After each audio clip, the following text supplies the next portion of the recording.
Hey guys, how's it going? It's Sean. Welcome to 10-hour natural English listening.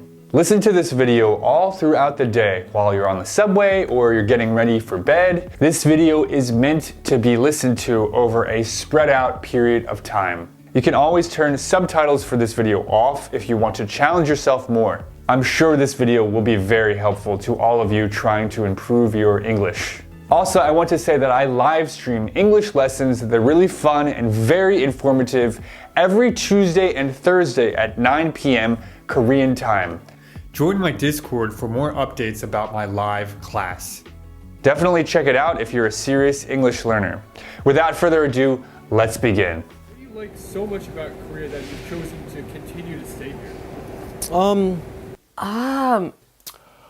What would make you want to leave Korea? Hey guys, what's going on? I'm Sean Pablo. Welcome to my channel. I'm from the US and I've been in Korea for 8.5 years now. Wow. Hi there, I'm Anna and I'm from Portugal. I've been in South Korea for almost 10 years now. Hello, my name is Sarah. I'm from the USA, New York specifically. This is my 12th year now. My 12th year in Korea. Hey, my name is Sean. I'm from United States and I'm 23 years old. I've been here about 2.5 years so far. Hi, I'm George and I'm from the UK. I've lived here for about 7 years. So what originally brought you to Korea? It's a bit complicated, but I was married at the time due to my religion. My then husband is Korean, so that's why, I came here. Originally, I came here as an English teacher and I lived and taught English for 1 year in a city called Chungju in Chungcheongbuk-do. During that time, I started learning Korean and I originally planned to go back to the United States after 1 year, but I wanted to continue to learn Korean. So I came to Seoul and I went to Seogang University, the language school, to learn more Korean, and eventually I started a YouTube channel and here we are today. I wanted to, explore other cultures, Korea, Japan, and on top of that I was very interested in technology, medicine. I wanted to join those two dreams and I ended up coming here and studying in the field of science, biomedical engineering, because it's pretty good to do research here and study. I'm an athlete, I'm a fencer. I came here to train 5 years ago and when I came here 5 years ago I really appreciated the culture, the people. I was kind of moved and mesmerized by something like this new experience that I've had for the first time in my life. So from then on I decided to learn Korean. Originally I just came here for a gap year and I thought it would just be a year. And then that turned into 2 years and then that turned into 4 years. And here I am 7 years later. What do you like so much about Korea that you've chosen to continue to stay here? I don't think in America they have that concept of 챙겨준다, like you're taking care of other people, not even just your family, other friends inside your circle or your relationships. When your friends meet you, oh, you look so tired, what's going on? Oh, if you have any time, 고기 사줄게. Your friends feel more like your family here. I just have such an amazing community here. I have so many friends here, business connections. As you know, I'm running a YouTube channel and many of my subscribers are from and live in South Korea. My girlfriend is from and lives here. It's funny because I came to South Korea almost immediately after graduating from university in the United States. And so I don't really know how to live life as an adult in the US. I would have to learn all of that again if I went back to the US. I really like the fact that sometimes when I can just go to a coffee shop and just leave all my stuff on the table, go to the bathroom, come back and everything's still there. If I ever got sick or if I ever got into an accident, it's very, very affordable to get medical care. In the States, it's so expensive. In my case, I found that the academic field here is quite good. And when it comes to that, I have found that I've had good opportunities. I have found that funding has been good as well. I have been able to travel more than if I were to, for example, stay in Europe for conferences and such. I think the people are very friendly. I feel very welcomed whenever I'm here. I think it's very safe. I never fear for my life when I'm walking down a dark alleyway in the middle of the night. I don't think I'm going to get robbed, which is nice. Do you feel that way where you're from in the UK? Yeah, maybe in some parts of London if I've been going out for late at night and I'm on my own. What would make you want to leave Korea? The housing price is, I would say, is quite expensive. It's not very easy to find a good place for a reasonable price. I would also say that the fact that Korea is still a rather homogeneous kind of culture contributes to that a little bit. We don't have as much freedom, so you would have to work very, very, very hard for a specific type of visa, even if you've been here many years. A lot of people really love Korean food. In my opinion, I don't really match well with it, so that's one aspect of it. Perhaps just the pollution sometimes, if I were to have kids here, would perhaps concern me. Honestly, I never really had the thought to leave, actually. If I really had to go, I would say maybe like if things with North Korea got really, really intense. I think that would probably be the only reason why I would leave, like a possible war. First, I would of course think of my daughter, you know, and her safety. So if they're asking Americans to evacuate, yeah, I would want to take my daughter and my partner with me to the States. That's the only thing I can think about. A lot of pressure to conform, a lot of pressure to compete as well. You know, it's a small country, a lot of people, not many positions and maybe companies. I know especially because I fence here as an athlete, it's kind of hard to adjust to that, you know, mindset of competition. Like maybe when you're signing up for classes in school, they'll have everyone like connect to the server at the same time. You probably have a 25% chance of getting all the classes that you want because there's so many people trying to do it at the same time. It feels like a useless competition, you know, and I think that kind of puts a lot of mental stress on you when you're living here for the long term. I might want to spend more time with my parents, particularly as time goes by. It sounds quite morbid, but as time goes by, you know, they won't have as much time left. So I'd probably want to be in the UK, you know, at that time, I imagine. So like in the last 10 years or something. So yeah, I think it would have to be to do with family. 시간 있을 때 뭐 하는 걸 좋아하세요? 요즘에 시간 있을 때 게임 많이 해요. 예를 들어서 그 스위치 게임, 그 스카이림 그런 거 많이 해요. 근데 가끔씩 시간이 될 때 뭐 영화도 보고 넷플릭스 여러 가지 리얼리티 쇼 그런 거 많이 보고 뭐 그림 그리는 거 그것도 많이 하고. 저 시간 있을 때 보드게임 하는 게 좋아해요. 보드게임 오타쿠거든요. 그래서 친구들이랑 같이 보드게임 하고 그리고 저 최근에 한국어판도 사서 이제 그런 보드게임 통해서 이제 한국어 실력 향상시키려고 하는 거예요. 시간 있을 때는 운동하는 것도 좋아하고 친구들과 온라인 컴퓨터 게임 하는 것도 좋아하고 당연히 주말에 여자친구랑 맛집에 먹으러 가는 것도 좋아하는데 솔직히 요즘 하고 싶은 일이 너무 많아가지고 요즘 쉬는 시간이 그렇게 많지는 않으니까 이거 답하기 좀 어렵네요. 요즘에 카페 가는 게 진짜 좋아해요. 시그니처 커피 아니면 시그니처 음료 시키고 거기서 먹고 진짜 좋아요. 뭐 요즘 시간이 없는 것 같아. 생각해보니까 시간이 많이 없는 것 같고 근데 굳이 말하자면 뭐 아까 얘기했듯이 친구랑 만나서 간단하게 소박하게 소주 한 잔 한다든지. Favorite Korean slang? Favorite Korean slang. 킹 받는다. 킹 받아. Favorite Korean food? 대창인 것 같아요. Favorite place to hang out? There's like an island called Nodersam. The view is nice. There's cafes, a lot of stuff to do, and there's not many people. Favorite Korean celebrity? One is Hwang Jung-min, and the other is Im Chang-jung. If I'm in a bad mood, I'll watch their movies and I'll be able to laugh a little.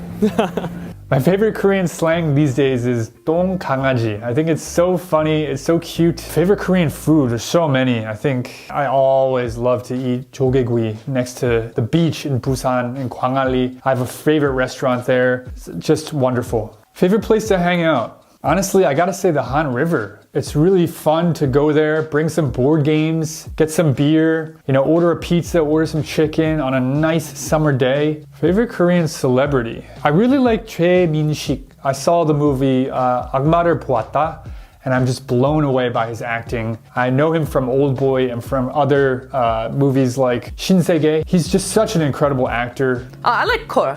Cole is very simple to the point. Like, oh, okay, yeah, that sounds great. Call. Summertime, I really love naengmyeon. In winter, I really like hotdog. These days at home, you can see here I have a home bar all set up. I don't really need to go anywhere. Oh, actually, I like Pak Nare. She's a comedian. She's pretty funny. She's got a couple specials on Netflix. I like 리즈 시절, your golden years, because it relates to Leeds Football Club, which is really odd, but also very interesting because there was a player called Alan Smith and he had his golden years at Leeds Football Club. So now when Koreans talk about their golden years, they say 리즈 시절.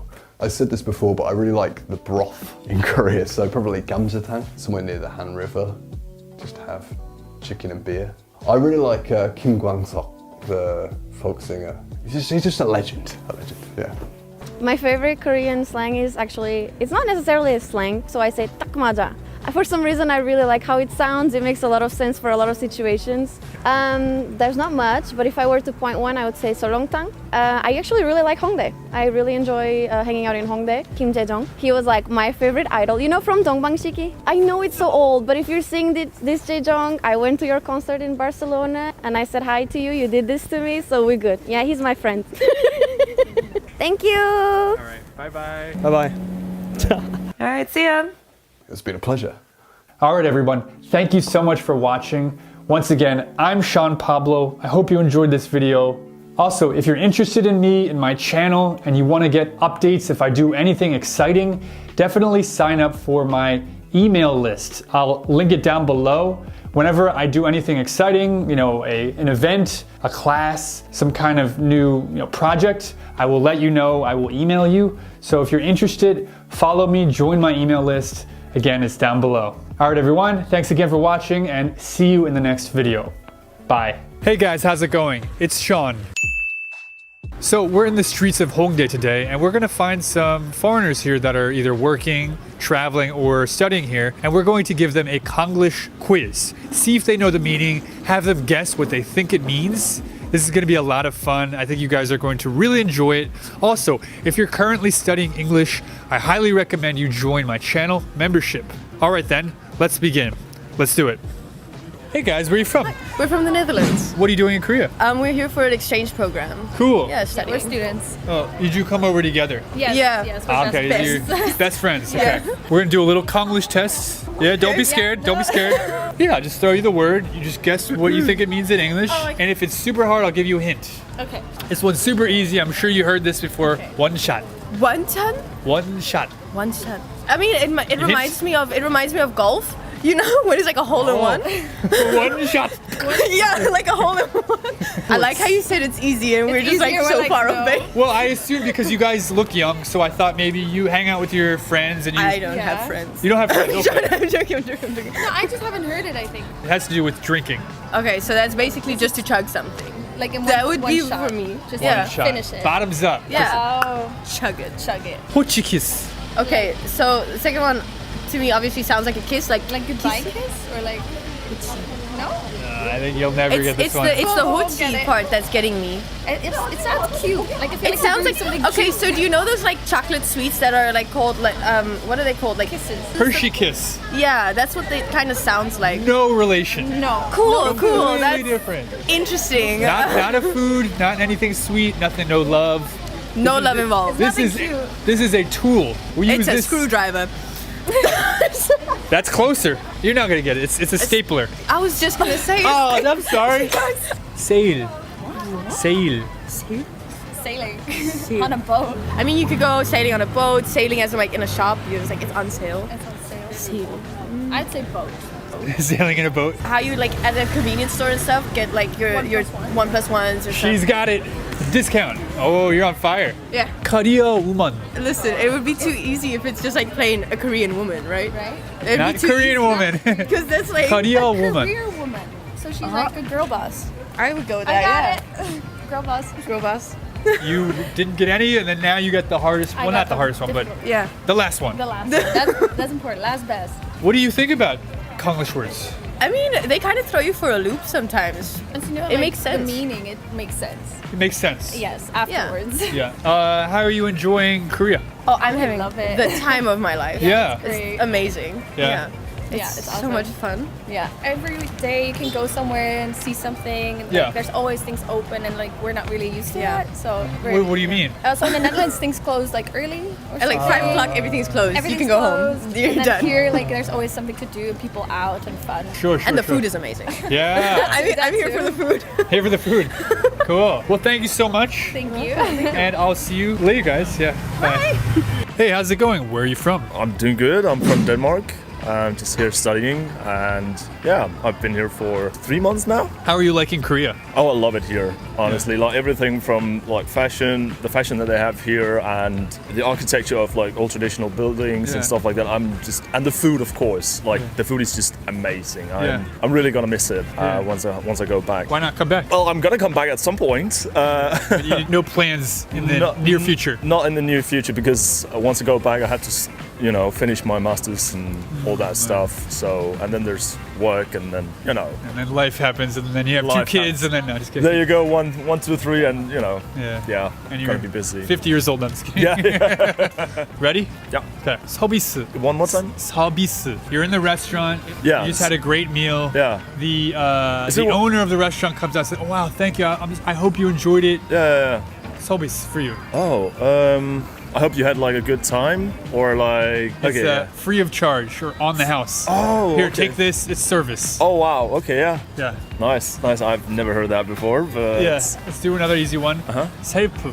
Super. I'll give you a hint. You're also in a restaurant. Yeah. Is it like self-help? Like you sort of like, for example, you can go and grab your like little cups for like water, and That's like exactly it. self-help, Self-service. Yeah. self-service. Yeah. You got it. You Nice. are a smart guy. Okay. Nice. Sense. Like you can like smell something, you can feel and touch and everything. It's not that kind of sense. No. Yeah. This is a really tough one, so I'm going to give you a scenario. Okay. Yeah. Oh no, it's going to rain later today. What are we going to do? Our house is going to get wet. Oh yeah. I left the windows open, and then you say to me, "Oh, don't worry. I looked up the weather and I closed the windows before we left." Oh, okay. Sense. Does that help? No. Pass. It's a tough one. It's a tough one. It's like, wow, good call. Oh, okay. Nice going. Nice going. Yeah. Wow. Nice. Like, Yeah. that's interesting. Yeah, cool, I'm right? definitely gonna be using that from now on. Yeah, you'll hear it. 개그맨. Cake and then. It doesn't have anything to do with cake, right? No cake. Not No cake. cake. Not cake man. Oh, cake man. What's your favorite cake? My grandma's banana cakes from back home. They're that like sounds oof, they're good. sounds good. With like a little bit of like melted chocolate on top. Oh, don't start. Oh. Gag man. Is it a term for certain types of men? Comedian. A comedian. Gag man. A gag. Oh yeah, because they're doing it. Oh yeah. Yeah. Okay, yeah. Okay, I get it. Interesting, right? 더치페이. One more time. 더치페이. Term for Dutch people, or kind of like money under the table, or is it like? Just means splitting the bill half and half. Oh, yeah. Going Dutch.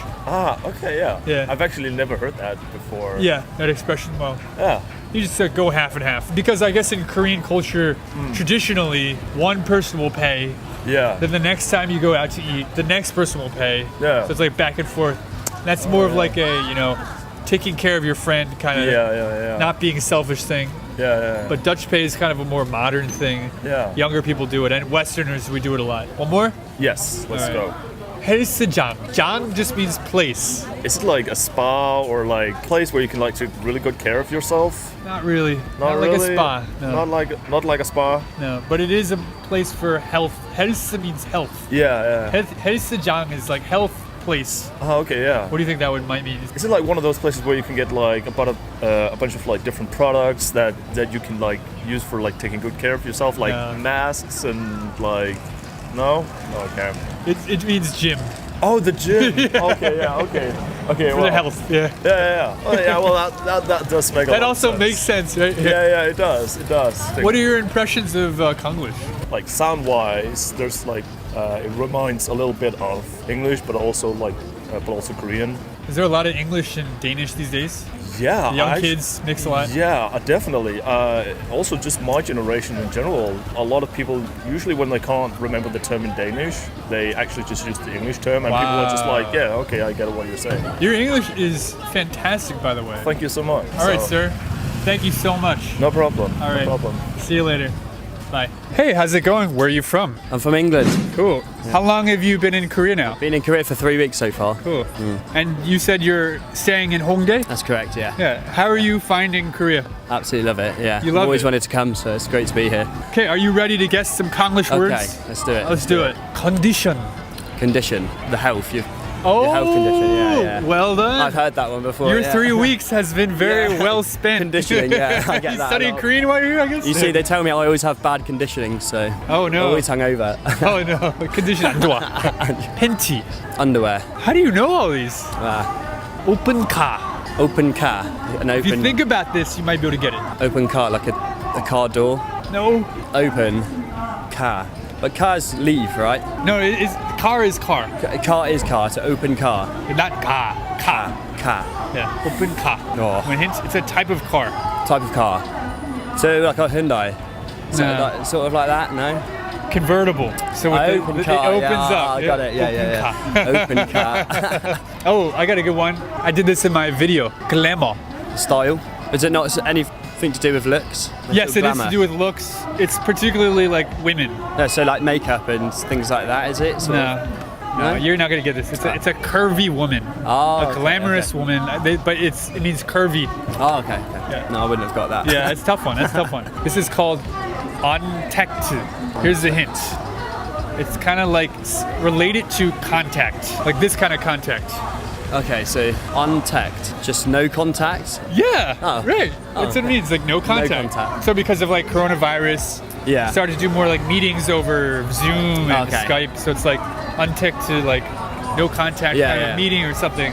Yeah, that's all it is. Cool. So what are your impressions of Konglish? It is interesting because Yeah. you hear a lot of English words pronounced obviously in Korean, so you can. But they're not somewhat- exactly the but same. They're never exactly the same. Yeah. You can sometimes work it out, sometimes you can't. For someone who doesn't speak Korean well, it's always quite interesting. And All right, thank you so much, Thank sir. you, thank you, yeah. thank you very much. Have a great day. Bye. bye bye.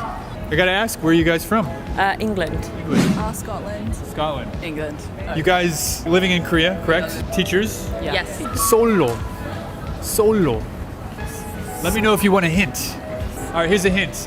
I'm so sad because I'm solo. Alone. Alone, but more specifically, Single. yeah, single. Mama boy. That's what it sounds like. Mama's boy. Mama's boy. Yeah. Oh. Is mama's boy, is that good or bad? Good. That's a good thing. Sometimes. Yeah. Not too much. Depends. Yeah. Uber. Wait, what? Uber. Uber. Not Uber. Okay, here's a hint. Man, no one wants to see you sing in the subway. You're too Uber. Uber. Extra. Like loud. Extra. I think that's a good. Extra? That's a good way to put it. Like over the top. Extra. Yeah, over the top. Yeah. Yeah. Like you're showing off. It's just like it's just too much. Yeah. Extra is good. Yeah. Deshi. I've heard that, but I don't Heard of it. I feel like I've heard it. Like dash. Dash. Okay. What do you think that would mean? Run. Running. I'll give you guys a hint. Okay. You're in the club. You see someone who looks really good. Dash. Dashing. Good looking. Not good looking. Dashing. That's interesting. Dashing. It sounds like dashing. Yeah. Go over. Okay. Like talk to them. Yes. Like make a move. Okay. Like dash towards them. Yeah. Agro. ugly. Not ugly. I don't know. Hint. Usually on the internet, I upload a YouTube video and some comments are very like agro. Oh, like aggressive. Aggressive. Like rude. Mean. Rude, mean, negative. There's a good word we have though in English. Hate. It's like a monster. It's a troll. Troll. Like you're trolling. Oh, it There's kind a of bunch sounds like trolls. ogre. Yeah, it does. I think it comes from the word aggro, but we can think of it like troll or like negative comments. You guys got it, yeah. 노답. 아, 진짜 노답이야. No is English no, and 답 is like answer, like 답장, 대답. So no answer. No answer. I don't know. You think that's what it means? I don't know. Yes. Okay. You're not saying you don't know. You're just okay. Here's a bigger hint. Someone says something ridiculous.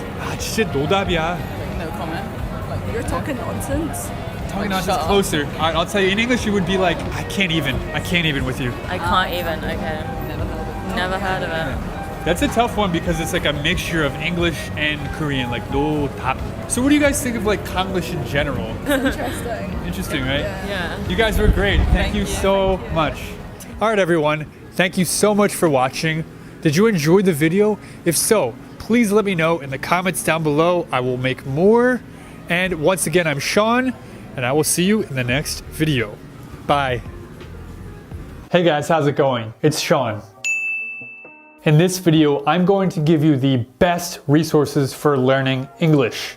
If I were Korean and I were learning English, this is what I would do. So why should you listen to me? Well, I've been living in South Korea for over 8 years now. I was an English teacher for 4 years and I learned how to speak Korean fluently. 새로운 언어를 배운다는 게 얼마나 어려운 일인지 잘 알고 있습니다. Okay, so in this video, I will talk about listening, speaking, making sentences, and pronunciation. I won't go too much into reading and writing in this video. You can check the timestamps down below in the description to jump around the video. So listening is extremely important to do, probably the most important thing when you're first starting out as a beginner of English. It's really important to get a feel for the rhythm of the language, to hear full sentences spoken by native speakers, and to hear native speaker pronunciation. I mean, think about the way a baby learns a language. The baby doesn't start speaking the day he or she is born, right? They listen for years before they start making sentences. This is true not just for beginners. If you're an intermediate or even advanced learner, listening is still really important. When speaking English, you really want to avoid translating from Korean in your head to English when you speak it. If you translate when speaking, you're going to make really awkward, unnatural sentences, and we want to avoid that. So by listening to a lot of native speakers speak English, you're going to be able to copy the sentences that they're using instead of translating from your head. The first YouTube channel I recommend is called English Conversation. They do really simple role plays and have English subtitles on their videos. You can listen to native speakers speak English very clearly and slowly. Here's an example. Are you interested in traveling? Oh, yes. I love traveling. I haven't got much time with the bar and everything. But there are so many places I'd like to visit. Another channel that has easy to understand role plays that has subtitles on all their videos is Learn English with English 7 Levels. This channel focuses more on British pronunciation, whereas the last one is more American pronunciation. Here's an example. What do you think, Rebecca? The skirt or the trousers? I can't afford both. I don't know. How much are they? The skirt's £28.50. The trousers are a bit more expensive, but not much. If you find that these are a good level for you, then watch all of the role plays on these channels. I think they speak very slowly and clearly, and they avoid things that are too difficult, like slang, difficult technical words, or politics, anything like that. Here's another bonus channel that also has really good role plays, but sadly they do not have English subtitles on their videos. The channel is called Sandro Borum. Here's a sample. You have a nice job, Kevin. Yeah, well, it's not that good.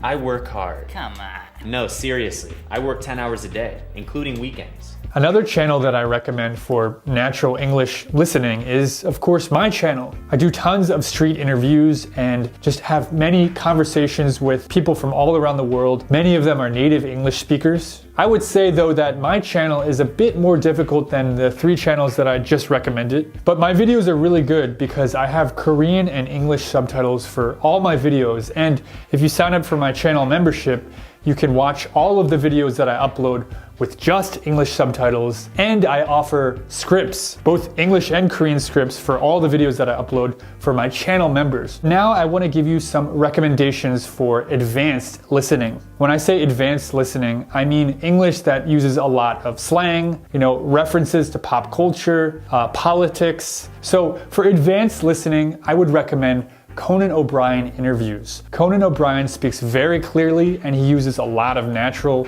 expressions and sometimes slang. I definitely recommend him for listening practice. Jimmy Kimmel is another late night host who speaks very clearly and uses a lot of slang, natural expressions, and humor. Both of them are Americans and they speak American English. I will link their channels down below. Also, I highly recommend Netflix for advanced English listening. Most of the series on Netflix give you the option to turn off Korean subtitles and to watch the series with only English subtitles, which is what I would definitely recommend for listening practice. Also, some people like to watch an episode with Korean subtitles at first, then they watch it again with English subtitles. This is also a really good method to improve your English comprehension. Some of my favorite shows on Netflix are Queen's Gambit, Seinfeld, and Haunted. Now we get to speaking. So how can you improve your English speaking? We are actually very lucky because we have access to lots of really good smartphone apps that are great for speaking. 3 of my favorite are HelloTalk, Speak, and Hi Local. So HelloTalk is fantastic because you can post questions or moments. If you have any questions about vocabulary or grammar, you can just upload your question and give example sentences, and native speakers will correct your sentences. You can also chat one-on-one with all types of users who are learning different languages. If you're learning English, of course you would want to chat with native speakers of English. You can also call people on this app without sharing your phone number. This is a great app for finding a consistent language partner. So that's HelloTalk. Next we have Speak. This is a great app that I actually recently did a video for. They have amazing AI teachers that you can role play and chat with. This app will correct your sentences real time, and the app offers tons of lessons as well. This really is an incredible app for speaking. Click here to learn more about Speak. Next we have Hi Local. This app is great because they offer speaking tables that you can join, and many of the tables are led by an English teacher. Every table has a different topic, and you can easily find the right topic and level for you. This app is like attending a language meetup in app form. I highly recommend this app. Definitely try it out. Hi Local. Lastly, I'm actually running online speaking classes these days where we meet and we play board games in English. This is a 2-hour class where we do lots of English speaking activities and games. Throughout the class, I'm taking notes and writing feedback for each and every student. This includes awkward sentences, unnatural pronunciation, or other mistakes that they're making when speaking. After the class, I email every single student feedback and notes that I took during the class. So far, people are loving this class. If you're interested, sign up with the link down below. Okay, so that's speaking. In terms of practicing making natural sentences, I have 2 recommendations. My first recommendation is the YouTube channel Live Academy. Usually, I don't recommend English education channels that are taught in Korean, but he mixes in a lot of English in his lessons and explains really useful phrases and slang that native speakers use and shows you how to make sentences with them. My girlfriend finds this channel to be very useful. Definitely check it out. The next tip I have for making sentences is to journal. Write an English journal every day or at least a few days a week. It can be simple about what you did that day or about a certain topic. After that, you can upload it on HelloTalk or send it to a native speaker to correct your mistakes.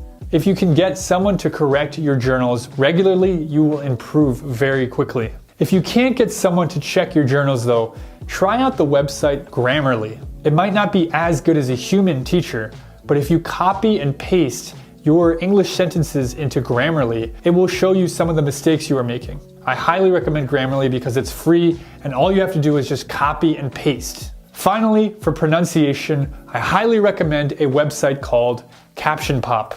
This website is fantastic for shadowing. You can find a YouTube channel, then loop certain sections of the video and repeat them.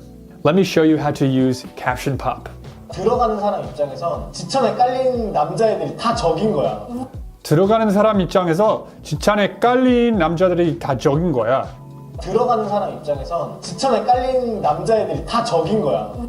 들어가는 사람 입장에선 지천에 깔린 남자들이 다 적인 거야. Just keep doing this over and over, and once it gets boring, just find another sentence in the YouTube video. You can find many YouTube videos here. Just pick one where the person speaks very clearly, but they speak naturally, right? You want to shadow people who are speaking naturally to get that rhythm, to get that pronunciation and intonation, right? If you do this for a few hours a week, your pronunciation will improve dramatically. Okay, so these are my recommendations. Definitely try to incorporate at least some of them, if not all of them.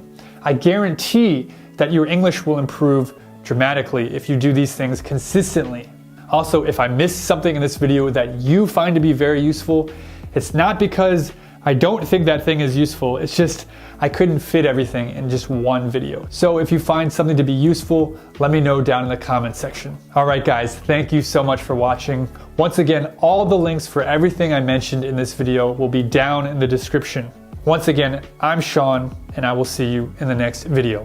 Bye. Hey guys, how's it going? It's Sean.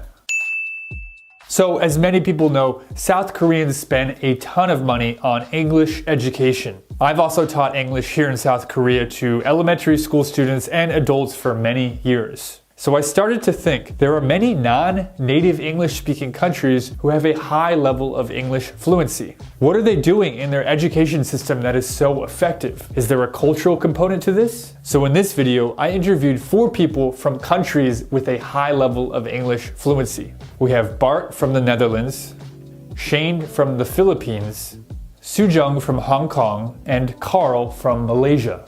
I asked all of them about their experience learning English in their countries and why they think people from their country speak English so well. You might be thinking now, the Philippines and Hong Kong recognize English as an official language. Of course they speak English well there. In reality though, you can't make that conclusion because there's actually many countries that recognize English as an official language, including Rwanda, Cameroon, Pakistan, Tanzania, and India, but all of these countries on average have a low level of proficiency. So having English as an official government language does not guarantee fluency on a national level. This was a very interesting video to make, and I think we can all learn something from these countries. Without further ado, let's begin. Hello, how's it going? What's your name and where are you from? I'm doing good. My name is Bart and I'm from the Netherlands. I'm Sujung and I'm from Hong Kong. Hi, my name is Shane and I'm from the Philippines. My name is Khalid from Malaysia. So how similar are English and Dutch? Super similar. Yeah. We're part of the Western Germanic linguistic family. That means that we're quite similar to English and a lot of our vocabulary have the same roots. So they're written the same way, sometimes even pronounced the same way. So as a non-English speaker and you hear Dutch and English, it might take a second for you to understand which language you are hearing. Yeah. How similar is Cantonese to English? Wow, I would say it's totally different because the word order is different, like the subject, the object. Cantonese is more similar with Korean than English. How similar is Filipino to English? Very different. Okay. Yeah, they are very different. Yeah. The structure, the words, everything, it's basically nothing's the same, I don't think. Okay, so for English, right, it's like... I love pizza. Yeah, I love pizza. So in Filipino, love I pizza. Love I pizza. So verb, subject, and object. Interesting. How similar is Malay to English? It's very similar to the I grammar. eat pizza. Yeah, I eat pizza. So saya makan pizza. Maybe for Malaysia, because the grammar is likely similar, then we have motivation to learn and speak English. Yeah. That's what I think. Can you give me some words in Dutch that you think are really similar to English? Oh, okay. Number 1, water. Water. Yes. Yacht. Yacht? Yeah. Okay. Wasmachine. Washing machine. Yeah. Yeah. Apple. Apple. Yes. Plant. Plant. Yes. Lump. Like a lump on my arm? No. Lamp. Yeah. Okay. Last one. Stop. It means go. No, it means stop. Yes. Okay, the very last one. Discriminatie. Discrimination. Yeah. People around you, where you're from in Hong Kong, how well do they speak English? Do most people speak English? Almost 100% of my friends can speak English. Wow. English is a must in school. Because in Hong Kong, in order to graduate from high school, you have to pass certain standards. All of my friends are fluent in English. Like I would say we are all fluent in English because we receive our education mostly in English. But in terms of just like a casual conversation and stuff, we just prefer to speak Filipino just because it's, I don't know, more casual. It feels more casual. Interesting. Yeah. In Malaysia, we have a few different races. Okay. Malay, Indian, Chinese, and the other races. So we are multicultural country. But in my region, almost 100% all are from Malay. So we don't really speak in English at all. Okay. So we learn English only at school. Yeah. But for those people in the big city, they are mixed. They need to interact with the other races as well. Sure. Like for Malay, we are not fluent in Chinese or Indian. Yeah. So the medium of the language is English. So those people in big city, they are more fluent. than me Yeah. in speak English. Yeah. It's never rude as a traveler in the Netherlands to speak or approach people in English, because there's a 9 out of 10 chance that they speak English. Yeah. It's normal. It's okay. I think all my friends are at a similar level. Yeah. I think my family is below average. Really? But they speak English well enough so they can communicate with my wife, because she's Korean, right? And they have to communicate in English. I have one sister though who doesn't speak English. Okay. Why do you think that is? Interest. Yeah. Just the lifestyle too. You know, no foreign friends. Yeah, many reasons. But she's the only Dutch person I know who doesn't speak English. So it seems like the younger generations are becoming more and more comfortable with English. Yeah. Why do you think that is? We have most of our subjects in English, except for subjects that are supposed to be in Filipino, like a Filipino language class or like history of the Philippines. As soon as you enter school, like the children's books or whatever, they're usually in English. Like they do use both English and Filipino. But like now, I think they're putting too much focus on English a little bit. But for me personally, I think it was effective for me. First of all, basic education. Now they teach a lot of classes in English. So math, geography, history. And it starts in elementary schools. A lot of schools have 50% of their classes in English. We're a small country. We do a lot of trade abroad. Yeah. We don't dub movies. We hate that.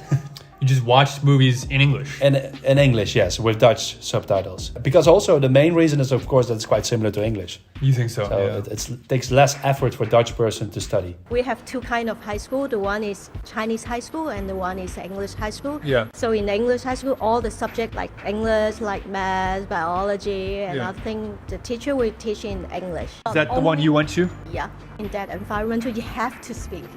It's a lot of foreigners in the big city. So if you want to work, the medium of communication all English. You have to speak in English in order to get a job. So it means you have the motivation. So okay, I have to learn English. If not, I can't get a job. Can't make money. Yeah, that's true. That's true. That's true. Would you say that there's kind of a cultural expectation in the Netherlands for people to learn English? Are people kind of looked down upon if they don't study English? No. People don't really judge each other. Not as strong as in Korea, I would say. Oh, okay. I think I can make that comparison because here there's quite a really strong competitive educational environment, right? In the Netherlands, it's more about do whatever you want to do. If you think that you don't need English and you didn't study English and your English sucks, that's your life, right? But we can't go do fun things abroad. We can't go travel together. It's going to be difficult. Right. Malaysia, we are very familiar with the British. We have a long history with the British. Yeah. Like even the government, even in the education, they stress you have to speak English. If not, you can't really go beyond the Malaysia, beyond the border. Yeah. In order to be success, you have to speak English. That's our mindset. English is a must in Hong Kong. Yeah. Even in school or after you graduate, you work in a certain company, all the paperwork is in English. Yeah. And as you say, Hong Kong is, I'm not sure it's is or was an international city. So a lot of foreigners work in Hong Kong and we do have a lot of chance to use English. I think the basis for it is globalization, of course. You want to be competitive. Yeah. A lot of people think that knowing English is like equals becoming more competitive even in like Filipino society, which is actually kind of sad too, because a lot of parents like are increasingly talking to their kids in English. There are a lot of cases where kids these days have trouble speaking Filipino and they have to take like supplementary like Filipino classes these days. Okay, but you're also an interesting case too because you're half Korean. Yeah. Your father's Korean. Yes. Mother's Filipina. Yes. So what was that like? You grew up speaking two languages, English and Filipino. Because your father, I guess he's Korean, he speaks English to your mother? Yeah. And your mom responds in English? English, yeah. Growing up bilingual in the Philippines is basically what everybody does. Common. Yeah, it wasn't anything different from like my other peers. Yeah, it just kind of got a little complicated when I started studying Korean. I think native speakers are so privileged. I mean it in the kindest way possible, of course. You don't realize how much extra time people have to invest in learning a second language or third language. I realize because I've studied a lot of Korean, but I know what you're saying. Like it's not obvious for many people. Yeah. I think there was this one case in Busan where they were like, "Oh, we're gonna start teaching in English" or something like that, and then protests like started happening. No way. Yeah. Oh wow. I think, when was this? It was like sometime last year. I forgot when though. Interesting. But, yeah, it was pretty recent. So they're trying to start doing what the Philippines are doing. Yeah. Teaching class in English. Yeah. People didn't like that. Yeah. because they're thinking, oh, you know what? They're gonna forget their native Korean. language. Yeah, exactly. Yeah. Like even in Korea, it's different.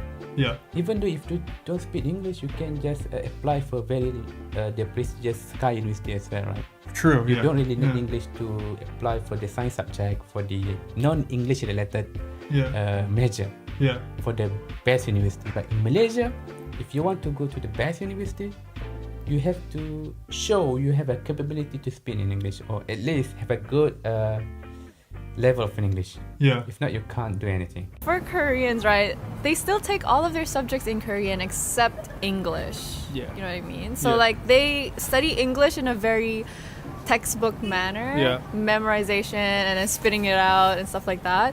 But the difference in the Philippines is we just use English in school, and then the Filipino comes in like when we're hanging out with friends or just like casual stuff, right? So I think English and Filipino are completely integrated in society, but in like two different ways. Interesting. Yeah, so like in Korea, I feel like it's kind of forced, like the English education. That's why Koreans are kind of like, they know English, but like not really. Amazing, Shane. Everybody, Shane Hong, follow her on YouTube. All right, guys. See you later. Thank you. Thank you so much. Definitely check out Bart's channel, I Go Bart. I'll link it in the description. Bye-bye. Bye. See you later. See you later. Bye. All right. Okay. See you later. See you. Bye. Bye. All right, everyone. Thank you so much for watching. Once again, I'm Sean, and I will see you in the next video. Bye. Hey guys, how's it going? It's Sean. So, as many people know, South Koreans spend a lot of time and resources on English education.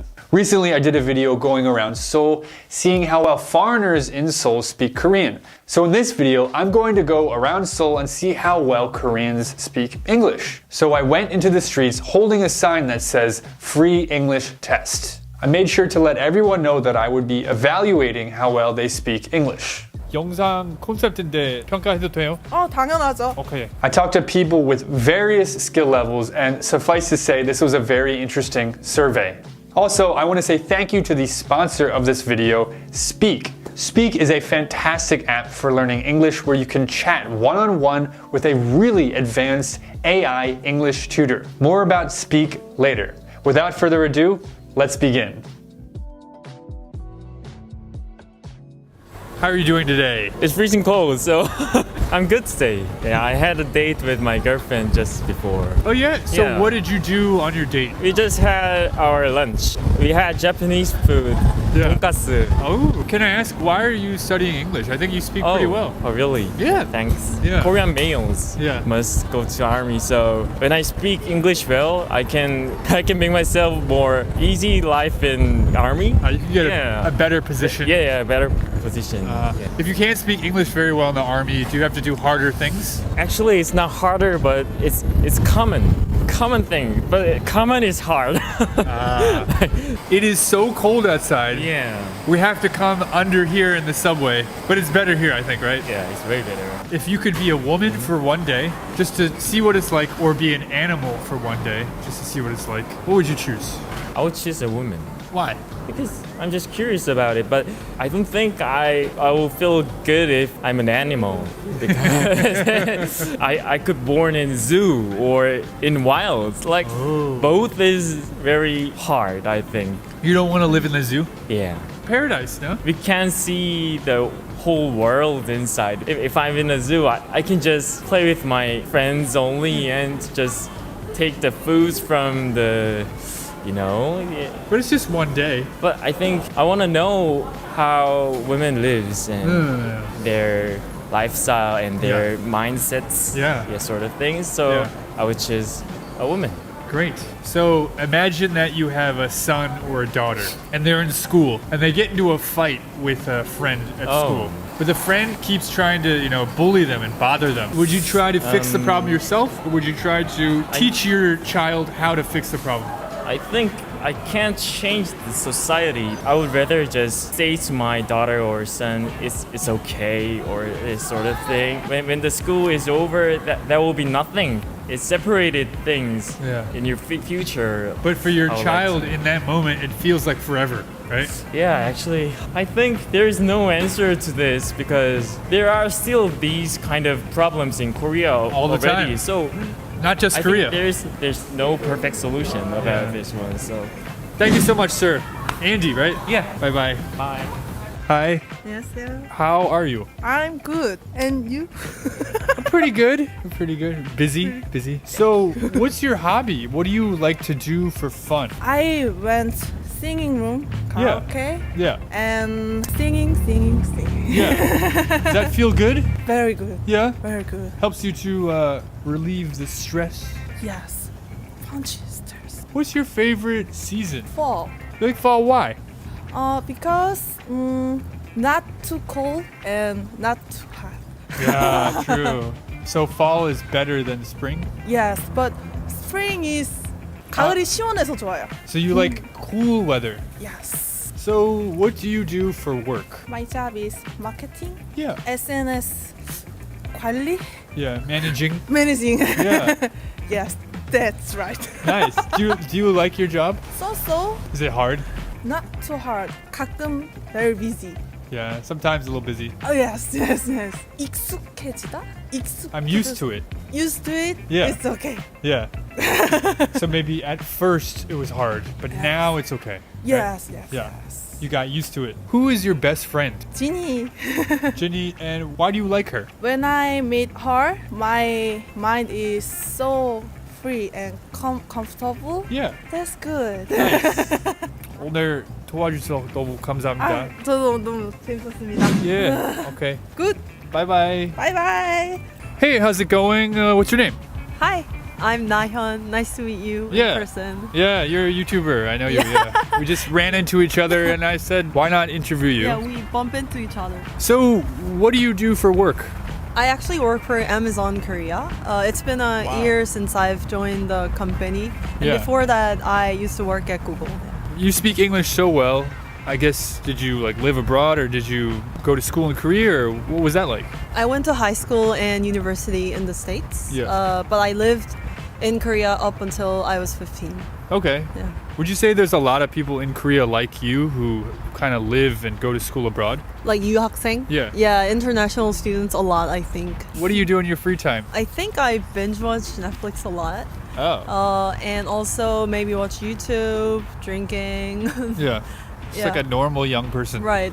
Yeah. Z세대, Gen Z. Are you Gen Z? Mm-hmm. Oh, really? I'm old. I'm a millennial. Okay. What do you think the best tool for self-development is? I'm very people-oriented. So Okay. for me, I always find a mentor that I Yeah. can get advice or ask an opinion for. Love that. I don't know, if you're alone thinking about your future or your, what is it, 고민? Your worries or your... Yeah. Yeah. Then you might not get a best outcome. Yeah. Do you have a lot of mentors? I do have. I actually have different type of mentors. All right. Like for relationship wise, I have different only, and Oh, wow. for career, I have people at work. Yeah. Yeah, so it's really good to have like different people giving me different Yeah. advices. People who are already manleb. 만렙, and, yeah. and you can, Right. you know, ask them for advice. Mhm. If you could be a man for a day or an animal for a day, what would you choose to be? I definitely want to be a man because I'm living as a girl right now, so I want to experience how life would be Yeah. living as a guy. Because I feel like we put makeup on. Yeah, that sucks. Yeah, do hair all the time. So Every day, right? Yeah, every day, every Oh. morning. So I guess that's gonna be more convenient. Would you rather confess to cheating on your partner, or would you rather have to hear your partner confess that they cheated on you? Oh no, I want to hear them cheating on me. Oh wow. Because I would never cheat. That's what they all say. Yeah. All right, anything else you want to say? If not, that's fine. Thank you for watching. All right, see you guys. Bye. Hi, how's it going? I'm fine. What's your favorite food? My favorite food is risotto Risotto. or pasta. Yeah. Are you good at cooking? Do you like to cook risotto? I'm terrible. You're terrible at cooking. I'm really terrible. Yeah. I'm trying, but I'm not good at. Yeah. Okay, that's okay. What's the best way for a single person to meet someone? Oh, I like to know. Really. You like to know. Yeah. I'm not single, so I don't know either. But yeah. So tell me. Tell you? I guess the question is now on me. These days, a lot of young Korean people use these like apps, I think, right? Like Tinder? Yeah, I think Tinder or like Meef, going to bars, festivals, yeah. I gone festival, but no Yeah. one no one asked me what number or date. That's okay. Don't worry about them. Someone will. Or you can ask them. Yeah. I will try. What's your ideal type? Oh, my type is sweet guy. Handsome, tall, of course. I know my standard is high, but I deserve that. Oh, let's go. Yes, you deserve it. You will find him. You will find him. Should cheating be illegal? I don't think so. Why not? It's bad thing, but It's a bad thing. It's bad behavior. You could be hurt someone who love you. Why would you want to do? I don't know. I don't understand. Yeah, but you don't think it should be illegal. Yeah. How about cursing at someone? Should that be illegal? How about you? I don't know. I don't think cursing should be illegal, and I don't think cheating should be illegal because I think these are bad things. I don't think the government should come in and make a law or make it illegal and make someone go to jail because of that. I think that's too much. Yeah, I think so. Do you think Korea is a good place to travel? I think for so. people to come Yeah. here? Yeah. Why do you think it's a good place to visit? Korea is safe, so wherever you go, anywhere, so there is safe and some people is kind. Yeah, really. Yes. Do you have any questions for me? How old are you? How old do you think I am? 30 or 40? 30 or 40? 30, yeah. No? Alright.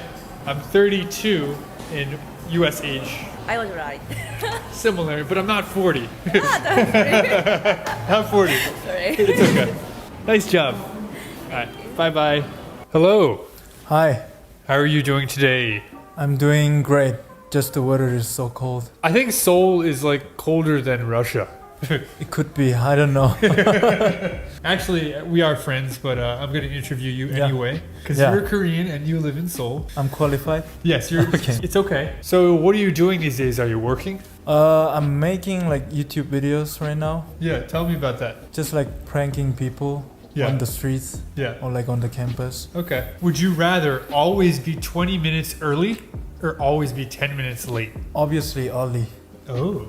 I don't want to be late. Why? Like, in any ways, because I'm like a planning kind of guy. So if someone is late when we have to meet, then it also pisses me off. Yeah. So I would rather be early than late. Would you rather spend 5 years in jail or 10 years in a coma just to sleep? When you're in coma, you have no experience. Yeah. So I think when you're in a jail, you're still alive. That means so I can do like kind of like a rehab, and afterwards I'll be learn something. So I think with that I could live better. You're gonna read books and exercise and learning something. What about like the danger? There's dangerous people in jail. They might take a knife and stab you. That's true, but you'd be completely safe in a coma. When I'm in a coma, but I cannot feel at all. Yeah, you just wake up and you're 10 years older. Yeah. Yeah, that sucks. You don't know how the world has been changed. Right. And stuff like that. So yeah. I think I'll be rather in a jail and learn something. Yeah. I would not think about the bad situations. Okay. Good answer. Good answer. Thank you. All right, Julian. Really nice job today. Any other questions, comments, wishes, hopes, dreams? Happy holidays. Happy holidays. Well said. All right, everyone, thank you so much for watching. Did you enjoy this video? If so, please let me know in the comments down below. Once again, I'm Sean, and I will see you in the next video. Bye. 외국인이 한국에 와서 바뀐 습관 3. Always try to make my voice a little cute. 안녕하세요. You have to be very fast because the buses do not stop. I completely changed how I dress just because the stares, I already get stared at enough. I don't want more. I went to visit the States after being here for only a year, and I was bowing to everyone when I went and visited. I was like, hi, Mom. Hello. I think like in the US you say yeah or yes, like in Korea they go oh. So I respond to questions that way. In the restaurant, for calling the waiters, we have to shout like 아주머니 여기요. So I usually leave my bag somewhere, like in restaurants. I leave it at the table, and when I come back, they're still there. No one steals it here. Don't do it easily. Being quiet on the subways, being quiet on the buses, learning when correct time to be a little more silent. 외국인이 한국인과 데이트하면 Korean women take more care about themselves, I think. Like makeup, hair, and perfume. Yeah. Is that a good thing? Yeah, Of course. They don't take serious Korean girls. Sometimes, but we don't like bad boys. Like When you do 소개팅, 세 번 만났으면 you have to say whether you want a relationship or not. I also feel like, dating in Korea, I feel like there's a time window. First of all, communication was the tricky part. I can't get mad at him right away. It's actually working out really well because I have to slow down, clearly communicate all my feelings. They understand that we can speak Korean. They try to speak in English. Boys, I think, age starts from 18 to 24. They don't want a serious relationship. One thing that caught me off guard was the whole egyo. It appeals to a lot of Korean dudes, but we're not used to it, so it can be much sometimes, I think. No matter any country you go, you're gonna meet different types of people. That's the truth. Always positive. Korean girls are pretty, so it's always good. 외국인들이 한국에 와서 느낀 문화 차이. In our culture, we do the cheek-to-cheek kiss to greet people. And here, I didn't realize that. I'm just like trying. People are like, oh, no. And I'm like, oh, wait, I'm sorry. They're really shocked. Yeah, but yeah, I learned pretty quick. The other thing is kind of Brooklyn, the bro hug. Korean friends are not used to that. They're like, wait, what are you doing? You touching me. Kiss between two men, it's no problem. Between two men? Yeah, it's friendly. But in Korea, no, it's not normal. How did your Korean friends react when that happened? What? What did you do? And we say hi to everybody, so anytime we run across someone, we want to wave to them or say hi, and of course they look at us like, what are you doing? Because it's a different culture here. Yeah, it's a different culture, but they're still very nice, incredibly nice and respectful people. Tipping. Oh, you tried to tip here? Not here at the festival, but when we first got here, tried to give our money. At the restaurant or where? Restaurant, haircuts, it's like, hey, thanks for a nice haircut. It's like, what are you doing? 안녕하세요 여러분. Hey guys, how's it going? It's Sean. In this lesson, I will show you the top 7 most common questions you will get in a restaurant in the US, and I will show you how to answer them. Also, if you're currently studying English, I highly recommend you join my channel membership. Alright then, let's begin. Usually, the server will greet you at first and ask you if you want anything to drink. Hello, how are you doing today? Great, thank you. My name is Sean, and I will be your server today. Can I start you off with something to drink? I'll have a Sprite, please. Alright, I'll get that for you now. I'll have a Coke, I'll have a water, I'll have a Sprite, I'll have a coffee. This is how you order drinks in restaurants. I'll have a blank. Easy, right? If you say, please give me a Coke, it sounds a little weird. So yeah, just say, I'll have a Coke. After that, the server will ask you if you're ready to order. Do you have any questions about the menu? No, I just need some time to look at it. Sure thing, take your time. If a waiter asks you, do you have any questions about the menu? It means that they're not really sure if you're ready to order or not, but they don't want to pressure you and say, are you ready to order? So them asking, do you have any questions about the menu? Is them politely asking if you're ready to order. And if you're not ready to order, just simply tell them that you need a little bit of time. After you decide what you want to order, it's a really good idea to put down the menu. This is a signal to the server that you're finished looking at the menu and you are ready to order. If they don't come to you after maybe a minute, it's probably a good idea to try to make eye contact with them. In the rare case that they still don't come over to take your order after you even make eye contact, then maybe you can raise your hand. But I wouldn't raise my hand and say, excuse me, in a loud voice. Instead, just raise your hand and wait for them to notice you. But most restaurants will have servers that are always checking to see when you're ready to order. So when the waiter comes out, all you have to do is just say, I'll have the blank. Are you ready to order? Yes, I'll have the burger. I'll have the burger. The reason we say the when we order food is because you're kind of saying, I will have the representative burger of this restaurant. That's why you can't really say, I'll have the Coke, because that restaurant didn't make Coca-Cola, right? So you can, of course, add please to the end of your order to make it sound even more polite. I'll have the chicken sandwich, please. But you don't really need to add please to the end of it, as long as you just say it in a polite tone of voice. Are you ready to order? Yes, I'll have the burger. So it's very common that the server will ask you follow-up questions about your order, especially if you order a steak or a burger or fish or something that has options to it. So if you're ordering a burger, they'll usually ask you, how would you like that cooked? Or how would you like that? You can just say medium please, or rare please, or well done please. Pretty easy, right? How would you like that cooked? Medium rare please. Sure. And if they're asking you what kind of side you want, it's the same as ordering your main. I'll have the fries please. I'll have the cup of fruit please. I'll have the mashed potatoes please. And what would you like as a side? What are my options? You can choose from fries, a salad, a cup of fruit, and mashed potatoes. I'll have the fries. Sounds good.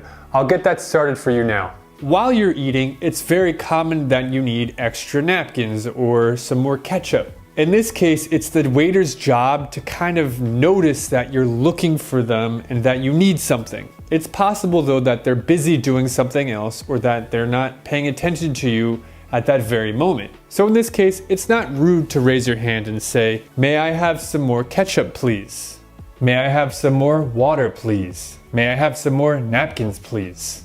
This is how you ask for refills, extra napkins, anything else you might need while you're still eating. When you're finished eating and you're ready to go, make sure that you put your knife and fork down and make it seem that you're completely done eating. The waiter will likely visit your table and ask you if they can clear any plates away from the table. This is your chance to ask for the check.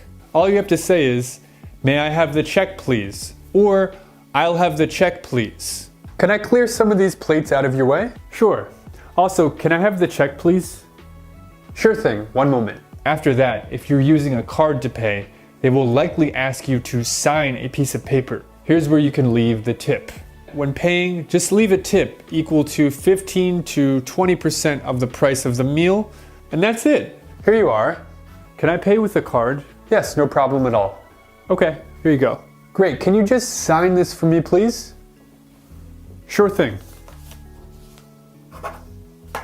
Here you go. Thank you so much. No problem, and thank you for the great service. Have a wonderful day. Same to you. Come back soon.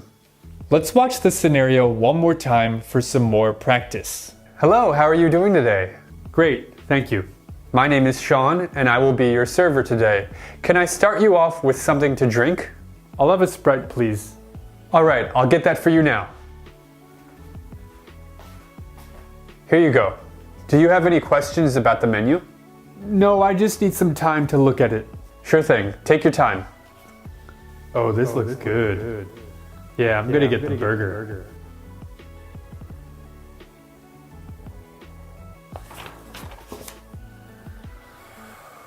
Are you ready to order? Yes, I'll have the burger. How would you like that cooked? Medium rare, please. Sure. And what would you like as a side? What are my options? You can choose from fries, a salad, a cup of fruit, and mashed potatoes. I'll have the fries. Sounds good. I'll get that started for you now. Thank you. Here you go. Enjoy. Thank you.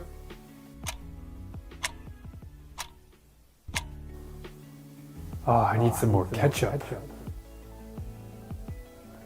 How is everything? Do you need anything? The burger is fantastic. I'm glad to hear that. Could I have some more ketchup, please? Certainly.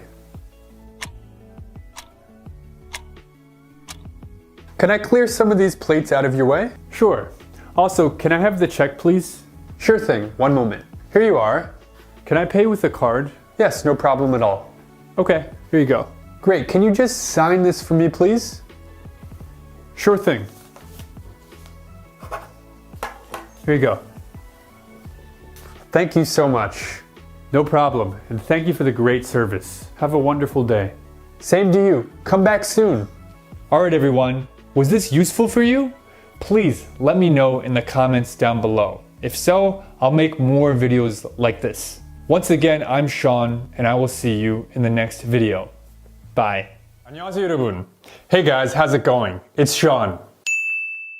So South Korea is developing very quickly. There are now many South Korean companies that are very well known around the world. Samsung, LG, Hyundai, K-pop, K-dramas, Korean movies are also extremely popular. For people living inside the country, much of Korea, particularly Seoul, is developing at the speed of light. New companies, new stores, new technology. Out with the old and in with the new. The development is faster than any country I've ever been to. It got me thinking though, is Korea developing so fast that it's in danger of losing its cultural identity? I mean, just look at the Korean language. More and more we're seeing English loanwords. You walk around Seoul and you see tons of English signs. Recently, the new president with his political administration announced that he's going to get rid of Korean age in legal contexts. What other traditions will fade away as Korea continues to develop and adapt to the modern world?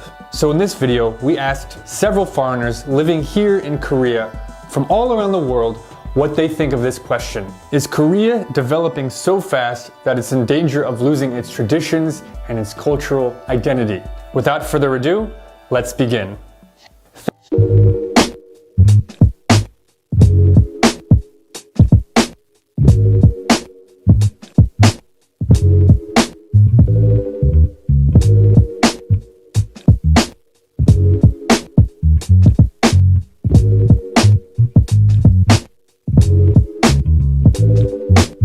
My name is Sean and we're out here in Hongdae interviewing foreigners here on the streets.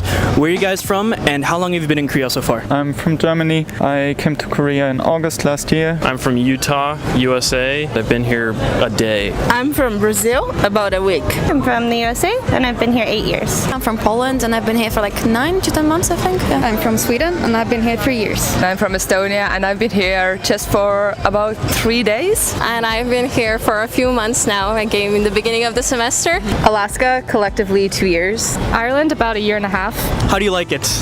Very good. I really like it. Love it. Staying for another year. Stay for another year, okay. And so, as people who have lived here for more than a couple months, do you feel that Korea is getting more westernized or losing its cultural identity? Not really, no. I would say that the West is getting Koreanized rather. Because there are many artists who want to come here to collaborate with Koreans and it's spreading the beauty standard. I think the beauty standard, cosmetic brands, the fashion, everything is gaining more interest in the West. I wouldn't call it losing its cultural identity, but I do feel like the mainstream culture is very American influenced. The pop culture in terms of K-pop and the dramas. This is what pops in my head. Okay. Recently, the government has decided to get rid of Korean age. Did you know Korean age was different? Yeah. In that sense, do you think Korea has lost its cultural identity? The age thing, I didn't really know much about it until I got here. I do think it is a little bit more confusing for foreigners, but in the sense of like Korea losing its cultural diversity over that, I don't think it would really be such a big deal to keep that because it is a little bit different. I think no. It's just a little changes that doesn't make that much. I wouldn't necessarily say it's losing its cultural identity, but I do feel like it's progressing in its own way, and maybe Koreans are starting to realize themselves as well that these very strict hierarchical rules are not benefiting them as much anymore as they might have been like that in the past. Yeah, I think it will help them progress. I'm not sure about losing. I think it's changing, as in identities change in general. I guess those are aspects of the culture that they're losing. For Westerners, this whole Korean age thing is a little hard to comprehend. Getting rid of Korean age, I'm not sure that the people necessarily will stop using that age when speaking. It's more for legal purposes and to stop confusion, because I think a lot of it came from the vaccines when it was the 30-year age limit for signing up for the emergency ones or Johnson & Johnson or whatever. And that caused a lot of confusion because some people thought I am 30, but their birthday said they weren't. So going between the two ages is confusing. So if they legally standardize westernized it, okay, but I think that people will still say I'm 31 when they're 30. I feel like Korean culture kind of just gets lumped in together with a lot of other Eastern Asian cultures, very similar ones like Japanese or Chinese culture, Taiwanese, maybe even Thai. So I feel like if Korea can keep some of those certain aspects that do differentiate it from other countries, I feel like that would just help kind of giving it more of its identity back. Pretty much every roommate of mine asked me how old I am. I answered, and they were like, "Oh, is that English or Korean age?"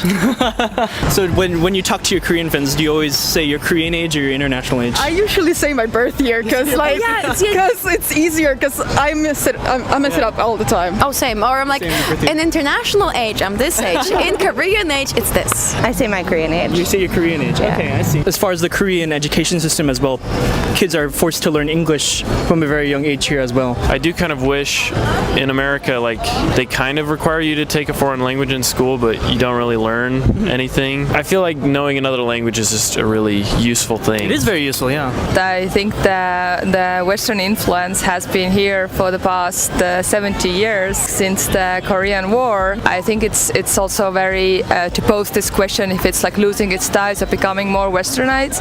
It's just a very binary thinking because this mixture between exchange of cultures or the influences from various cultures, not just Western but also Japan. Japanese influence has been here already for a long time. Of course, yeah. So in a way, the Korean culture has been always in the flux between sort of like borrowing or mimicking from Western influence or American influences specifically. That's like a lot of the reason why I feel like Korea is kind of losing its identity is because a lot of Westerners, especially, like you hear Korea, they're like, "Oh, what K-pop groups do you like?" And I'm like, I'm not here to listen to K-pop. I'm here to study the culture. I'm here to learn the language. I'm here to just immerse myself in the experience. So I feel like more people should embrace that. Embrace the non-K-pop culture of Korea. Through K-pop, these idols have to cater to Western audiences if they want to grow and become known in those countries. So that, in a way, makes them lose kind of the culture. You think that's positive in that way?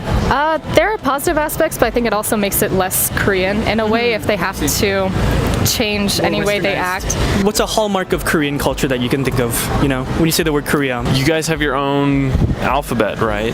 And language and stuff. The Korean alphabet, yeah. Hanboks. I like the hanboks, okay. Have you worn it before? Yes. How was it? It was cold. K-pop? K-pop, okay. K-pop and K-drama. These days, I think it's definitely K-pop and stuff like that. Because especially with BTS, it's gotten so big, like all over the world. I'm more into like the performance aspect of it rather than like the bubblegum kind of cutesy. I like that word bubblegum. Yeah. Hanok, okay. That's a good one. The architectural style of Korea. The biggest church in the world. Biggest church in the world is here. Oh, okay. That's interesting. Yes, then food like bibimbap. Bibimbap. Korea has their own style when it comes to fashion. I'd say style. People take care of their appearances a lot. So I'd say that people are just really paying attention to health, to skincare, to how they present themselves. And it's really nice. I guess it is a different style. People look a little classier here, I guess. I don't know. That style has been going over to Europe lately. For me, it's kind of like the tone, like collective companionship. I don't know if that's the word. Like everyone takes care of each other in a way that I have not experienced in my home country. I'm in a dance club, and even after the first practice, they were like, "Oh, how are you getting home? Let me walk you like as far as I can. Be safe." Like, they care about your safety a lot. Yeah. Even though this is like the most safe country in the world. The obvious answer is probably everyone gives you is like kimchi, bibimbap. Kimchi, all right. But I don't think so. Like the celebration of 100 days or something for children, or the first birthday also is a big deal, or the way that weddings are done. Those are kind of cultural staples that have merged with Western traditions as well. But I think those are much more Korean than necessarily the food. My first thought is food. Kimchi. As well, but I feel like it's also a lot more than just kimchi. Like the whole side dishes, the whole attire. Also the jigaes and all different stews, soups, and the food sharing culture. Yeah, I feel like this is a traditional thing that is still very prevalent today as well. What do you think is one thing culturally that sets Korea apart from Japan or China or other Eastern countries? countries? I'd say just the history is different. Like, obviously, when you have so many different countries that are kind of very close together, you are obviously going to get a lot of influence from other countries.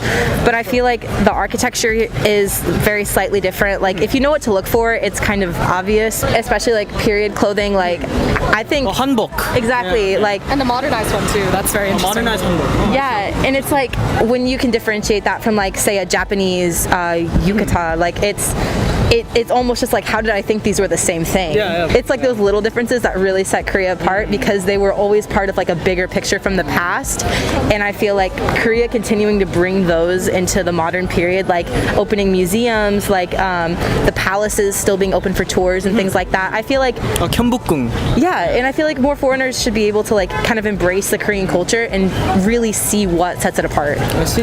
That's great. Yeah, we got more of an insight besides K-pop in this. I like it. Thank you. All right, thank you for your time. Give me a thumbs up, and then yeah.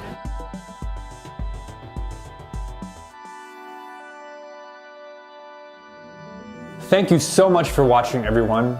Did you enjoy this video? If so, please let me know in the comments down below. Also, if you're currently studying English, I highly recommend you join my channel membership. Once again, I'm Sean, and I will see you in the next video. Bye. 안녕하세요, 여러분. Hey guys, how's it going? It's Sean. In this lesson, I'm going to give you 7 tips that you can start doing today to make your English sound more natural, more like a native speaker. Also, I want to say that this video is sponsored by italki. italki is probably one of the best online resources for one-on-one language tutoring. In this case, for you guys, English. On italki, you can learn English from native English speakers from all around the world. You can even select the country you want your teacher to be from. And if you click the link down below, you can get a small discount when you sign up. Now, let's begin with the 7 tips that you can start doing today to make your English sound like a native speaker. By the way, as you guys probably know, I'm American, so I'm only talking about American pronunciation. British English, Australian English, and other dialects of English have different pronunciation rules. Let's start with this sentence. Most English learners will read it like this. What do you want to do? In American English though, native speakers say it like this. What do you want to do? What do you want to do? I think many people already know that native speakers don't say, what do you want to? Instead, we say wanna. But I want to add though that we don't say, what do you want to do? We say, what do you want to do? What do you want to do? What do you want to do? I want to eat dinner then watch a movie. What do you wanna? What do you want to do? What do you want to eat? What do you want to see? What do you want to eat? I want to eat some pizza. Here's the next sentence. Most English learners will say this. I'm going to see my friend later. And if you've been studying English for a little while, you might say this. I'm gonna see my friend later. But native speakers actually say this. I'm gonna see my friend later. I'm gonna see my friend later. I'm gonna see my friend later. Don't you have to meet your friend now? Nah, I'm gonna meet him tonight.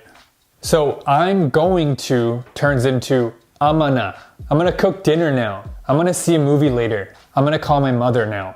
I'm gonna talk to my boss later about this issue. All right, sounds good. Here's the next sentence. Many English learners will say this. What did you do yesterday? However, native speakers actually say this. What'd you do yesterday? What'd you do yesterday? What'd you do yesterday? What'd you do yesterday? So if you're talking naturally and fast, it's too difficult to say, what did you do? So we just say, what'd you do? What'd you do yesterday? What'd you do last week? What'd you do this morning? So any question that has a did and a you, like what did you do or what did you eat, you can just say, what'd you do? Of course, when you say it slow, it sounds a little weird, but when you say it naturally, what'd you do? What'd you eat? This is how native speakers pronounce this. Why'd you leave the party so early? I was so tired from work. I just didn't have any energy to talk to people. Let's move on to the next example. Many English learners will say this. how'd he do it? But native speakers actually say this. How'd he do it? How'd he do it? How'd he do it? It's too difficult to say how'd he do it when you're speaking quickly and naturally. So we just say how'd he do it? How'd he do it? Hey, did you hear? John made a ton of money this year. How'd he do that? It almost sounds like you're a cowboy, right?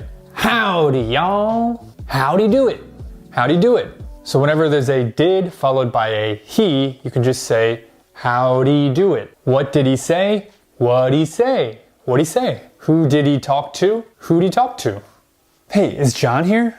No. Where'd he go? Not sure. Let's move on to the next example. Most English learners will say this. I'm trying to find a good place to stay. But native speakers actually say this. I'm trying to find a good place to stay. I'm trying to find a good place to stay. Since it's too difficult to say trying to, we just say tryna. I'm trying to find a good place to stay in Singapore. I'm trying to find a good place to stay. I'm trying to find a job. I'm trying to understand. Wow, you look so healthy. Have you been working out? I'm trying to eat healthy and go to the gym more these days. Here's the next example. Many English learners will say this. Do you know what I mean? With this one, many people make the mistake and say this. You know what I mean? This is slang, and it's not wrong, but you wouldn't say this at the workplace or to your family. Instead, you would say this. You know what I mean? You know what I mean? You know what I mean? You know what I mean. It's too difficult to say, do you know what I mean? When you're speaking naturally. So we say, you know what I mean. Hey, how's your new YouTube channel going? It's good, but I still have to find a good editor and an assistant. I just want to find some good people and start producing content. You know what I mean? Here's the last example. Many English learners will say this. Some of the students are tired. But native speakers actually say this. Some of the students are tired. Some of the students are tired. Some of the. We don't say some of the, we say some of the. I think some of the students are tired. Some of the students are tired. Some of the buildings are old. Some of the apples are rotten. Should we start the meeting now? Some of the people haven't arrived yet. Let's wait 5 more minutes. Alright guys, if you follow these examples, you're going to sound so much more like a native speaker. As a bonus, I will now show you a dialogue that includes all 7 of these tips. Hey Bob, what'd you do on the weekend? I saw the new Avengers movie. Oh yeah? I saw it last week. What'd you think of it? It was pretty good. I really liked the ending. I'm gonna see it again next week with my friend. Anyway, what'd you do on the weekend? I went to my brother's bodybuilding competition. Oh wow, how'd he do? He got 5th place. Some of the other contestants were huge. Anyway, I'm really proud of him. Wow, that's amazing. I'd love to get some tips from him. I'm trying to put on some more muscle these days. You just have to follow a good routine. Consistency is so important. I know, but with work and my family, it's so hard to stay consistent with my diet and workout routine. You know what I mean? Yeah, totally. If you want, I can help you make a good diet and workout plan. That would be great. All right, everyone. That's all I have for this video. Thank you so much for watching. Did you enjoy it? If so, please let me know in the comments down below. Once again, I'm Sean, and I will see you in the next video. Bye. 안녕하세요, 여러분. Hey guys, how's it going? It's Sean. So today I'm going around Seoul talking to tourist guides. You know, the people who wear red, who help tourists with directions and translations. I want to see how well they speak English, and I want to know how well do you have to speak English in order to work a job like this. So the plan is to go to 3 locations, Dongdaemun, Myeongdong, and Hongdae. I hope to find some of these tourist guides and interview them for a bit. Alright then, let's go.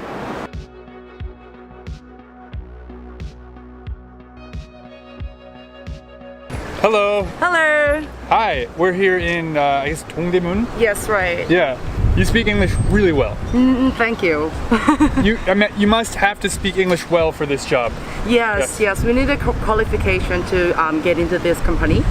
So, like TOEIC or TOPIK score. or JLPT for Japanese interpreter, Yeah. or HSK for Chinese interpreter. Yeah. And how did you learn English so well for this job? Like before working here? I used to work for U.S. Army base in Korea. Oh, wow. As a tour guide. And So- did that help your English? Yes, because I have to, take people to tourism spots in Seoul or even in Korea. So. Yeah. Do you think your English is improving even more as you're working here? Or kind of just saying the same things all the time? I think it's about the same. Okay. But yeah, I do learn too. Okay. Because when tourists ask something, and then if there's something I don't know, like about a specific word, then I ask them again, can you spell it out or can you write it down here? Interesting. And then I try to memorize that word so I can, speak it later on. I'm gonna guess you're MBTI E. Yes. Yes. Right. And then? Oh shoot, okay. I don't know you. No, I have no idea. I mean, Yeah, but actually there are a lot of workers whose I. Really? So that's really interesting to me. How can you be I and work this job? You must be so tired, right? Talking to Yes. people, like your battery is going down. So I think same. Yeah. It's quite odd. I But, see. but since I work here, I saw a lot of people who's I here. So What's the most common thing people ask you? Where's the bathroom? yes, very simple things. Where's the bathroom? Where's the subway station? Where's the taxi stop? Or where's the trash bin? Where's the smoking area? Those kind of stuff. Where's the 맛집? Yes, kind of thing? yes, of course. Do you recommend any specific restaurant? That kind of question. Got it. Yeah. 그럼 한국어 좀 할 수 있는 외국인들도 취업 가능해요? 자격이 맞으면 할 수 있어요. 저희 외국인 전형이 있어요. 네, 있어요? 취업 비자 있으면 할 수 그럼 있어요. 한국어랑 저 영어 잘하니까요. 네, 근데 한국어도 할 줄 알아야 돼요. 네. 저희는 한국인도 안내하는 일이기 때문에. 약간 뭐 다른 지역에서 오는 사람들, 서울 네네네. 여행으로 오는 사람들을 위해서. 네, 맞아요. 그래서 저희 동대문 팀에도 우즈베키스탄 분이 있어요. 그럼 그 러시아어 담당으로. 몇 개 국어 할 줄 알아요? 한국어랑 러시아어. 네. 영어도 좀 할 수 있겠네요. 영어는 그분은 잘 못하세요. 그래요? 그럼 네네. 영어는 기본 아니에요? 아니요, 담당 언어가 하나씩만 있으면 되기 때문에 그분은 러시아어 담당이신 거고 저는 영어 담당인 거고 이렇게 되는 거예요. 한국어 잘하시네요. 저는 한국이니까 원래는 저희 2명이서 같이 근무해요. 네, 그래서 뭐 영어 담당 1명, 일본어 담당 1명 이런 식으로 같이 해요. 마지막으로 ENFJ. ESFJ. ESFJ. Yeah, almost close. All right. Thank you so much. No worries, no You were worries. amazing. Thank you. And Have a good time. thank you for helping people. No worries.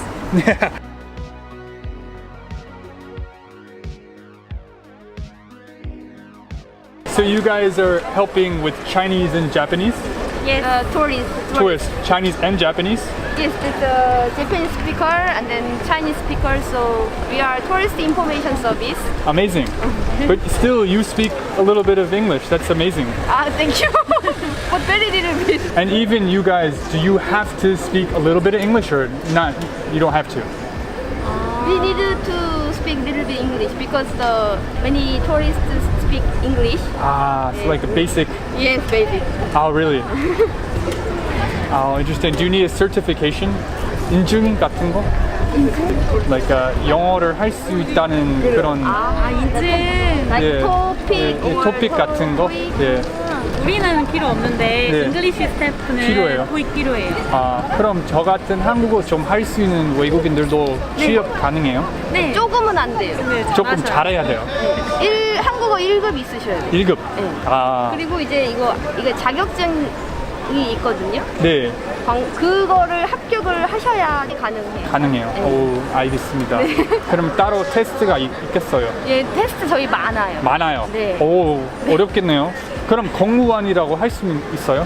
공무원은 아니에요. 그냥 관광 쪽, 네, 관광 분야? 통역 안내사. 그렇군요. 알겠습니다.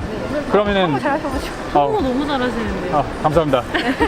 저 여기 사실 여기 오래 살았어요. 네, 그러신 것 같아요. 네. 알겠습니다. 네. 수고하세요. 네, 감사합니다. 안녕하세요. 네. Hello. Hi. Hi. Can I just say first thing, your English is fantastic. Oh, thank you. Yeah. Hello. So, do you need a certification English certification to have this job? Yes. Yes. You should have either a certificate for tourist interpreter. Oh wow. Or if you have a proper like TOEIC or TOEFL test. Yeah. Certificate. Oh. You could apply for this job. Really? Is it a hard job to get?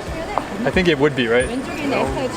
Not that hard in my opinion. Not that hard? Yeah. Okay, but you have to speak English well. You should speak English or other language like Japanese or Chinese. Oh really? Where are people usually from who ask you? Just all over the world? Is it mostly from Japan or China and Southeast Asia and also from Western countries. Oh really? But after COVID, COVID, yeah. Yes, also the local people, Korean people. Oh, from other parts of Korea. People from other parts of Korea, but the Seoul citizen of Seoul. They Oh wow. Or like popular restaurants or other tourist spots. So you have to know all the matjibs and stuff like that. Yeah, we should know that. Oh, interesting. 그럼 저 같은 한국어 좀 할 수 있는 외국인들도 취업 가능해요? 네, 가능하죠. This seems like a very hard job. Yeah. Yeah. I think you must be MBTI E. No, I'm I. Oh really? Even though you speak to people all the time? Yes. Do you think most people are I or E? Must be E. I might be wrong though. Maybe 50-50, but 50-50. But I suppose E has a little bit more advantage. Yeah. In working this job. I gets tired. Yeah. Thank you so much for your help and for your time. Have a great day. Yeah, and thank you for what you do.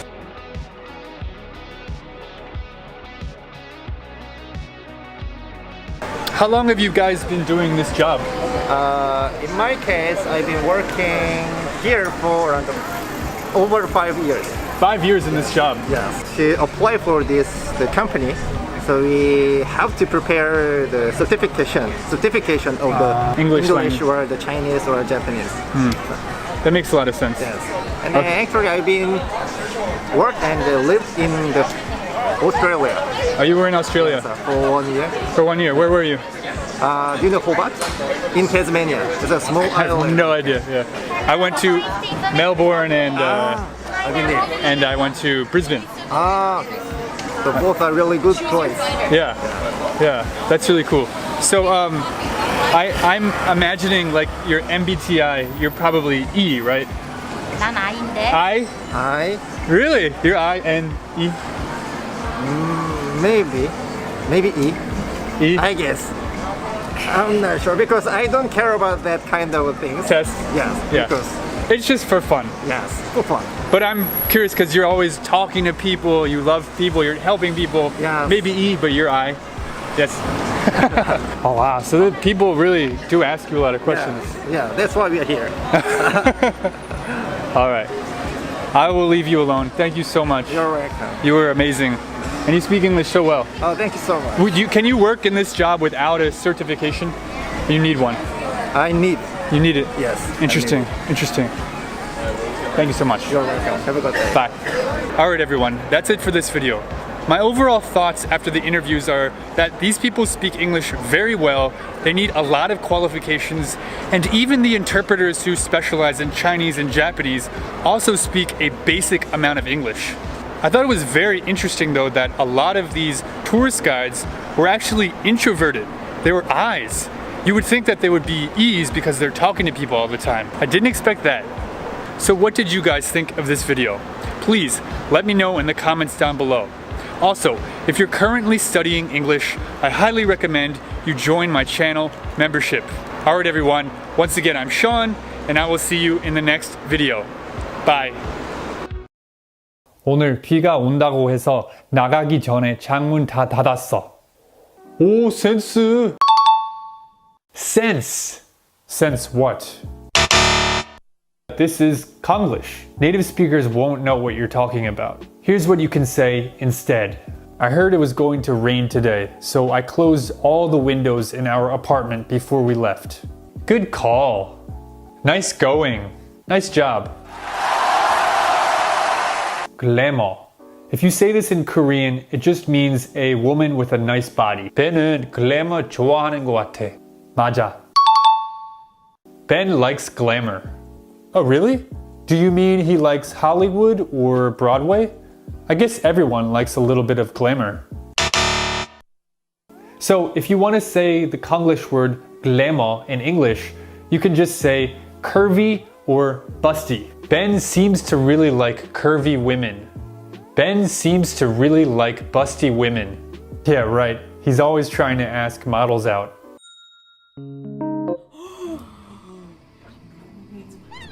Oh my god.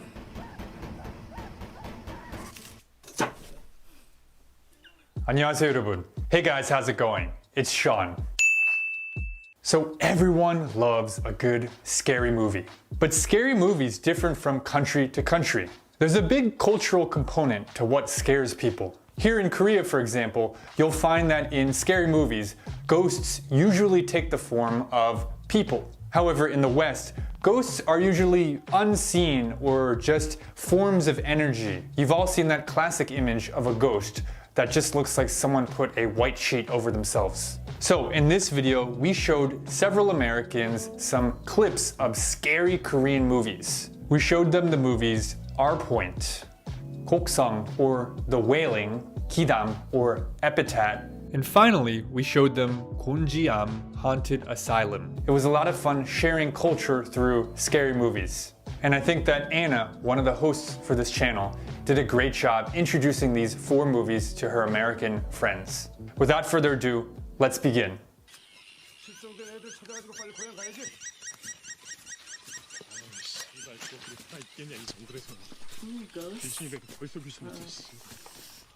This is gonna be like Wendigo situation. Ooh. And the camera was like a little shaky for a moment, so it got me a little worried. 이게 무슨 삽질이야. 부장님, 안 그렇습니까? Okay, but the sound quality of the pee, which is probably just a water bottle. It's probably just a water bottle.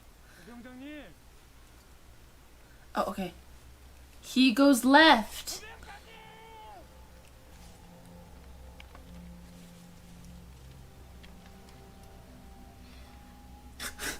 I never noticed that before. Oh, the music's making it like ominous. No, why are they not moving like that? Uh-oh. No.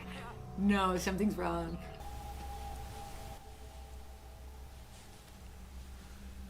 That's so creepy how they all go down. How did they do that without like some sort of signal? That's what I'm Because he wondering. would have had to known. He just did it like after them. That would be me. I really don't. I'd I'd be be like, like, this is not even funny. I'd be like, I don't like this prank. I'd be so mad if this was like an actual joke. I wonder if this one's supposed to be like if it's supposed to be a horror movie or just sort of like a ghostly army movie. It's kind of like how it wasn't something like in your face, like horror or anything. It's like kind of like subtle scary. Yeah, subtle. Because Like, you don't know what's going on. You don't know what was going on. So it's You're like the just kinda fear of the disappeared. unknown that you're like, what is going on? I want to know what happened to them. They really missed out on like a camera angle of like when they're going down. If he would have gone down too, and like maybe there could have been bodies. Like why are they just like ghosts have to haunt a place, an area either where it has a moment to them, like a memory, or there are corpses around there. Like I feel like that could have been like corpses. I bet if we watched the movie and like actually understood what was happening a little bit, we'd probably be a little more scared. Yeah, But, where like, did the sergeant go? Or what yeah, was going like on it with was those like guys? they're pulling a prank on him for all we knew. So. Ooh, I don't like that sound. No. Ooh. Yeah, the sound. Ooh. Oh. No, sir. Oh, in Squid Games. He's like, I'm number innocent. one. Yeah, that's a nice juxtaposition. Okay, that was unnecessary. The volume did not need to go there. Uh-oh. No, No. laughing. No. No. Turn around. Run. Oh no, his laugh is not even like. Oh no. Ooh. They do so good with the makeup. Like his makeup on point. They have blood stains, like the filth. And like look at that. It's so cohesive. But then on there, his white little thing looks very clean, but his face looks dirty. Don't do it. Don't touch it. Don't do it. I feel like the music and like this one and the last one, it has always been like, suspenseful. yeah, it's like spine creeping. Oh, Ooh. They did so good. He's like, live reaction. He changed back. Oh, but his hands are still the same. Maybe Ooh. Trim your nails. There's got to be something earlier in the movie. There has to be. Something about cameras that's like, because he's panicking the more and more he takes a picture. Oh, what does he look like? Oh. Or maybe the flashes like dilate his eyes. Oh. Maybe there's a science behind it. Maybe there's a cultural behind it. Yeah, mad case of scoliosis. Ooh, no. Honestly, props to their makeup department. That's a makeup department. That's a makeup department. And that transformation, like, that was clever. And honestly, the old man was like on point with his acting. Mm-hmm. It's like the undertone of it. It's very ominous and like building up the suspense instead of going straight horror, like jump scare or something like that. Because like in American scary movies, they like chase you, or they like are like instantly chasing you, or like trying to kill you, or there's some sort of like instant like death type Yeah, because like the guy just stood there. He was like, well, I feel like in typical American horror stories, they like would have already started running, and Or, that's like, where the fighting whole or doing something. like the chase scene would happen. Yeah, and that's when they usually trip on a log or something, they're and then like, they're dead. Yeah, this happened. Yeah. Stress. He looks like a doctor, a drunk doctor. It's like the sounds are just unsettling. Oh, ew, ow, I don't like that. What is that? Is that I don't fire? like it. Oh, I forget about the sounds. I can't. Oh my gosh, her cry. Oh. is that her? Or was that the fire? Like crackling. No. Oh my god. Yeah, literally. Oh no. You gross. I can't stand. Close your eyes. Just go back to sleep. Just go back to sleep. Go back to sleep. Yeah, I don't think. Oh no. Close your eyes. Close your eyes. Close your eyes. Close. Yes. No, I'm scared. Don't open it. Yeah. Oh. Ugh. The sounds. The tears. How do they do that? Brushing of the hair. Ooh. Oh, that one gave me chills. That one was scary. Imagine sleeping Yeah. and that thing just being Oh. That one I feel like has the best cinematography. And it has a lot of symbolism. I love the storyline. That one is so good. No, but the thing that made it like even I feel like scarier than the other ones because like in typical like for example that scene where it was like she closed her eyes and then she woke like you would instantly think would be like the mom showing up like screaming like something loud to just jump scare you, but she opened her eyes and she was just like there by herself. So yeah, and so I think like that anticipation made it even worse instead of full out like because you're like, where is she? Yeah, where you're is like, she? where is she? What's end going like on? Yeah. I was like, she's coming for you. Yeah. You better keep going. Ooh, that one was good. That was a scary one. That was a good one. Oh.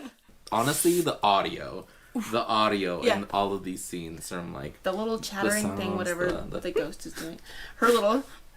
I'm like, oh my gosh. it's so good because there's symbolism about like grief can be terrifying. Like the dead can be terrifying, and it's like it haunts her. And I feel like a lot of it was guilt too. Like maybe there is some guilt.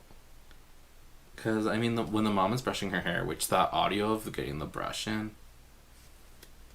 One thing I noticed is when they're looking in the mirror and it like zooms out, but there's also a road in the background. Good point. So it's like a road to something else, but like it's being blocked on. So maybe it's like in order to like move on past this road, you have to get through this reflection, this self-reflection. And sometimes self-reflection is terrifying. This was genius. I think like it's a masterpiece now. It's masterpiece.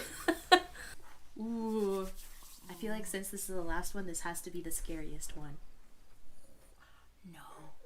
No. It's like point of view. It's like first. No. No. You can tell she's already seen something because she's crying so hard.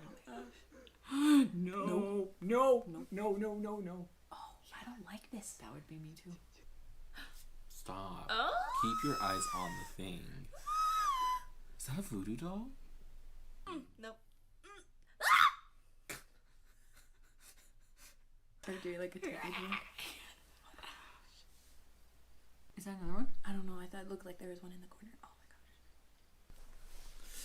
my You moved and it kind of freaked me out a little bit. Oh! Throw the doll at it. That's what I would do. Like, ah, it's not gonna do anything. You're You trying to just get scare angry. me. I'll skull you.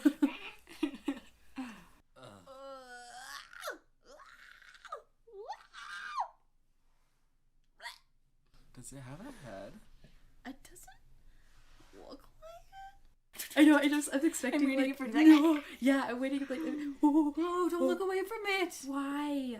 You can do that. You can grab the doorknob without the flashlight on it. Yeah, I'm like expecting like a big bump, and it.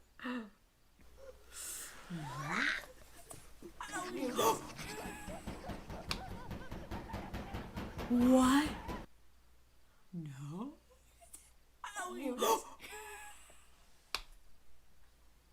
What?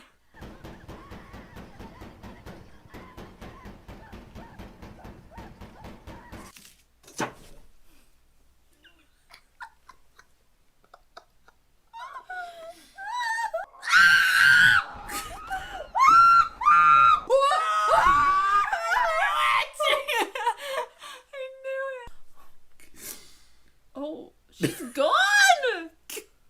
She's dead! Oh, she's dead! My That was, yeah, first mistake. Never go to an asylum.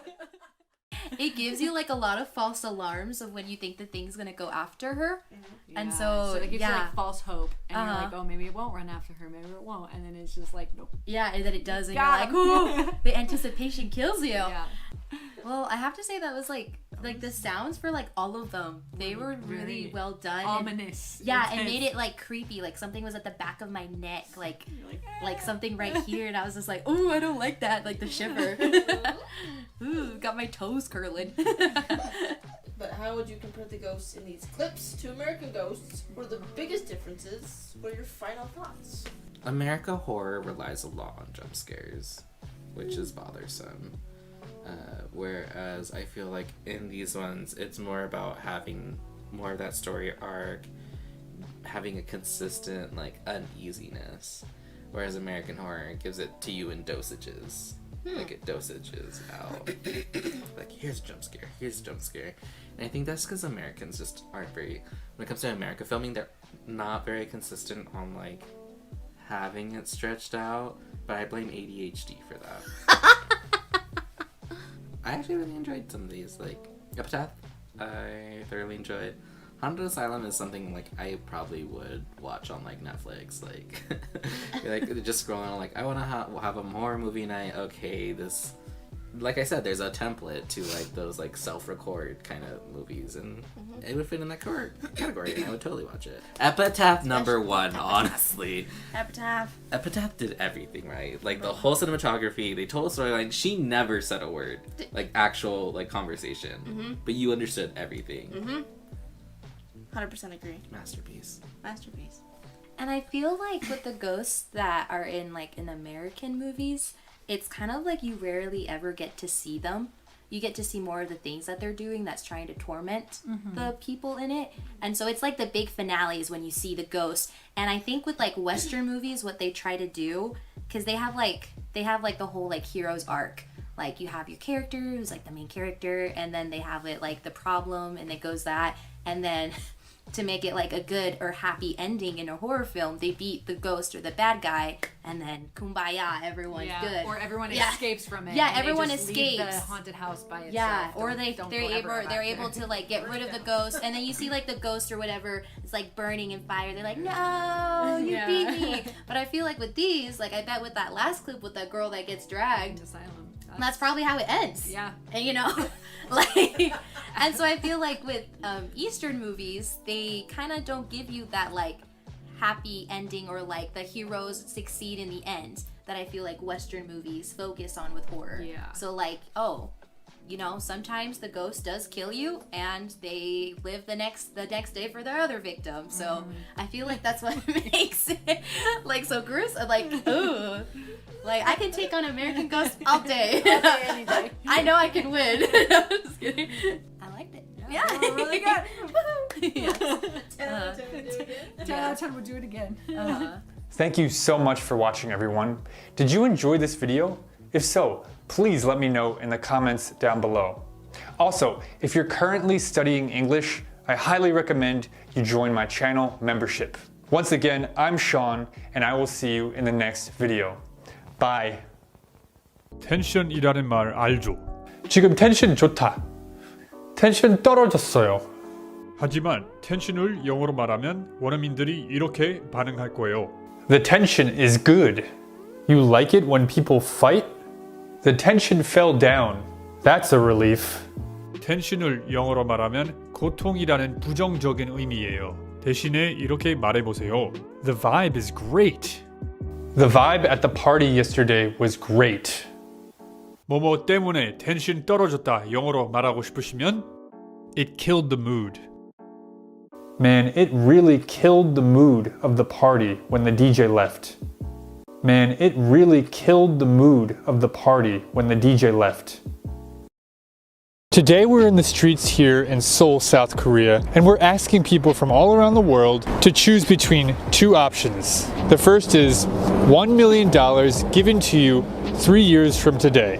The second is 5 Bitcoin given to you 3 years from today. I'm very curious as to what people will choose, and I also want to know their reasoning. All right then, let's ask some people. 10억 in 3 years. Really, why? Not a risk-taking person? Okay, Bitcoin's too risky. I think so. Okay, good answer. Thank you very much. Hi, where are you from? The US, the $1 million. Is there a reason why? I don't know a lot about Bitcoin, nor do I trust it as much. Okay. And as clearly shown by the pandemic, you never know how things are gonna go. $1 million, I know what that is. Yeah. So I'll take that. Are you concerned at all about inflation down? Oh, 100%, but considering that my whole life has been controlled by inflation, I'll never really own property or, you know, have social welfare. You might own property one day. Maybe, yeah. Fingers Work crossed. hard, yeah. Yeah, you can do it. But no, I'll still take the $1 million. Fair enough. Thank you so much for the answer. Yeah, thank you. All right. I'll choose 5 Bitcoin. Why? I think the Bitcoin's price more getting higher and higher. And next year, I think it's over 100,000. Yeah. For 1 Bitcoin? Yeah. In just 1 year? Yeah. So in 3 years, it'll be easy to go over 200. Yeah. Hyperinflation will come to us. So Bitcoin is a good choice. Yes, more better choice. Great. Thank you so much. Hey guys, where are you from? Sweden. Stockholm. 3 years, $1 million. 3 years, $1 million. Yeah, 3 years, 1 million. Yeah, same. Bitcoin is decreasing, you know, like it's not a big thing. I don't trust it. No, I don't trust it. I don't trust it. You don't trust it? And I've heard it's like the value of it, it's decreasing. Yeah. That's what I read like yesterday in the news. Okay. Bitcoin has actually increased in value every year, with the exception of 1 year. Okay. On average. Okay. Just quick fun fact. Yeah, Okay. Money like legit, like having the physical, or not physical, it feels safer. Yeah. Okay. Are you not worried about inflation? That's true though. After this pandemic, you never know what happens to the economy, so I would still go with the $1 million. I would choose $1 million. $1 million. Yeah, because I don't know enough. Awesome. Thank you so much. $1 million. $1 million. 3년 동안 저는 기쁘고 싶지 마음 졸이고 싶지 않아요. 블록체인 기술의 전망이 밝다는 거는 모두가 부인할 수 없지만 저는 3년을 기다리고 싶지 3년을 마음 졸이면서 있고 싶진 않아요. 그래서 10억 확실한 기쁨, 마음 졸임 대신 확실한 기쁨. 그러면 션이 저한테 지금 10억 준다고 했으니까 3년만 기다리면 되죠? No. Okay, 10 Bitcoin or 10억? 10 Bitcoins. Yeah. Same. Same answer. Wow. Yeah, 10억. Interesting. Same reason. Yeah, 같은 same 이유로. reasons. But if you say 20, I think it one more time. Oh, interesting. Okay. Yeah. Great, thank you. Yeah. Where are you from? USA. Okay. You have 2 options. You can either, in 3 years from today, receive $1 million or 5 Bitcoin. What would you choose? Will a Bitcoin be worth 200 grand? That's the simple way to look at it, but you also have to consider inflation on the dollar. That's and right. Next you have to consider the utility of either a dollar or Bitcoin. So in other words, how easy or difficult will it be to transact and get things you want with one of those things? Yeah. And then finally, you have to consider the tax implication of consuming something with one of those things. Okay. So you don't have to worry about taxes. Don't have to worry about taxes. I suppose I'd say Bitcoin, but it seems that even nowadays, you could be just as regulated spending your crypto as you are spending dollars, just in a different way. Yeah. You know, governments make it difficult to acquire crypto. Most places that sell services and goods don't accept crypto. So what the market values a Bitcoin at in a few years could be 200 grand. Does that mean it really gives you 200 grand of buying power on normal everyday items? Not necessarily. Cautiously optimistic about Bitcoin because I don't need $1 million or Bitcoin at any point. I'm good. But I think, so as the risk taker in me would take the Bitcoin. Okay. Yeah. All right. Amazing. Thank you so much. 10억, of course. 왜요? 일단 비트코인을 안 하기도 하고 약간 리스키한 것 같고 10억은 약간 딱 정해져 있으니까 그래 딱 확실하게 내가 받을 수 있는 금액이라고 생각이 됩니다. 그러면은 10 비트코인 or 10억. 근데 일단 비트코인에 대한 개념을 잘 모르기 때문에 I'll just go with 10억. 100 Bitcoin. 아씨. Just kidding. Okay. 혹시 왜 100 간다? Okay. Thank you so much. Hi, where are you from? I'm from the United States. Cryptocurrency is hot right now, but there is also like, it goes up and down a lot. Yes, volatile. But yeah, I would maybe say $1 million if it's US dollars, because the currency seems to be pretty stable and you can invest that in a lot of other things instead of having all of that in Bitcoin. But you can always do whatever you want with your Bitcoin. You can change it back to cash if you want true. Yeah, that is true. Are you at all concerned about inflation? Does that influence your decision at all? Yeah, so that's the other thing is Bitcoin doesn't change as much with inflation as the US currency does, and there's a lot of inflation happening right now, so there is that. So it makes it very difficult. Yeah. Thank you so much. Yeah, you're welcome. All right, bye. Hi guys, where are you from? We're from Norway. I'd say Bitcoin. You take the 5 Bitcoin. Why? They're still growing, and with the metaverse and like the blockchain becoming a bigger part of society. More mainstream. More and more mainstream. So we don't know, it might stay here forever. Yeah. But even if it doesn't, you think it's going to be around for a long time? Yeah, at least a while. Yeah, so you choose the Bitcoin. What do you think? I think it's really, really hard because I also know that it's growing, and I also think it will be here sometime. Okay. So maybe the Bitcoin. The Bitcoin, okay. Yeah, maybe. How big is Bitcoin in Norway? A lot of the Norwegian people know about it and have invested or thought about investing. So I think it's common knowledge. Okay, becoming more mainstream. Yeah, more mainstream. All right, that's it. I'm done torturing you. No more. All right, thank you so much. Have a nice day, man. Yeah, thank you so much for watching, everyone. Did you enjoy this video? Let me know in the comments down below. I will see you in the next video. Bye. 안녕하세요, 여러분. Hey guys, how's it going? It's Sean. In this video, you're going to get the opportunity to test your English listening skills. As the video progresses, the level of English will become increasingly difficult. I recommend first watching this video without subtitles. See how much you can understand. After that, watch the video again with subtitles by clicking the CC button on YouTube. It's important to note, however, that this video is based off of an English speaking test. So even if you can understand everything being said in this video, it's still good to practice answering the questions and speaking along with the video. Also, if you're currently studying English, I highly recommend you join my channel membership.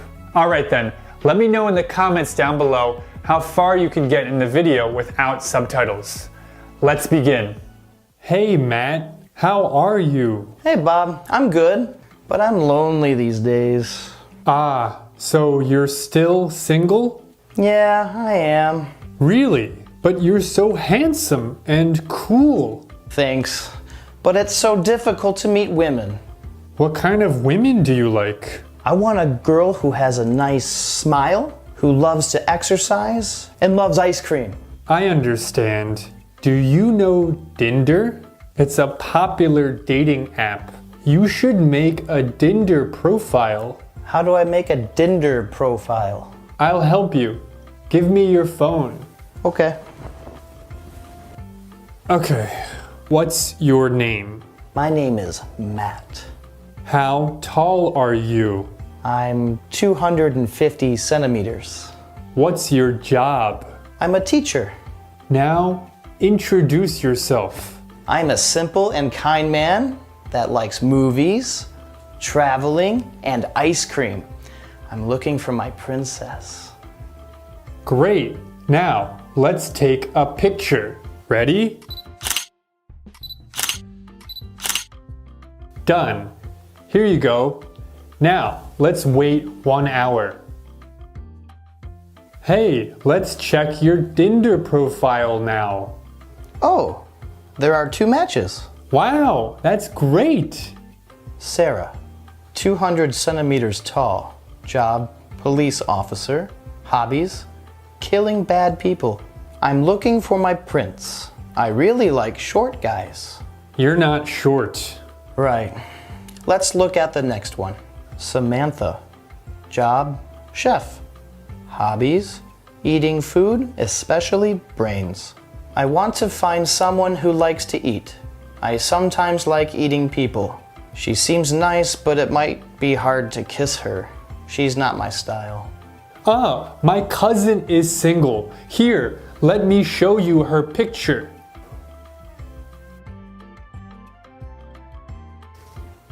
She looks a lot like you. She's kind. She likes ice cream and traveling. You should meet her. Well, she is beautiful, but do you think she will like me? Of course. Here, let me give you her number. Thanks. You're a great friend. No problem.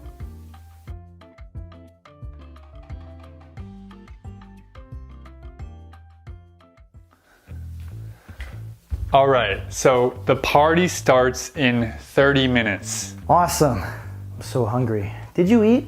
Oh, I already ate, but I can make you a sandwich if you want. Thanks a lot, bro. I'll buy you dinner tomorrow. Okay, great. Sounds good.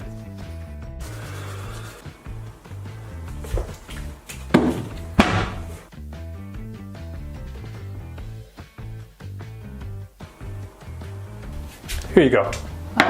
Thanks. Oh, do you want something to drink? I have water or fruit juice. Sure, water's fine. So, what did you do last weekend? I was in the hospital. I accidentally ate some peanut butter. I'm really allergic to peanut butter. Remember? Well, I only put a little bit of peanut butter in the sandwich, but I should still tell him. Hey, actually... Oh man, thanks for that sandwich. It was fantastic. What were you saying? Nothing. I'm glad you liked it. Have some water.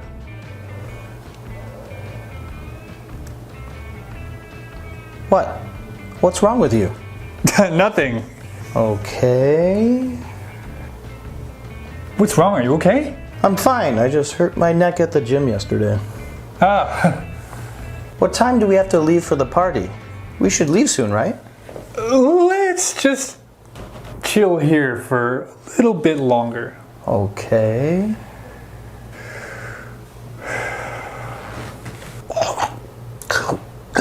Oh my god, are you okay? I can't breathe.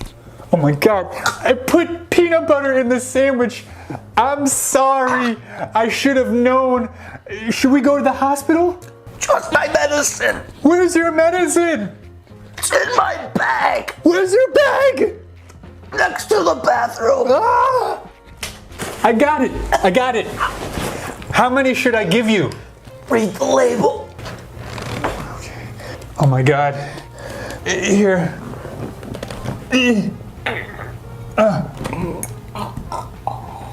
Okay. Oh no, he's dead. I'm so stupid. Why did I give him peanut butter?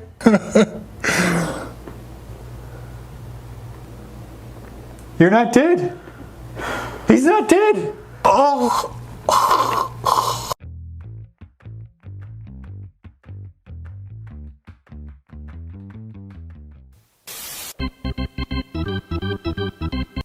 If you follow my 12-step program. Hello everyone. Do you want to know your future? Well, I can help you. I can tell you what job you're going to have, if you'll have kids, and if you're going to go bald. Where is it? Now you're thinking, where's my office? But the best part is, I can read your fortune over the phone. That's right. You can relax comfortably in your own home while I tell you your future over the phone. Call now for a limited time discount. Call now, David. How does he know my name? He must be a real fortune teller. I should call him now. Hello, David. How do you know my name? I know a lot of things about you, David. What job you'll have, how many kids you'll have, and when you'll go bald. If you're ready to hear more, please tell me your credit card number. Okay, it's 42224. Okay, I'm ready. When will I get married? You're going to get married in 3 years to a girl named Sarah. Sarah. How many kids will we have? You will have 3 kids, 2 girls and a boy. And here's the best news of all. What is it? Tell me. You will not be bald in 3 years. Yes. Wow, this is amazing. Thank you so much for telling me my future. And you'll get a promotion at your current job. Huh? I don't have a job right now.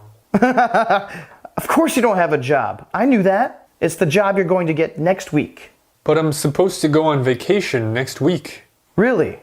Well, we're hiring here actually. Wait a minute. Can you really tell me my future? What kind of question is that? Of course I can, David. I know your name, don't I? True. Okay. Let me ask you some questions then. Is that okay? Sure, but I might not be able to answer them because... What will I eat for dinner today? Pizza. I'm allergic to pizza. Steak. I'm a vegan. Salad? Okay, I see. And where will I go on vacation next week? Paris, France. No. Hawaii? I live in Hawaii.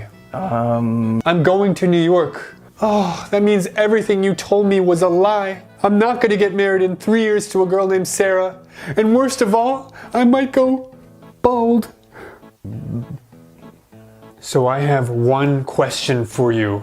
How do you know my name? Sorry, no refunds. Have a nice day.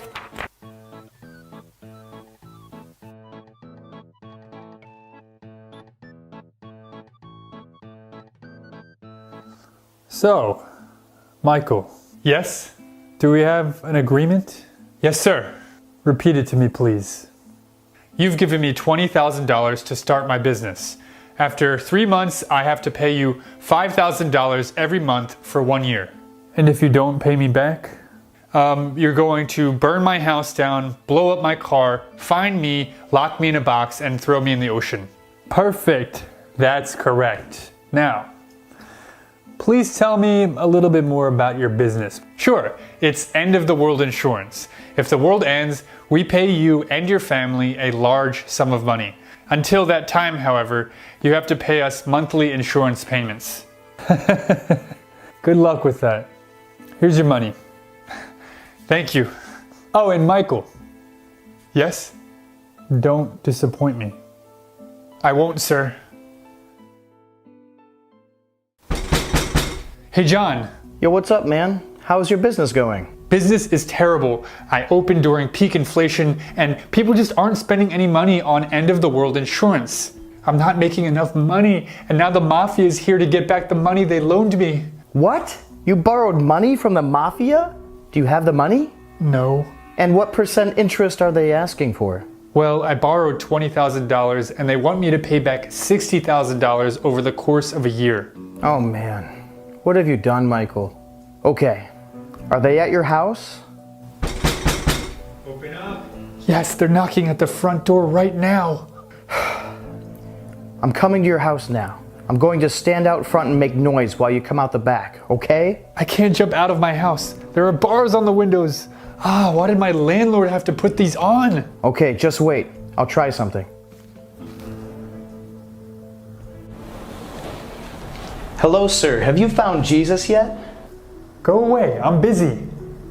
We would love you to join us. I said I'm busy. Okay, I understand. Bye.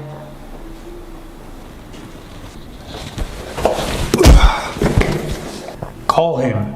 Tell him that I left and that you're the only one here. But do it. Hey, Michael. What happened to the mafia guy?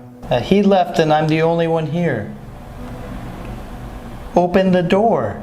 Really? Great.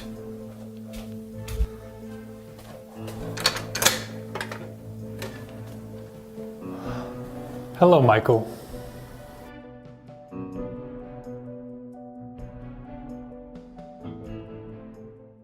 No, man, you're wrong. Here's my first reason as to why it's not worth sending your kid to university or going to university. Okay. First, you can learn almost anything on YouTube or online or from someone or at an academy. It's so expensive going to university, you can just teach yourself. Think about being a YouTuber, a video editor, a programmer. Why go to university when you have all of this stuff, all of these resources practically free at your fingertips? Well, first I just want to say that it can be very expensive depending on what you want to do with your life. It's a big decision, but a lot of people don't have the luxury of being able to learn in every environment given to them. Most people, such as myself, really need a full immersive environment where they can surround themselves with like-minded individuals and physical contact with the things they're learning. Okay, that's a fair point. It's a fair point. Everybody learns differently. Some people learn well in the classroom environment. Here's my second point. All right. The student loans that you have to take in order to attend university, especially in the United States, are insane. The amount of debt that these young kids are going into, 4 years of college, after that you have to start paying back like $50,000, $60,000, $70,000 worth of debt. How can you put that much debt onto a kid who is just graduated and is entering the workforce?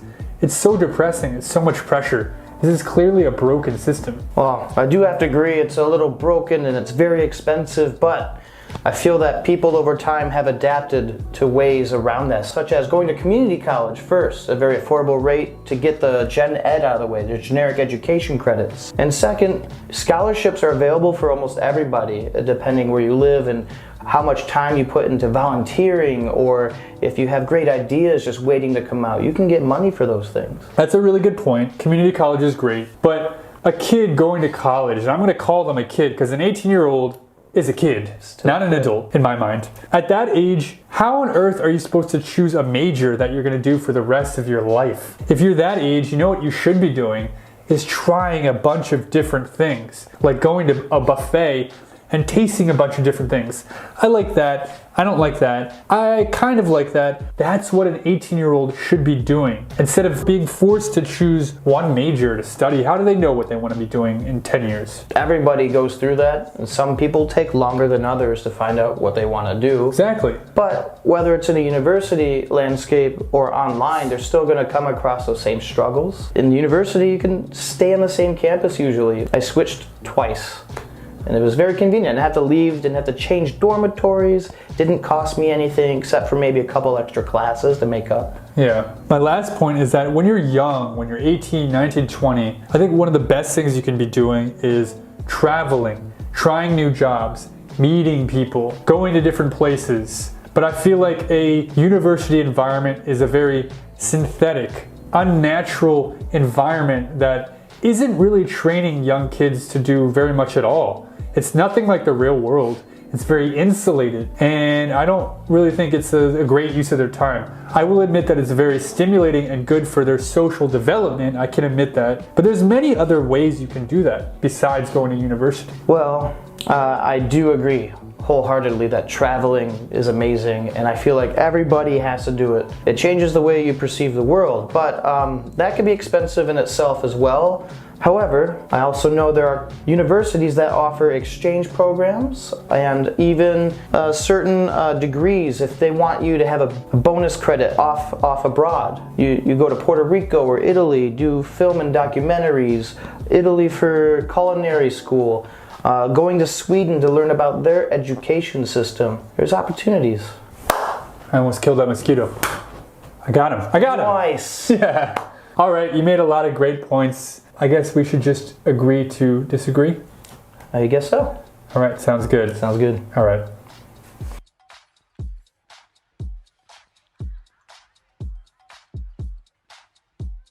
Hello. Hello, Agent 4. We need you to infiltrate the lair of Damascus, the kingpin of the underground crime syndicate. Everyone wears a disguise in the gang, and you'll need to acquire one as well. You have to blend in, act like one of his minions. Don't say or ask anything suspicious. Your goal is to go in, take pictures of the lair, and make it out safely. Don't worry about Damascus today. Try to do it quietly this time, please. This is a high-risk, high-reward mission, and you will be rewarded handsomely. Are you ready to take this on? Let's do this.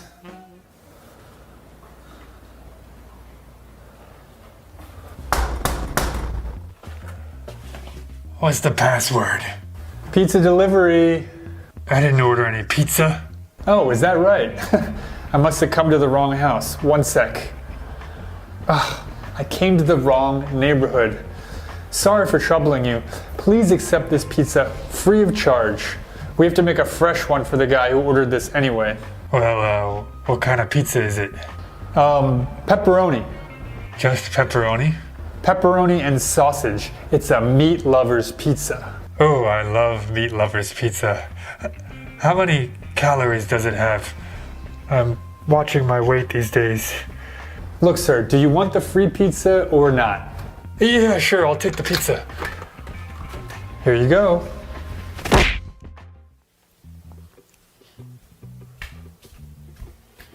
Who was that? Oh, it was just a pizza delivery guy. He came to the wrong house. Oh, really? You sound different than before. Do you want some pizza? As you know, I'm watching my weight these days. Yeah, right. Speaking of which, you're looking really thin these days.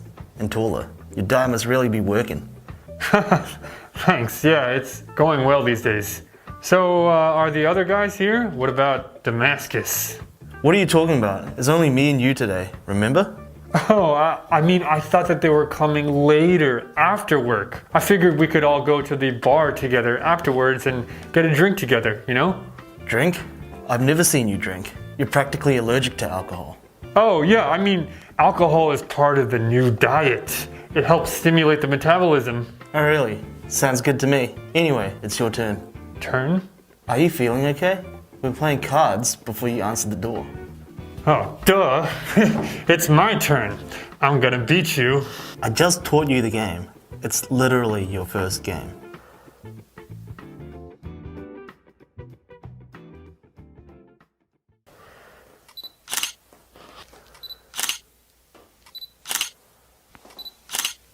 What are you doing? I'm just having a great time here with my bro, eating some pizza, playing some games. I want to remember this moment. Hey, you mind moving this way just a bit for a different angle? One sec. Something's off about you today. First the drinking, now the pictures. You know the boss doesn't allow us to take pictures. If he finds out about this, he's gonna kill both of us. Give me your phone. Give me the phone. Oh, hey, Damascus, you're coming right now? You're gonna give us a promotion? Thank you so much. You wanna take some selfies when you get here? Great, sounds good. See you later. They're coming here now? Yeah, in fact, they said they're out front right now. Let me go get them. Just wait here. Nah. Let's go together. Really? You don't have to come with me. Just wait. I insist. Okay. What's this? Oh, these homeless people are just falling asleep everywhere these days, am I right?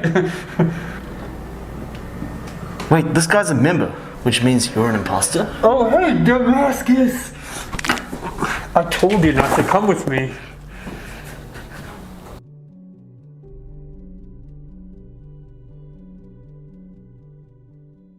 Thank you so much for watching, everyone. Did you enjoy this video? If so, please let me know in the comments down below. Once again, I'm Sean, and I will see you in the next video. Bye.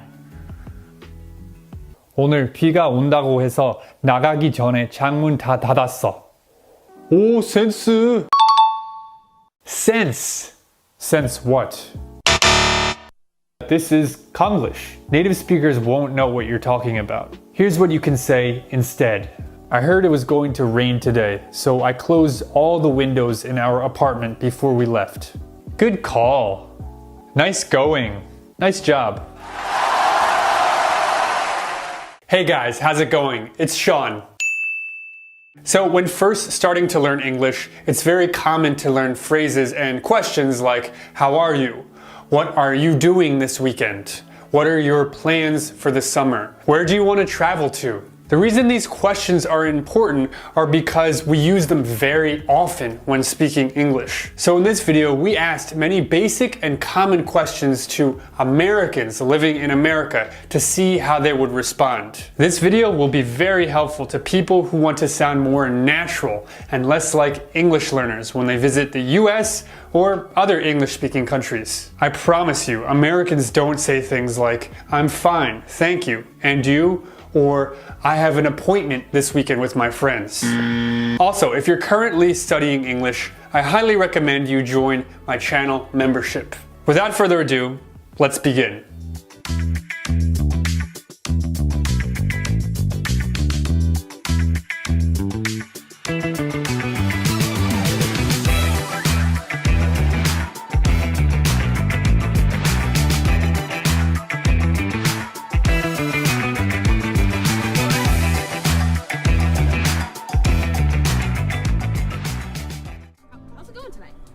Pretty good. Awesome.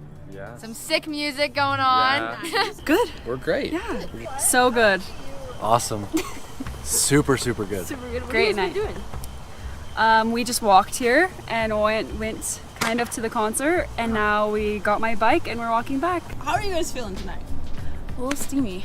It's pretty good. It's nice weather. It is nice weather. Cooled down quite a lot. That is true. That is so true. So what are your guys' plans for the rest of the night? Probably just go home and watch some Netflix. Yeah, we got some TV shows to watch. Nice. Yeah. Just, the night's young. We got plenty of shows to watch. So what do you watch? Breaking Bad. Breaking Bad. At the moment. And we watch a show called Big Brother. It's on CBS. It's like a game show. I'm gonna make a Walmart trip. Gotta go get some groceries. I've got some laundry to do. So I've got to go figure out my washer in my apartment. Hopefully it works out. We'll see what happens. We're planning out the rest of our week tonight. There you go. We just planned a date night for Sunday. Yeah. And we're going to Tony Grove, which is by Bear Lake. Yeah. And we are really canyon. excited for that. Yeah, absolutely. We're gonna do a picnic. I'm going to my friend's house, just hanging out, partying it up. I don't know what I'm gonna do. I'm leaving him. That's what's happening. I'm probably gonna go to sleep. So what did you guys do last weekend? Last weekend, I went to a pool party for a friend who was moving to BYU, different college. I was just moving in, so I didn't really do too much. I just packed everything in, explored the campus a little bit because I'm a freshman, so. He doesn't look like a freshman with this beard. We moved here. Yeah. Moved in. Yeah, we moved in. I got back to Logan last Wednesday from Mexico. On a surf trip. So last weekend we floated the river. Yeah, we floated the river and we just hung out with friends mostly, and that's it. Yeah. I think I just moved in, and then kind of just like got to meet my roommates and stuff. And then like where I'm living, there's like a little area kind of right outside my apartment. There's just like tons of people. You can go play like volleyball, basketball. And I just talked to people, just hung out. Yeah, just the same thing. Just moved in and got to know people because I'm a freshman, so I don't really know anyone. Random question. What are you afraid of?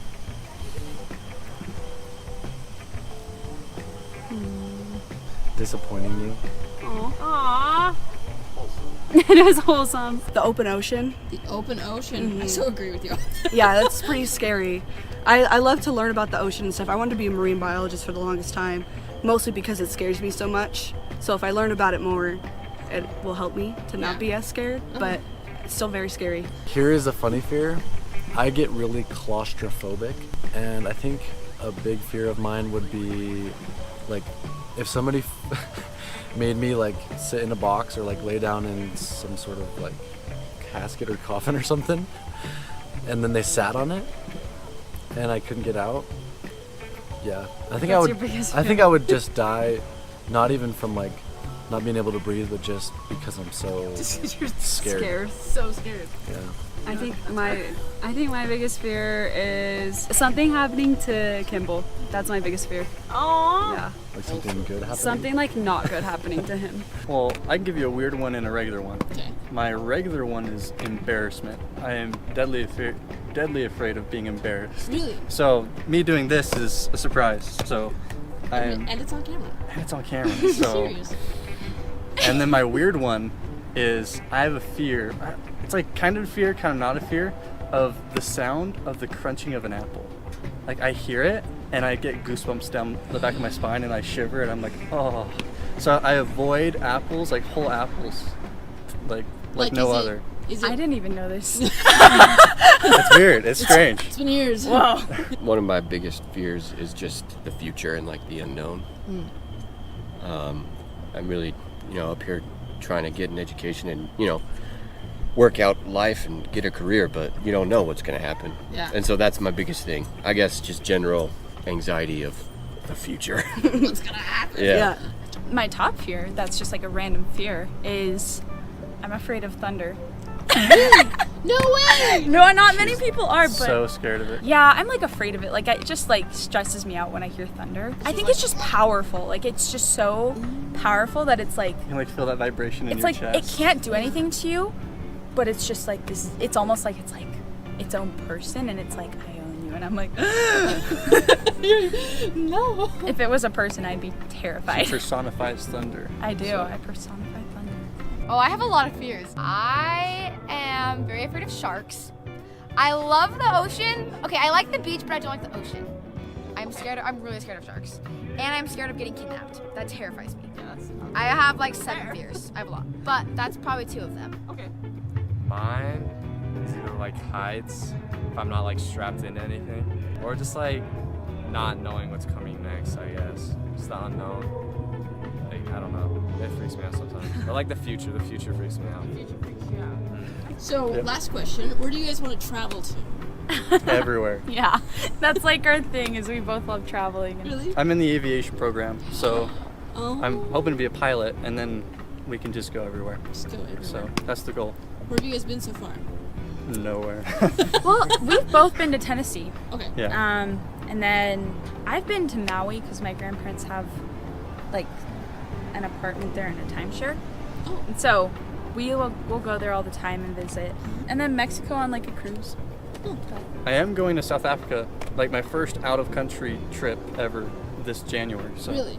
Yeah. Where are you going there for? My mom was born and raised there, so I'm gonna go see my grandpa. No way. Yeah. Is this your first time meeting your grandpa? I've seen him one other time. He came and visited us here. So, yeah. I want to go to Italy. Italy would be good. Yeah, I would love to My go first there. pick would be Japan. Japan? Oh yeah. Yeah, Talked about I'm that. obsessed with Japanese culture. I love it. Yeah, I really like the auto industry of Japan. I love anything Japanese can make. When it comes to cars, I'm all for it. Really? Yeah. Peru. Yeah, I would say Peru too. Well, actually, I really want to go to. Can I answer for you? Yeah. Nashville, Italy. Nashville. I love Nashville. I really want to go to Scotland. Oh. I didn't know that. Oh. So why Peru? Going to Machu Picchu has always been on my bucket list. Really? And we actually have plans to go to Peru starting January. No way. Really? Yeah. So we're gonna make that dream come true, at least for me. I don't know if it was a previous dream for you, but It is now. Ready or not? Yeah. currently your dream. Yeah. I mean, there's really nowhere that I would not want to visit because I love to travel. I want to be a world traveler one day. That's my main goal. Yeah, I me mean, I too. don't want to go to like Antarctica because I actually don't like Antarctica would the be cold. sick. I don't like the Like, cold. a bit, But yeah. Okay, that's all my questions. So, any final words? Any thoughts just bursting from your mind? Eat more chicken. Eat more chicken. Learning a second language is frustrating and stressful, but you're doing great. Even though I don't know you guys, you're doing great. You guys are awesome. I don't know you, but you're awesome. We love you. Thank you so much for watching, everyone. Did you enjoy this video? Was it helpful? If so, please let me know in the comments down below. Once again, I'm Sean, and I will see you in the next video. Bye. Be careful when saying these words in English. I really love beautiful bitches. You know, bitches. Swimming in the ocean, surfing, making sandcastles, playing volleyball. Oh, you like beautiful beaches. When I was an English teacher, I heard my students say this all the time. For many Koreans, when they begin learning English, they confuse the I and E sound. Most of the time, native speakers kind of know what you're saying. May I have one of each, please? May I have one of each, please? But particularly when you're saying the word beach, you have to make sure to pronounce it correctly. I really love beautiful beaches. Of course, another classic example of embarrassing pronunciation mistakes is the word Coke. Please give me Coke. 설명 끝까지 보려면 제 채널에 놀러 오세요. How do Americans ask someone out? The good pickup line. Do you know what this shirt is made out of? Girlfriend material. Do you have an extra heart? Because mine was stolen. 안녕하세요, 여러분. Hey guys, how's it going? It's Sean. So if you like someone, how do you tell them? As many people know, Korean dating culture is quite different from dating culture in the US. In Korean, the word for telling someone that you like them is 고백. But in the United States, if you like someone, you ask them out on a date. But most people just shorten this to ask them out. So in this video, one of the hosts for the channel, Anna, asked several Americans living in the United States how they ask people out. This was a very funny and interesting video. Also, if you're currently studying English, I highly recommend you join my channel membership. Without further ado, let's begin.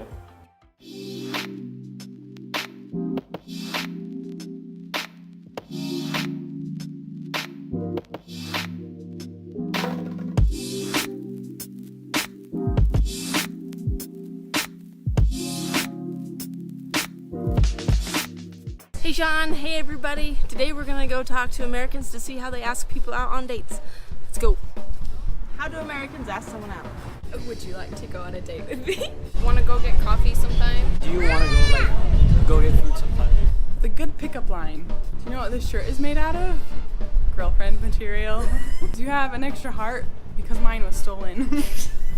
Well, most of the time it's, fairly simple. You walk up, you ask them, hey, do you want to go, go to a movie, go mini golfing? I like to throw axes, so sometimes I have people, I ask, hey, do you want to go axe throwing? Because there's a place around here that does it. I mean, it's fairly simple, fairly relaxed, doesn't need to be too complicated. Right now, like in this day and age, it's very much just like texting and things like that. Like asking people out is kind of going out of style, and just like texting people like, hey, are you free like on Friday or something? Do you believe in love at first sight, or should I walk by again? Usually I get to know the person a little bit first, and then I just ask them out. Or if I feeling it, maybe I'll just ask them out right off the bat. It's like, hey, you're real cute. And then I get their number. I personally have a tendency to just be direct and upfront. I ask if people want to do something. Do you think America could differ from a lot of other countries in this regard? As with most things, from culture to culture, I imagine yes. Probably. Yes. I feel like Americans are very passive with dating. They're more into texting people than like actually asking people on a date. Just based on what's culturally appropriate, it just differs so much from like one country to another. I did spend some time in India, and it was very different over there because arranged marriages are still very much a thing. Which doesn't really matter if you like them or not, you're gonna be with them. I think so. In the way that I've described it, generally you're kind of, gotta be more polite. But the Americans are kind of more brash about things, way more open about it. We're a lot more open about the people we like. We're not too conservative. If we like someone, we generally go say, hey, let's go on a date, But it really depends on the person, but I think just in general, Americans are probably a bit more brash, open about it. When you really like someone romantically, what do you do to let them know or to try to get a date with them? So a lot of times people would say, I like you and I would like to get you know you more. date would be. Or you like start hanging out with them more and like trying to like compliment them more, like hint at it? I try to be closer to them, like physically, and like talk to them more, she said. And then like offer to take them somewhere and buy something for them. Flirt. Well, I just talk to them whenever I can, text them. I don't know, I guess I'm just usually more social. I joke around with them a lot, and that's kind of how I feel most comfortable, is like joking around about stuff and then just being like, oh yeah, haha. Do you want to go on a date sometime? Maybe. Do you want to like fall in love or something? Tease, joke, say nice things about them, or say bad things about them to get their attention, and then... And so I generally try to be, you know, little flirty with them. Generally get to know them, you know, maybe a day or two beforehand, get to know what kind of person they are, get to friends with them a little bit, and then just say, hey, you want to go to a movie, go get some dinner. We can talk a little more about, you know, whatever we've been talking about. You know, it's fairly simple. I just let them know I'm interested. Do some texting back and forth. Again, usually I'm pretty upfront about it. I express my intention. What are some signs that someone is interested in you? I got no clue. They're like being flirting with you, like touching you, like that. Whatever game. I have no clue. They will pick you out in a crowd. Basically, you can be in a large group of people, maybe with a large group of friends, and they'll come up to you specifically, try and talk with you. Other times they're a bit more relaxed, open with you. You notice they laugh a bit more than with other people, maybe. For me specifically, if you realize they're maybe a little toucher with you, grabbing your arm, stuff like that. A lot more, up and personal with you than you would be with somebody maybe you're not too close with.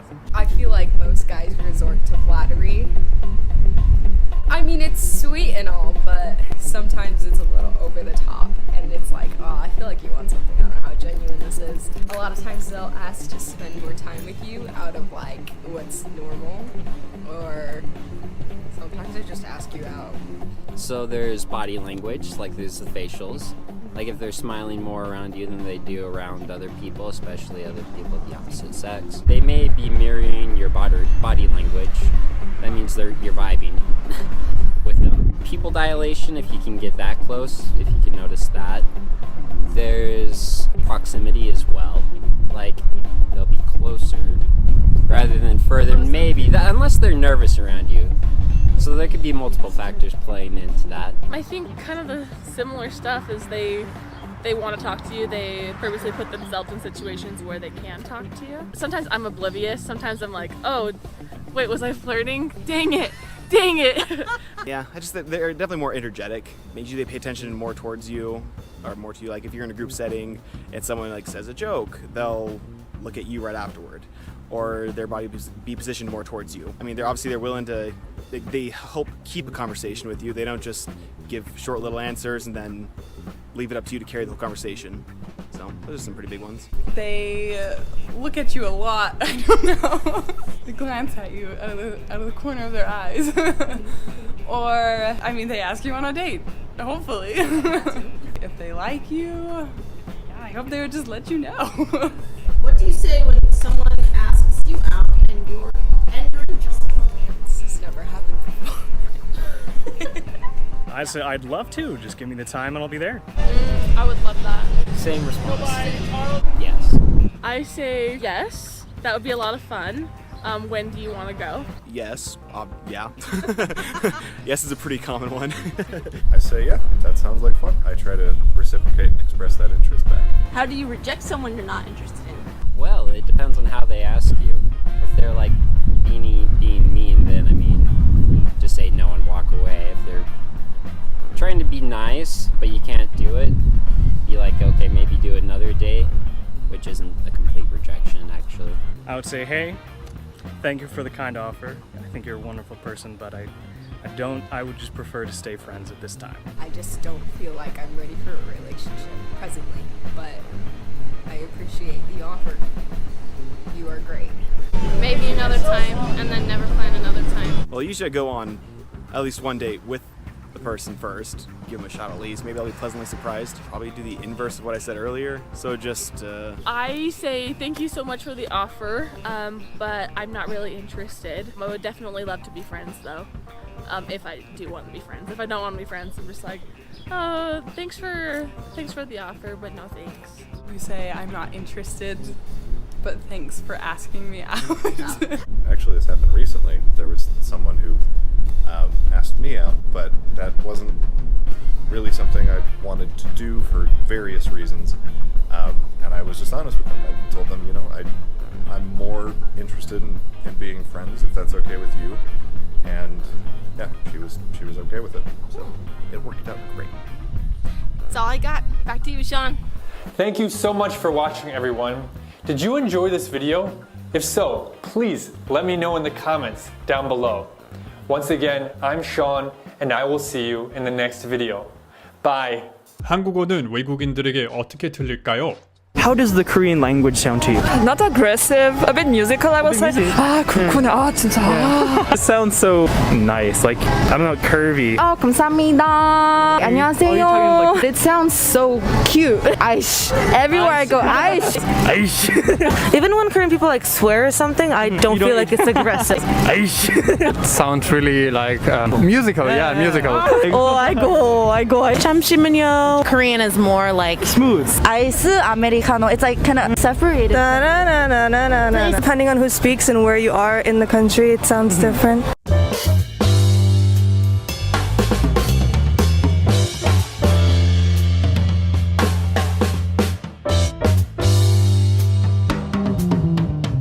Wow, America.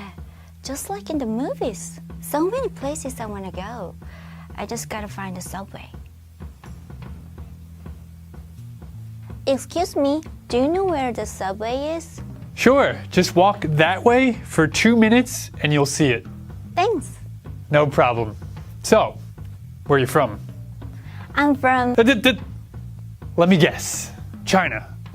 No, actually... Ah, of course. Japan. I've been to Tokyo and Okinawa. Great country. Wait a minute. Konnichiwa. Did I say that right? I'm Korean. Korea! North or south? South. South Korea.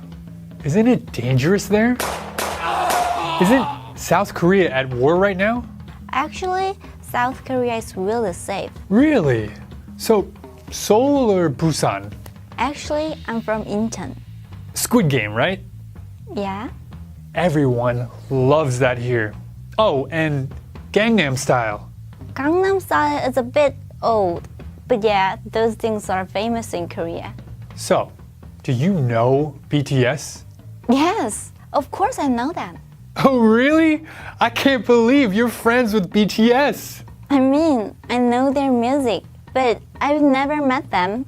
I see. Anyway, welcome to the US. There's some ignorant people here, but just ignore them. Most Americans are really kind and will help you if you need anything. By the way, I'm Sean.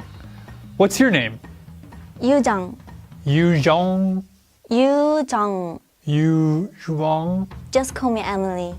Emily! Great name. Thanks.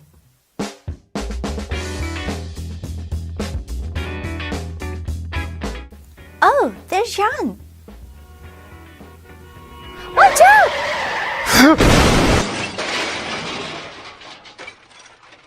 Oh my god, are you okay? Oh. Oh, my legs. Oh my god, you have to go to the hospital. Oh, I'll be fine. It's just a little scratch. Here in the US, unless you're literally dying, you never go to the hospital. Way too expensive, especially if you go to the emergency room. But you don't look good. You have to go to the hospital. It's just my legs. I'll walk it off. I can't feel my legs. See? I told you I'll be fine. You're bleeding. You have to go to the hospital. It's just a little bit of blood. Plus, I don't have health insurance. You can't go to the hospital without health insurance. I'll pay for you. Really? Yes. You promise? Yes. Okay, let's go. Hey guys, before we watch the final scene, I just want to say if you're currently studying English, I highly recommend you join my channel membership. I provide English scripts for every video for you to follow along that will help you as you're studying English with my videos. Click the link in the description of this video if you're interested. Now, let's watch the rest of the video.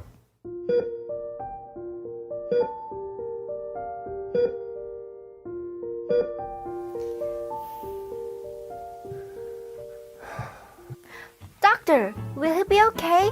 Yes, but it's good you came when you did. If you waited any longer, he might not have made it.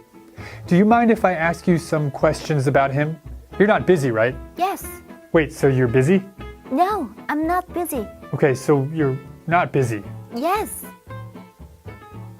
Just ask the questions, please, doctor. What's your relationship with him? We're just friends. Do you know how much he weighs?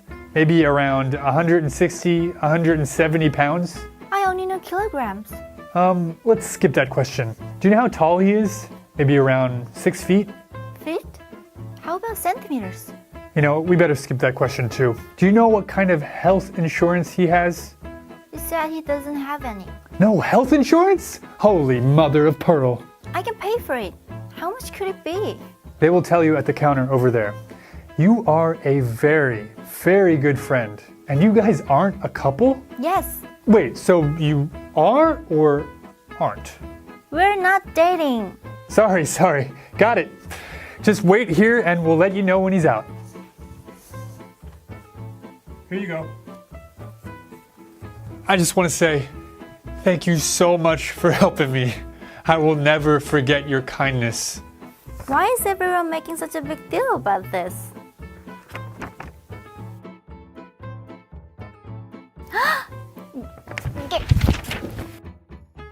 Thank you so much for watching this video, everyone. Did you enjoy it? If so, please let me know in the comments down below. Also, thank you so much to my girlfriend Emily for helping me out with this video. She also does YouTube. 션이랑 가끔 브이로그 찍기도 하고 제 얼굴이 좀 덜 찐빵처럼 나오니까 놀러오세요. Alright guys, see you in the next video. Bye. Welcome everybody to American Inventors. Let's bring out the first contestant. Have you ever taken your child outside in a carriage and wanted to ride a scooter? I know I have. Turn the chore of taking your baby outside into a hobby by using the scooter carriage. How long has your company been in business and how much money have you made from sales so far? Well, we started about 10 years ago, and in that 10 years we've had about $100 worth of sales. I'm sorry, did you just say $100 in sales? Who are the people who bought $100 worth of your product over the course of 10 years? Actually, it was my parents who generated those sales. What is the price point for one of these scooter carriages? $50, sir. I'm confident with your marketing expertise that we can make $1 million worth of profit in about 2 months. How many accidents have there been with this baby carriage scooter? 2, sir. Get out. Glamour. If you say this in Korean, it just means a woman with a nice body. 벤은 glamour 좋아하는 것 같아. 맞아. Ben likes glamour. Oh, really? Do you mean he likes Hollywood or Broadway? I guess everyone likes a little bit of glamour. So if you want to say the Konglish word glamour in English, you can just say curvy or busty. Ben seems to really like curvy women. Ben seems to really like busty women. Yeah, right. He's always trying to ask models out. So as you all know, the Earth is about to explode thanks to a mistake we made when trying to resurrect Batman's parents. Yeah, whatever. I told you to read those instructions more carefully, Batman. He never listens to me. But the US government has supplied us with a spaceship for all of us to head to Mars and rebuild a new society. And that's where you guys come in. They told us that they're going to choose among some promising superheroes from the Superhero Training Academy. The bad news is there are only 3 seats. So, we're gonna have a little audition right now. Questions? Yes. Are you really Superman? You don't look like him. Trust me, I am. Really? I told you I'm Superman. Yeah, that's Superman. Why do you need the spaceship if you're Superman? Are you kidding me? I don't need a spaceship. I'll fly, of course. Then can't you just carry some of us with you to Mars? I mean, I'm sure there's extra spacesuits, right? That's actually a really good question. I will fly so fast that the sheer heat of it will make your head explode like a balloon. Trust me, you're gonna need that spaceship. What about Batman? Doesn't he have a spaceship? I only fly solo. But as for me, even though I can't fly, I have superhuman strength, spider sense, and an above average IQ. No one asked Spider-Man. All right, let the auditions begin. We have 30 minutes. Now, step forward, introduce yourself, and show us your powers. You see these 2 pieces of bread, right? Yeah. With my hands, I can heat them up so hot that they turn into toast. Ready?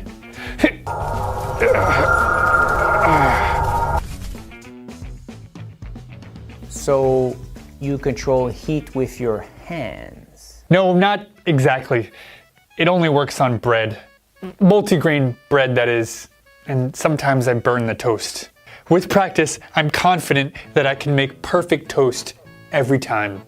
A human toaster! That's wonderful! We'll think about it. Next. I am immune to everything in the universe. Everything? Now that's a useful superpower. Yes, except for 2 things. Besides these 2 things, I can't die. Okay, so what are those things? The first thing is bullets. But there's literally guns everywhere! And so many kinds of bullets! Alright, what's the other thing? Fire. Fire? That's even more common than bullets. There's explosions everywhere. There's bad guys that create fire. I mean, you're just dead. Useless. But next. I can control my anger really well. Oh, really? So what happens when you get angry? Is it kind of like that Hulk guy?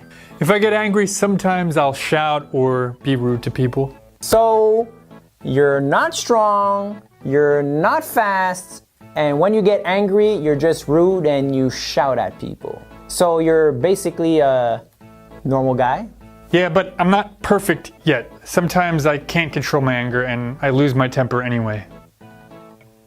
Still, the ability to control one's anger is pretty useful. For example, I feel I could use some of that right now. Put him under maybe. Got it. Maybe? Damn it! Next! So what's your superpower? I could tell you, but why don't I just show you? I'm getting tired of this. All right, show me. You see this gold? Yeah. Voila!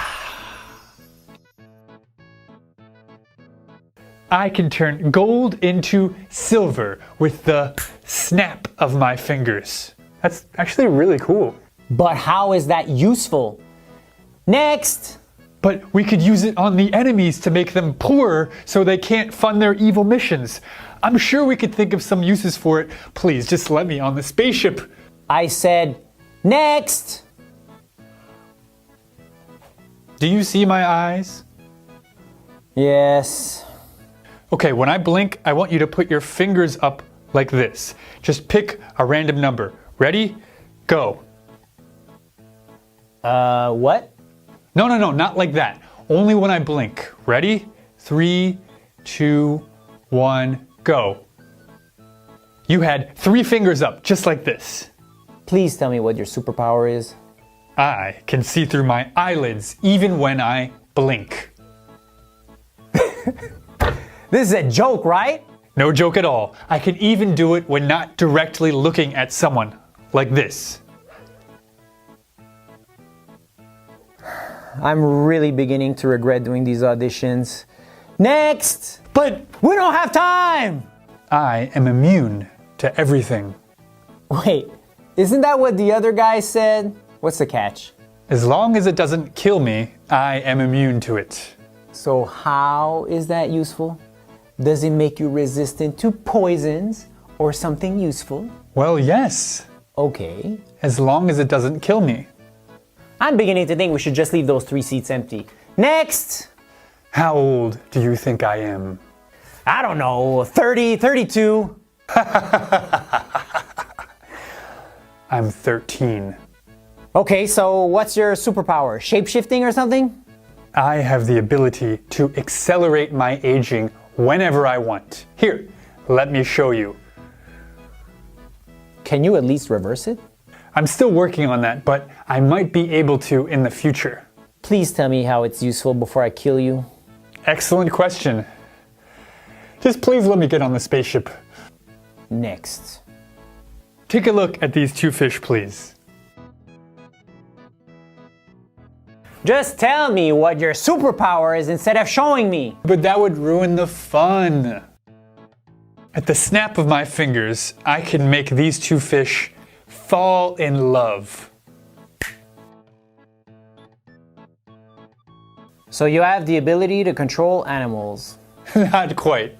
If you don't tell me your damn power, I can make fish fall in love with a 100% success rate. I'm the fish matchmaker. All right, everyone, I have an announcement to make. I've decided we're gonna leave those 3 seats empty. We might need the leg room. Thank you so much for all of your time. I enjoyed all of your great auditions. Enjoy your last day on Earth. Hey, what about me? Come on, Superman, just give him a chance. All right, go ahead. I know the perfect song to play in any given moment. I give great back massages, and I'm a great listener. Okay, well that's a good start. All those things would definitely be useful on a new colony on Mars. So what's your superpower? Superpower? What do you mean? I thought this was the line to get into the end of the world party. No, superpower? Haven't you been listening at all? No, I haven't been. Didn't you just say that one of your skills is being a great listener? Most of the time, I am. Still, better than the rest of all of these people. Can't believe you guys call yourselves superheroes. Useless! You're in. Agreed. Awesome! Where are we going? Just follow me. I'll explain everything on the spaceship. Spaceship party, cool. 미국 카페에서 영어로 주문하는 방법. Can I please get a grande vanilla sweet cream cold brew? May I also get a venti vanilla chai latte with no water? Can I get a small vanilla latte, please? Can I get a small cold brew with oat milk? Can I get 1 iced caramel macchiato? And I want the same thing. Okay, can I please get a grilled cheese melt and a small Charlie cold foam? I'm gonna get a matcha latte iced. And can I get that medium, please? Now we'll see you guys in the next video. Bye. How are you? How's it going? I'm fine, thank you. And you? Hey, how's it going? Pretty good. Hey, how's it going? It's going alright. How are you doing? I'm doing good. Hey, how's it going? Good, how about you? Good, good. Hey, how's it going? Doing good, how are you doing? Hey guys, how's it going? It's going good. Going good. Going great. Hey, how's it going? Good. How are you? Good. Hey, how's it going? Hey, it's going good. How are you? So hey, how's it going? I'm good. How have you been today? I'm very good. Been working. See you in the next video. Bye. Hey guys, how's it going? It's Sean. So in the world, South Korea is becoming more and more popular every day due to dramas, music, and just Korean culture in general. So in this video, we asked foreigners living here in Korea what their preconceptions were of Korea before coming to Korea. You know, things they saw online, read in an article, or heard from a friend, or saw in a drama, and how that compares to their actual experience of living here. Also, if you're currently studying English, I highly recommend you join my channel membership. Now, without further ado, let's begin.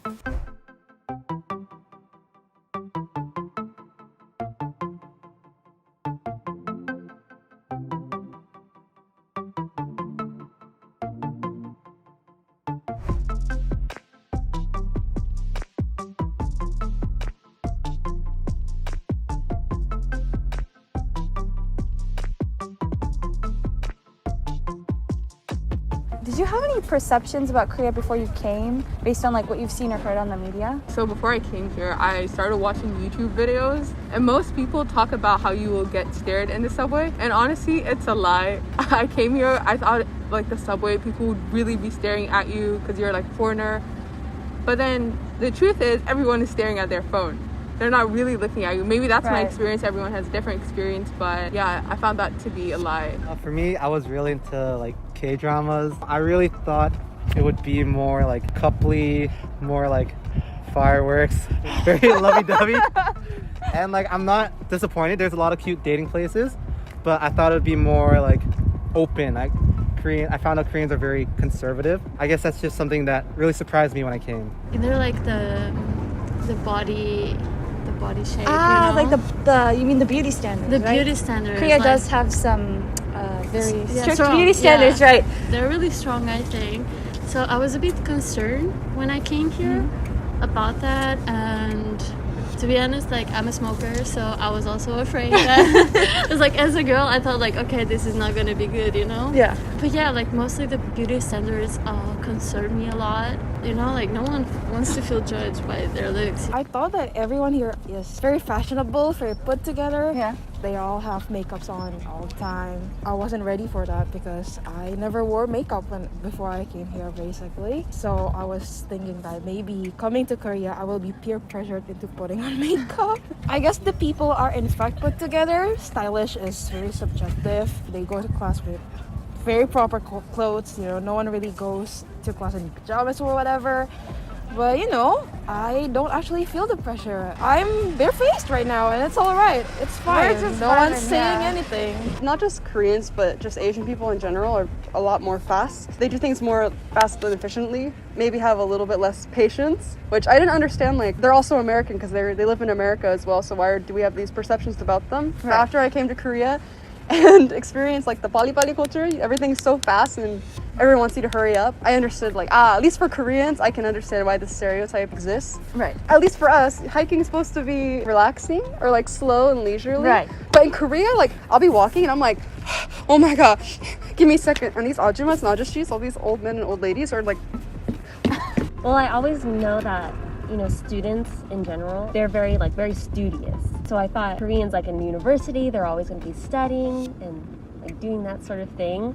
But when I came, I was like, no one's really studying. You know, they study really hard up to a certain point, and then when they get into university, it's like, oh, a breath of fresh air. So that was a stereotype that didn't really come true. For me, it was like maybe the politeness, because I wasn't used to bowing or being like having a difference between older people and me with the language. So that was really kind of a shock to me, because I kept on talking in Panma, so informal language. So I kind of messed up a little bit, but right now I'm getting used to it, and it's getting easier to know how to talk to other people. I expected everywhere to kind of be like Songdo, kind of futuristic and modern, but I guess you do have places that are not necessarily too modern, but I still like the environment. And also with the studying thing too, I thought I'd be studying like from 5 p.m. to 11 p.m. and then wake up 2 a.m. to study, but really I've gotten the most sleep I've ever had in my life, actually. I thought people would speak a lot English here, because you know Korea is a developed country and most developed countries do speak English. Right. So you would find a bit of English somewhere here and there, but it's kind of rare because like a lot of people don't speak English that much, and I kind of find that to be a bit difficult. But yeah, I expected people to speak much more English. One thing that shocked me is Koreans are very much mind your own business. You know, no one really cares a ton. Like I thought, I mean, I do get some staring and some random, you know, comments and stuff being a foreigner, but for the most part, people don't really care. I realized Koreans are very introverted. We're both from America, and there's a lot of extroverted Americans. Like when I first came, I thought there would be like some people who wouldn't mind meeting a new person. But when I came to Korea, all the like Korean students were very hesitant to talk to me, even if I made the first like step and tried to introduce myself.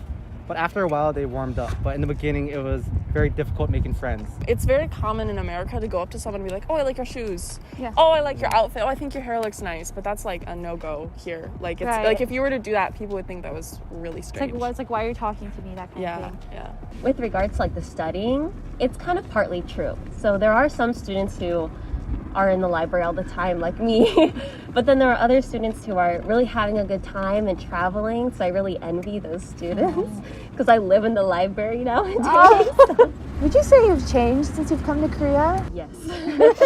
Oh yeah, 100%. Like even just from last year to now, if I look at pictures from back then, I'm like, wow, I really knew nothing. I was such a kid. Yeah, I think I have, because I come from a community that's just so based on like doing things together. Like life is done in terms of community.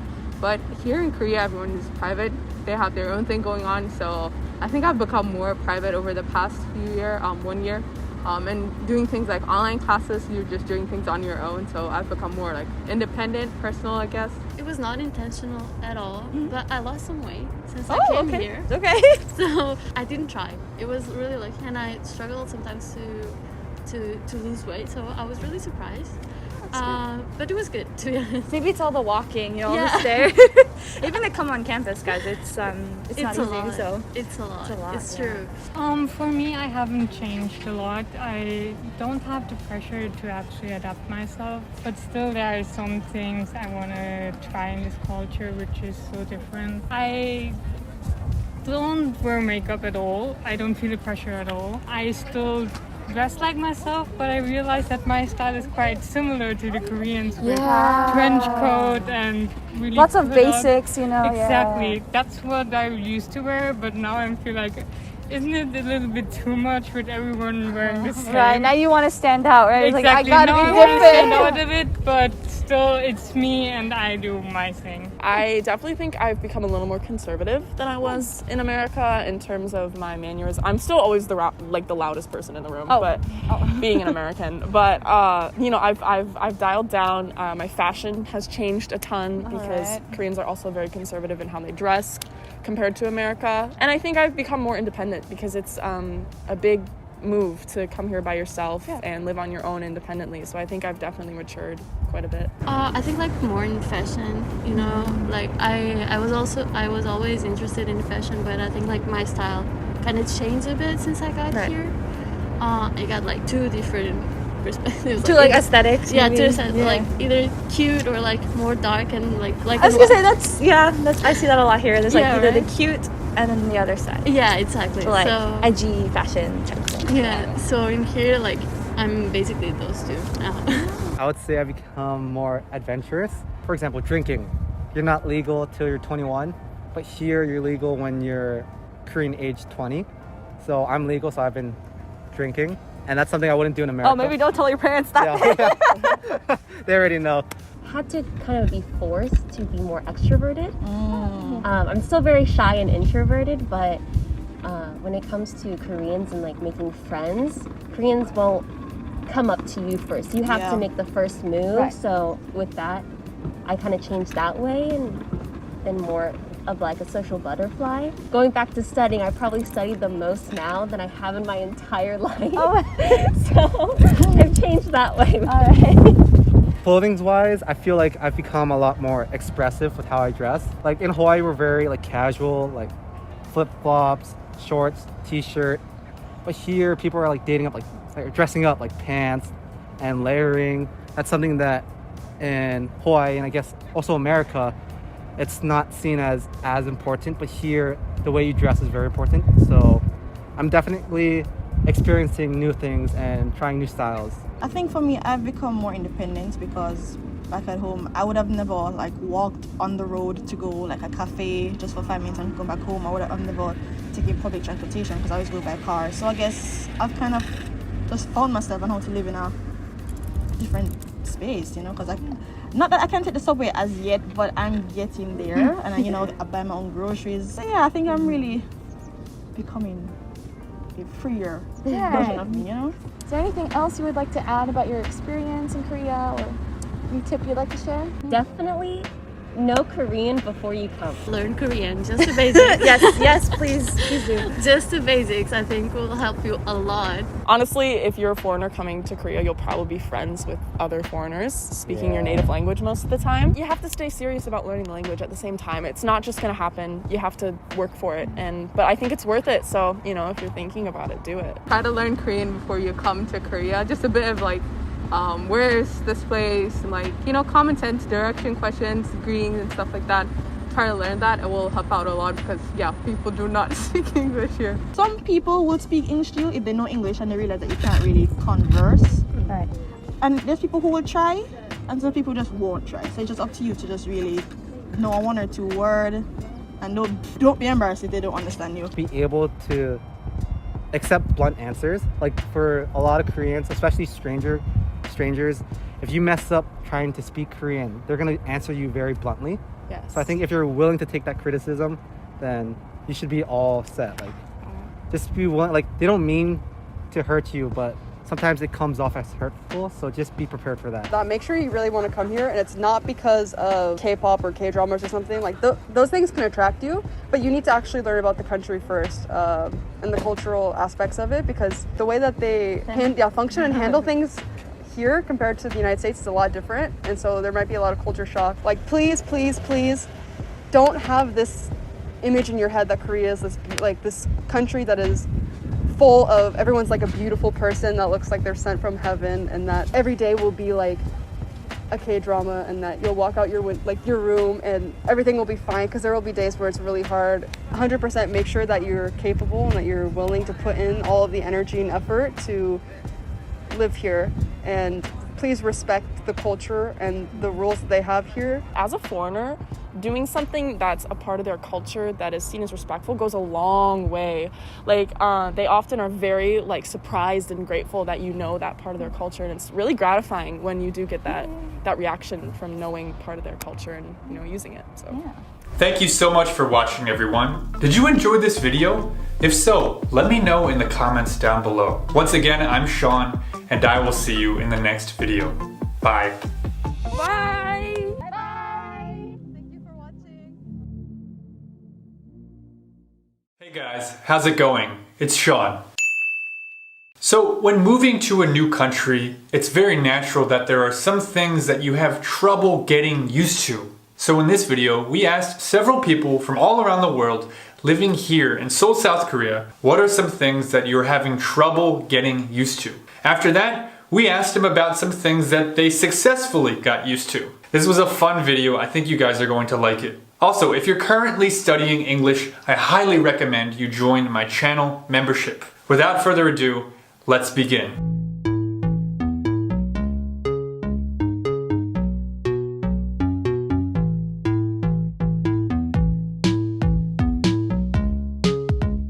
Hey guys, my name is Sean and we're out here on the streets of Hongdae interviewing people from different countries. What's your names and how long have you been living in Korea so far? My name is Zahra. I'm from Tunisia. I lived for 1 year, before Corona, but now it's just 1 week. And I'm Khulud, I'm from Tunisia. I've been here for 4 years now. 4 years so far, okay. I'm Maria from Iran. It's for 6 months. My name is Pepa and I'm from Madrid, Spain.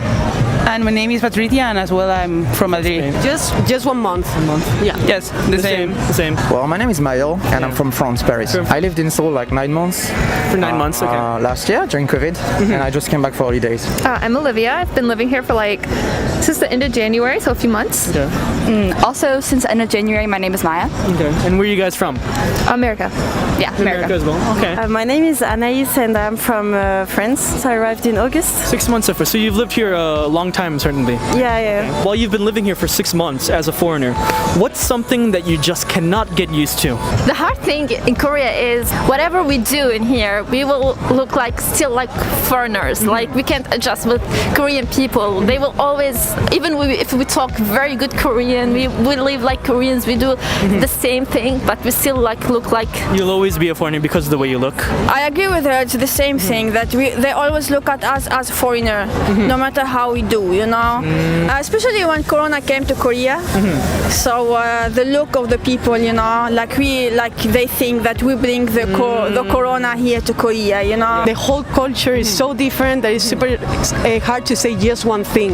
Like, I think in Spain, because we're, I don't know, from Spain, we're Latin, we're European, we're more open, like in general terms, when you go in a taxi or you go in a store, like, and here it's more like they're more true of themselves.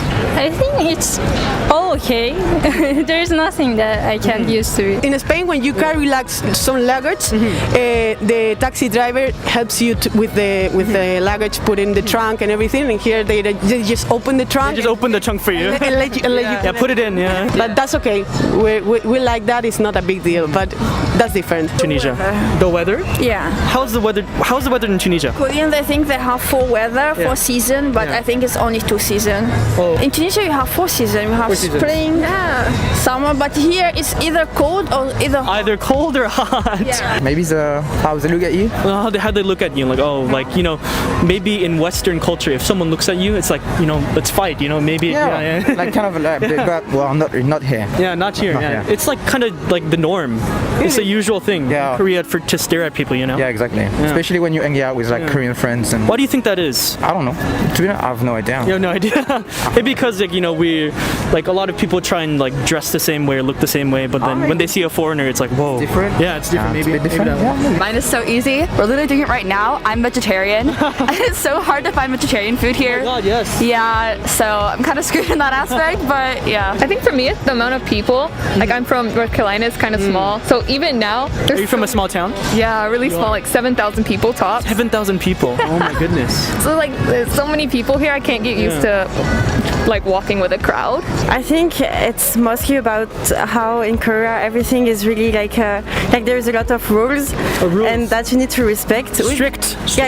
Quite strict, and like for example, when you do hikings and stuff, there is like a pass, and you cannot go like outside. You cannot have your own path like through the forest. You need to follow where you are supposed to go. People don't really care about the rules in Europe. I think like even with COVID and stuff, and here you need to respect the rules because everyone does. But it's sometimes it's frustrating, I think. You start to recognize people really easily.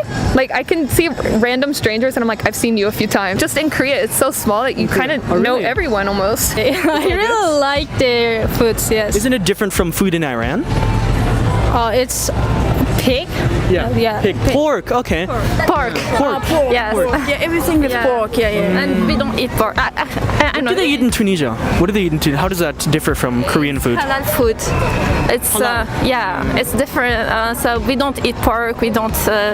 But we eat spicy food. There is a lot of things like similar. Like but. Yeah. Besides like pork, like everything is good. I don't like seafood. So like everything with seafood. Seafood. Yeah. But there is a lot of other things, so it's fine. I like Korean food. You do? Yes, I love Korean. Favorite food? Number 1. 1, 2, 3, go. I like kimchi. Okay. I love kimchi though. You didn't like it at first, but when you've eaten it. Like the spicy stuff in general. Like everything spicy. At first, you know, I could only eat like 1 spoon, and now I don't care. I just love it. I like barbecue. Barbecue. Okay. What kind of meat? Specific? Beef. I mean, Korean barbecue is good. Oh yeah. Yeah, I really like it. Which meat specifically? I mean, pork, beef. I like everything. I try everything, and I really like it. And when I'm going to a Korean restaurant, I try to go to one that is Korean barbecue. I really like it every time. Yeah. Maybe the sweet food. There's so much sweet food here. It's either spicy or sweet. I can't find it in between anywhere. Really? Yeah. I know, like they don't have as much spicy food in like you know, American food. Like, what's something that, you know, specific food that you can think of? Like here, oddly enough, like fried chicken, I've always noticed it's always a little bit spicy. Even if it's just regular, it's always a little bit spicy. Just like a tad bit spicy. Yeah, not bad, but just enough for me to be like, oh, I noticed it. Okay, I see. A lot of people have talked about relationships. What's one thing you cannot get used to? Couple culture. There's everywhere you look, there's always couples. People are always in pairs of 2. Yeah. And it makes you feel so lonely sometimes. You're like, wow, everyone's together but me. Couple outfits. Outfits. Well, I had one girlfriend with my ex. We spent like 9 months there. Yeah, a couple of outfits. It was like it's really not a thing in France, like nothing at all. But here, like it's like then on the street, like you can see people like wearing a couple of outfits. Not a huge fan, not used to it, but yeah, that's it. Was it embarrassing at first? Yeah. Not embarrassing, just like feels weird. And so, how do Korean men differ with American men? I mean, nicer. He's holding my bag right now. So. Would an American guy do that? No. He would not. They always get so like, oh, I can't hold it. I look like a girl. But like Korean men just don't really like care as much. I've noticed, and they like being more like PDA, which is odd because in Korea people think Americans are more like open. But I've noticed Koreans are more like showy rather than American. Well, they're a bit crazy. Yeah. Like, oh, really? Yeah, when they drink and shit, goes crazy. But it's okay. They're nice, they're respectful, and we like that. What's one experience that you've had from a Korean guy that's, they're very nice and respectful? I mean, when we go out, they invite us to drinks and shots and everything. And in Spain, it doesn't happen. Like, they give you one, that's it. And here it's like one and another and another. Another. Yeah, that's super nice. It's not like, I mean, they're not picky. And they have like a lot of conversation with you, and they are interested in what are you doing here and that stuff. So they are so nice. Okay. I didn't really date a Korean guy, but I think like the cheesy stuff. I think that cheesy stuff. And I think that's why I could not date a Korean guy. I think that in Europe we are really straightforward about what we want. For example, if I just want to sleep with someone, I can say it and it's not a problem. Oh. But like Korean guys, it's more open-minded in France. You're trying to say, right? Yeah. What's something that you've gotten used to? What's something that you've adjusted to successfully while you lived here? The coffee shops. The coffee shops, okay. I love Why the coffee shops? Because in Spain, you don't see as many coffee shops, of course, but I really like to go there and work and meet new people that is working there. In Spain, it doesn't happen. They just go to the office, your college, wherever, and they work there. But here it's like you go to a coffee shop, you order a coffee, of course, and you meet new people that is working there, and you can spend the whole day there and no one is gonna say anything. Public transport. Public transportation. It's very, convenient. It's really convenient. It's really fast. There is never any issue. In France, there is always strikes. There are always technical issues. Yeah. It's like supposed to be 20 minutes, but in fact, it would take like 50. So, but here it's like so easy. Maybe transportation. Transportation. Yeah, because where I go to school, we have really bad buses, and you need a car to get places. But here, it's so nice because bus. Goes anywhere. So nice. It's so nice. You want to go to Busan? Okay, buy a ticket. Exactly. We literally did that.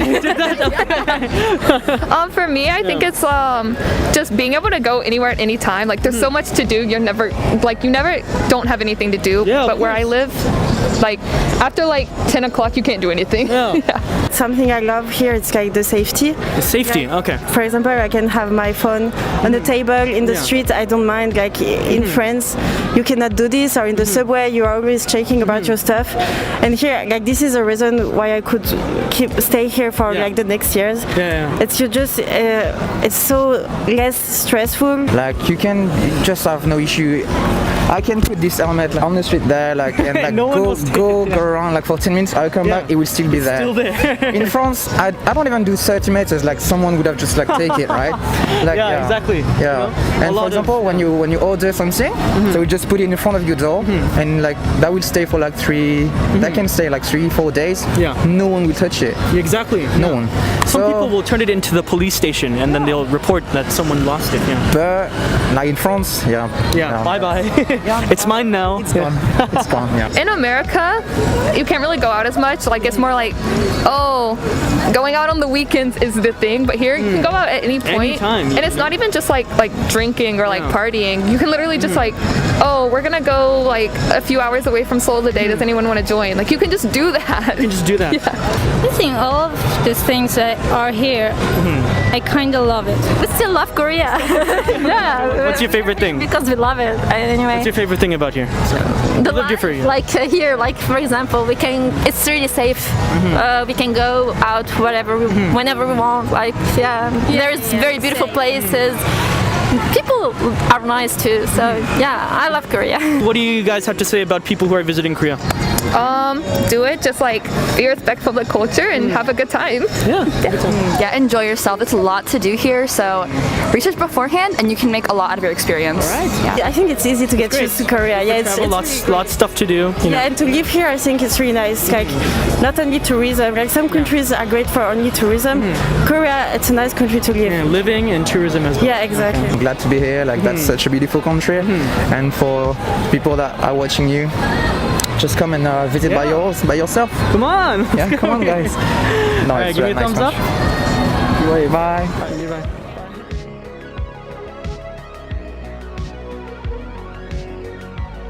Thank you so much for watching, everyone. Did you enjoy this video? If so, let me know in the comments down below. Once again, I'm Sean, and I will see you in the next video. Bye. Hey guys, how's it going? It's Sean. So recently, it was confirmed that Elon Musk will buy Twitter for around $44 billion USD. This is very controversial. Some people think that Twitter will be ruined. Many are threatening to leave the platform. I think it's amazing. I know Twitter isn't super popular in Korea the same way YouTube or Instagram is, but it's really popular in other countries in the world. Currently, YouTube, Twitter, and Instagram are flooded with bots and spam, especially if you're following the topics of cryptocurrency and investing or NFTs like I am. There are so many scams and spam in the YouTube comments and Twitter. It's crazy. And as a YouTube creator and someone who watches tons of YouTube and uses Twitter a lot, it feels like YouTube and Twitter aren't doing anything about it. There are so many fake profiles of people imitating actual influencers, trying to scam people out of money. It's really sad when people lose money like this. That's why I'm such a fan of Elon Musk buying Twitter, because one of the first things he said is that he wants to clean up all the spam and scammers. Another thing too is the idea of free speech. One of the main values that Americans hold very highly is free speech. And I think South Koreans are very similar in this regard. You can see this by the amount of peaceful protests that South Koreans organize. You can't really say that about China or North Korea, right? So free speech means giving people who you disagree with a platform to speak. There's a really good saying, and that's sunlight is the best disinfectant.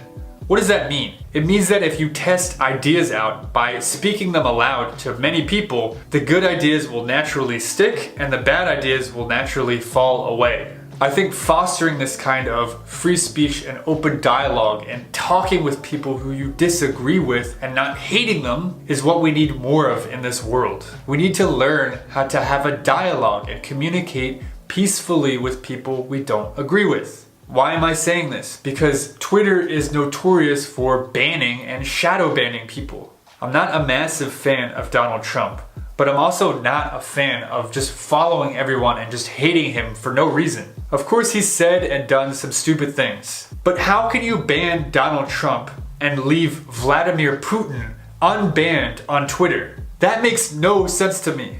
There are many more cases of two different people on Twitter saying very similar things and one person getting banned and one person not getting banned at all. To me, this is not fair and this is not free speech. It's banning people you disagree with. And this is what Elon Musk said recently. I hope that even my worst critics remain on Twitter because that is what free speech means. So yeah, with the rise of cancel culture in the past few years, the death of nuance, and the increasing hatred and polarization between the left and the right, I think this is a step in the right direction. And I'll be the first to admit it if Elon Musk doesn't deliver on his promises. I'm so curious though, what do you guys think? Do you think this is a good thing? Or do you think that one person shouldn't have all of this power? How does this relate to Korean society? Please let me know in the comments. Also, if you're currently studying English, I'm working on a Class 101 course right now. It's a 26 lesson course with quizzes, supplementary material, and full scripts for every lesson. I put a lot of effort into this and I think it's going to help a lot of people. Click the link in the description for a free sample. Alright everyone, I will see you in the next video. Bye. Hey guys, how's it going? It's Sean. So fun, funny, and interesting. Many English learners think these words simply mean 재밌다, 웃기다, and 흥미롭다. But native English speakers actually use these words differently in English than you would in Korean. If you want to sound more like a native speaker and less like an English learner, this is the perfect lesson for you. Also, this lesson is a sample from a Class 101 course that I'm designing. The class launches on May 11th, and you can sign up now with the link in the description for the early bird special. I hope you like this free sample. Without further ado, let's begin. 안녕하세요, 여러분. Today, I'm going to give you a masterclass on fun versus funny versus interesting. This will really level up your English. So, to give you basic definitions in English, fun is something that brings you joy, a fun game, a fun experience. Funny is something that makes you laugh, a funny comedy movie, a funny joke, a funny person.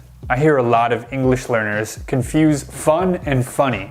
If you say, this game is funny, when you're trying to say, this game is fun, it's going to sound very awkward to native English speakers. Lastly, interesting is something that is mentally stimulating, which opens your mind to something new or something you didn't expect. An interesting book, an interesting idea, an interesting outcome.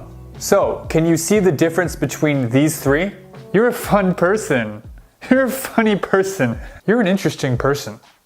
When speaking Korean, you will often hear the word 재밌다, 재밌는 사람, 재밌는 게임, 재밌는 것. So in Korean, you can use the word 재밌다 in many ways. 이 영화가 재밌네.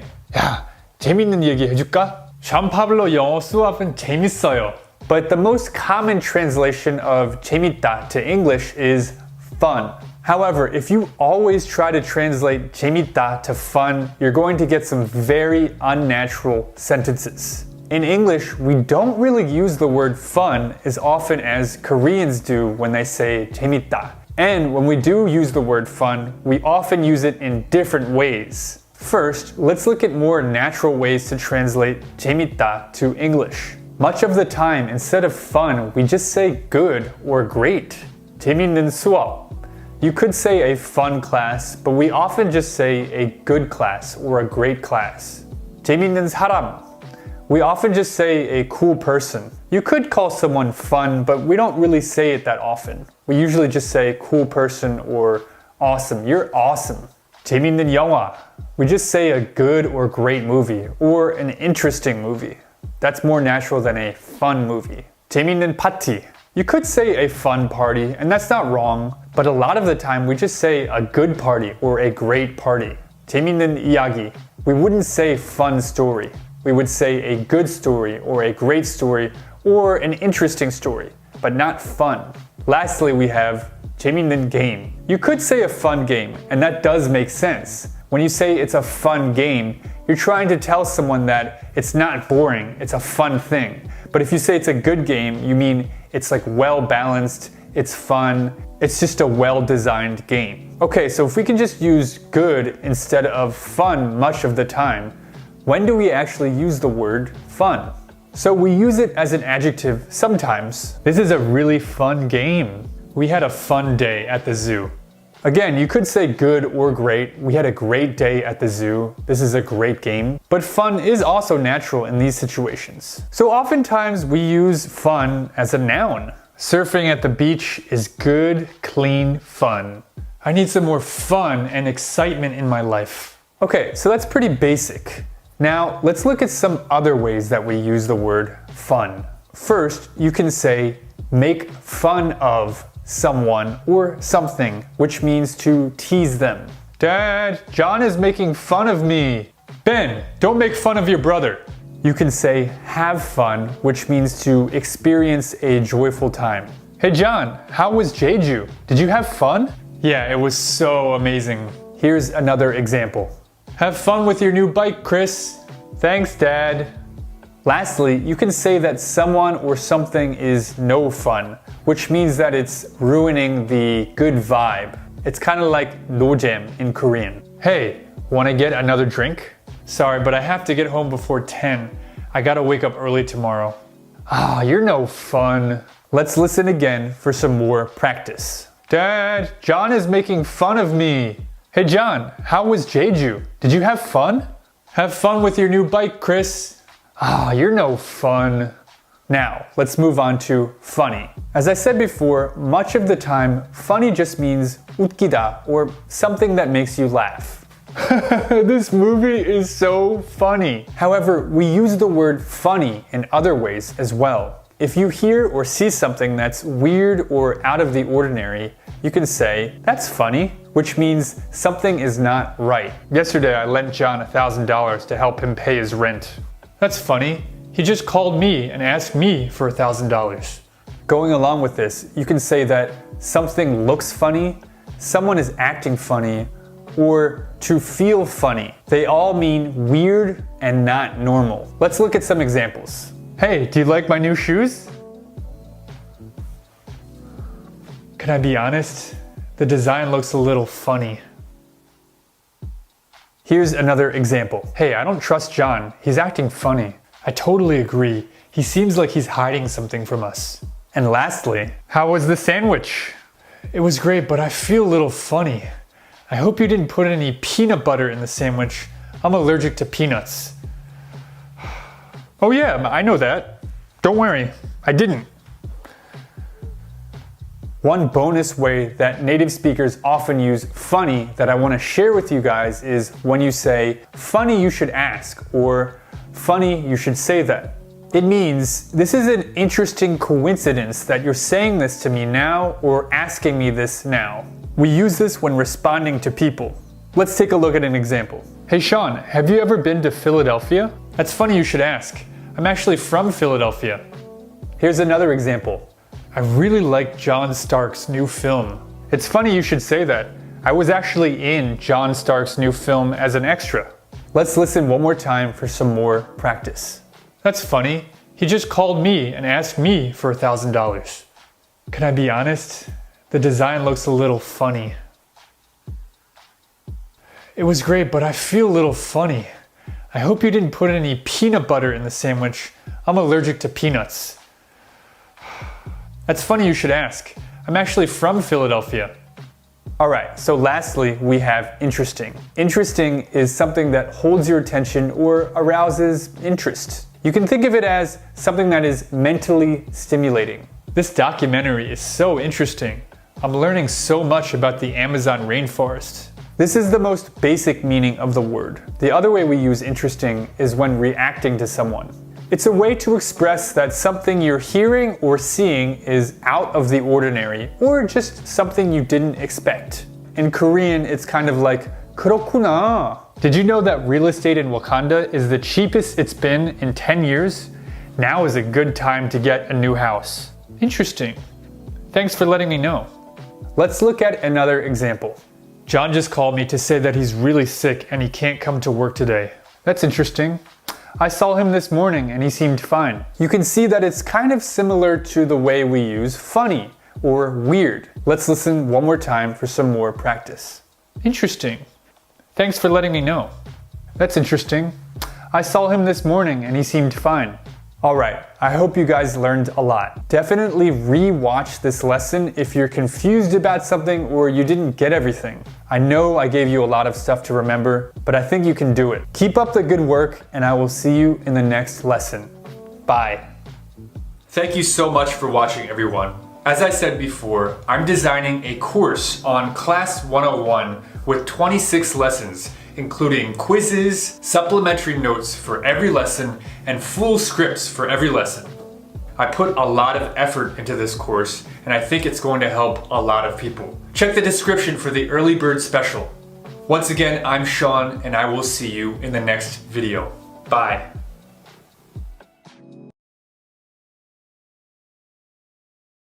Hey guys, how's it going? It's Sean.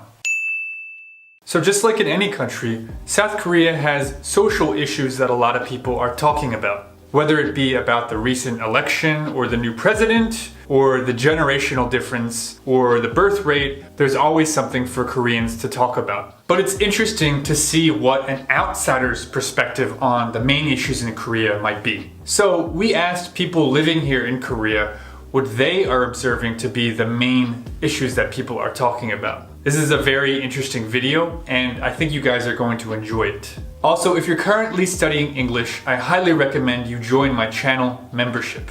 Now, without further ado, let's begin.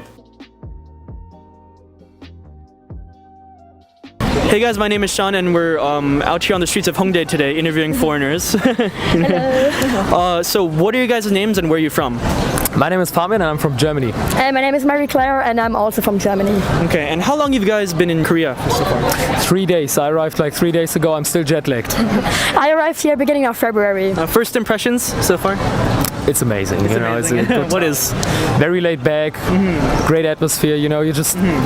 Good vibes all around, yeah. Yeah, definitely. Great clothing style, friendly people, good food, everything about it is great. What do you think are some big social problems here in Korea that you've heard about maybe from some other places? Yeah, I mean, you had the presidential election just, I think, like 3 weeks ago. Oh, really? You've heard about that? Yeah, I'm really interested in politics, so I read that the new president, I don't really know his name, forgot his name, he wants to abolish like the women's ministry, and I feel like there's like a conflict between the genders in Korea. I feel like I've heard that, like there are like many... Like for example? I feel like many men are like, oh, feminism is like ruining women, and then the women are like, you know, the men are not treating us like as equals. So I feel like that's like a current topic, I guess, in Korea. That's what I heard of. I feel like it's not, I don't know what your opinion is, I feel like it's not that big of a topic. Let's hear from a girl, yeah? Yeah, no, I definitely agree. I agree totally with him. Like in Germany, it's not that, like, you know, of a topic. I mean, it is, but here it's more maybe prominent. And so what do you think is hard for Koreans nowadays? What are some social problems for Korea? I feel like it's just that school is like super tough in Korea, definitely. right? Yeah. Because I feel like in Germany you just go to school and then after it's finished, you know, latest at 4 p.m. then you're finished. Yeah, right? a lot of more free time, you know. Free time, but in Korea you have like the evening schools. Yeah. So the students go study like until like 9, 10 p.m. and then they go home and next day, you know, they have to get up at 6 and study again all day. Because like there's so much emphasis on the university entrance exam, and that's like this one single day where you take I forgot the name, you probably know the Sunung. Yeah, the Sunung. You know, that's like one of the most important days. I hear they like ground flights during that day, so the students can like pass the listening test. Is that true? Yeah. That's you know, and we don't really have something like that, right? So the stress about being the best, you know, being perfect. Yeah. A lot of competition, very like super high pressure, I feel like. How about not even school? What are some other things that are, you know, give Koreans stress to be perfect? She just mentioned that, you know, Koreans are always like very well dressed. Yeah. And I mean, I feel like, you know, like appearance is very important in Korea. I feel like, you know, having like the nicest clothes, of course, plastic surgery, looking nice in your face, having like the double eyelid and stuff like that. Yeah, that's like a classic. A lot of advertisement on the street, like with an exact type of how the women and the men should look like. You know, I think people feel they have to follow that stereotype. We've been to Busan, for example, and we feel like there the vibe is like more laid back, you know. People rather dress how they want, they express themselves more freely, and here in Seoul we have the kind of stereotype of, you know, how the woman should look like, how the men dress, and I feel many Koreans have the feeling they should be like that and they should, you know, follow that type. Is there a beauty standard in like Germany? One thing I think is very different from, but it's Asia in general and Europe in general, that of course darker skin in Europe is more attractive, I would say. Really? Tan skin. You know, in summer, of course. Everybody wants to get tanned, and I feel like but like in Korea, I feel like, or in Asia in general, it's like an Asian thing, right? You want to be as like white as possible. So if you get tanned, that's like a bad thing. I feel like that's like a really big difference. But and also in Germany, there have been many movements of, you know, expressing yourself how you are and showing yourself what you're comfortable in, what you like. So people set a lot of like emphasis on the individualism, like how you want to be, you know, by yourself, how you are comfortable, and not so much following a stereotype and a trend, exactly. I see. So you think it's more strict in Korea overall? I think so, yes. How's your time here in Korea so far? I mean, only 3 days. I'm jet lagged as hell, but I had fun so far, so really good time. We thumbs up? Yeah? Yes. Get right away. What's your guys' names and where are you from? I'm Alessia Franco and I'm from Italy. I'm Ana Hernandez and I'm from Venezuela. And how long have you lived here in Korea so far? I've lived here for 7 years. 7 years. A year and a half. You guys have lived here certainly a long time, I see. I've heard complaints from other Koreans about the sexism going on in Korea. For example, like a lot of like toxic masculinity just coming from like the outside. Okay. But I'm not sure if that's like as much now. I heard about it happening more before. I mean, when we're just passing around Hongdae, sometimes there's just gonna be like some unwanted comments or like. Really? For example, what if someone following you? Yeah. Really? So people have stalked you before? Yeah, basically. My goodness. Yeah. Sometimes I'll just be like walking through and someone will just like walk by me, put their arm around me and like pull me in, and I'm happens like a lot. Like near the clubs and the bars? Near there, yeah. Oh, I see. But at night, I feel like it happens like almost anywhere, but more towards that area. Yeah, obviously, because there's like more drunk people around there. So. You have any Korean friends? Yeah, we have some Korean. What do they say that's like hard for them to live here? We have more like international kind of Korean friends. So if they complain about something, it's usually like part of the Western like view that they kind of wish that more Koreans would bring in. Like at the start of COVID, when there weren't many cases. They were like, when they closed off to only 2 people being allowed outside at the time, they'd complain about how the government wouldn't open up more about it. So being strict is one thing that you think. How is it in Venezuela or other countries that you've been to? How does it compare to here? It's a mess, so I don't know if I can really compare it. But in the U.S., it's very liberal. Really? So, yeah, I don't know. If you're going, just do whatever you want, don't wear a mask. Yeah, exactly. I don't think that's the best way either, because like it also brings in a lot of problems. But Okay, so you can kind of appreciate the strict way of life here in a way. Yeah. I feel like it's like to a certain point though, because I feel like it's too strict sometimes here. When does it get too strict? Give me like an example of something you hate of getting too strict. Like for example, like at the beginning of COVID when there weren't that many cases, and it was just like allowed 2 people outside, and then now when there's so many more, like they're about to. Everyone's going around.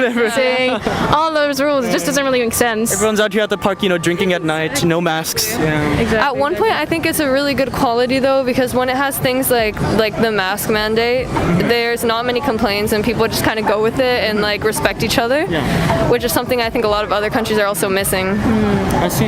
Yeah, definitely. Because I know that in Italy, for example, masks are optional, I'm pretty sure.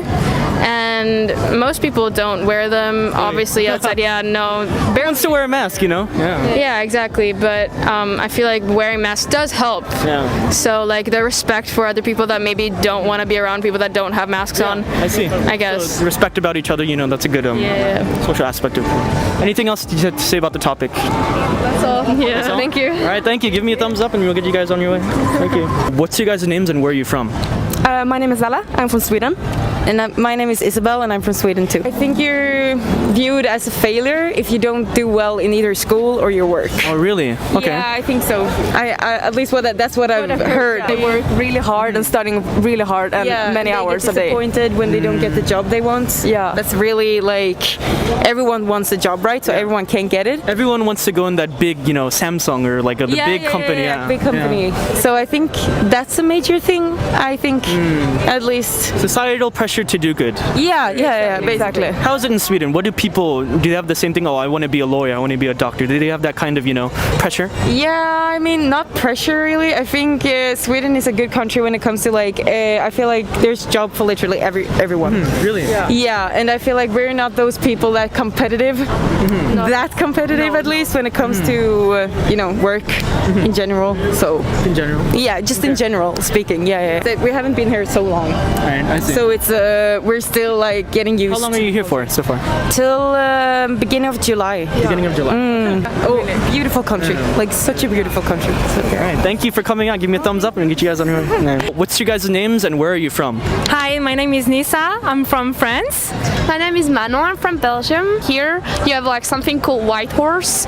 So white horse is like basically have sex with a white girl or like a foreign girl, and it's a big thing here. So Korean guy want to try once, and when you try, well, you did a white horse. So a lot of guys are like she said, they just come to you and they think that you will go to an hotel with him. They just and but sometimes they act like really nicely and they don't show it directly. So you think they're really being genuine when actually all they want is Actually, like they have a different, a different purpose. but some guys are nice. Some guys are nice, yeah. Good guys are very, very shy at first, but the guys who want, what they want, they go. What is this? Yes, no, but what they want, they know what they want. And so maybe a big societal problem is lack of respect for women sometimes. Yes. And so how that's not everyone, not everywhere. Just be careful. That's it. Okay. Yeah. And so maybe that's something that a foreigner can experience. But you guys have Korean friends here? Yeah. You do? Yeah. And so what do you think are some social issues or problems that Koreans are experiencing here in Korea? Why are Koreans having such a difficult time living in Korea? What are some problems or like? There is a lot of competition here. Like if you're not the best, who are you? For real. Like they cannot really express their feeling a lot. They keep a lot to themselves. So that's why they like to go drinking because because they can just talk with their friends and they probably forget about like the stress. The stress. Yes, they are so stressful that a lot of work to do. Like I know in France they are very lazy for real. Like everyone is very lazy, so they don't have a lot of competition.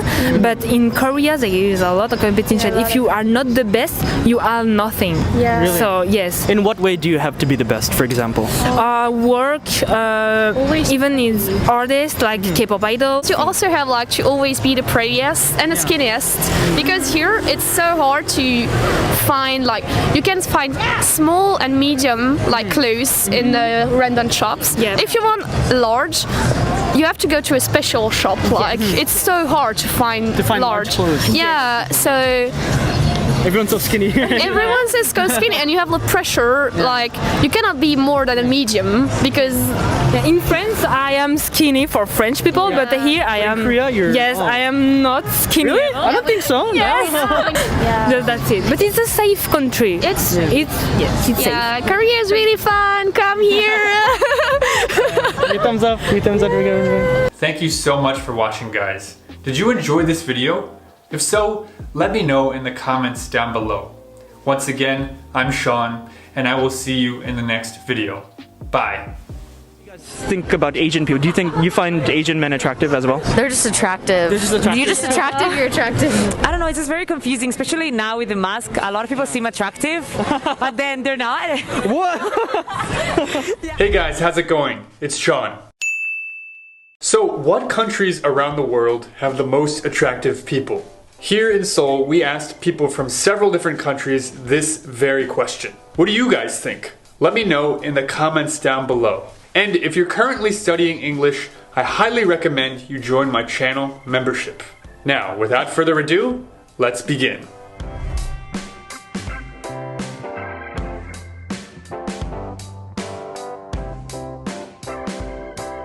Hey guys, my name is Sean and we're out here in Hongdae today interviewing foreigners. Where are you from and how long have you been in Korea? Hi, I'm Donna and I'm from Bulgaria. It's been over 5 years. I'm doing my undergraduate degree at the moment. I'm Mikey, I'm from San Diego. I'm Luca, I'm from Texas. I'm Claire, I'm from France. I'm from Spain and I've been here in Korea for about 2 months. 2 months? In your guys' thoughts, what country or countries around the world have the most physically attractive people in your thoughts? I don't know, maybe I'm gonna go for France because I didn't travel a lot in my life. Really? So it's like my first time traveling alone.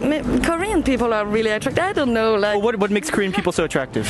Now that you've been here for 2 days, what do you think? Everybody is well looking, is well dressed. I don't think I have a specific taste. Yeah. America's coming to mind just because there's so many different people in America. I mean, I think like Russia, for example, is very popular with like Russia? I know that a lot of people say that Russian girls are the prettiest. Why do they say they're the prettiest?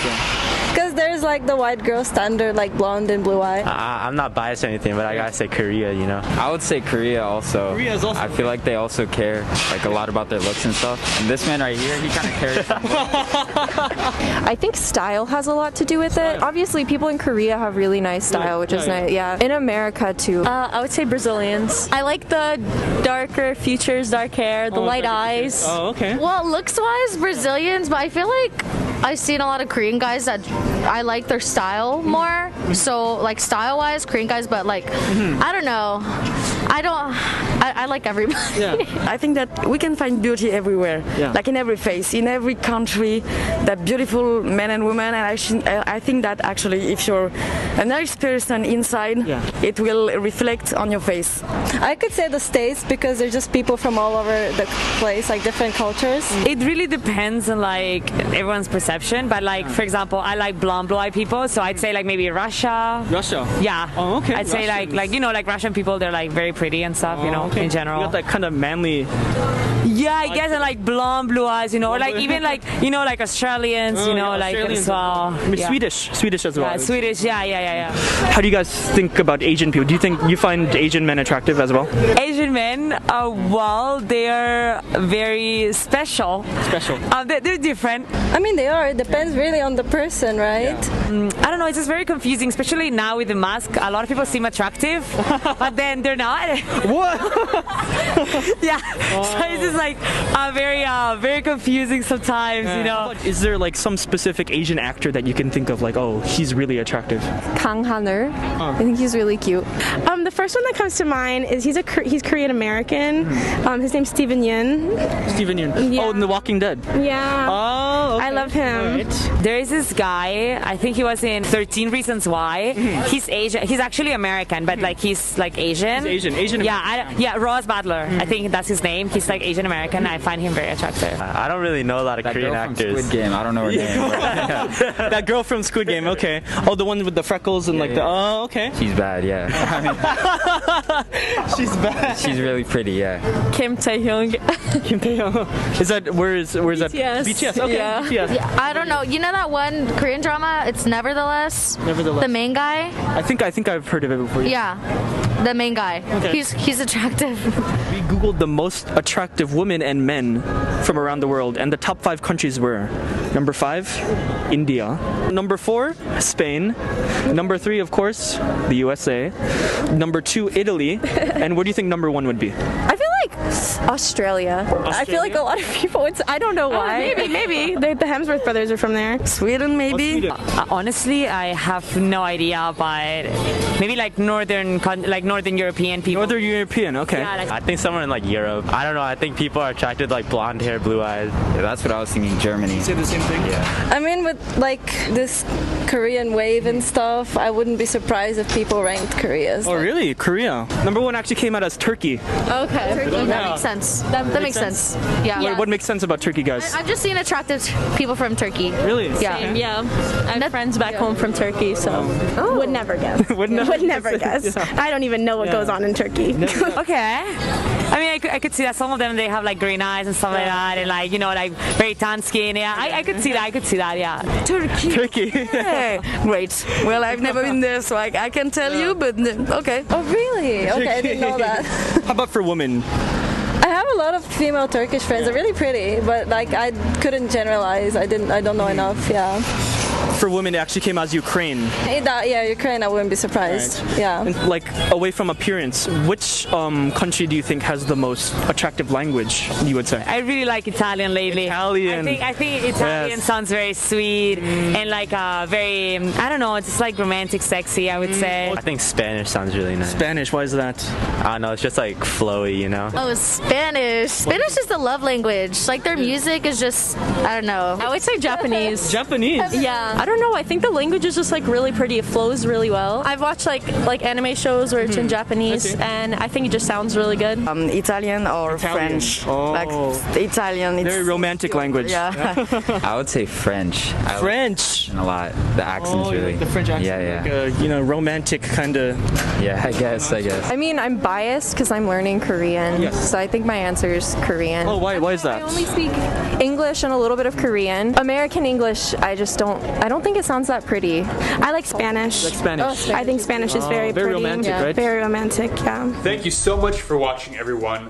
Once again, I'm Sean. Did you guys enjoy this video? Let me know what you think down in the comments. I will see you in the next video. Bye. Hey guys, how's it going? It's Sean. So in this video, I'm comparing the foreigner experience in Seoul versus the countryside of Korea. And if you're currently studying English, I highly recommend you join my channel membership. I've been wanting to make this video for a while now. As many of you might know, I actually used to live in Chungju, a really small city which was close to a lot of like nature, and you could consider it to be like the countryside. I lived there for 1 year. So in this video, I collaborated with Leah Moro, who is also a foreigner living in Jeollado and does amazing tour guide videos. 여러분 안녕하세요. Hi everyone, my name is Leah Moro. I'm living in Suncheon. It's a small city located in Jeollabuk-do province in the south part of Korea. I'm actually a 공무원, which is a civil servant here in Korea, and I'm in charge of the tourism promotion, and I work as a tour guide. So I'm really happy to be part of this video. Let's go! So one thing that I love about living in Seoul is it's so dang convenient. You've got kickboards, bikes you can rent, buses, taxis, the subway. You've got convenience stores, all types of restaurants, PC bangs. You're seriously never bored if you're living in Seoul. I actually remember it when I was living in Chungju, which was a really small city. I would pretty much go to Seoul every weekend to, you know, meet people, go to meetups, go to language exchanges, go to different stores that I couldn't get to in Chungju. Seoul really is like the center of modern Korea, and all the new cutting-edge technology is here. What I like about living in the countryside more than being in the city. Most people living in the city, you know, they're busy, they're hustling, you know, they're working hard and earning a lot of money, but it's pretty hard for you to meet people, just get a chit chat and just make new friends.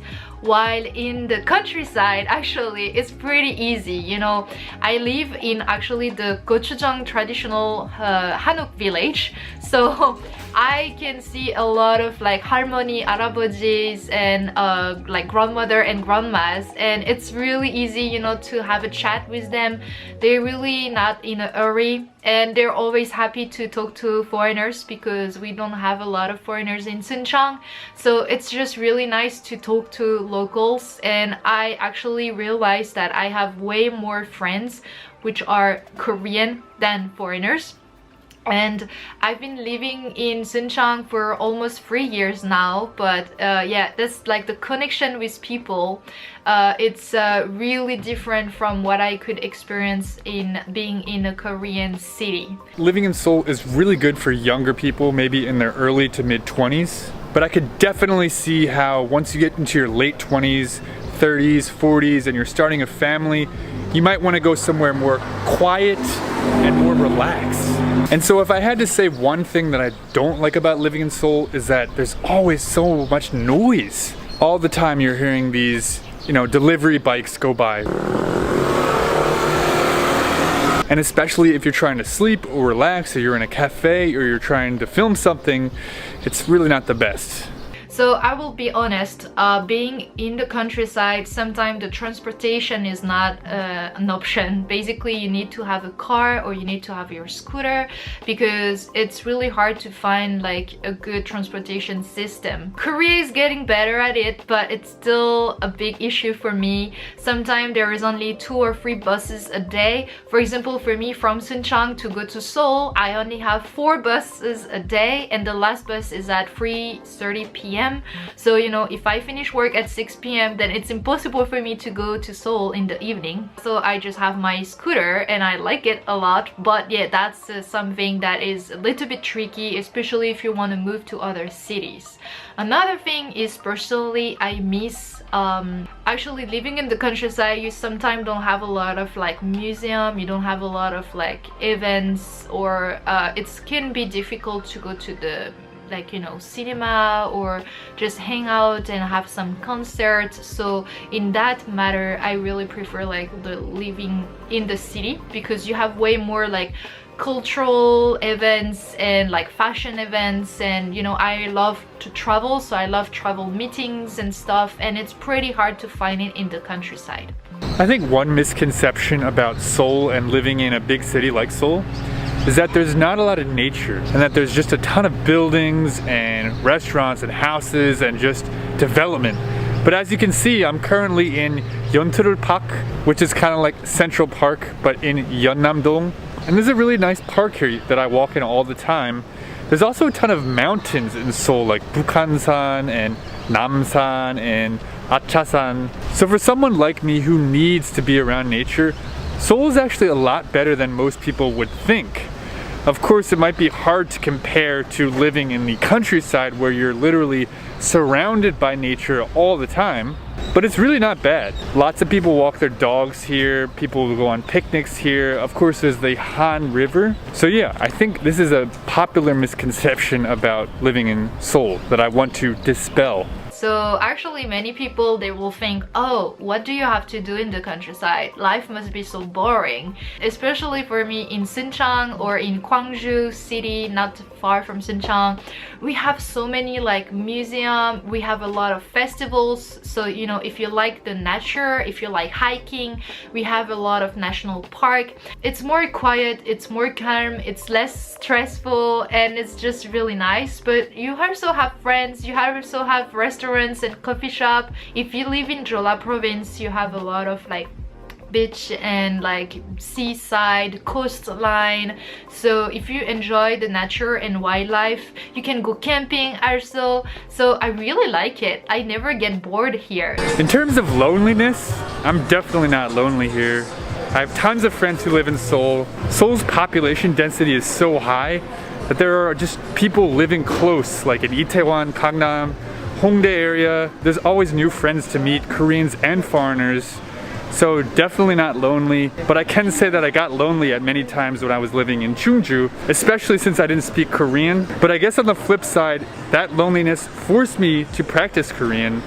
But I can see how if you've only ever lived in Seoul, you might not be motivated to speak as much Korean or learn it. So that could definitely be a bad thing in the end. Even if I live in the countryside, sometimes it's hard to meet and connect with people. And the thing is, I have like a different timetable than most people. You know, most people will work Monday to Friday and take the weekend off. I cannot do that because I'm a tour guide. So usually my days off are on Wednesday, Thursday, or on weekdays, and people are working during this time. So it's hard for me to meet my friends.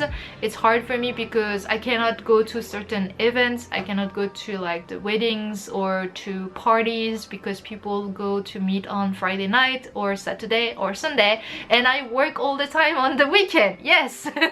So yeah, I do feel lonely, but I don't think it's because I live in the countryside. I think it's more about my schedule and my work life, which doesn't really allow me to be having the same days off than most people. In terms of air quality, Seoul doesn't really have the best air quality. I'm sure living in the countryside has much better air quality than Seoul, although I would guess though that just Korea in general suffers a lot from its neighbors, including China, and also factories within the country and pollution, the population density. It's all not really helping the air quality. It's kind of something you have to get used to while living here. Well, for me, I actually love the fresh air. Like here we don't have like micro dust issues. Actually, Suncheon has a really nice air quality. So you know, when I go to the city, usually it's really hard for me to breathe.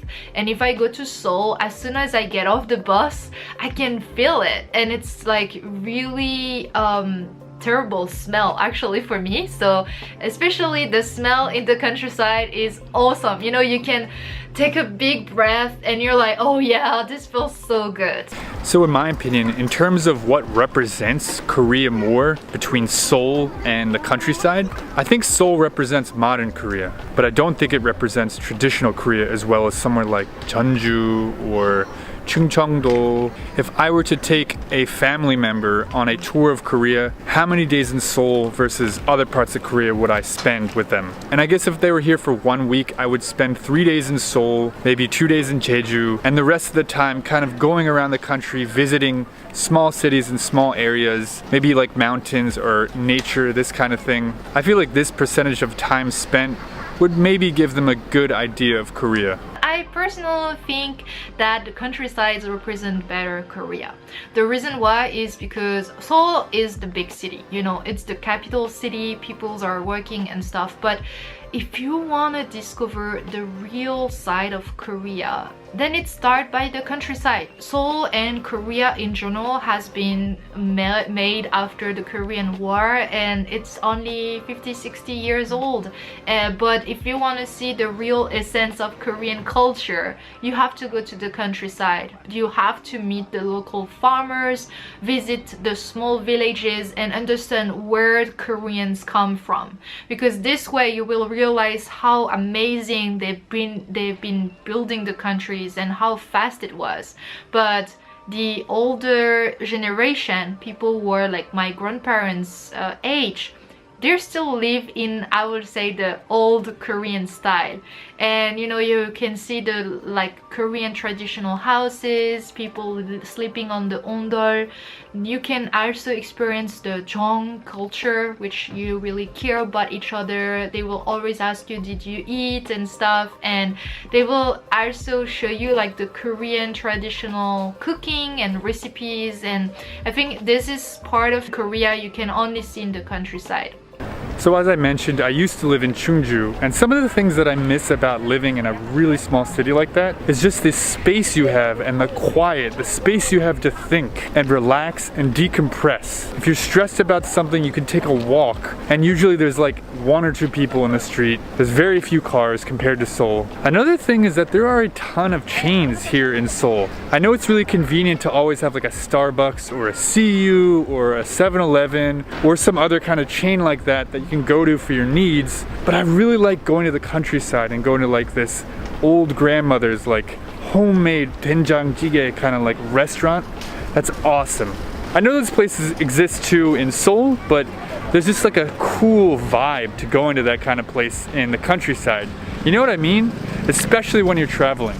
And last question is, what is the first thing you do when you go to Seoul or any other big city? I will say the food.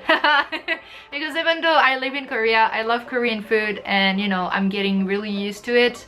I miss foreign food sometimes. I miss Italian restaurant, French restaurant, just a really great burger. And living in the countryside, in the gochujang village, I eat a lot of jjigae, so kimchi jjigae, doenjang jjigae, like you have like sundubu jjigae, all this jjigae, but I'm getting kind of tired of it sometimes. So every time I go to Gwangju, Jeonju or Seoul, I just go to an international restaurant where I can find some foreign food. And the second thing I do is meeting my friends, obviously, because I just love meeting people and I'm just always happy to meet them. So for me, 2 things: food and people. Yeah, that's what I do when I go to the big cities. If you guys want to discover more about the Jeolla province and Korean countryside, then you can follow my channel as well. Thank you so much and have a beautiful day, guys. Bye bye. Alright guys, thank you so much for watching. Once again, I'm Sean. I hope you guys enjoyed this video. Let me know what you think in the comments down below. I will see you next time. Bye. Hey guys, how's it going? It's Sean. So a lot of people, my subscribers and friends included, have been asking me about my opinion on the Will Smith, Chris Rock incident that happened at the Oscars. Basically, for those who don't know, Chris Rock made a joke about Will Smith's wife, Jada Pinkett Smith, about her hair being short and that she looked like she was about to go in the army, similar to the character from G.I. Jane. After that, Will Smith went on the stage and slapped Chris Rock really hard, then got off stage, went back to his seat, and then the two shared some heated words. To give more context to the story, his wife is actually suffering from alopecia, which is a disease that causes your hair to fall out. So it wasn't really her choice to shave her head. It was actually the only thing she could really do in her situation. With that being said, we can kind of understand the mental space of Will Smith, and I think we've all been in the situation where we've been so emotionally just tired and stressed that if someone says something to you at the wrong time, the only thing you can think to do is like hit them or smack them or punch them or something. We all have that violence in us. I totally get that.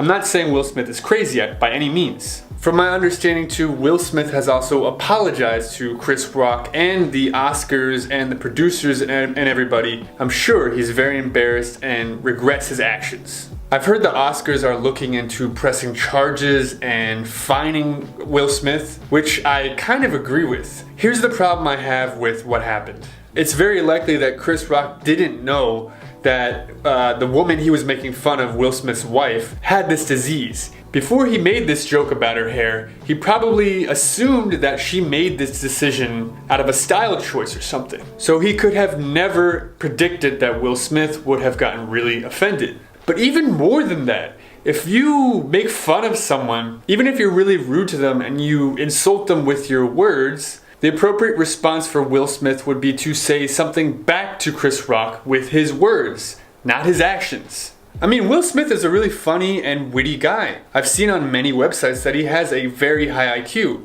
and that's not surprising at all. I mean, he's a very accomplished actor, he's very influential, he created a really popular YouTube channel with millions of subscribers. This man knows how to grind and how to hustle and how to succeed in life. I guess that's why it's more disappointing for me too. You know, as an American, I grew up watching The Fresh Prince of Bel-Air, and I'm actually from Philadelphia, so everyone from Philly knows Will Smith, and we kind of like consider him to be like the representative, the most successful person from Philly, you know? So in that sense, he is a role model for young people and for my generation, and to see him solve a problem with violence was really disappointing, you know? Again, I'm not trying to bash Will Smith. I hope he doesn't get canceled. I don't want his career to get canceled, but what he did was definitely not the right decision.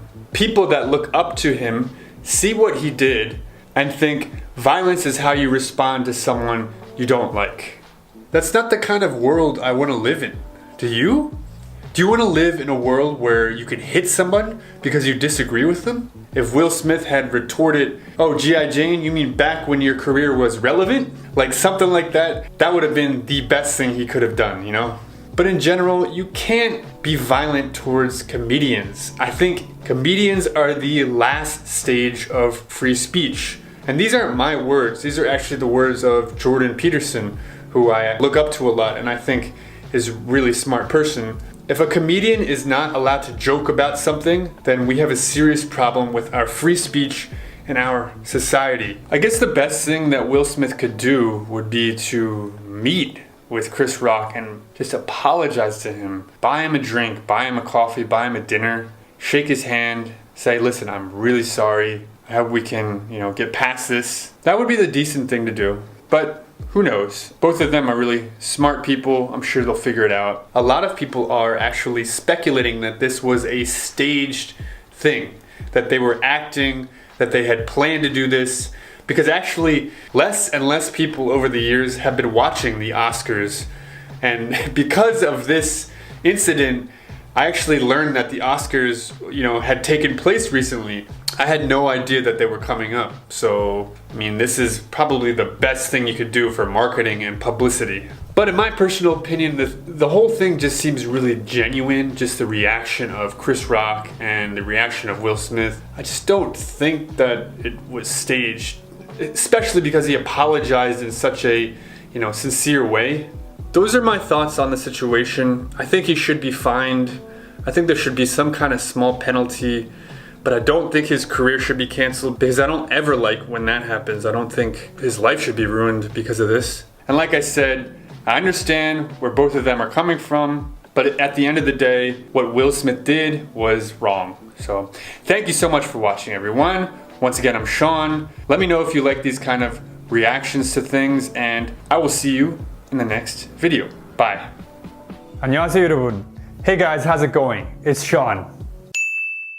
In this video, I went to Helen Doran International in Dongtan, South Korea. Helen Doran is a fantastic English academy for kindergarten and elementary school students. In this video, I showed the students some old technology. VHS tapes, floppy disks, these kinds of things.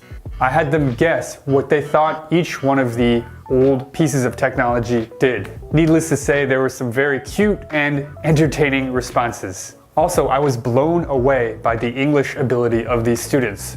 Pretty much all of them are completely bilingual in Korean and English. Also, if you're currently studying English, I highly recommend you join my channel membership. Without further ado, let's begin. Hi, what's your name? My name is Ella. Ella. My name is Gillian. My name is Claire. Claire. My name is Anthony. I'm Jaden. And I'm Rohan. My name is Adela. My name is Shinu. So we're gonna play a game now. Oh, I love it! Nice! You like games? You don't like games, right? No, I like it. I think you don't like games. No, I like it. We're gonna play a game. I'm gonna show you old technology. Like old phone, like flip phone. Stuff like that. And some of them are gonna be easy and some of them are hard. If you know what it is, tell me. If you don't, guess what it is. Oh, okay, that will be so fun. Yeah, you ready? Yeah. Okay. Okay. Start easy. What do you think this is? Telephone. A telephone, yeah. Telephone. That's easy, right? Yes, that was very... Oh, that's a telephone. Telephone? Telephone. Yeah. Oh, so you know what this is? Yes. You've seen it before? In like movie. In the movies? I never saw this. I just saw it in like old dramas. I saw one in a museum and we had one in our grandma's house that I actually used once to call my friends, but it was really hard. Next picture, ready? Okay. An iPad. It's not an iPad. What? A tablet. Not a tablet. A laptop. Not a laptop. I'll give you a hint. Yes. You put it in the computer. Battery. Not a battery, good guess. An old laptop. Not a laptop. This is called a floppy disk. Floppy disk. Floppy disk. So with older computers, you would Yeah. put this in the computer and you would save your files on the disk. Oh. You would take the disk out and you put it in another computer and then that computer could see the files. So this was like an old memory card. This is called a floppy disk, right? Floppy disk. Yes, but I think it's going to be very hard, but why is it floppy? That's a great question. I didn't make the name, but I love that question. Next one. What is this? I don't remember this. I don't remember this. I know this, but I don't know this. I know this. You don't remember that. Have you seen that before? Kind of old smartphone. Yeah, right. I thought that was a computer. No, it's called a BlackBerry. Blackberry. Why? That's just the name of the company. BlackBerry. Blackberry. Yeah. The thing we eat. Oh, I have the telephone at home. Telephone like 10 years ago, like 30 years ago. Yeah, nobody uses it now. Like people who live in the mountains who don't even call people. They just go down and say, "Can you come to my house?" Or send a postcard. Those kind of people use Blackberries. Yes. Do you know what that is? Wait a minute. What's that? It's for music. Ah. You know what this is? DVD. It's not a DVD. It's for music. Is it like CD? It's a tape. So it's called a cassette. Tape. What do you think that is? Radio. It's not a radio. The can bottle thing that you put coins in and then turn it and then cans come out. It looks like music, right? CD television. Not a television. CD player. No.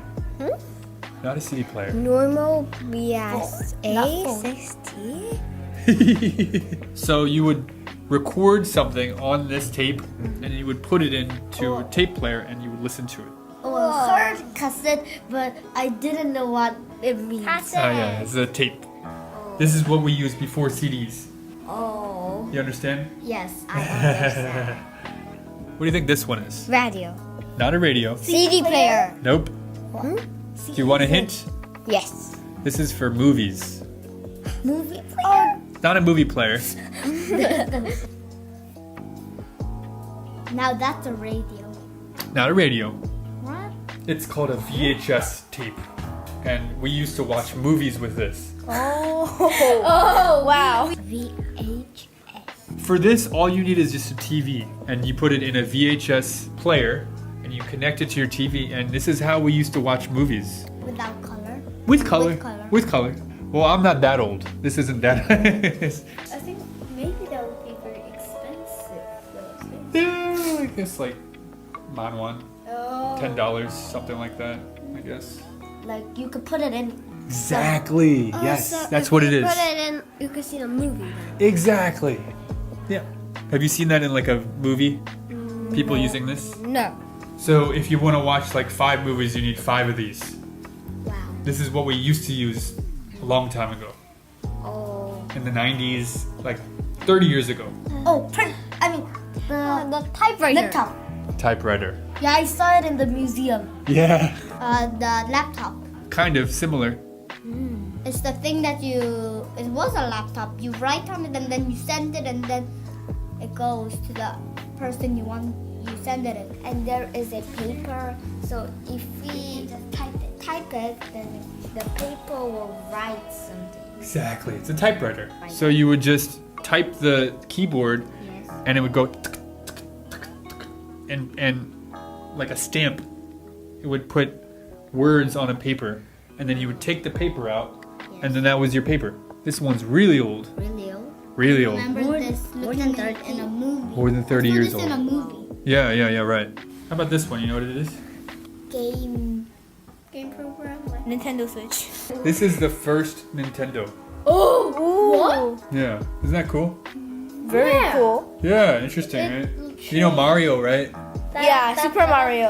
Yeah. It's the first Mario game you could play on this one. I like Sonic too. Sonic is good too. That's Sega though. Oh. Sega is a different company. Game. Do you know which game that is? Don't read it. No cheating. Now you're gonna read it. Yeah. I thought it was a Nintendo. How are you supposed to like watch the screen when it's like this? Because you plug it into your TV. Oh, we have to plug it in. Yes. Oh, that's why it's a little hard. Okay. Like. So that's it. What did you think of this game? Did you like it? Yes, it was fun. Interesting, right? Yeah. Maybe in 20 years people will look at this, the kids, and they'll be like, what was this? Because they have a different phone, right? Yeah, different technologies. Exactly. It looks like some retro things. Yeah, it is retro, yeah. Yeah, it was cool. I never saw it. Interesting, right? Yeah. I want to see it in real life. Yeah, right, that'd be cool. I want to write with the thing that... Typewriter. Yeah, I want to try the Mario thing. The first Mario, yeah, that's a good That one. would be so fun. So what did you think about this? Did you like this game? Yes. It's really interesting, right? Yes, I think this will help us. Yeah, learn some old technology, Yes. right? Yeah. It was pretty fun. Interesting, right? Yes. Yeah. I learned about 6 new things. That's right. Well, We learn about high five. old thing when we use. Exactly. You learn about history a little bit and about how technology is changing. All right, guys. High five. All right, let's say bye. Bye. Bye. Bye. Bye. Bye. Thank you so much for watching, everyone. Did you enjoy this video? If so, please let me know in the comments down below. Once again, I'm Sean, and I will see you in the next video. Bye. Hey guys, how's it going? It's Sean. It's no secret that South Korea has one of the lowest birth rates in the world. These days though, many other countries in the world are also suffering from very low birth rates. So why is this happening? Of course, there's a huge economic reason to this. These days, living in big cities is extremely expensive and people are just delaying marriage and having kids as long as they can. Me personally, I'm almost 32 years old and I don't have kids. So in this video, we asked several people from around the world what they think of the declining birth rate in Korea and the declining birth rate in many developed countries all around the world. Without further ado, let's begin.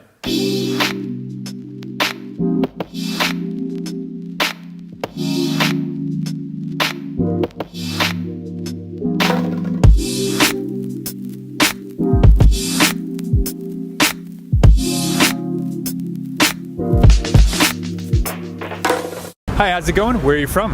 It's going great. I'm from Switzerland. Denmark. From Denmark. Paris, France. France as well. Hi, I'm from Spain. Ireland. Ireland. France. Cool. Yeah. So Korea has one of the lowest birth rates in the entire world, somewhere around like 0.8.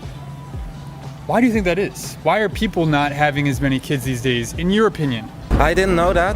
I think it's South Korea is doing also quite well financially, and I think that leads to a lower birth rate. Why does that lead to a lower birth rate?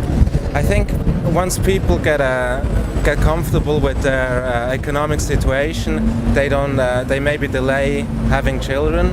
Probably has to do with like welfare providers from the government. There might not be much when it comes to like paying for your children's education and kindergarten and so on. It has to do with finding a proper housing and money for being able to house yourself, and it's something that the government would be able to handle with providing a bigger welfare scheme for its more citizens. support. Yeah, definitely. I think it's a common thing in a lot of countries. In France too, we observe that the birth rate is pretty low. Could also be age-wise, I guess, because of the many years in university, for some also years in the military.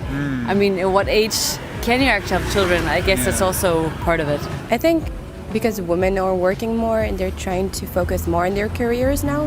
Maybe because of money things, money problems, or many people want to have kids when they have their own house, and it's quite expensive here. And even though being a stay-at-home mom is a valid occupation, it's being less common in the recent years. Do you think people think being a stay-at-home mom is a bad thing to be? Maybe people think that they don't work, that they need their husbands and everything, but I think it's not true.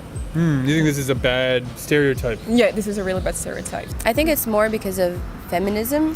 Because now we're like, oh no, you're a woman, you shouldn't stay at home, you shouldn't be a mom, you shouldn't like pink, or you shouldn't like makeup, or whatever the reasons. And so because of feminism, they're trying to have more power and like to themselves, but choosing to be a stay-at-home mom is their power, it's their choice. It's a choice. Yeah, having a child is the hardest work, I think, really. Thanks, Mom. Thanks, Mom. Yeah. Thanks, Mom. I don't know. It's bizarre to us. Like noticing everyone around here, there's a lot more couples than where we're from in Ireland. Like there's a lot of tandem going on. There's not many young couples in Ireland. Of course there is, but not as popular as it is here. It might be a financial stability type of thing. So like they don't want to have kids and then have the financial burden of then having no money when having to pay really high rent as well and high cost of living and everything. And a kid is a lot of responsibility, so you need to trust the person who you are with, I think. Yeah. Is it the same in Switzerland? It is similar in Switzerland, where the middle class as well has lower birth rates. What's Denmark like? I guess it's pretty normal to have children in Denmark. Slowly rising, but not a lot. How's the birth rate in Spain? It's getting like lower every year. What's France like? I know that in Paris, really expensive. It's really expensive, so it can be hard to have like more than 2 children. But a lot of people are just going in countryside because it's less expensive to have a big house. So maybe that's the main reason, because like, you know, in France there is like only one main city, or maybe 2 or 3. Paris, Versailles? Paris, Lyon and Marseille, maybe. Yeah. But you know, the major part of Korean live in cities. The major part of French are living in the countryside. Yeah. But it's not the same in Korea. So French population is more dispersed. Spread out. in the whole territory. You have a lot of brothers and sisters? I have 2 brothers and 1 sister. I have 3 brothers and 2 sisters. I'm the youngest of 5. Yep, I'm the youngest of 6. Oh! See, that is so interesting. The older generation had much bigger families. How old were your parents when they had their first kid? I think my mom was like, when she had my big sister, she was like 23 or something like this. Wow. This is young. And? My mom was 20. My mom was 25. Wow. Yeah, she was young. And mine was in the mid-30s. I think 30, but I also have a big brother. Like we are like 4 years apart, so they were like 26 when they had their first kid. 32. My mother was 28, I think. I'm the firstborn and my mom was 22. Exactly. Yeah. And I was firstborn and my mother was 29. Okay, my mom was like 25, 26. Elon Musk recently said that we're going to have a massive problem in the next few decades all around the world in many developed countries because of population. People are having less and less kids, and he said that for South Korea, If the current birth rate remains unchanged, South Korea will be around 6% of its current population in 3 generations. What are the pros and cons of a world where we have much fewer people? I think like Korea has so many people here. Like it's a small country with a lot of people living here. So maybe it would be a little bit more like comfortable living here. You think there's some positives? Yeah. Well, I think that's a very good thing for the environment in general. For the climate change, I guess. Yeah. It would make it so much more easier to pollute for everyone. Yeah. I think that's also a thought in I think in a lot of young Danish people's mind right now about having children. It's like, should we bring them into this world? Positives you're saying are that they're good for the environment, less people. Yeah. Yeah. More room for everyone. More room for everybody. More room to you don't pollute. have to build tall buildings. Yeah. What are the negatives? You will have more older people that like younger generations. Right, that's a big problem. Yeah. So and we have to take care of this huge group of older people. Yeah, and with the medicine right now, maybe people will be able to live until like 90 in a few years. This is a really good point. If you don't have like younger people to run the systems and to take care of them. What about the system like 10 years later? That's a huge negative of low birth rate is we're going to have a massive amount of older people that we have to take care of, but there's going to be like much fewer people to take care of them. High taxes. We need to make some robots, I think. No? I'm not a fan of robots. You don't like robots? Why not? Maybe robots will get our jobs. I always thought the idea that this is not about how much people there are on the earth, but how good the goods are shared around the world. So I don't think that having fewer people is really good. I think like we have just to share what we have in developed country and in country that are poor. So yeah, I think this is my opinion on that. Well, I mean, population is a big issue, I think, also in the future, because there is only limited space. So the birth rate slowing down, I think, is actually not all bad, because there's a shortage in space, in food as well. Yeah. So, real estate too, right? Real estate as well, land. There's just not enough for a steady growing population. So a declining birth rate is actually, at first sight, it is a good thing. But then you're gonna have other problems. I think what you said about Elon Musk. Thanos would be happy. Thanos would be happy, yeah. I mean, at least he had a solution. If it was a good one, that's another thing. I feel like the human is greedy. So even if we're less, there's still gonna be a lot of pollution. We're always gonna find ways to pollute more because we want more. And I don't think being more humans or less humans is gonna change much. When do you think you'd be ready in your guys' life to have a kid, in the future? For me, I wanted a lot of freedom and adventure. Before you start that? Before I start that chapter of my life, I guess. Right. Because when I look at all my friends that have children, it's a new chapter and it's a lot less freedom in the beginning. One book closes. Yeah. And then a book opens. Yeah. Maybe when I'm like 30 Exactly. Yeah, probably 10 more years easily. I think I need to have more money to support like a family. I think maybe like stable job. I don't think you'll ever be completely ready to have Good answer. kids. But I would say right now I still I'm currently traveling the world. I want to see stuff, and whenever I feel like it, I'm just gonna be ready, and then if it happens, it happens. But for me, someone I love together with and someone I want to hang around with. Check. And I think we're there so far. And then of course you also need to be economic independent, but that's much more easy in Denmark than I guess it is here in South Korea, because housing costs are lower. There's a bigger welfare government scheme that can support you no matter if you get sick or if you can't work, or if you need to take a new education at some point. There's a scheme for that. And I think that makes a big difference, that you can be confident that you can have your children and you can support them and provide them and for your family. Thank you so much for watching, everyone. Did you enjoy this video? If so, please let me know in the comments down below. Once again, I'm Sean, and I will see you in the next video. Bye. 안녕하세요, 여러분.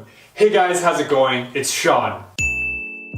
I'm here with my friend George. Hello, I'm from the UK and I also have a YouTube channel. It's called 영국 욕쟁이. I teach British English on that channel. If you're interested in that, you should check me out. Cool. So today we're talking about culture shock and things we didn't expect when we moved to Asia. In my case, Korea.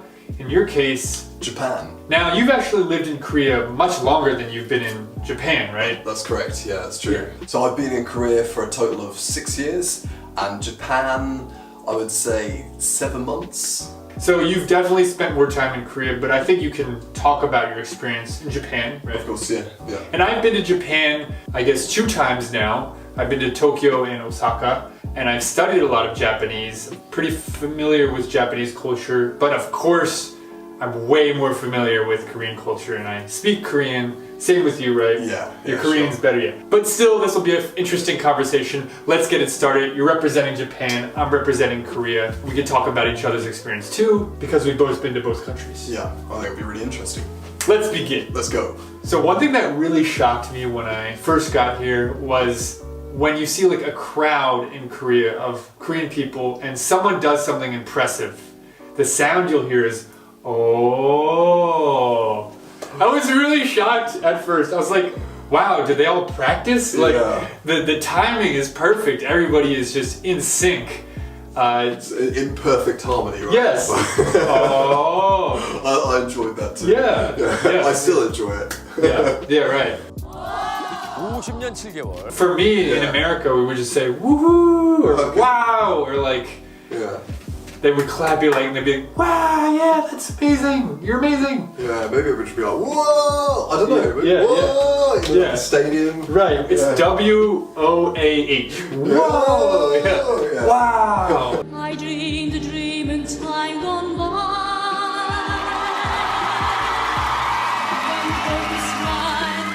I did definitely enjoy that when I first taught in Japan.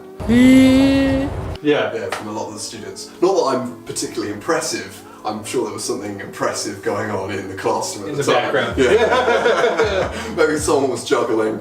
I don't know. Yeah. So another quick one that I just want to rattle off. Something I was shocked. I didn't expect this. Whenever you go to like a club or some kind of party or festival, you see many Korean people dancing. That neck thing. Have you seen that? I have, yeah. It's been a while since I've been to a club, but yeah, I do remember. Now that you've said it, it's sort of jogged my memory. And I guess it's sort of contagious as well, because I feel like I started copying it. Do you dance in a particular way in a club?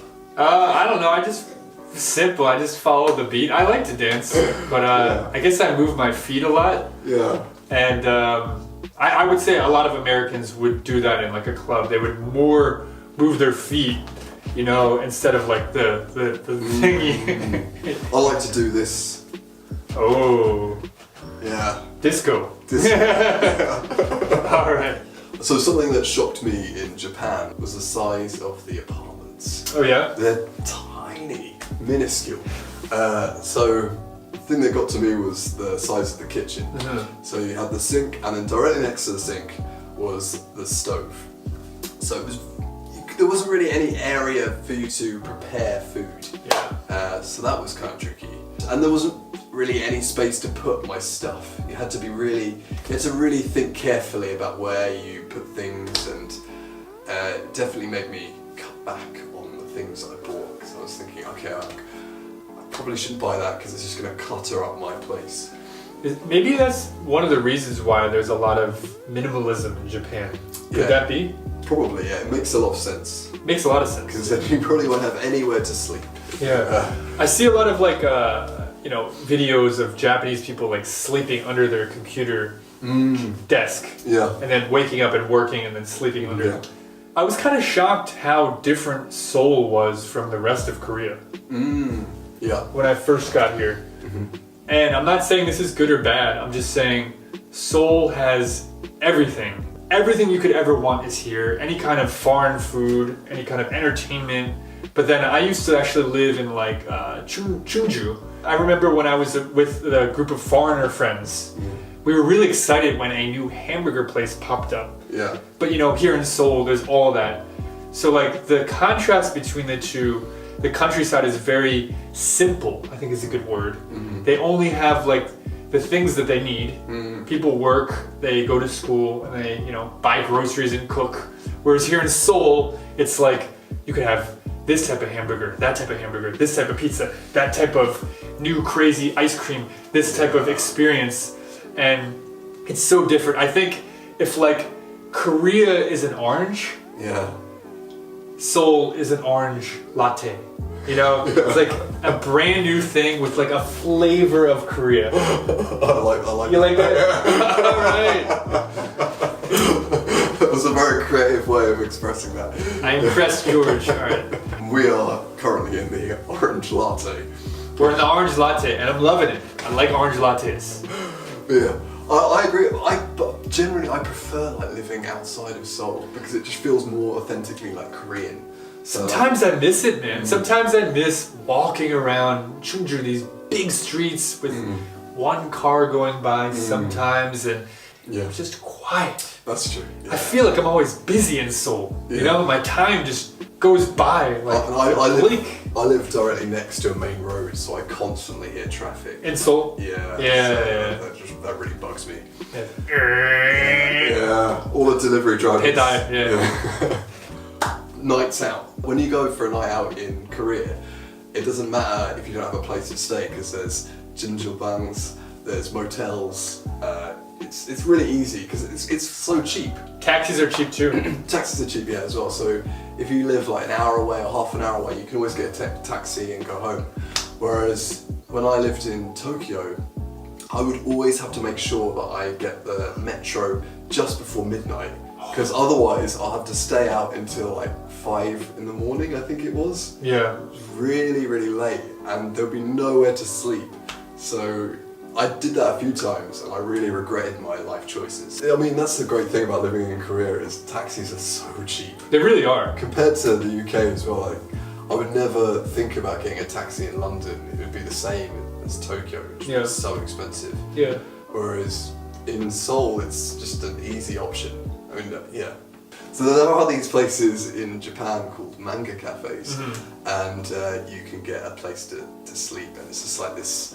It's like a little cubicle, and you have a computer and just a little floor to sleep on.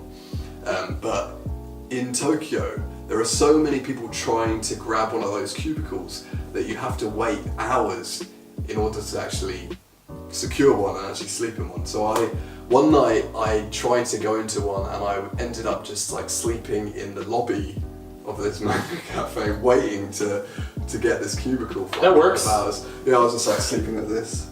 It was doesn't sound comfortable. No. So the last one I want to talk about, just something I was a little disappointed about. It's not a huge deal, so don't go crazy in the comments, but I remember when I first got here. What are you smiling? I'm just curious now what this will be. Everybody's curious.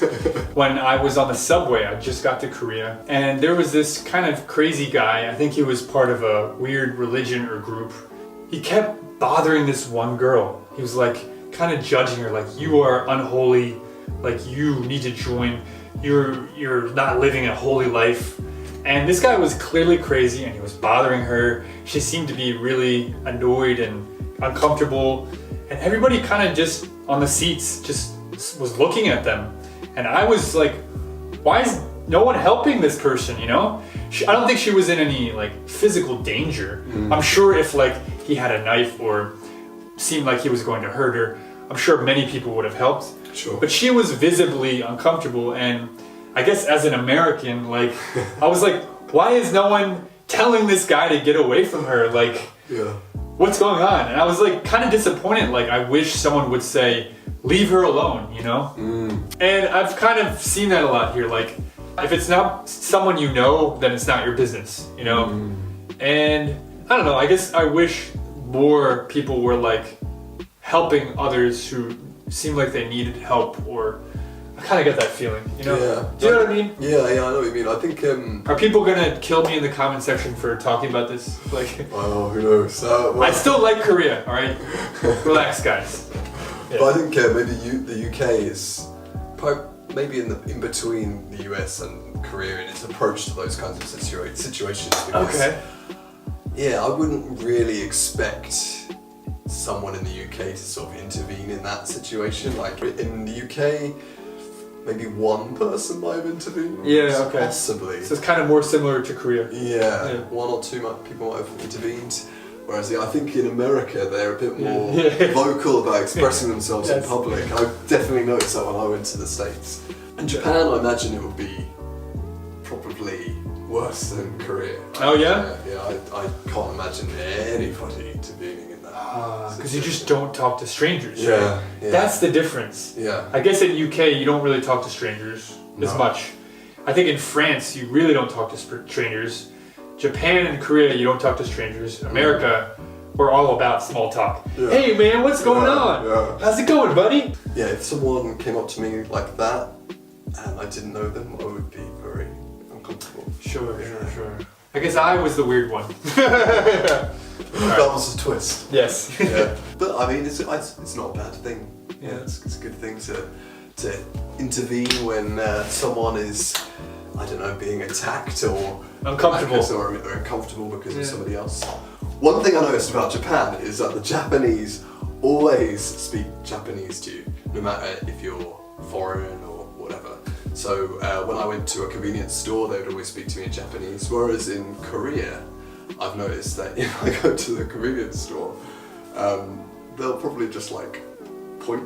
Yeah. So earlier today, I went to the supermarket and I bought something, and it's just like, it's just a very silent communication. Whereas in Japan, it didn't matter if I didn't understand or if I didn't reply, they would always just speak to me in Japanese. That's really interesting because I think that's not a weird thing. No, it's not weird. Not at all. What I mean is, if you go to the US, they're going to speak to you in English. Yeah. If you go to UK, they're going to say, how many people do you want for the restaurant? They're going to say it in English. Yeah.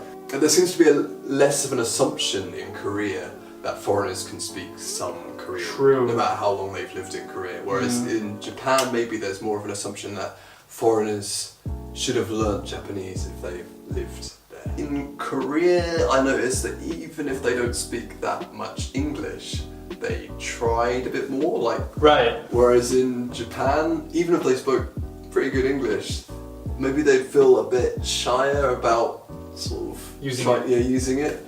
And maybe after a few drinks, they might start speaking English. 100%. More. Yeah. So these were just some things that we could think of when we thought about culture shock. Yeah. Things we didn't expect when moving to Korea and moving to Japan.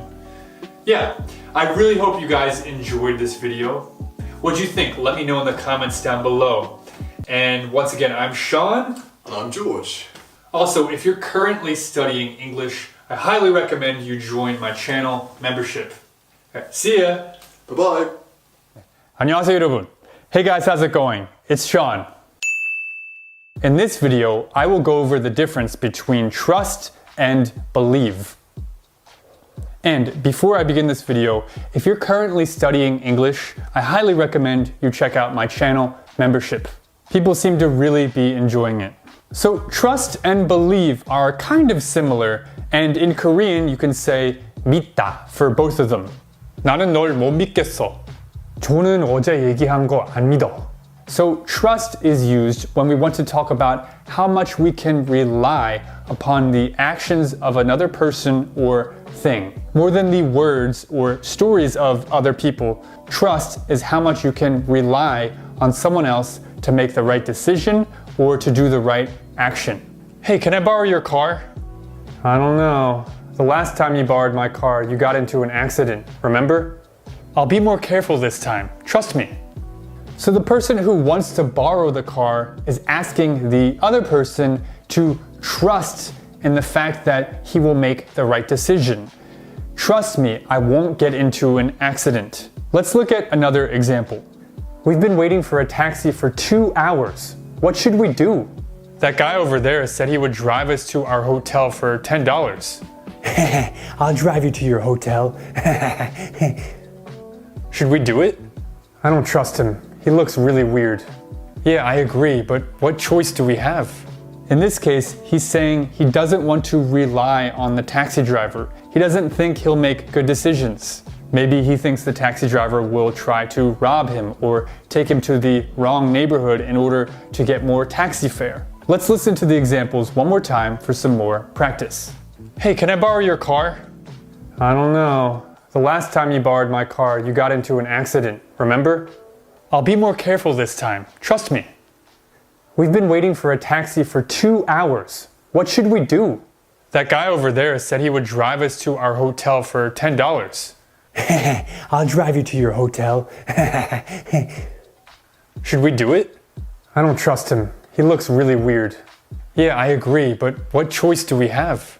Let's look now at believe. We use the verb believe when we're listening to what someone's saying or when we're judging something that we've heard. You can think of believe as a judgment of true or false. If you believe what someone is saying, you think it's true. If you don't believe it, you think it's false. I saw a ghost in my house. It was very tall and it had red eyes. I told my family, but they don't believe me. I believe you. So in this case, the second guy thinks what the first guy is saying is true. He believes him. Here's another example. Did you hear? John started dating a supermodel and got a job at Tesla working with Elon Musk. No way. I'll believe it when I see it. So this is a really common phrase. I'll believe it when I see it.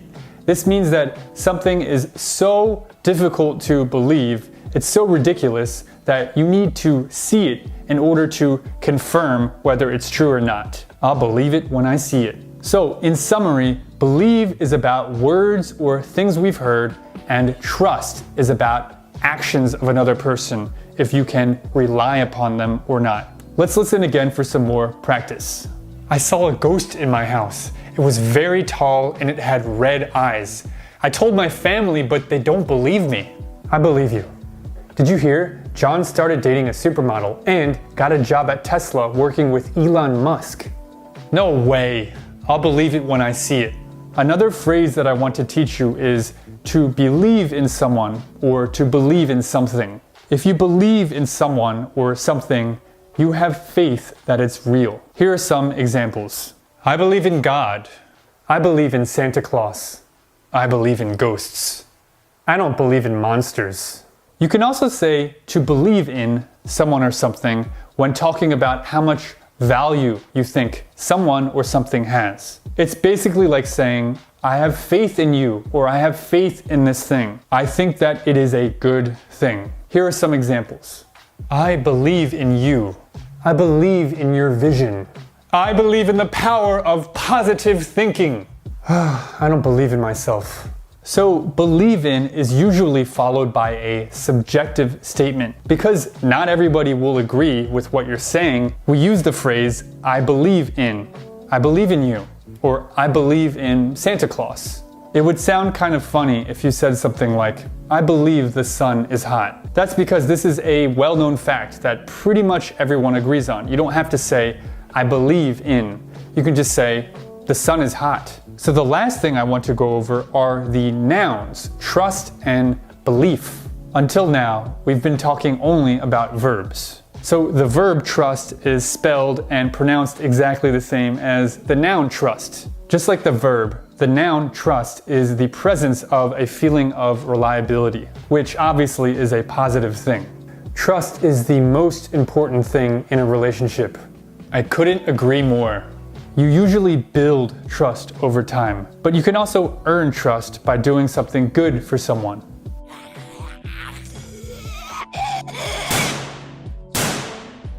Thank you for helping me kill those zombies. You've earned my trust. Anytime. Lastly, we have the noun belief. Similar to the verb believe, belief is the acceptance that a statement is true or that something exists. A belief is also something that we hold in our minds, something that we believe about the world. I have this belief that any girl I try to talk to will just reject me. That belief is not helping you. You really need to change your beliefs. Some people have the belief that English is hard. Others have the belief that English is easy. They believe it's easy. So you can use the noun and the verb to talk about the things that you believe about the world. Beliefs are usually created naturally through your experience in the world. But you can also create new beliefs or change existing ones by repeating the new belief to yourself many times. Hey John, how's it going? You look great. Thanks a lot. You too, Ben. Last time I saw you, you had terrible social anxiety. How did you get over it? I worked really hard to change my beliefs about people. I used to think meeting people was scary. Now I see it as a fun challenge. That's great to hear. Let's listen to the examples one more time for some more practice. Trust is the most important thing in a relationship. I couldn't agree more. Thank you for helping me kill those zombies. You've earned my trust. Anytime. I have this belief that any girl I try to talk to will just reject me. That belief is not helping you. You really need to change your beliefs. Hey John, how's it going? You look great. Thanks a lot. You too, Ben. Last time I saw you, you had terrible social anxiety. How did you get over it? I worked really hard to change my beliefs about people. I used to think meeting people was scary. Now I see it as a fun challenge. That's great to hear. So that's it. Now I will show you a dialogue that incorporates all of the new terms and expressions that I just taught you in this video. Enjoy. Hey, I'm going to Dan's house party on the weekend. Are you coming? I don't know. My ex-girlfriend might be there, so maybe I shouldn't go. Don't worry about her. Just go and enjoy the party with me, and we can get some food afterwards. It'll be fun. Trust me. You're probably right, but if I see her talking to other guys, it will devastate me. We actually broke up because we had trust issues. I know how you feel. Believe me, I was in a similar situation with my ex-girlfriend last year. I really wanted to go to this concert, but I knew she would be there too. When I went, sure enough, I saw her. But I was having so much fun with my friends that it didn't even matter, and I had a great time. Anyway, you can do this. I believe in you. Yeah, I think it'll be fine. But I'm not cool like you. What if the girls there think I'm weird? Get that idea out of your head. You're a cool guy. You really need to change those bad beliefs you have about yourself. I'm a cool guy, that's right. And who knows, you might even meet a new girl. I'll believe it when I see her. I mean, you're right. Maybe I'll meet a nice girl. Alright everyone, that's all for this video. Did you enjoy it? If so, please let me know in the comments down below. Thank you so much for watching. Once again, I'm Sean, and I will see you in the next video. Bye. 안녕하세요 여러분. Hello everyone, I'm Sean Pablo. So as many of you guys know, I do a lot of street interviews on this channel. I've been living in Korea for almost 8 years now and have been doing YouTube for around 7 years. Because of YouTube, I'm able to see the types of people that come into Seoul and hang around in the hot neighborhoods like Hongdae, Itaewon, Gangnam. Throughout the years, I've noticed that there are more and more women coming to visit Seoul. Going along with this, one of my channel hosts often says that it's really difficult to find men to interview on the streets, but it's always extremely easy to find foreign women to interview. So why does it feel like there are way more foreigners who are female in Seoul than ever before? Also, although I am in Seoul, I'm guessing that this is also true in other popular destinations in Korea like Busan and Jeju. Well, while researching this video, I found a certain type of tourism in Korea called Hallyu tourism. For those who don't know, Hallyu means the Korean wave. You can think of it like Korea's influence on the world in terms of media. That's like K-pop, Korean dramas, and movies. So Hallyu tourists in Korea are like the people who love K-pop, love the dramas, love the movies, and are coming here to see their favorite bands or to visit locations or enjoy other activities that are related to these things. According to this statistic, there are twice the amount of female Hallyu tourists than male Hallyu tourists. Also, I found some really interesting articles talking about the smaller section of Hallyu tourists who are women who are coming to Korea to find Korean men.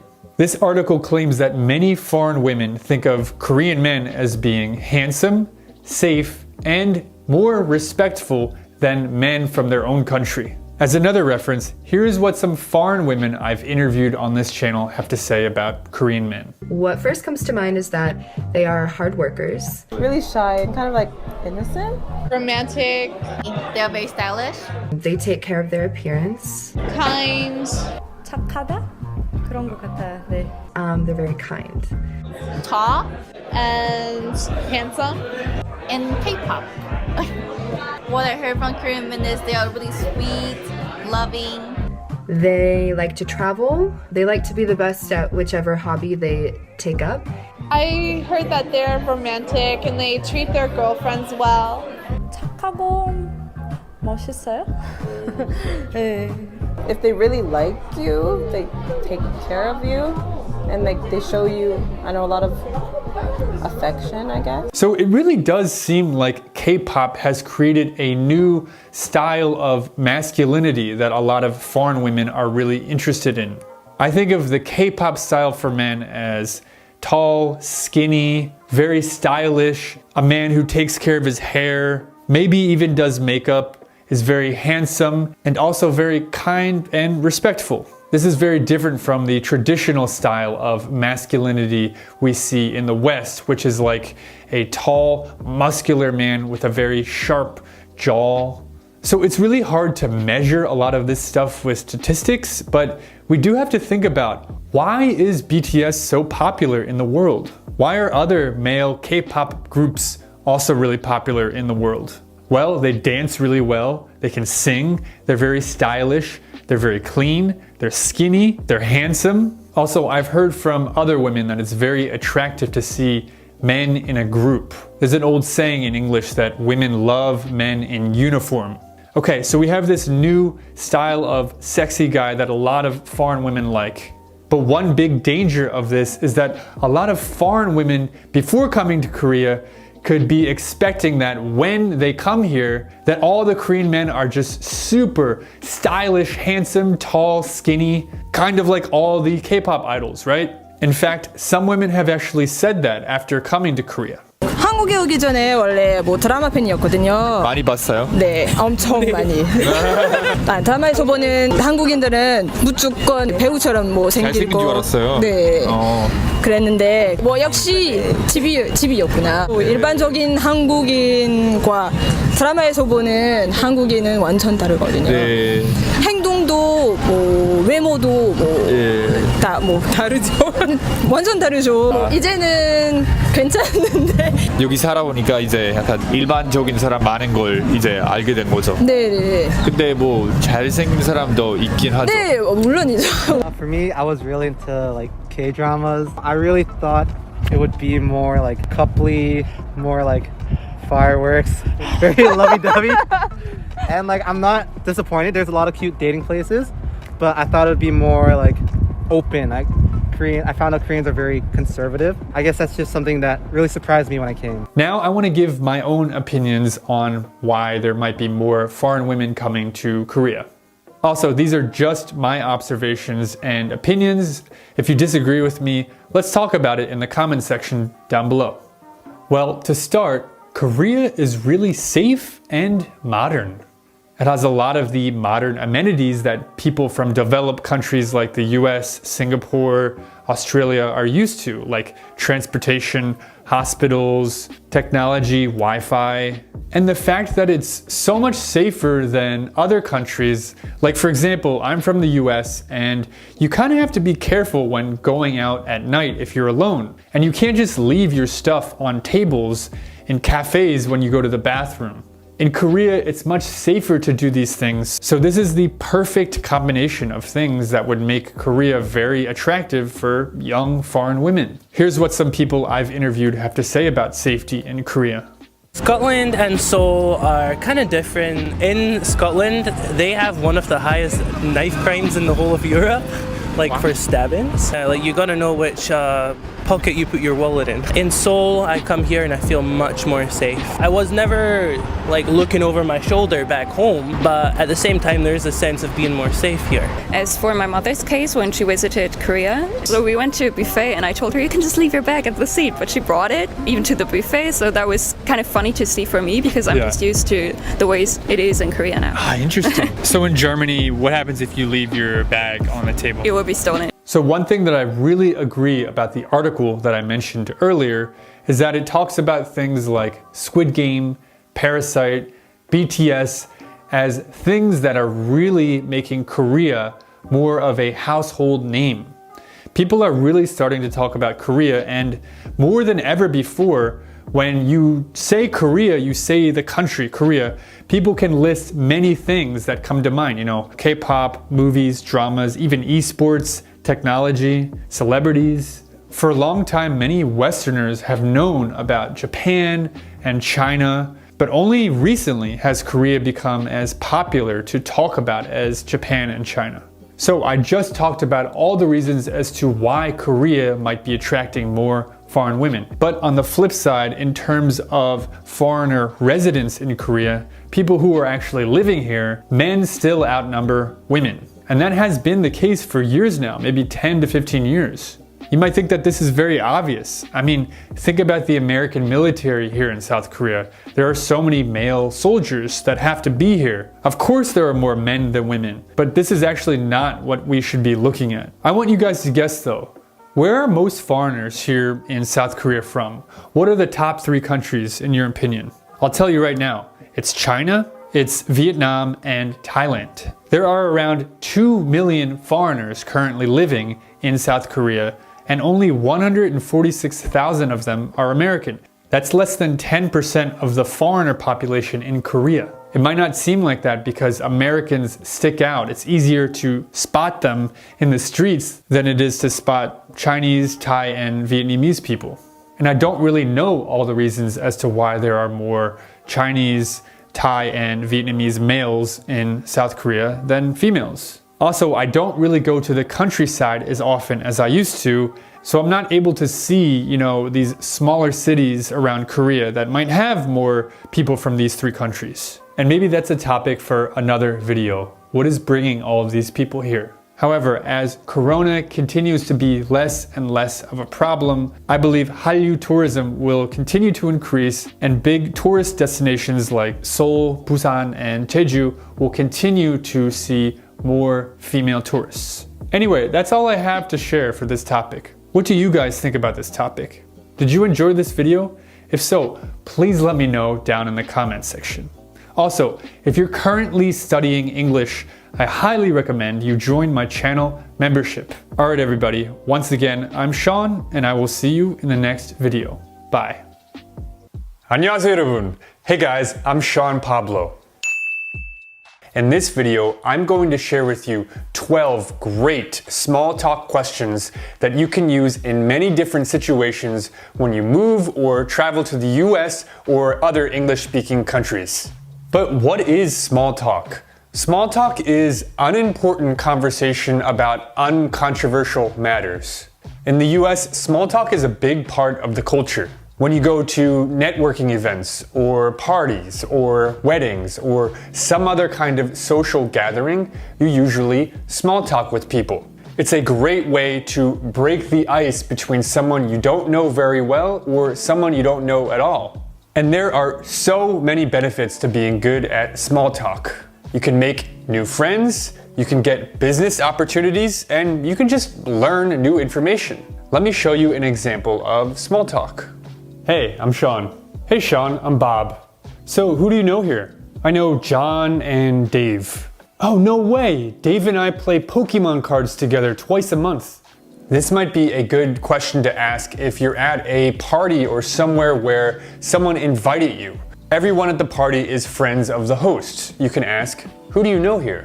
While this is a great question to ask, in this video I want to focus more on questions that you can ask in all situations, particularly ones where no one knows anyone, like a networking event, or a concert, or a bar, or some kind of convention.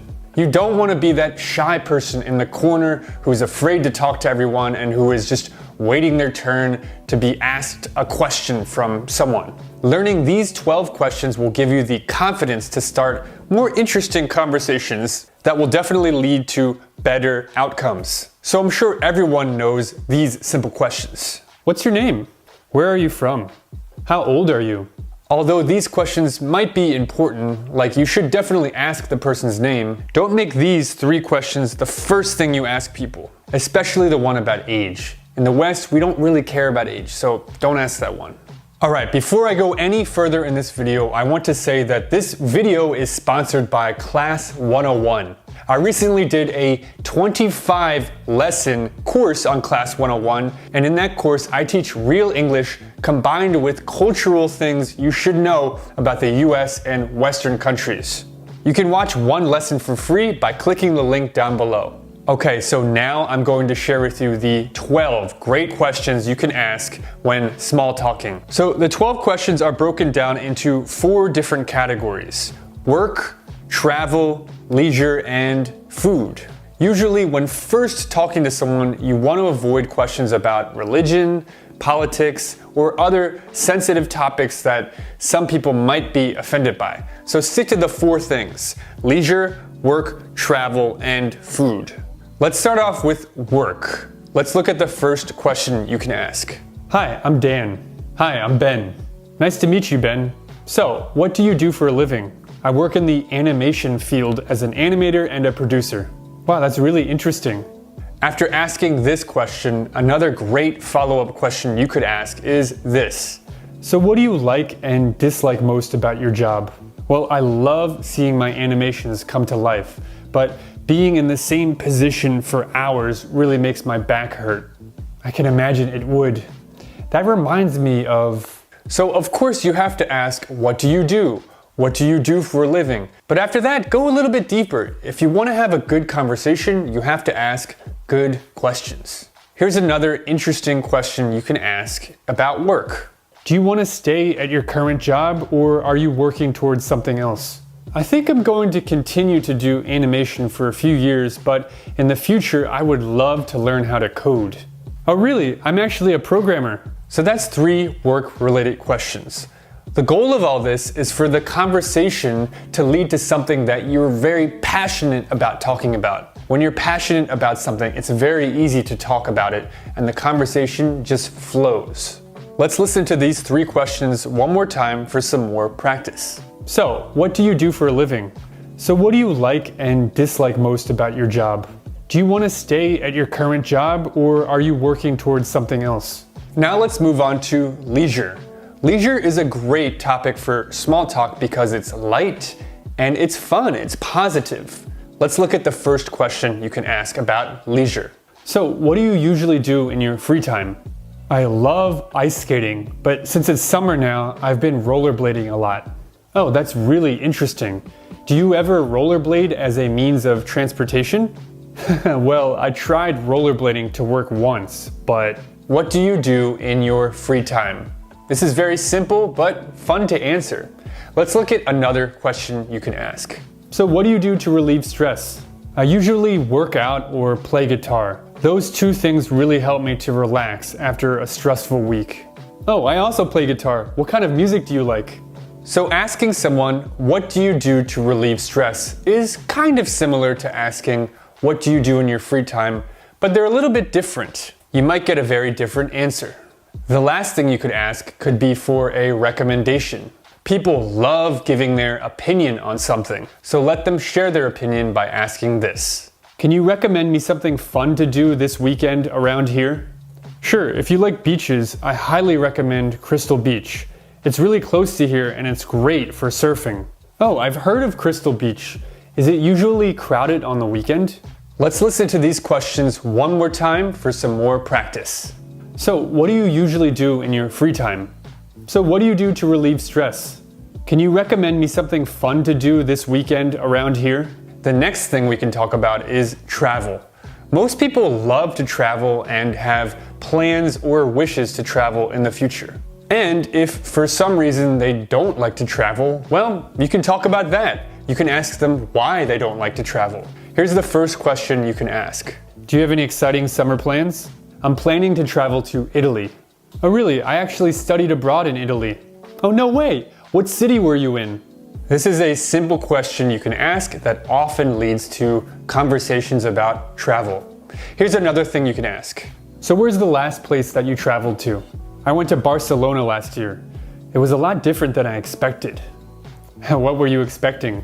So asking about recent travel experiences can be a lot of fun to talk about, and you can trade stories.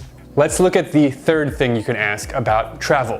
What's the best hidden gem around here? That's a great question. I really like John's Taco Shack on Main Street.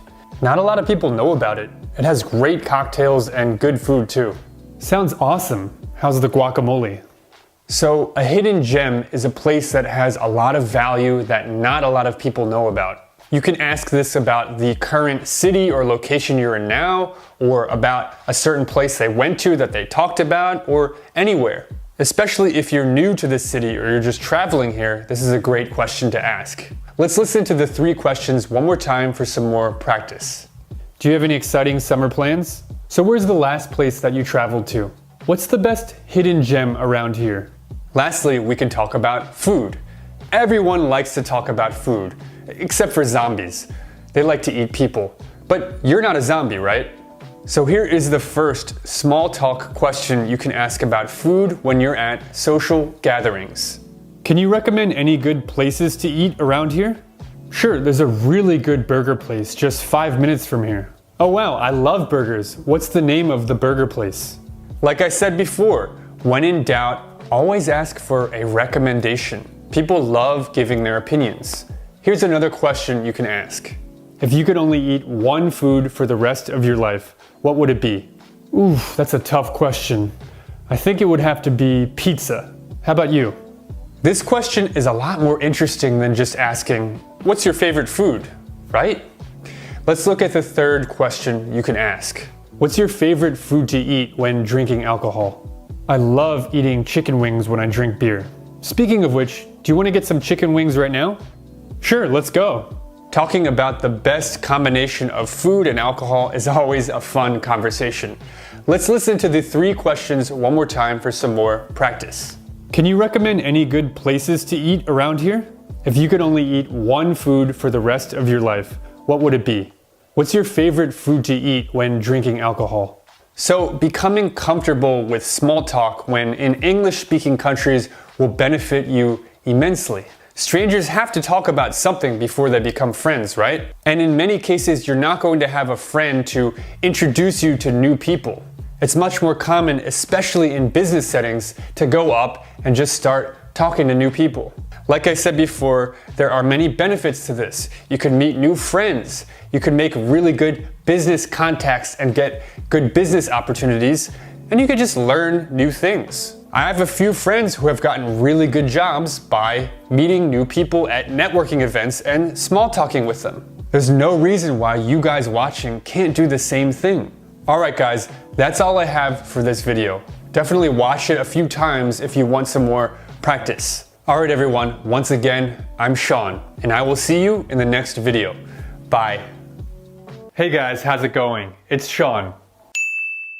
In this video, I want to give you my observations of American police in the United States versus police here in South Korea. So I've been living in South Korea for almost 8 years now. I'm just going off of my experiences, what I've heard from foreign friends and Korean friends, and my general knowledge of Korean laws and Korean history. It's very possible that I make a mistake in what I'm saying, so if I do, let me know down in the comments and we can talk about it. So in my observation, Korean police seem to be very non-violent. They seem to be more friendly, and they're definitely not intimidating. I don't really feel nervous when I see a police car or when I see police on the street. Unless I'm driving, then I want to be super careful, of course, because I don't want to get a ticket, you know? But in general, they seem to be a part of the community, and people aren't really nervous about calling them or talking to them. I will say too that it seems like they don't have a lot of power. I've heard many stories from both Koreans and foreign friends of mine that in Korea, if someone does something bad, they're easily let off with a warning or a small fine.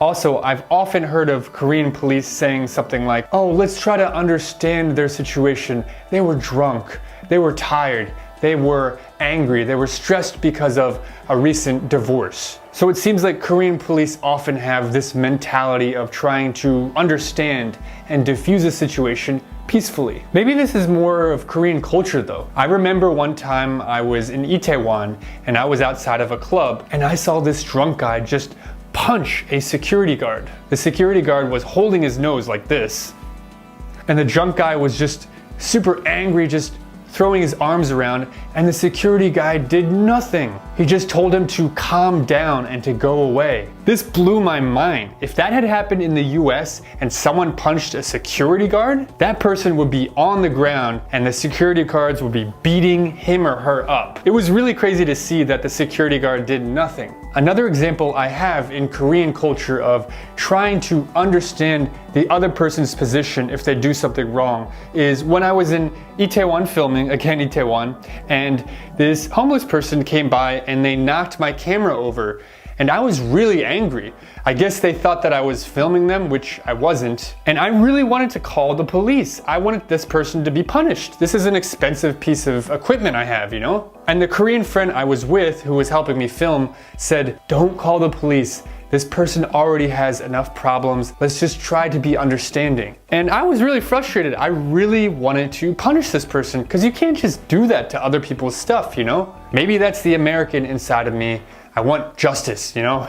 A while back, I was really interested about this culture and how the police in Korea and the authorities in Korea seem to be very forgiving and weak. I'm not saying that they're weak people, I'm just saying that they're not strong in their punishment and their justice. I want to make that distinction because I actually have two friends here in Korea, they're Koreans, and they're police officers. So I don't think that they're weak, I just think they don't have a lot of power in the system. So a while back when I was really interested in this topic, I learned about Korean history and Jeon Do-hwan and his military dictatorship. I learned that there was a lot of violence in Gwangju particularly, and it's a very sad part of Korean history where the police were too powerful and they were violent and they used their guns to solve problems. So because of that, it seems like a lot of Koreans are hesitant to give the police too much power. And that makes a lot of sense. I mean, just look at North Korea. If you give one group of people too much power, look what happens. In North Korea, they literally kill people who disagree with them or break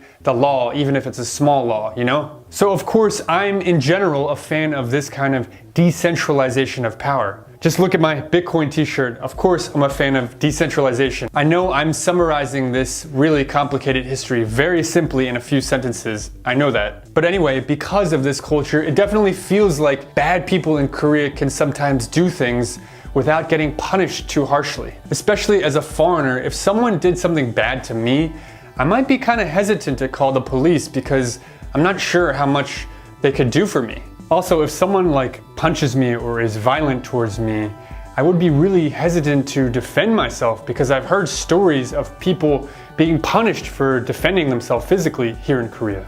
But it's not just foreigners in Korea. I think a lot of Koreans feel the same way. A lot of Koreans think that the police don't have enough power, they're too weak, or they just don't do enough to punish bad people who commit crimes. And I guess that's where the 검수완박 movement comes from here in Korea. So the new president of South Korea thinks that the 검찰, or the Supreme Court in Korea, should hold more power than the 경찰, or the police. A lot of Koreans are really frustrated and want the police to have more power. I can't get too deep into the 검수완박 situation because I'm not an expert, I just know the basics. But the point is, a lot of South Koreans are split on this issue as well. So now I want to talk about the American police. So in the United States, the police are quite intimidating. I definitely get nervous when they're around, when I see a cop car, or when I see cops walking by. Even if I haven't done anything wrong, they're still very intimidating. I feel like I'm being judged or something. So they're definitely scary to both criminals and many citizens. There's a culture in America of Never talk to the police, even if you haven't done anything wrong. There's nothing good that can come out of it. Police in the United States have all sorts of guns, small guns, big guns, gadgets on their belt. They have all sorts of fancy cars and whatnot. I will say though that the police in the United States have a very hard job, especially in big cities. Also, it must be very frustrating for them to have this intimidating and scary reputation, even to the people who they're trying to protect.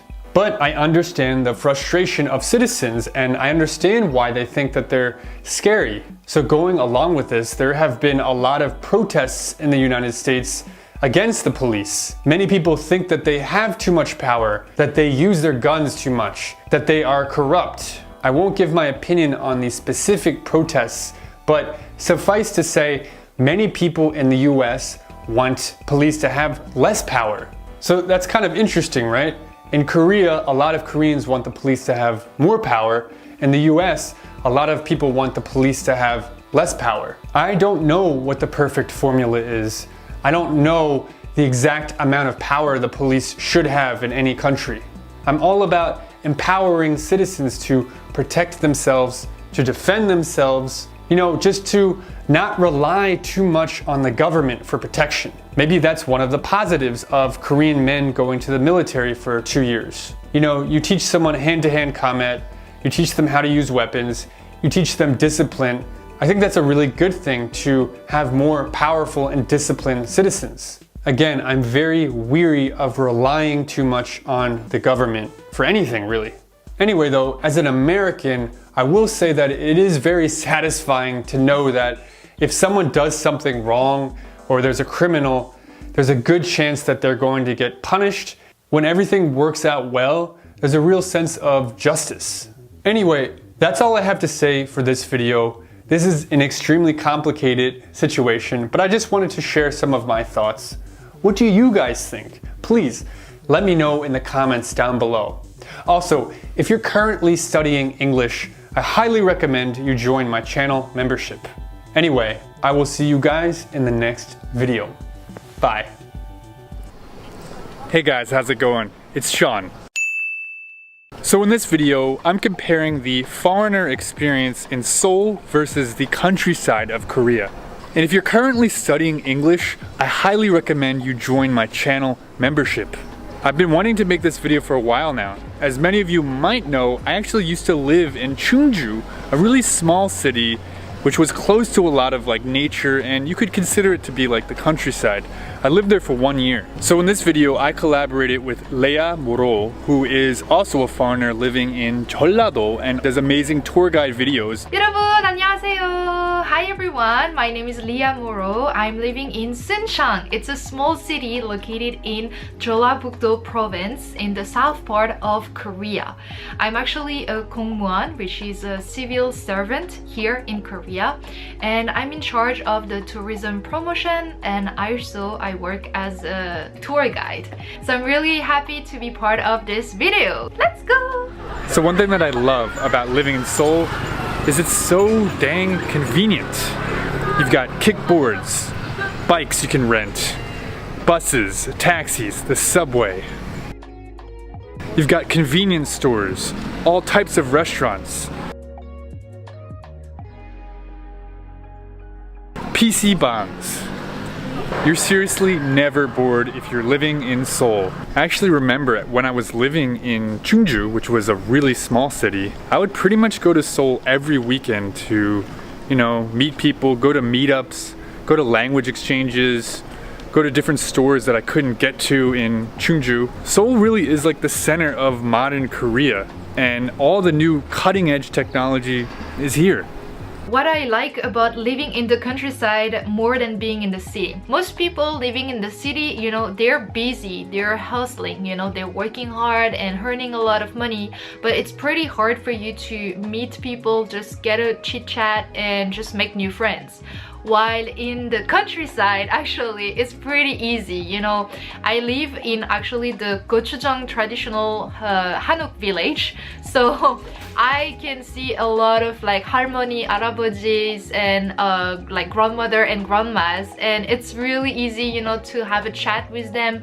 They're really not in a hurry, and they're always happy to talk to foreigners because we don't have a lot of foreigners in Suncheon. So it's just really nice to talk to locals, and I actually realized that I have way more friends which are Korean than foreigners. And I've been living in Suncheon for almost 3 years now, but yeah, that's like the connection with people. It's really different from what I could experience in being in a Korean city. Living in Seoul is really good for younger people, maybe in their early to mid 20s, but I could definitely see how once you get into your late 20s, 30s, 40s, and you're starting a family, you might want to go somewhere more quiet and more relaxed. And so if I had to say one thing that I don't like about living in Seoul is that there's always so much noise. All the time you're hearing these, you know, delivery bikes go by. And especially if you're trying to sleep or relax, or you're in a cafe or you're trying to film something, it's really not the best.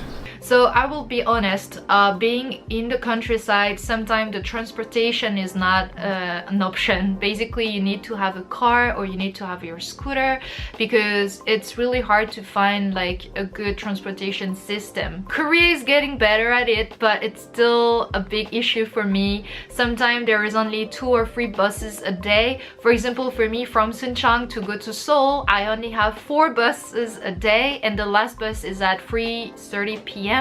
So, you know, if I finish work at 6 p.m, then it's impossible for me to go to Seoul in the evening. So I just have my scooter and I like it a lot. But yeah, that's something that is a little bit tricky, especially if you want to move to other cities. Another thing is personally I miss actually living in the countryside. You sometimes don't have a lot of like museum, you don't have a lot of like events, or it can be difficult to go to the like, you know, cinema or just hang out and have some concerts. So in that matter, I really prefer like the living in the city because you have way more like cultural events and like fashion events, and you know, I love to travel, so I love travel meetings and stuff, and it's pretty hard to find it in the countryside. I think one misconception about Seoul and living in a big city like Seoul is that there's not a lot of nature and that there's just a ton of buildings and restaurants and houses and just development. But as you can see, I'm currently in Yeonterul Park, which is kind of like Central Park, but in Yeonnam-dong. And there's a really nice park here that I walk in all the time. There's also a ton of mountains in Seoul, like Bukhansan and Namsan and Achasan. So for someone like me who needs to be around nature, Seoul is actually a lot better than most people would think. Of course, it might be hard to compare to living in the countryside where you're literally surrounded by nature all the time, but it's really not bad. Lots of people walk their dogs here, people go on picnics here. Of course, there's the Han River. So yeah, I think this is a popular misconception about living in Seoul that I want to dispel. So actually many people, they will think, oh, what do you have to do in the countryside? Life must be so boring. Especially for me in Suncheon or in Gwangju city, not far from Suncheon. We have so many like museums, we have a lot of festivals. So, you know, if you like the nature, if you like hiking, we have a lot of national park. It's more quiet, it's more calm, it's less stressful, and it's just really nice. But you also have friends, you also have restaurants and coffee shop. If you live in Jeolla province, you have a lot of like beach and like seaside coastline. So if you enjoy the nature and wildlife, you can go camping also. So I really like it. I never get bored here. In terms of loneliness, I'm definitely not lonely here. I have tons of friends who live in Seoul. Seoul's population density is so high that there are just people living close, like in Itaewon, Gangnam, Hongdae area. There's always new friends to meet, Koreans and foreigners. So definitely not lonely, but I can say that I got lonely at many times when I was living in Chungju, especially since I didn't speak Korean. But I guess on the flip side, that loneliness forced me to practice Korean. But I can see how if you've only ever lived in Seoul, you might not be motivated to speak as much Korean or learn it. So that could definitely be a bad thing in the end. Even if I live in the countryside, sometimes it's hard to meet and connect with people. And the thing is, I have like a different timetable than most people. You know, most people will work Monday to Friday and take the weekend off. I cannot do that because I'm a tour guide. So usually my days off are on Wednesday, Thursday, or on weekdays, and people are working during this time. So it's hard for me to meet my friends. It's hard for me because I cannot go to certain events. I cannot go to like the weddings or to parties because people go to meet on Friday night or Saturday or Sunday, and I work all the time on the weekend. Yes. So yeah, I do feel lonely, but I don't think it's because I live in the countryside. I think it's more about my schedule and my work life, which doesn't really allow me to be having the same days off than most people. In terms of air quality, Seoul doesn't really have the best air quality. I'm sure living in the countryside has much better air quality than Seoul, although I would guess though that just Korea in general suffers a lot from its neighbors, including China, and also factories within the country and pollution, the population density. It's all not really helping the air quality. It's kind of something you have to get used to while living here. Well, for me, I actually love the fresh air. Like here we don't have like micro dust issues. Actually, Suncheon has a really nice air quality. So you know, when I go to the city, usually it's really hard for me to breathe. And if I go to Seoul, as soon as I get off the bus, I can feel it. And it's like really terrible smell actually for me. So especially the smell in the countryside is awesome. You know, you can take a big breath and you're like, oh yeah, this feels so good. So in my opinion, in terms of what represents Korea more between Seoul and the countryside, I think Seoul represents modern Korea, but I don't think it represents traditional Korea as well as somewhere like Jeonju or Chungcheongdo. If I were to take a family member on a tour of Korea, how many days in Seoul versus other parts of Korea would I spend with them? And I guess if they were here for 1 week, I would spend 3 days in Seoul, maybe 2 days in Jeju, and the rest of the time kind of going around the country, visiting small cities and small areas, maybe like mountains or nature, this kind of thing. I feel like this percentage of time spent would maybe give them a good idea of Korea. I personally think that the countrysides represent better Korea. The reason why is because Seoul is the big city, you know, it's the capital city, people are working and stuff, but if you want to discover the real side of Korea, then it starts by the countryside. Seoul and Korea in general has been made after the Korean War, and it's only 50-60 years old. But if you want to see the real essence of Korean culture, you have to go to the countryside. You have to meet the local farmers, visit the small villages, and understand where Koreans come from. Because this way you will realize how amazing they've been building the countries and how fast it was. But the older generation, people who were like my grandparents' age, they still live in, I would say, the old Korean style. And you know, you can see the like Korean traditional houses, people sleeping on the ondol. You can also experience the Jong culture, which you really care about each other. They will always ask you, did you eat and stuff, and they will also show you like the Korean traditional cooking and recipes. And I think this is part of Korea you can only see in the countryside.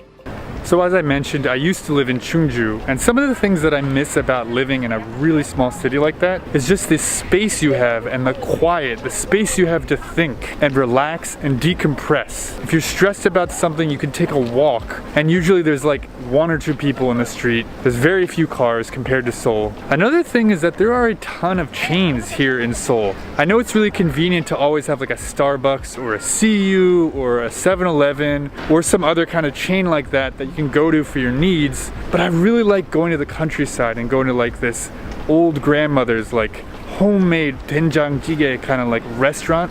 That's awesome. I know those places exist too in Seoul, but there's just like a cool vibe to going to that kind of place in the countryside. You know what I mean? Especially when you're traveling. And last question is what is the first thing you do when you go to Seoul or any other big city? I will say the food. Because even though I live in Korea, I love Korean food, and you know, I'm getting really used to it. I miss foreign food sometimes. I miss Italian restaurant, French restaurant, just a really great burger. And living in the countryside in the gochujang village, I eat a lot of jjigae, so kimchi jjigae, doenjang jjigae, like you have like sundubu jjigae, all this jjigae. But I'm getting kind of tired of it sometimes, so every time I go to Gwangju, Jeonju or Seoul, I just go to an international restaurant where I can find some foreign food. And the second thing I do is meeting my friends, obviously, because I just love meeting people and I'm just always happy to meet them. So for me, two things: food and people. Yeah, that's what I do when I go to the big cities. If you guys want to discover more about the Jeolla province and Korean countryside, then you can follow my channel as well. Thank you so much and have a beautiful day, guys. Bye-bye! Alright guys, thank you so much for watching. Once again, I'm Sean. I hope you guys enjoyed this video. Let me know what you think in the comments down below. I will see you next time. Bye. Hey guys, how's it going? It's Sean. So in South Korea right now, a really fun debate that's going around is the 깻잎 논쟁. So when you go to Korean restaurants, there is a side dish called 깻잎.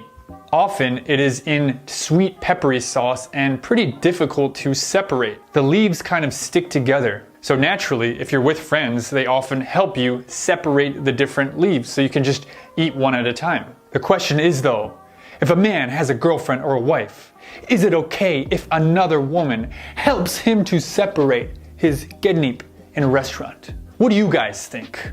In this video, we want to find the truth. What's the right thing to do?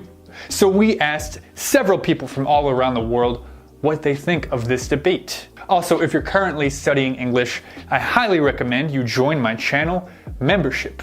Alright everyone, let the debate begin. Okay, hey guys, my name is Sean and we're out here in the streets of Hongdae interviewing foreigners. And so, while you've been living here in Korea, have you gotten accustomed with the dating culture? I did, yeah. Oh, so you've dated a Korean guy before, right? I did, yeah. Okay. Yeah. How was that? If you got a good one, it's good. But like, it's interesting. It's different than the culture back home, so. Not really, but I learned about it a lot because my major is Korean studies. Okay, how about you? I also learned about it before coming to Korea. Yeah, if you want to live in Korea, I think you must date a Korean guy. Learn Korean, that's it's necessary. Yeah. I'm not sure if you've heard of it before, but are you familiar with this photo? Yeah, the leaves. Yes, the leaves. Comes out as a side dish in some restaurants. Yeah, it's a side dish, yeah. Looks like sesame leaves or something like that. Yeah, a side dish that comes out in Korean restaurants, like kimchi. Yeah. Yeah. What is it? But I don't know the name, but actually I like it with the kalbi. Yeah. Oh, with kalbi? Yeah. Eating it with kalbi, okay. I think I've seen it, but I haven't tried it yet. Yeah. Yes, have you guys eaten this before? Yeah, I think we did, yeah. Alright, when eating in a restaurant, some Koreans think it's rude for a guy to help a girl separate them if he already has a girlfriend. What do you guys think about this? It's a way to help people, you know? You're just helping them eat? Yes, like he must give me and then, like, that's fine. He has to give you first and then he helps the girl. Yeah. Okay. I would say it's no problem. It's no problem? It's completely normal to help someone if they are struggling. I don't think it's disrespectful. Yeah, this is just like a friendly move. Personally, I don't think it really matters. You know, it's not a big deal. It's just food. The first time I'm hearing actually that this is a thing that people would have trouble separating the leaves from sesame, and somebody else would come along and help them. Yeah. But I mean, maybe it would be weird. Yeah. Just depends on how long you've known the person you're helping out, I suppose. I think I understand where it comes from. Koreans are very different than, for example, the guys back home. I feel like Koreans are very, in dating, they're very, what's theirs is theirs, you know? They're like very private, like very... Like possessive kind of. Yeah, a bit. There's nothing romantic about separating. Separating a leaf. Alright. I think it's a bit different for us because in our culture you don't really everybody eats their own food, you don't really share stuff, so we're not really used to people giving you food and stuff like this. But I don't really think it's rude. I don't know. I think it's kind of nice. I don't think it's that rude. Really? If she's having a hard time, I think it's okay. If you do it automatically, I think it's it can be rude to your girlfriend. But if she's like really struggling, I think it could be like just a kind gesture, and I would just appreciate it. You guys have not dated any Korean guys, I assume, right? No? Not at all? Has there ever been a time when you're dating with your boyfriend that you've had like, you know, you've gotten a bit jealous over something that another girl has done? I mean, yeah, obviously you get jealous, but I wouldn't get jealous over something like that. Do you guys get jealous often when you're dating someone? No. No? Not at all? No. Really? Maybe a bit, but not that much. Yeah, I try to trust them. Yeah. What type of things do you get jealous over? I think if my boyfriend is like way too close to the girl, or like talking maybe like inappropriately, you know, flirting, or like you know, this kind of stuff. So some people actually think that's kind of like flirting with the girl in Korea. Oh wow. Okay. Well, not for me actually, but I'm not Korean, so. What is the line? What is the line that you draw in terms of helping a girl that's not your girlfriend? Maybe stuff like tying your shoes. Like a random girl is in the street and she's like, you know, she's waving her foot around. Yeah, but like, why would he stop? Like, yeah, exactly. That's like a line. I mean, if they are like kind of too touchy or something. Oh, okay. Maybe if a girl like comes, you know, tries to flirt with him. Yeah. I think the same, but I didn't really have many of those situations though. What should a guy not do when he has a girlfriend to another girl? Well, personally, I'm very easy. Like, I don't really care. Like, I have a lot of guy friends, so I can't like expect the guy not to have any girlfriend. You don't get jealous, really? No, I don't. If we're dating, I know you like me, you love me. So helping out with another friend or like being around other girls should not be an issue. Like, that's about trust, in my opinion. Where's the line in helping someone? I think getting into too much physical touch, I think. Physical contact? Yeah. Oh, let me help you separate that leaf for you. Yeah, I don't know. Like, yeah, for me, maybe too much physical contact. I don't know. Yeah. The line drawing moment would be about like too much touch, like more of like intimate touch. I think it depends on the intention. If you're just helping somebody out because you want to be nice, or somebody's in trouble, I would always want my boyfriend to help them out. Like girls like passing out on the street, I would always want him to help him. But if he has like bad intentions, or it's like, oh yeah, like if I do her a favor, she will maybe text me or something, even though I have a girlfriend, that would be where I draw the line. If they like look at other girls and are thinking like, she's cute, or maybe, but he has a girlfriend, then I don't know. Some other things that I've heard from some other Europeans is that cheek kisses, you know, with another girl. Do you have problems with that? If it's part of the culture, it's fine. Yeah, it's part of the culture. Yeah. Like if you say hello. When I get jealous, usually it's because they lie. If my boyfriend lies to me and I discover it, I get like, I don't know, if he lies about like going somewhere he didn't tell me. Oh. And like if for example he met a girl, even if I know this girl, I would be extremely jealous. Like, what are some examples of kind gestures that a guy who has a girlfriend should never do to a girl? If he touches her hair, I hate it. Like just like this. I just think it's really like intimate with your boyfriend or girlfriend. And if my boyfriend touches another girl's hair, I will hate it. Oh, okay. I suppose it differs from person to person. I guess you just like set boundaries with the other person, or with the person you're dating. So it's really no way to like approach it from a general perspective. Has the Korean person that you've dated before, or maybe now, have they ever gotten jealous? Yeah, because like I said, I have a lot of like guy friends, and like a lot of my friends back home are guys as well. He got very like, you know, like kind of possessive, like jealous, but for no needs, you know. Do you think they get jealous sometimes? Yeah. Over what? What's one of the things that they got jealous over? Nothing. Everything. Nothing? Everything? Yeah. For example, what's the first thing that comes to your mind? Well, I have a boyfriend, so I'm gonna talk for him. If I go out in the pub, club, bar, he's not gonna get mad, but he's gonna be like, yeah, but there's gonna be other guys looking at you. But this is not my fault. I mean, I think most guys here, they're jealous, but because of other guys, not because they don't trust their girlfriend, but because they don't trust the men. It's more jealousy rather than trust, you're trying to say. But the thing is that they complain to you and are like, oh, you shouldn't go out. But if you trust me, then why? Yeah, exactly. But they don't get very jealous in France. I think it depends on the person, you know, but I mean, like, you need to be jealous for a reason. So when you're dating someone, how would you rate your jealousy on a level from 1 to 10? I would say around 6 or 7. 6 or 7? Okay, that's a pretty. I think it's normal, at least for a girl, because usually girls are get more jealous, like more easily than boys. Better than no jealousy, you know. Exactly. All right, thank you for coming out today, and yeah, I hope you have a wonderful time here in Korea. Give me a thumbs up, and we'll get you on. Thank you so much for watching, everyone. Did you enjoy this video? If so, let me know in the comments down below. Once again, my name is Sean, and I will see you in the next video. Bye. 안녕하세요, 여러분. Hey guys, I'm Sean Pablo. So a common question that I often get from my subscribers and from students of mine is, what's the difference between will and going to? I mean, they're both used to talk about the future tense, right? In some cases, it doesn't matter. You can use either one of them. They're interchangeable. But there are many situations when it's better to use will, and there are situations when it's better to use going to. By the end of this video, you will know when to use will and when to use going to perfectly. Let's start this video out with a dialogue that has both will and going to in it. Hey John, I found a great way to make money. Okay, great. Let me hear it. Robbing banks. I just robbed a bank an hour ago and I'm going to do it again tomorrow. Want to help me? I don't know. If we get caught, we'll go to jail. We're not going to get caught. All right, here's the plan. So you go outside of the bank, out front, and you start dancing like a crazy person. While you're doing that, I go in the back where the employees are and I take the money and then we both run away. Perfect, right?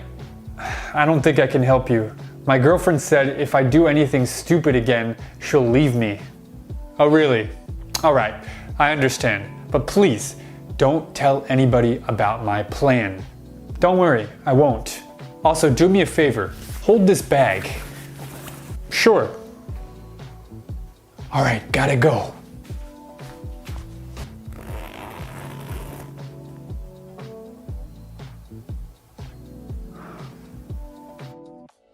Remember guys, don't rob banks.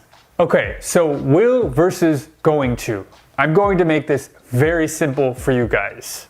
There are two situations in which we would use will and two situations in which we would use going to. We use will when talking about instant decisions. You know, when you're on vacation or you're traveling, I think I will get something to eat now. The second situation in which we use will is when interacting with other people, and that means offering something, making a promise, or threatening them. Now, with going to, we use it when we're talking about a plan we have. We've thought about this plan beforehand and we're telling someone about our plan. What are you doing tomorrow? I'm going to cook dinner, then watch Netflix. The second situation in which we would use going to is when we're making a prediction with very clear evidence. For example, there's a basketball game and the score is 70-0. In this situation, you can say, I think the team with 70 points is going to win. Also, remember that will is often shortened. Instead of saying I will, we usually say I'll. Instead of saying they will, we usually say they'll, she'll, he'll, you'll, like this. Okay, so let's go a little bit deeper into will. So making instant decisions, maybe you're at a festival or you're traveling or really any situation and you decide to just do something. There isn't a big plan or reason behind it. You just feel like doing it or you think it's a good idea. Let's look at an example. Hey John, are you hungry? What should we have for dinner? I'm not too hungry. I think I'll just have a small snack. You can see that John has made an instant decision. He hasn't made any plans about it. Let's look at another example. Dang, we're lost, and my phone is almost out of battery. Oh, I'll just go into a convenience store and ask for directions. So if you were to say, I'm going to the convenience store, it wouldn't sound natural, because saying this means that you've thought about it in advance, which you clearly haven't. Okay, so the next situation in which we use will is when interacting with others. So maybe you're offering to do something for someone. In Korean, it's like 내가 해줄게. Here we will use will. Did I tell you? I'm moving from Seoul to Busan tomorrow. I'll help you if you need. That would be great. So saying something like this, I'll help you if you need, is an offer. We can't really say, I'm going to help you if you need. It sounds very weird. Okay, so that's offers. Next we have making promises. This is another form of interaction we have with someone else. Again, we will use will. Hey, do you promise not to tell the police about what I did? Of course, I won't tell anyone. Remember that won't is the shortened version of will not. Okay, so offers and promises are both interacting with other people. How about when making a threat? Well, that's definitely an interaction, right? In this case, we would also use will. Let's look at an example. Hey, what are you doing? Nothing. You better get out of here now or I'll call the cops. So these are all the situations in which we would use will instead of going to, making instant decisions and interacting with others, which is just making offers, promises, and threats. Let's listen to the examples one more time for some more practice. Hey John, are you hungry? What should we have for dinner? I'm not too hungry. I think I'll just have a small snack. Dang, we're lost, and my phone is almost out of battery. Oh, I'll just go into a convenience store and ask for directions. Did I tell you? I'm moving from Seoul to Busan tomorrow. I'll help you if you need. That would be great. Hey, do you promise not to tell the police about what I did? Of course, I won't tell anyone. Hey, what are you doing? Nothing. You better get out of here now or I'll call the cops. Now let's move on to going to. We use going to when talking about plans we've made or making predictions with clear evidence. This is the opposite of will, right? Because will is used when making instant decisions. Let's look at how we use going to talk about plans. Hey Bob, are you busy tomorrow evening? Yeah, I'm going to go to the store tomorrow to buy some masks, tape, and bags. What do you need that stuff for? It's a secret, sorry. Here's another example. Next summer, I'm going to visit France and see the Eiffel Tower.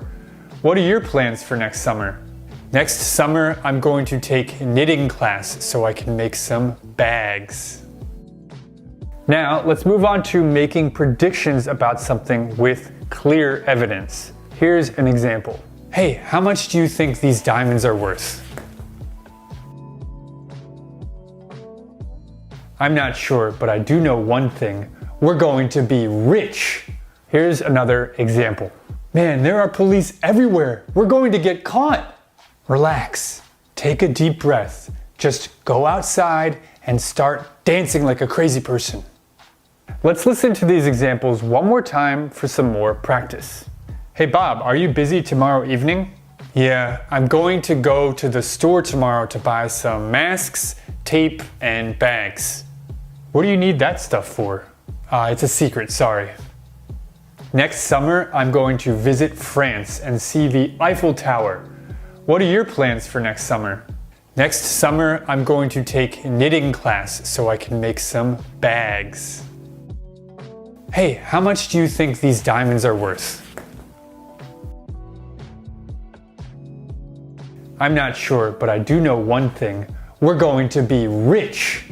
Man, there are police everywhere. We're going to get caught. Relax.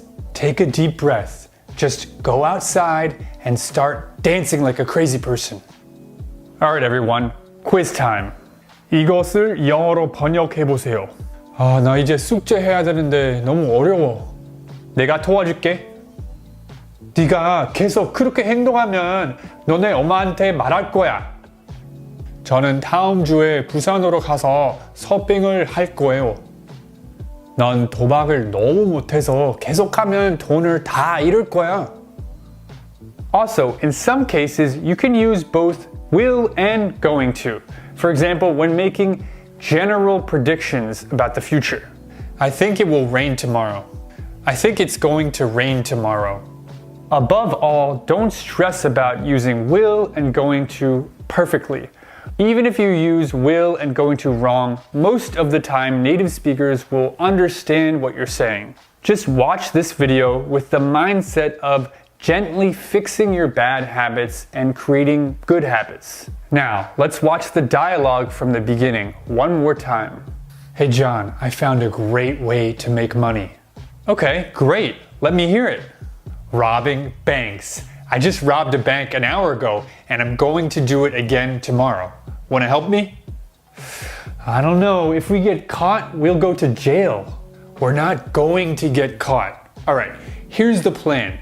So you go outside of the bank, out front, and you start dancing like a crazy person. While you're doing that, I go in the back where the employees are, and I take the money, and then we both run away. Perfect, right? I don't think I can help you. My girlfriend said if I do anything stupid again, she'll leave me. Oh, really? All right, I understand. But please, don't tell anybody about my plan. Don't worry, I won't. Also, do me a favor. Hold this bag. Sure. All right, gotta go.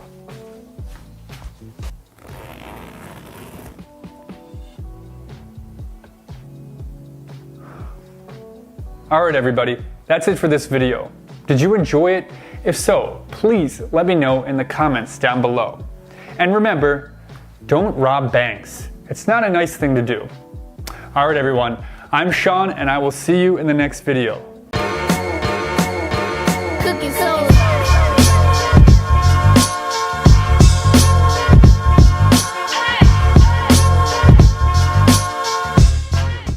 안녕하세요, 여러분. Hey guys, how's it going? It's Sean.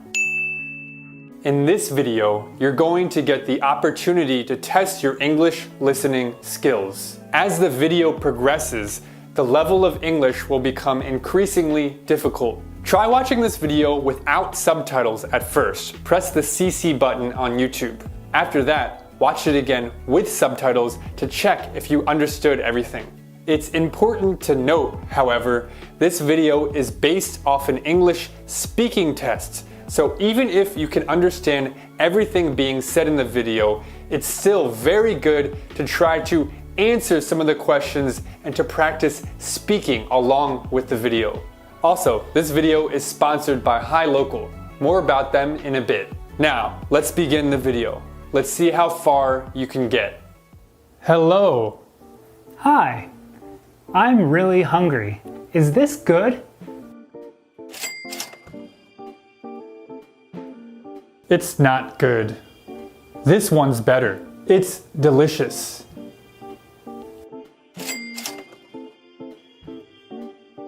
This hamburger is expensive. Are you sure? Yes, trust me. Okay, I'll have the hamburger and some fries. Don't get the fries. They're not good. Try the fruit. Are you sure? The fruit is also expensive. Trust me. Okay, I'll have a hamburger and some fruit. Good choice. Wow, that was delicious. Good. So, where are you from? I'm from America. Oh, really? Where in America are you from? New York. I love New York. I want to go to New York. Yeah, it's a nice place. Do you want some wine? This is for you. Thank you. This is delicious. No problem. I'm ready to go. Okay. Excuse me. This small cup of wine is $40? Yes. Also, the water is $5. What? Okay. Here you go. Thank you. Come back again soon.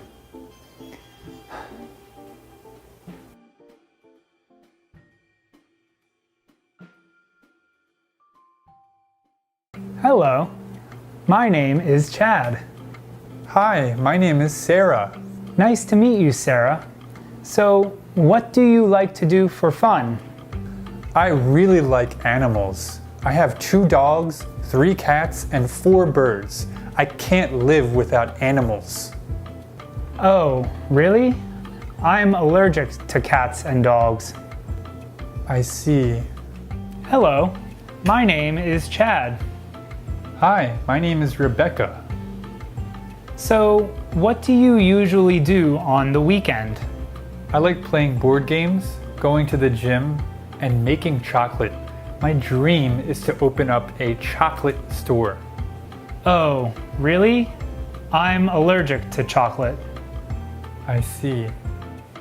Hey Chad, how's it going? I'm all right. I went on 2 dates this week. Oh yeah? Do you like any of the girls? Both are nice, but I have nothing in common with them. Just tell them about how much you like music and guitars. Women love musicians. Tell them about your hobbies. Good advice. All right, I'll talk to you later. Hello, my name is Chad. Hello, Chad. My name is Kate.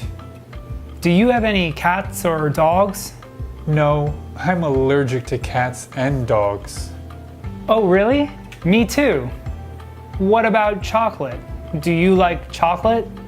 I'm allergic to chocolate. Me too! We have so much in common. Yeah, right?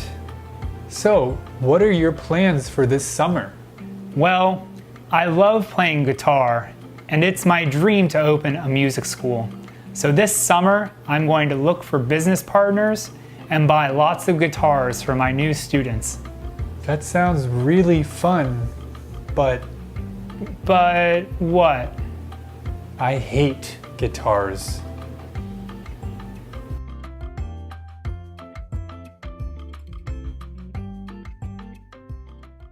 Remember everyone, it's great if you can understand what's being said in this video, but you have to remember to practice your speaking as well. One of the best tools I've found to practice speaking for free is HiLocal.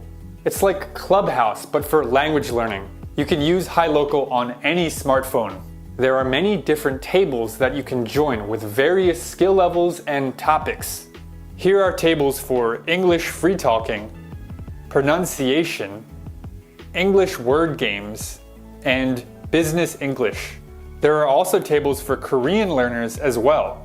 If you're shy, you can join a table and just listen at first before you start speaking. There are even speaking tables that are led by professional English teachers. Let's go to number 4. Alright, who wants to volunteer? So, Yuri, Stan, Walter, Ali. So if you're living here in Korea or another country and you're having trouble finding good speaking practice, try out HiLocal. It's free. The link to download HiLocal is down below. Thank you for coming here to help us today. No problem. I want to help. As you know, your wife died 2 days ago on Sunday at 2 p.m. Yes, that is correct. She died of poisoning. Oh, really? This must be very difficult for you. Can I ask you some questions now? Sure. Where were you on Sunday morning? I was at my friend's house. You can ask him. And what's your friend's name? Bob Jones. Bob Jones. And what were you doing with your friend, Bob Jones? We were just talking and listening to music. Is that all you did? Yes. Your mother said she saw you at the market at 12 p.m. What were you doing there? Ah, yeah, that is true. We were getting hungry, so I went to the market to get some sandwiches. Did you go there alone? Yes, I did. After that, where did you go? I went back to Bob's house. Your neighbor says she saw you going into your house at 1 p.m. She said you were wearing a black jacket and a black hat. That's not true. After that, she said she heard 2 people arguing very loudly. Then at around 1:30, she says she saw you leave your house and drive away in your car. I didn't kill my wife. I love my wife. Then who went into your house at 1 p.m.? I don't know. Maybe it was her lover. I think she was cheating on me. Maybe it was you.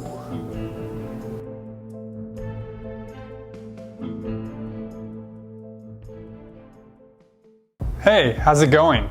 Pretty good. And yourself? Me too. I'm doing well. So, where are you from? I'm from the US. Oh, me too. So, are you just traveling here in Rome or are you living here? I'm just traveling here, but earlier I lost my phone, my passport, and my wallet. So I have to get a new passport and phone, and I won't have any money for 1 week. It's really hard to enjoy traveling when you don't have any money. There are so many things you can do here in Italy without money. You think so? Yeah, there are so many historic churches and museums that you can go to for free. There's also tons of beautiful parks. You might have to wait before you go to any 5-star restaurants, but it's really cheap to go to the market and buy ingredients and cook at home. Also, coming to bars and events like this is a great way to meet other travelers or Italians who want to learn English. Wow, that's great advice. Thanks a lot. No problem. Also, I can lend you some money if you need.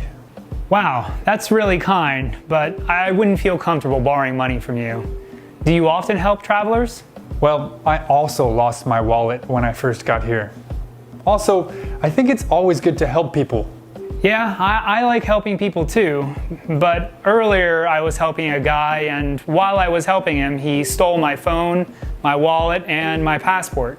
No way. Yeah, so now I'm not really sure who to trust. Anyway, I only have to wait 1 week before I get my new passport and some money, so I'll be fine. If you need to make some money though, I actually need someone to do a job for me. What kind of job? Here, put this on.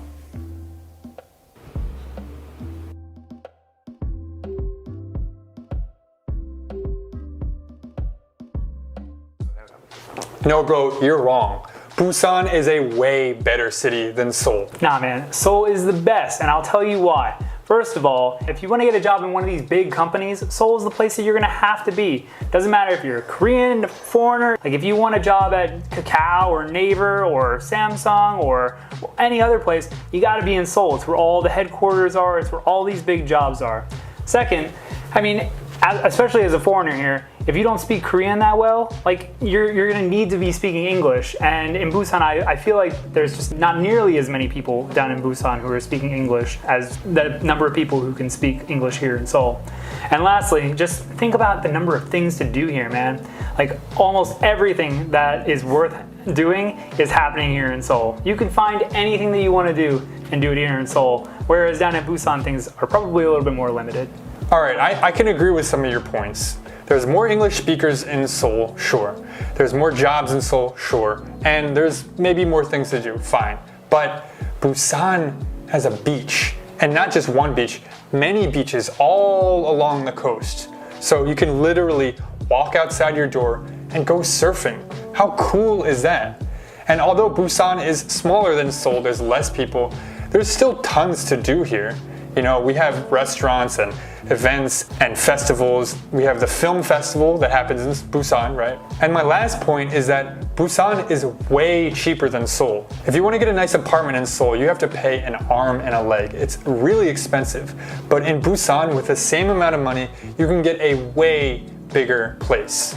I mean, the bang for your buck in Busan is way better than Seoul. And in terms of jobs, because of the coronavirus, these days so many people are working online anyway, you know, as a programmer or a video editor, YouTuber, Photoshop expert, or if you're like a video subtitler, you can easily just work online. So remote working is becoming more and more popular anyway. So I feel like that's going to become obsolete. The necessity of living near and in Seoul. When it comes to like food and everything, I mean, just go down to Itaewon and you can find anything you want to eat. from tons of different cultures. It's so diverse.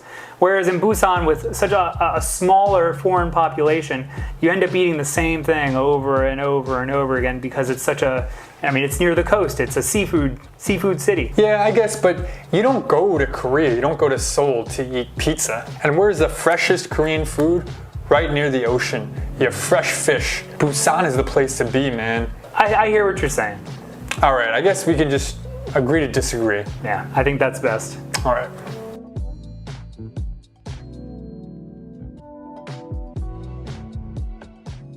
Welcome everybody to American Inventors, where you bring your inventions to me and I decide whether or not I'm going to invest in your business. Let's bring out the first contestant. Have you ever taken your child outside in a carriage and wanted to ride a scooter? I know I have. Everybody likes riding scooters. Scooters are fast, they're fun, and they're great exercise.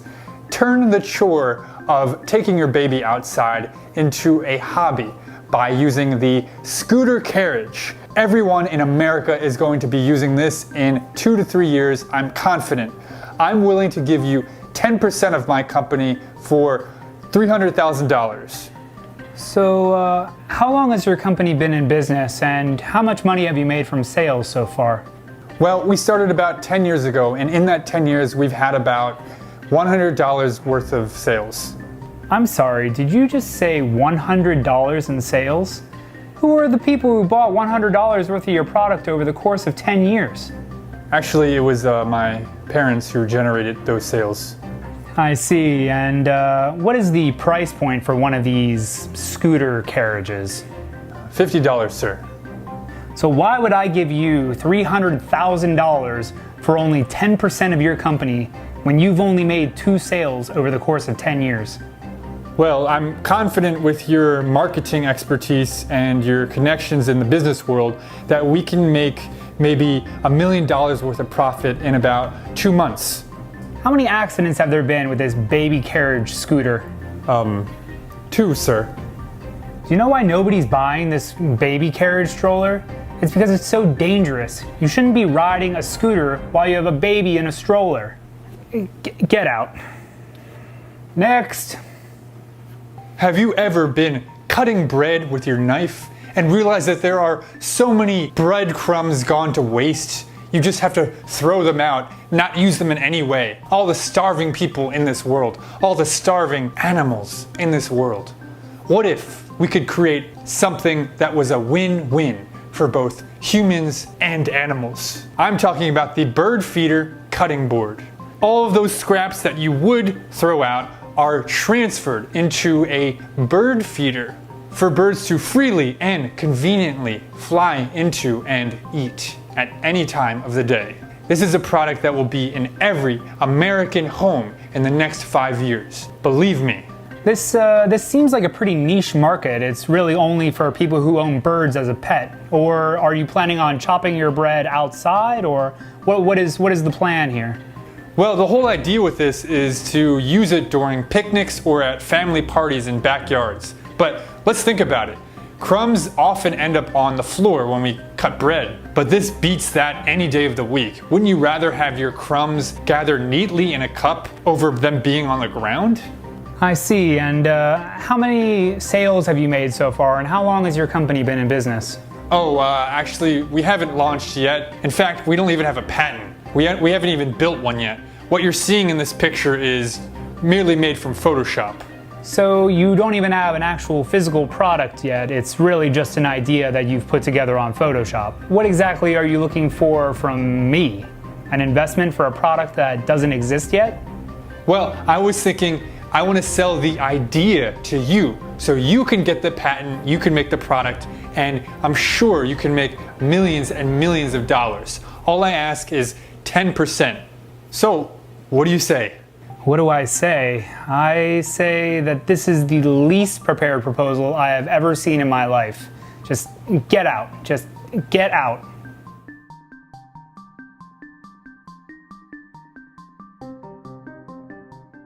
Thank you so much for watching, everyone.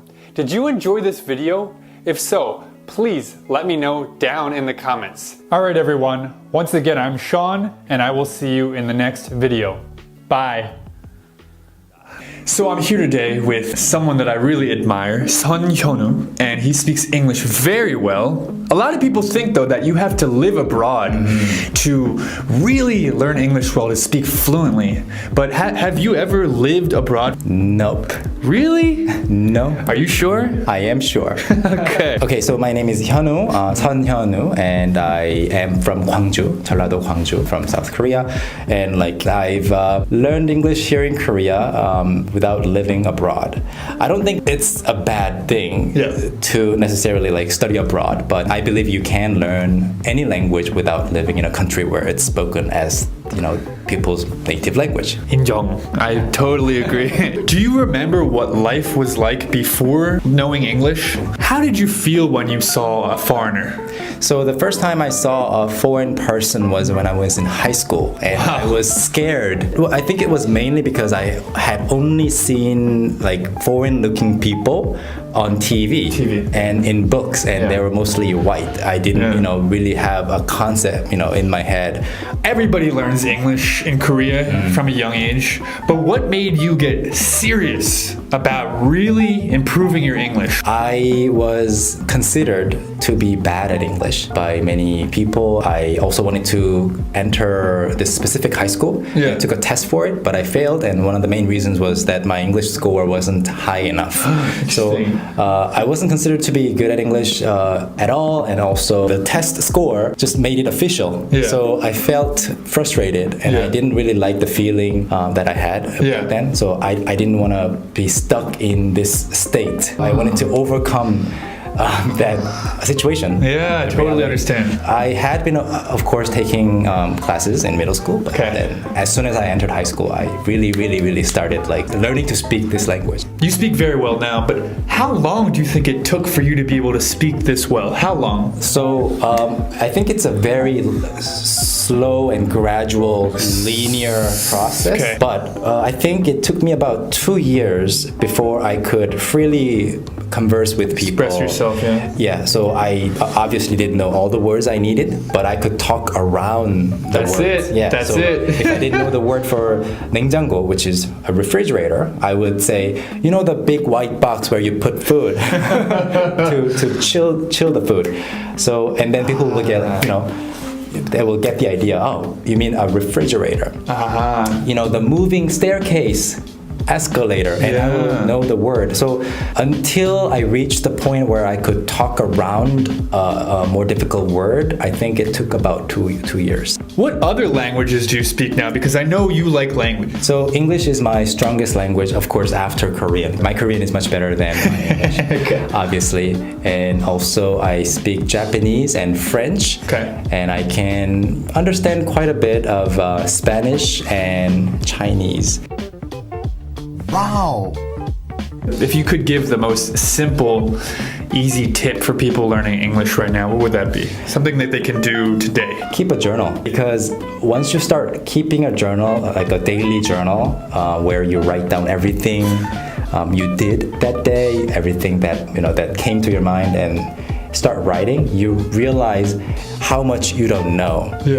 How to express certain things in that language. So, oh, what did I do? I bought this. How do I say buy in English? And you write that down. That's right. But then you bought it. You know, you did it in the past tense. Oh, what's the past tense for buy? You look it up. Suddenly you have this urge to express things. So find things that you want to express in English, and then start from there. Do you want to say anything else about your business that people can look you up at? I do have a personal YouTube channel at youtube.com/everfor1, and I also run a business which you are you know, visiting right now. Talk to Me in Korean is a YouTube channel where we teach Korean, the Korean language, in English. So maybe if you check out our channel, Talk to Me in Korean, maybe you will also find it useful for your English learning efforts. Hello. Hi. So what do you do here in Korea? I worked in an import-export company. Okay. With this company, you're working a lot with other countries, I assume. Right. Mostly Chinese and Japanese. Oh, really? Yeah. Do you speak Chinese or Japanese? I only speak a little bit of Chinese, but not Japanese. So the majority of the communication probably takes place in English, right? Right. Yeah. What do you think would be the best food to eat every day on an island if you were there for 3 years without any other friends? Oh, that's a hard question. I would eat 볶음밥. 볶음밥, why? Fried rice. I don't know. I don't really get bored. I don't get tired of the rice. Yeah. If I eat every day. I like other food too, but 볶음밥 is one of my favorite food. And You like it? yeah. Are you more of an introvert or an extrovert? Extrovert? Extrovert? What do you think the advantages to being an introvert are? You get to think a lot, maybe, before you speak. Yeah. And maybe people would think that you're more mature if I'm introvert. I think so. Yeah, it's true. So do you have any advice to anybody who's studying English? Watch a lot of American dramas. Dramas are good, huh? Yeah? Yeah, and speak to as many foreigners as possible. Yeah, English native speaking foreigners, I guess you mean. Right. Yeah. Thank you so much. You're welcome. Bye-bye. Bye. My name is Steve, or Seungwon in Korean. So, what are your hobbies? What do you do for fun? I like to play soccer with my friends a lot. Yeah. Or if I'm alone, I play like drums. Or, Oh, really? Yeah, I like musical instruments. Have you ever done like busking or anything like that in Korea? No, I think you need a lot of courage to do that. Yeah? I don't like to do that in front of other people, so. I think you have courage. Oh, really? Yeah. So, what'd you do yesterday? Yesterday, I actually just came back from my honeymoon. And she's my wife over there. Oh, wow. Yeah. Amazing. Congratulations. Yeah, thank you. You look so young, though. Yeah, I am young, but I just got married early, and yeah, it was great. Wow. Just came back. How did you meet your girlfriend? I'm always curious how couples met. Oh, okay. It's so interesting. First, we met at a church. Oh, okay. Yes, I go to church. All right. And then I asked her out a couple of times, and then A couple times? And then she's kind of like, no, right? Oh, this is like a movie. Yeah, so I like followed her around for like at least a month, and then I kind of got her. It's like, And then she was yay. like, all right, I'll give you a chance. Yeah. All right. And that was 5 years ago, and now we're married. Wow, the happy ending. A very happy ending. Congratulations. Thank It's a beautiful story. Yeah. What's one thing you want to tell foreigners about Korean society or Korean culture that you think a lot of people wouldn't know? Maybe in America or other foreign countries, it's really easy to say hi to like strangers when you go walk around, but then I guess it's not really a Korean thing to just walk up to strangers and say hello. Yeah. So I guess what I'm saying is what if you were saying. if you come to Korea and then you want to say hi to Koreans, and then if they ignore you, like don't get hurt. It's just they're really shy. That's good advice for us. Yeah, okay. Koreans can learn English. Yes, anybody can do it. Yes, they can. That's right. Thank you, brother. What would you do if a person talks behind your back? You know what you should say? What? Don't talk about me behind my back. Talking. What's up? What's up? What do you do if someone's talking? I would say I'm not a big fan of that, so I would confront that person. Not a and big then, fan of you. Yeah, bye. Just bye. Cool. Oh, 멋있다. Bad. What's your name? My name is Nate, and my Korean name is Kim Woo-jin. Nice to meet you. Yeah, nice to meet you too. So, what are you doing these days? Are you working? No, I prepare to do the part-time job right now, and I'm actually preparing for application for graduate school. Yeah. So until next year, July or something, I'm just gonna stay here doing some part-time job, get some allowance or pocket money. Yeah. And we're doing a band, so. So you play music? Yeah, I play electric guitar. So what are you going to study in school? Well, I majored in mathematics and statistics, double major in my undergrad. And I'm probably gonna study about data science when I go to graduate school. So I'm really good with numbers. Yeah. Do you think it's good for boys and girls to go to separate schools when they're younger, or do you think they should go to the same schools? I think they should go to the same school because like I went to men's high school in South Korea. Yeah. Well, it was fun because there were only guys. Yeah. But there's just some like particular things that you can't learn only with the guys. So I think they should go to school together. What would those things be? Like how to treat a girl like properly, like be respectful and like those kind of things. So you think it's important for young men to be socialized in that way when they're young? Yeah, that's what I'm saying. Before going abroad to the US, what were some stereotypes about the US that you had that after having gone to the US have changed subsequently? Well, I was in the Utah state, and the Utah states, there are like 90% of the populations are white, unlike other states. Okay. So like, for example, like California, we can see a lot of Asians and Mexicans and Hispanic. For example, like when you go to the McDonald's in Los Angeles, like most of them are Mexicans. But in Utah, especially like near Salt Lake City area, like most of them are white. So I thought, oh, this is like different. And so a lot less diversity in Utah. 시간을 내주셔서 감사합니다. I told a bunch of guys that they need to go get 10 business cards and shake 10 hands and get to know people, and they actually did. So what'd you learn? And they say, I learned that I don't like talking to strangers. Before we start this video, I just want to say that the US is not better than Korea in any way. They're just different. We're simply just sharing our observations. My hope is that any Koreans doing business with Americans can learn some things from this video. Alright, enjoy. 안녕하세요 여러분. Hey guys, how's it going? It's Sean. I'm here today with my friend Tom. Hi, my name is Tom. I have been doing mergers and acquisitions, or M&A, or in Korean they call it 인수합병, for over 20 years. Right, and so for anybody who doesn't know, that just means Tom is an expert at buying and selling companies. So today we're going to talk about things that shocked us about business practices in Korea.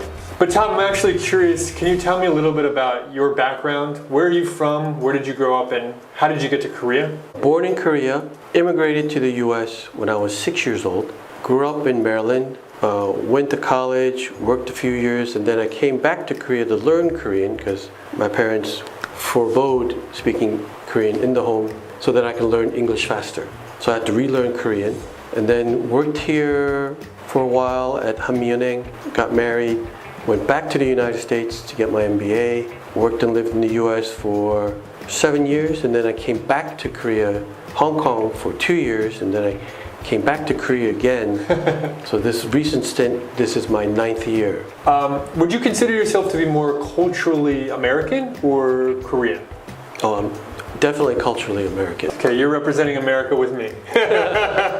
Growing up in the US, you are encouraged to debate or argue a point in class from elementary all the way to high school, college, right? So the act of having a polite or sometimes just having a rather aggressive debate is something that you're not afraid of because you've been doing it most of your life. But I found that that type of debate culture doesn't exist in Korea. So elementary school through college, no professor or teacher encourages their kids to debate and argue. So what I found is that in meetings in Korea, somebody senior says something, or maybe somebody says something once or twice to kind of slightly politely maybe kind of disagree, but if it's not going anywhere, depending on whoever's more senior, everybody else kind of aligns themselves to the senior person because they don't want to see the debate or they don't want to have a debate, right? Or if they're all of like similar age or similar hierarchical position, it can get into a shouting match and get really aggressive. It's much more difficult to have a constructive debate in Korea. It's much more difficult to have a constructive contrarian thought against the most senior person in the room in Korea than what it is in the US. It is much more difficult. So for you as an American, did you have any like surprising experiences where you would go into a meeting and you were not used to this culture and you'd be like, excuse me, boss, can I challenge you on this idea? Or other person, can I challenge you on this idea? And they're like, and people are like, whoa, I'm not used to this debate. Have you had that experience? Yes. The first year, I was used to American style. Sure. Anybody says anything, I will say, no, I disagree. I think you're missing this point. So when you're telling someone you're missing a point, you didn't do it properly, people around me were freaking out. Oh, wow. So I could see the discomfort, and I'm looking around going, what's going on? But I finished my comment. And then they would tell me, you should never say that, never do that. It's like, why? He was wrong. If he was wrong, he's wrong. You know, I'm not telling him he's stupid. It's just he made a mistake. Oh, that's interesting. So they equate being wrong with like an attack on their character. Yeah. Whereas you're saying everybody's wrong. Yeah, nobody's perfect. If you're human, you're going to be wrong, even if you're, you know, a genius. That is the group's job to identify problems or errors made by any one individual so that we can mutually help each other, right? Or the responsibility, team, right? But if the individual that's speaking is a very senior guy, telling him he's wrong, or telling her she missed something or made a mistake, right, is something that apparently that's very difficult to do. And I was told multiple times, don't do that again. And I'm like, then how do we fix it if the person's wrong? And they'll say, that person is smart enough, they'll figure it out. Like, they're not gonna. Interesting. How do you figure that out? Then you figure out a way to solve it, after the meeting, not in front of everybody. Interesting. Right. So you don't insult or point out errors until after the meeting, and then you try to solve it, private discussion. Yeah. Not on stage. Very interesting. So apparently meetings are like a stage situation versus a meeting is actual people trying to work and solve problems. Is a very different situation. Yeah. The next surprising thing that I experienced that's related to this is my experience with negotiation in Korea. So being a content creator, I'm a YouTuber, I'm often working with other companies or other brands to promote their stuff, and they'll come to me, they'll email me or call me with, hey, can you do this for us? Can you make a 1-minute advertisement? And then they ask me, Sean, what's your price? I give them my price. And so many times they're like, oh, that's different from what we're thinking. Sorry, this is not gonna work. And I'm like, then let's find, a price that works for both of us. Like, why would you say that? And that really shocked me. Not everybody does this, but a lot of companies do this in Korea. And I'm like, let's negotiate, Well, maybe if we lower the price, then you can offer me this other, benefit that's easy for you, Or we can compare how much you paid to the other people. But I found this to be very, surprising. It's so different. What do you think about this? Well, yeah, I would say yes. In Korea, they boil it down to one key aspect. They oftentimes do want to make something a very linear negotiation. Linear meaning it's just one aspect that you're fighting on, which would be the price.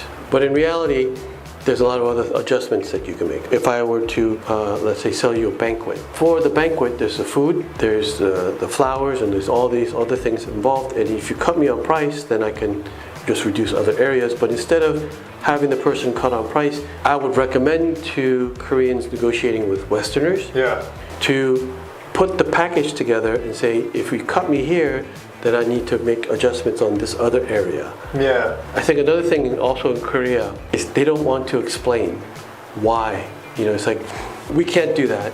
And they end the comment there. Yeah. Negotiation. We can't do that. Whereas in the West, it's more common to say, we can't do that because it'll take 2 weeks to do this and other things, and that's just an impossibility. By giving a reason, and depending on what reason you give, and the reason you give could be a lie, right?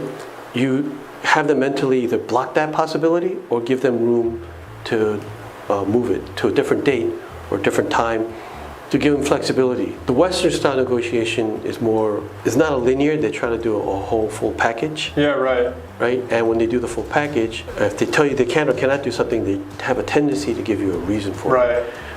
As a Korean, if you're negotiating with Americans, by creating these different reasons for whether you can or cannot, then you show what can be moved or what cannot be moved. And you should do it in a way where the things that are important to you, you should show cannot be moved. So how you phrase that, is kind of important.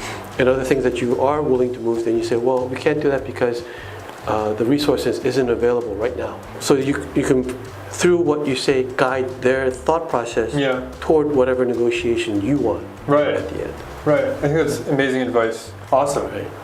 One of the things I noticed is when we send a bunch of Koreans over to, let's say, Switzerland or some other country for some type of show or convention, and they have cocktail parties, the Koreans have a tendency to stick with themselves from the same company, right, and not mingle with the other people. So what is a cocktail party? Do you actually drink cocktails, or what's the idea behind it? The whole purpose or idea of a cocktail party is to allow people to mix and mingle and to meet each other for that serendipitous or unusual meeting that could lead to something better for both companies or both people involved. But that doesn't happen so much when it comes to Koreans because they're English, they're afraid of, and they're uncomfortable going up to someone that They don't know. And just saying hi, shaking it. But that's expected in a cocktail party. Right. So it's kind of like a business casual type of environment where you're kind of wearing a suit, maybe a tie, maybe a button down, and you've got a drink in your hand. Right. And it's like, hey, I'm Sean. What's your name? I work in this company. You know, I live in this city, and so what do you do? Right. Oh, I work in that company. Oh, wow, there's a lot of potential synergy there. Right. What do you think about this idea? That's great. Cool. Let me give you my phone number. This is like, I guess, the example interaction in a cocktail party, maybe, right? Admittedly, most cocktail parties, I would say 90% of the interactions don't lead to anything. Yeah. But 90% of the interactions are also enjoyable or entertaining, where you meet someone new and you learn something different about another way to, live life or, fix it, solve a problem. And who knows, maybe like 3 years later, 3 years from now, that person's business might become relevant to you. So it would be nice to have that contact.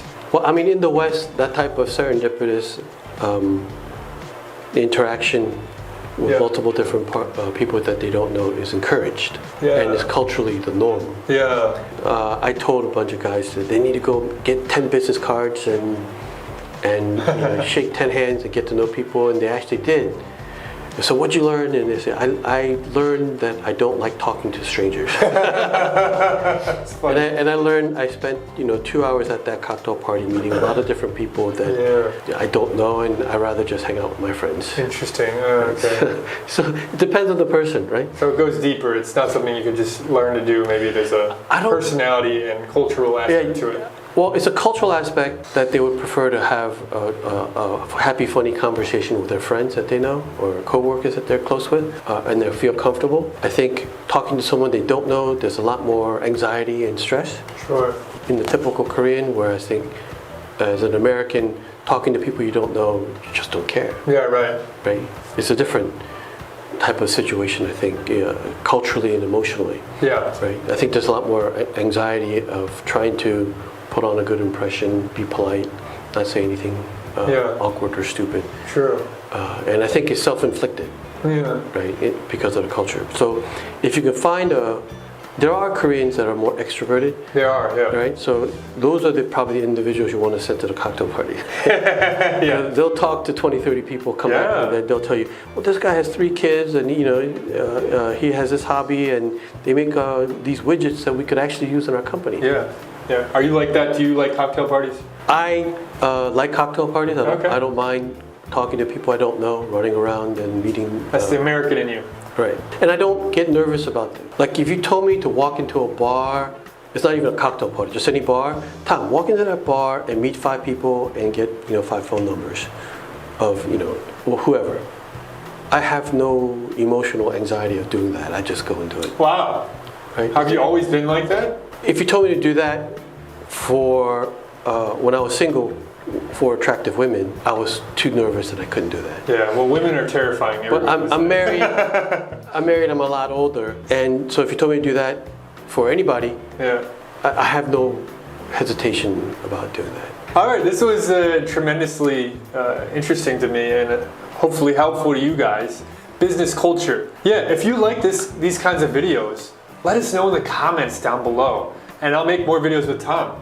He's a friend of mine. I want to do more stuff like this, so I hope you guys like it. So thank you so much for watching. Once again, I'm Sean. I'm Tom. I'll see you guys in the next video. Bye. Bye. 무궁화 꽃이 피었습니다. 피었습니다. 무궁화 꽃이 피었습니다.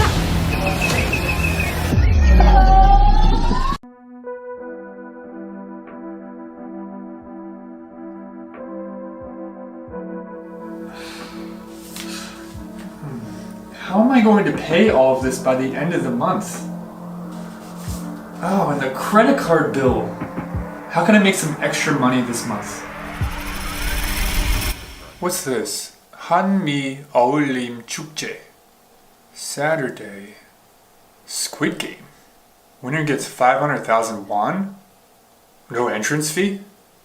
Hey babe, wanna go with me to a festival on Saturday? There's a Squid Game event where we can win 500,000 won. Where is it? It's in Pyeongtaek. 글쎄, 오징어 게임 때문에 평택까지 가긴 좀 그런데. There's tons of other things to do too. There's event booths, a concert with many famous singers, and there's so much beautiful nature there. We gotta get out of the house. Alright, cool. Let's do it. So getting to the festival from Seoul was actually really easy. We just had to take the subway to Seoul Station and take one train to Pyeongtaek Station. From there was a really convenient shuttle bus that took us directly to the festival. So we arrived at the festival, which was in a beautiful park called Neri Park. And the nature was just breathtaking, really. But my mind was focused on Squid Game.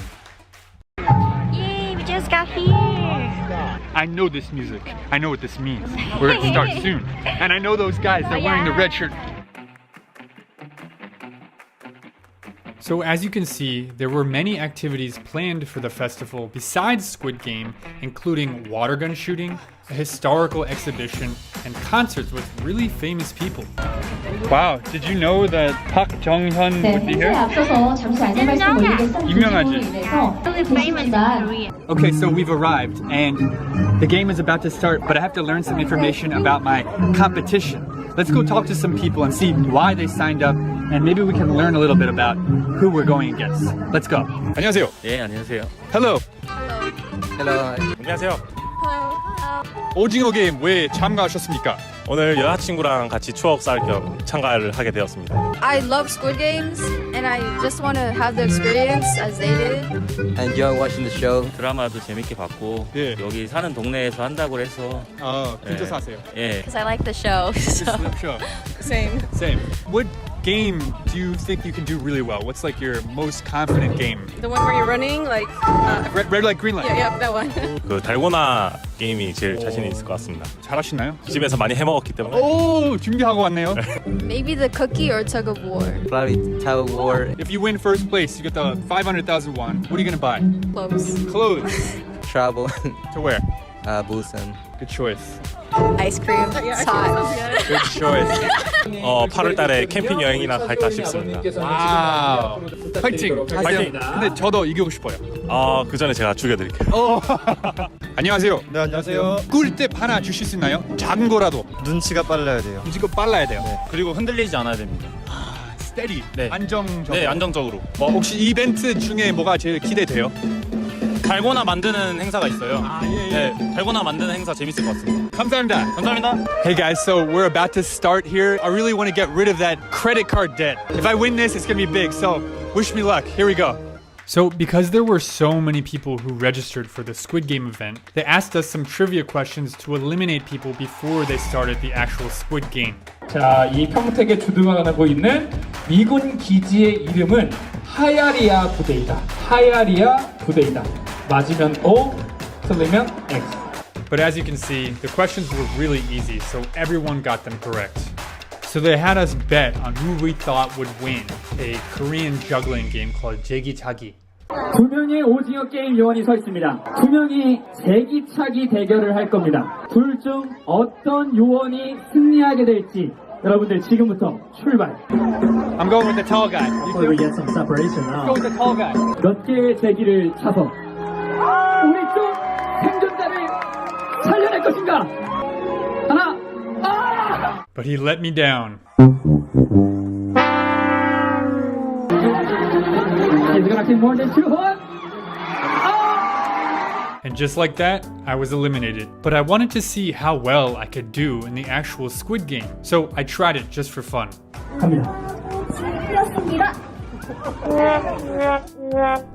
As you can see, I would have died anyway. There was a lot of other really fun variations of this game we played too. I was surprised how well it was organized. 무궁화 꽃이 피었습니다. 피었습니다. 피었습니다. Okay, so I got kicked out pretty early. I'm pretty sad, but there's a lot of other games here. Maybe I can win some of those. Want to try some games? Yeah, let's go. Yeah. Okay. 자, 아직 경기 중이십니다. 50만 원 받는 거 아니에요? 아니에요? 그 5천. 아까 5천 드릴게요. 농담이에요. How was it? It was fine. I wanted to see the rest of the 오징어 game competition though, and I actually found someone who I recognized from before. How you feeling, man? Good job. Yeah, I feel tired right now. It's intense. Man, you won all the games so far, right? Yeah, so far. You have to win because I lost. Okay. 아셨죠? procedure.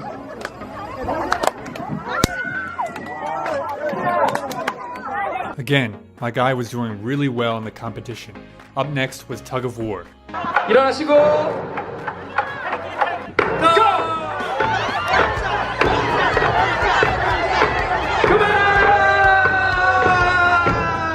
The only thing left before the final game was 달고나, but that ended almost as soon as it started. 자, we got 3 players. 자, 선착 선생님이 먼저 나왔기 때문에. What shape did you get? The umbrella. You got the umbrella. Oh, bad luck, man. Good job, though. Really good job.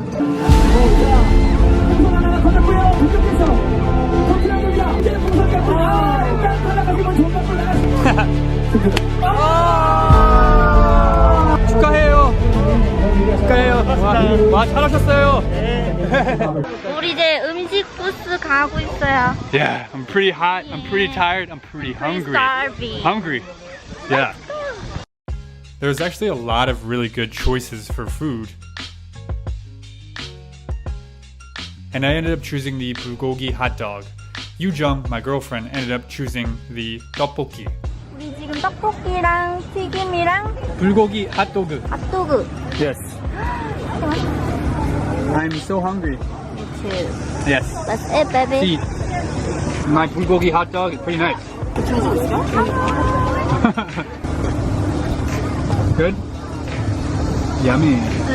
Perfect. So there were tons of other experience booths and games and things to do, but we were a little late. There's so much stuff here. I was too busy with Squid Game. I missed it. Next time, I'll definitely have to check out all these booths before they close. It was really nice to see the exhibition in the middle of the festival. Oh, these pictures are so good. I was able to see some amazing pictures taken during the Korean War, and it gave me a chance to relax a bit during this very eventful festival. How's it going? How you doing? Doing well, and yourself?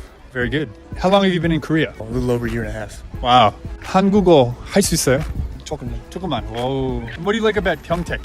Pyeongtaek. Yeah, here we go. The juicy question. I've been living in Pyeongtaek for a while. There's actually a lot of interesting big foods here. There's a very good malatong. There's a very good ramen place. I'm a big foodie. And the big thing about Korea is how it's technologically advanced. But its natural beauty and the beauty of its culture specifically are, in my opinion, far more than anything that I had seen online. I've been to many foreign countries, but Korea is definitely one of my favorites. So this festival is a very small part in America and Korea coming together. Many people don't know this, but we actually have a program just within our military stationed here. It's called the KATUSA program. Yeah. I have had the privilege of working with many young Korean men as part of the KATUSA program. We have a lot of great, memories and times because not only do we work together, but we go out and we do stuff together. And Cool. Right on, man. Alrighty. That was sick. Thank you so much. Thanks a lot. 안녕하세요. 네, 안녕하세요. 애기 너무 귀여우세요. 아, 예. 이제 8개월 됐어요. 와. 예. Hey, bro. 바이바이. 그 평택에서 사신 지 얼마나 되셨나요? 아, 이제 올해로 10년 넘었어요. 10년 4개월. 여기 살기 그러면은 뭐가 좋아요? 다 좋아요. 여기 이제 놀거리하고 먹거리가 좀 많아요. 풍부해요. 다른 데 가면은 이제 그게 좀 한정됐지만 여기는 이게 다양한 문화가 있다 보니까 평성으로 가면 이제 미군들이 있기 때문에 거기에서 이제 뭐 버거라든가 이제 외국 음식을 접할 수 있고 또 평택 시내로 가면 이제 저희 음식을 또 먹을 수 있고 완벽한 조합이네요. 그렇죠. 예. 여기 그 축제에 누구랑 오셨어요? 아, 지금 와이프랑 애들이랑 지금 같이 왔어요. 이따가 그 공연을 보러 가실 거예요? 예. 오늘은 좋은 시간 되시길 바랍니다. 아, 예, 감사합니다. 네. Yeah. We got some really good food and we lost the Squid Game. But now we're just gonna enjoy the rest of the festival and watch these concerts. So cool. This is all free. Yeah. And then watch the opening ceremony. Then probably go back to Seoul. Take the shuttle bus. This was amazing so far. Did you have fun so far? Yeah, super fun. 뭐가 제일 임팩트 있었어? 난 지금 박정현 씨가 나오는 순간을 아주 기대하고 있습니다. I think my favorite thing was just the nature. Like, I was really impressed with the Squid Game. It was amazing how they organized that. There's so much stuff to do and the food was pretty good. Yeah, right. But now we're just tired. We're just chilling in the chairs here, you can see. And we're ready to watch the concert with some cold water. And this is my favorite part now, actually. Same with you. Yeah. Yeah. Would you come here next year? Of course. Of course. Me too. 2022년 제2회 한미 어울림 축제 개회를 선언합니다. Now we declare the opening of the second Korean American Harmony Festival. 여러분 큰 박수 부탁드리겠습니다. There were so many cool bands and singers and performers, all had different styles, and it was just really cool to see just different types of performances. It was really well organized, I think. And of course, Yoo Jung was really happy to see one of her favorite singers perform. 시간 되시길 바라면서 저의 끝곡으로 꿈에 불러드리면서 인사드리겠습니다. 정말 감사했습니다. So that's it. What a lovely day this was. And the entire theme of the festival was a celebration of Korean-US relations, set here in Pyeongtaek, the home of the American military bases. It was great to be in this beautiful park, seeing American and Korean families enjoy themselves together. And even though I didn't win Squid Game, I had such an amazing day, and I can't wait to see what they have planned for next year. Okay, what do you want to be when you grow up? I'm YouTuber. You want to be a YouTuber? You know, I'm a YouTuber. Yeah. Did you know that? Why do you want to be a YouTuber? Because YouTuber can do the money and 부자. 안녕하세요, 여러분. Hey guys, how's it going? It's Sean. In this video, I went to Helen Dorn International in Dongtan, South Korea. In this video, I asked many of the students there what they wanted to be when they grow up. I'm so curious what kids these days want to be when they grow up, because that's going to be the next generation of workers. What's also interesting is that I asked some of these kids 3 years ago, before COVID, the same question. So it was very interesting to see how some of the students' answers had changed over the years. Also, if you're currently studying English, I highly recommend you join my channel membership. Without further ado, let's begin. What do you want to be when you grow up? Every time it changes for me. What was the last time? Jewelry designer. Jewelry designer. That's cool. And I'm YouTuber. You want to be a YouTuber? You know, I'm a YouTuber. Yeah. Did you know that? Why do you want to be a YouTuber? Because YouTuber can do the money and 부자. What did you say? YouTubers make a lot of money. Not all YouTubers. And I know. not this YouTuber. How about you? I want to be an artist because I draw in the morning, in the afternoon, in the night, and almost at the midnight too. You love to draw. Okay. What do you want to be when you grow up? I don't know. You don't know? Okay. A skateboarder. Skateboarder. You like skateboarding? Yes, and maybe a soccer player too. Wow, so you love sports. Yes. I want to be a YouTuber. A YouTuber? Yes. I'm a YouTuber. Did you know that? Yes. You watch a lot of YouTube? No. No. I don't watch YouTube. So why do you want to be a YouTuber? Because we can get some money. You like money? Yes. Me too. I have just $1. You have just $1? Yes. Well, you're gonna have more dollars soon. Don't worry. I want to be an artist. Yeah, I just like painting. I want to be an English teacher. Yeah? Yes. You think learning English is fun? Yes. Writer. So you want to be a writer? Yeah, story. Stories. Fiction? Any kind. Any kind of writing. I just want to be famous. You want to be famous? Yeah, I don't know why I want to be famous, but I want to. What do you want to be famous for? I don't know that. I just want to be famous. How old are you? 7 years old. 7 years old. 7 years old. I'm 8 years old.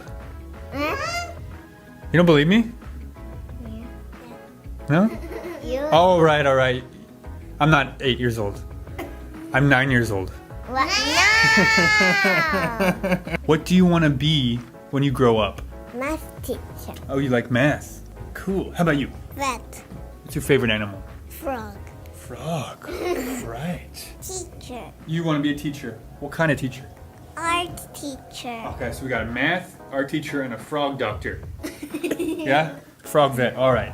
I want to be vet. You want to be a vet. What's your favorite animal? My favorite animal is horse. Horse. Cool. Have you ever ridden a horse before? Yeah. How about you, Johan? Explorer. Explorer. Where do you want to explore? The planet. I want to be a chef. Chef. You like cooking? Yummy, yeah. What's your favorite food? My favorite food is pancake. I want to be a candy taster. Yummy. A candy taster. Yes. I can eat candy and jelly all day long. I want to be a scientist. I want to be a baker. A baker. What do you want to bake? I want to bake cake. My favorite cake is strawberry cake. Delicious. What do you want to be when you grow up? I want to be a scientist. Scientist? Because you like science? Yeah, I want to be scientist. You want to be a scientist? Artist. We have 2 scientists here. And science is very fun. What do you want to be? Artist. You want to be an artist? I love drawing and painting. Oh, that's fun. I don't know. That's okay. Good neighbors. A good neighbor? Yeah. Why do you want to be a good neighbor? Because I want to be a good person. I love that answer. I want to police officer. Why do you want to be a police officer? Because I want to catch a bad guy. Okay, I'm not a bad guy. I'm a good guy. Yeah. Okay. You believe me? Yeah. Thanks. I want to be ballerina. Awesome. And? I want to be a teacher. Teacher, art teacher. Yeah. I want to be a YouTuber. Do you like YouTube? How about you? I want to be a YouTuber. Oh, really? You like YouTube? Yeah. I make YouTube videos. Okay. Okay. I want to be a scientist. Scientists. What do you guys think? What do you want to be when you grow up? I want to be a baker. Well, what do you want to bake? Bread. Bread? Yeah. Yummy.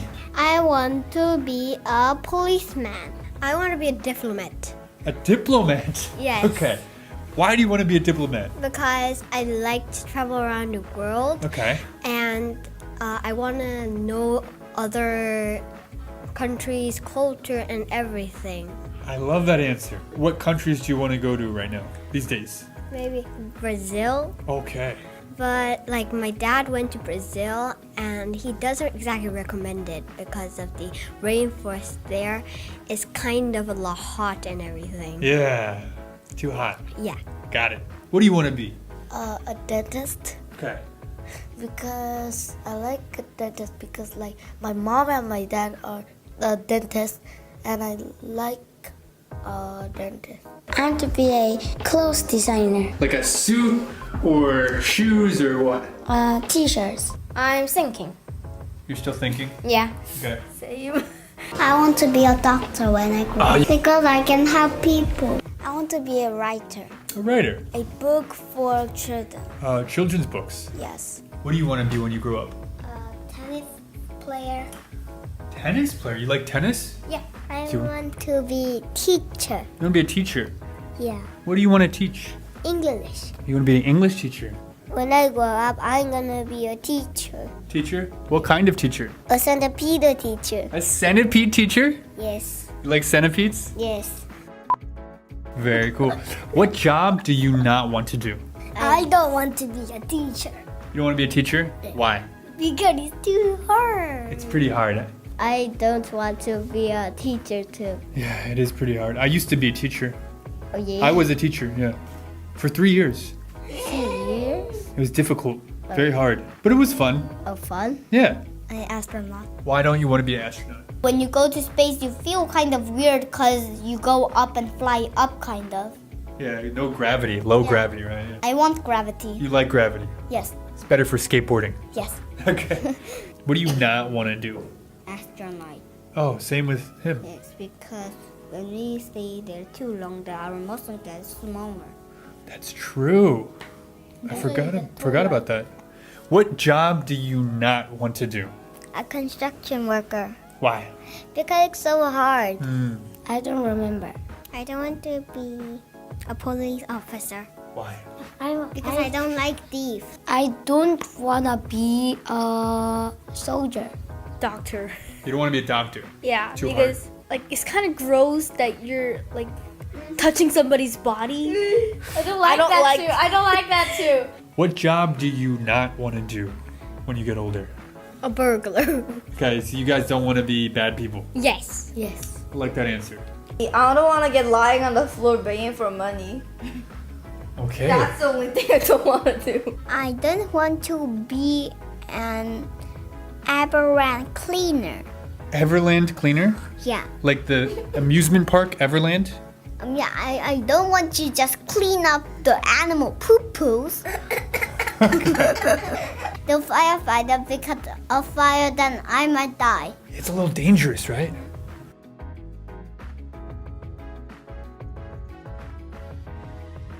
Thank you so much for watching, everyone. Did you enjoy this video? If so, please let me know in the comments down below. Once again, I'm Sean, and I will see you in the next video. Bye. Hey guys, how's it going? It's Sean.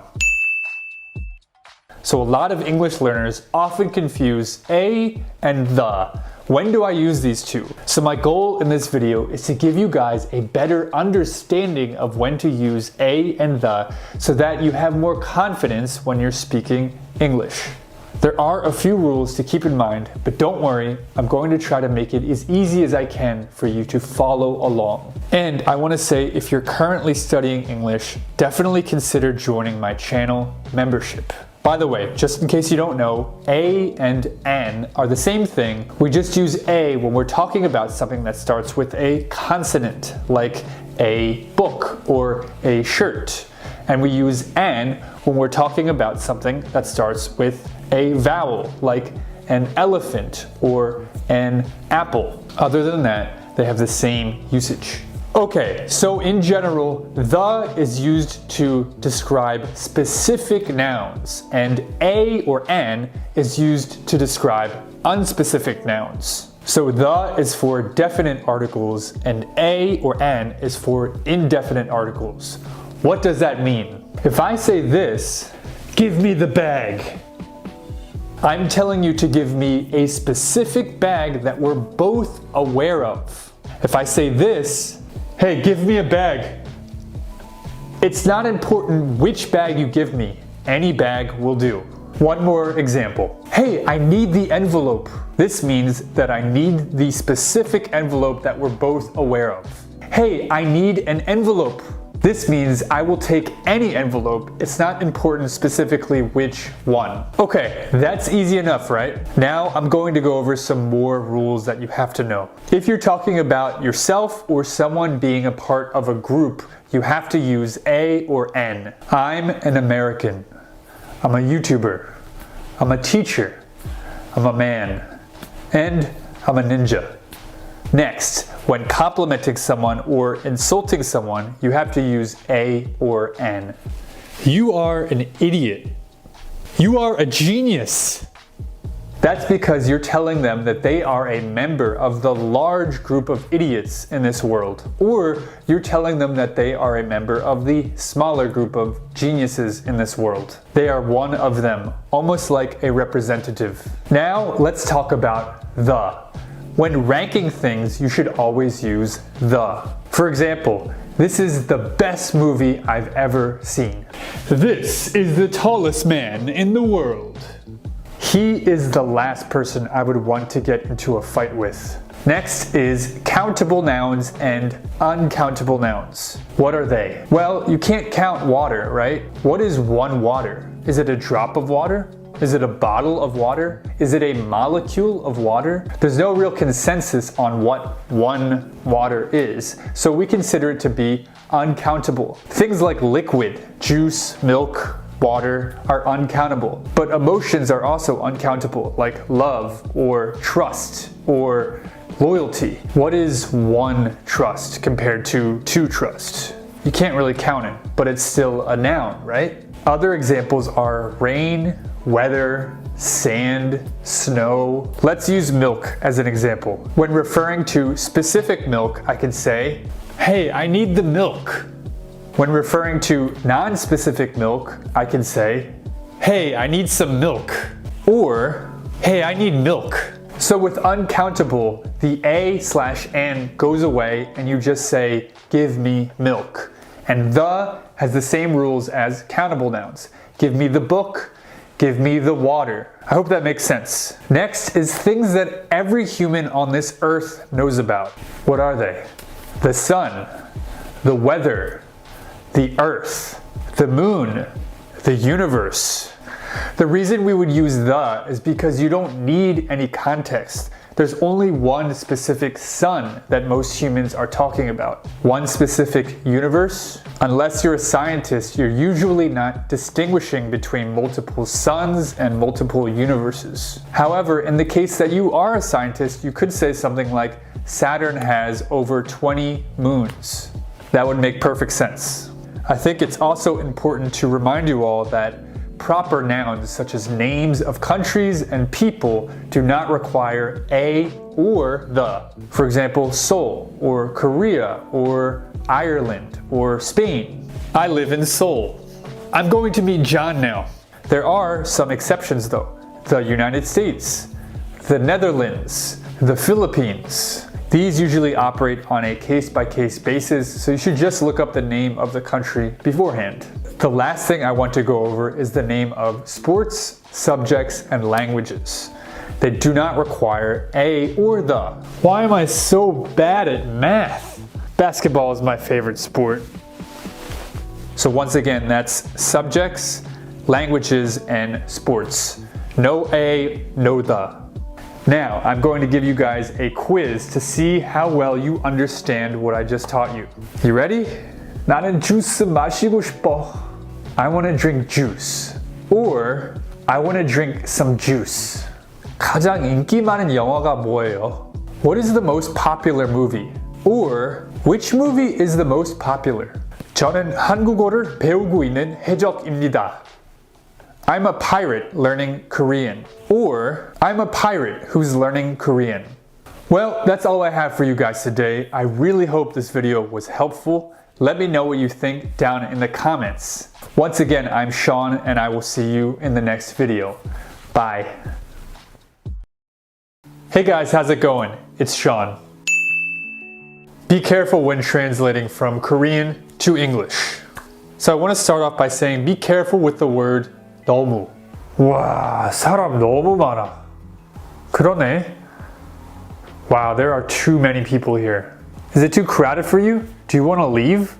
와, 키가 너무 크다. 아, 네. Wow, you're too tall. Too tall? What's wrong with being tall? You got a problem against tall people? A lot of Koreans, when speaking English, they'll say things like, this is too big, this is too good, there are too many people. But when you say this in English, it always means something negative. We usually don't say this for good things. So in other words, if you say there are too many people, it means that you don't like the fact that there are a lot of people. If you say something is too big, it means that you don't like the fact that it's too big. If someone is too tall, you don't like the fact that they're too tall. So be careful when translating this one from Korean to English. Instead, say this. Wow, you're really tall. How tall are you? Thanks. I'm 250 centimeters. Wow, there are so many people here. I know, right? The next one I want to talk about is the word 잘. 오, 잘 먹네. 너무 맛있잖아. Wow, you eat really well. Yeah, I think all humans are good at eating. A lot of Koreans will think it means well, but we really don't use it the same way as you do in Korean. You can say something like, you speak Korean very well, but you can't say things like, you eat very well. That's just wrong and weird. It doesn't make any sense to us. So be careful when translating this. Instead, say something like this. Well, I guess you really like it. You seem to be really enjoying this. The next thing is 있잖아. 있잖아. Oh. Hey, I got this thing. What? What do you have? Can I see it? When Koreans say 있잖아 in Korean, it usually means something like, hey, I have something to tell you. I have something to say. But if you translate this literally, it means I have something or something is here, which obviously doesn't make a lot of sense when you're trying to tell the listener that you have something to say. Instead, say this. Hey, check this out. Hey, get this. Hey, I have something to say to you. What's up? This last one is kind of a bonus. You can say 딱 좋아. 아, 이게 딱 좋아. 다행이네. All this means is it's just right. So you could translate this as just, but the reason I want you guys to be careful of translating the word 딱 to just every time is because the word 딱 can change depending on how you use it, right? Whoa, 옷이 딱 맞네. Those clothes fit you perfectly. 친구를 딱 마주쳤어요. I just ran into my friend. 와, 날씨 딱 좋아.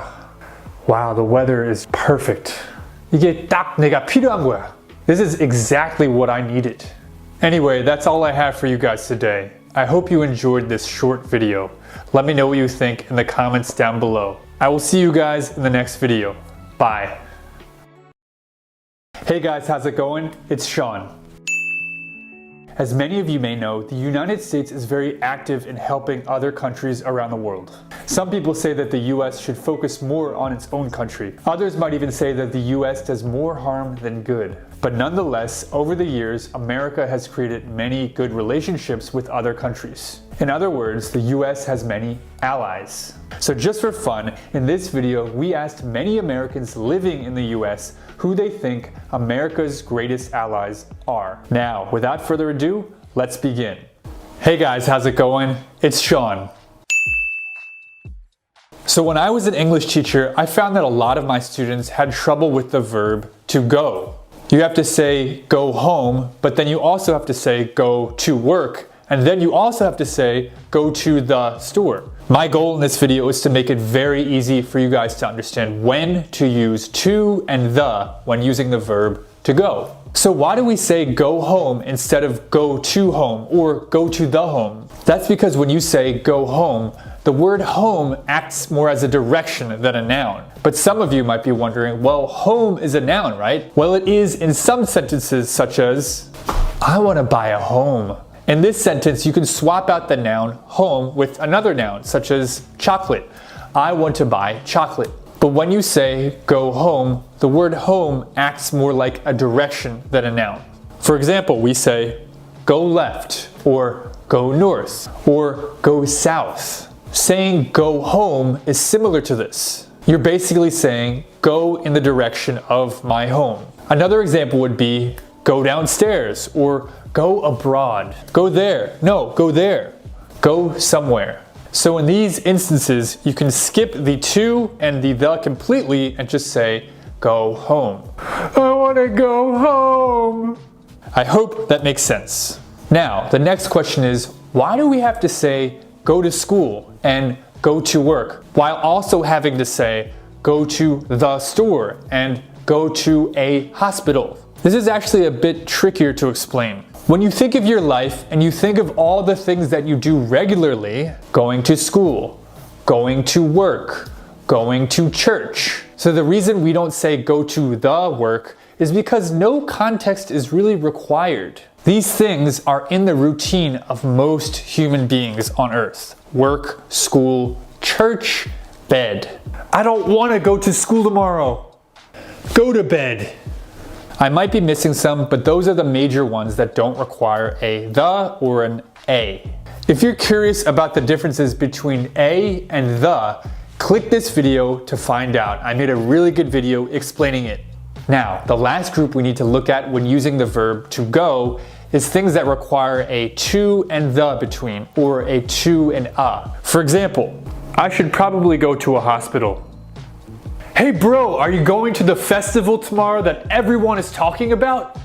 These are things that are perhaps less habitual and vary more from person to person. Not everybody goes to the gym. There are many types of stores you can go to. Not everybody goes to the same festival or hospital. So in these cases, you need to add an a or a the between these things. In other words, you need to establish some context. Alright, now it's time for a quiz. I will now test how well you understand what I just taught you. 내일 학교 가야 돼. I have to go to school tomorrow. 우리 같이 헬스장 갈래? Want to go to the gym together? 진짜 해외로 이사 가고 싶다. I really want to move abroad. 내일 아침 일찍 출근해야 되니까 지금 바로 집에 가야 돼. I have to go to work early tomorrow morning, so I should go home now. Thank you so much for watching, everyone. I hope this video was helpful to you guys. There might be some exceptions that I can't think of right now, and if you find some, please let me know in the comments down below. But I think these are some good guidelines for you guys to follow when speaking English. Once again, I'm Sean, and I will see you in the next video. Bye.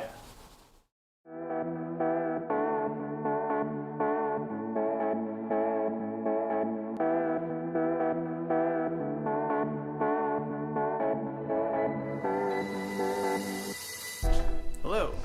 Hi guys. So Andrew, who's America's top 3 allies? I feel like that question is complicated because I think the United States has done a lot of work for other countries, but we've kind of been like the one giving, and haven't really gotten much back. Well, and actually South Korea is a good relationship for the United States. But Yeah. Australia is probably the first. Okay. England doesn't like us that much, but enough. and I mean, I guess Canada, they just remain neutral everywhere, so. Why on each of those countries? Because Australia employs a lot of Americans.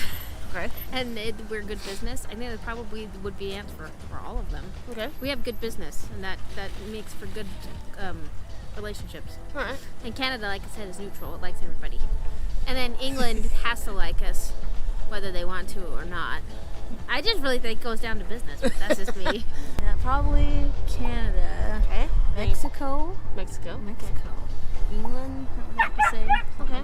Our top allies? Yes. So those who signed the Treaty of Versailles, such as Italy, France, mostly European countries, such as England. Personally, I think everyone can be an ally when they want it to.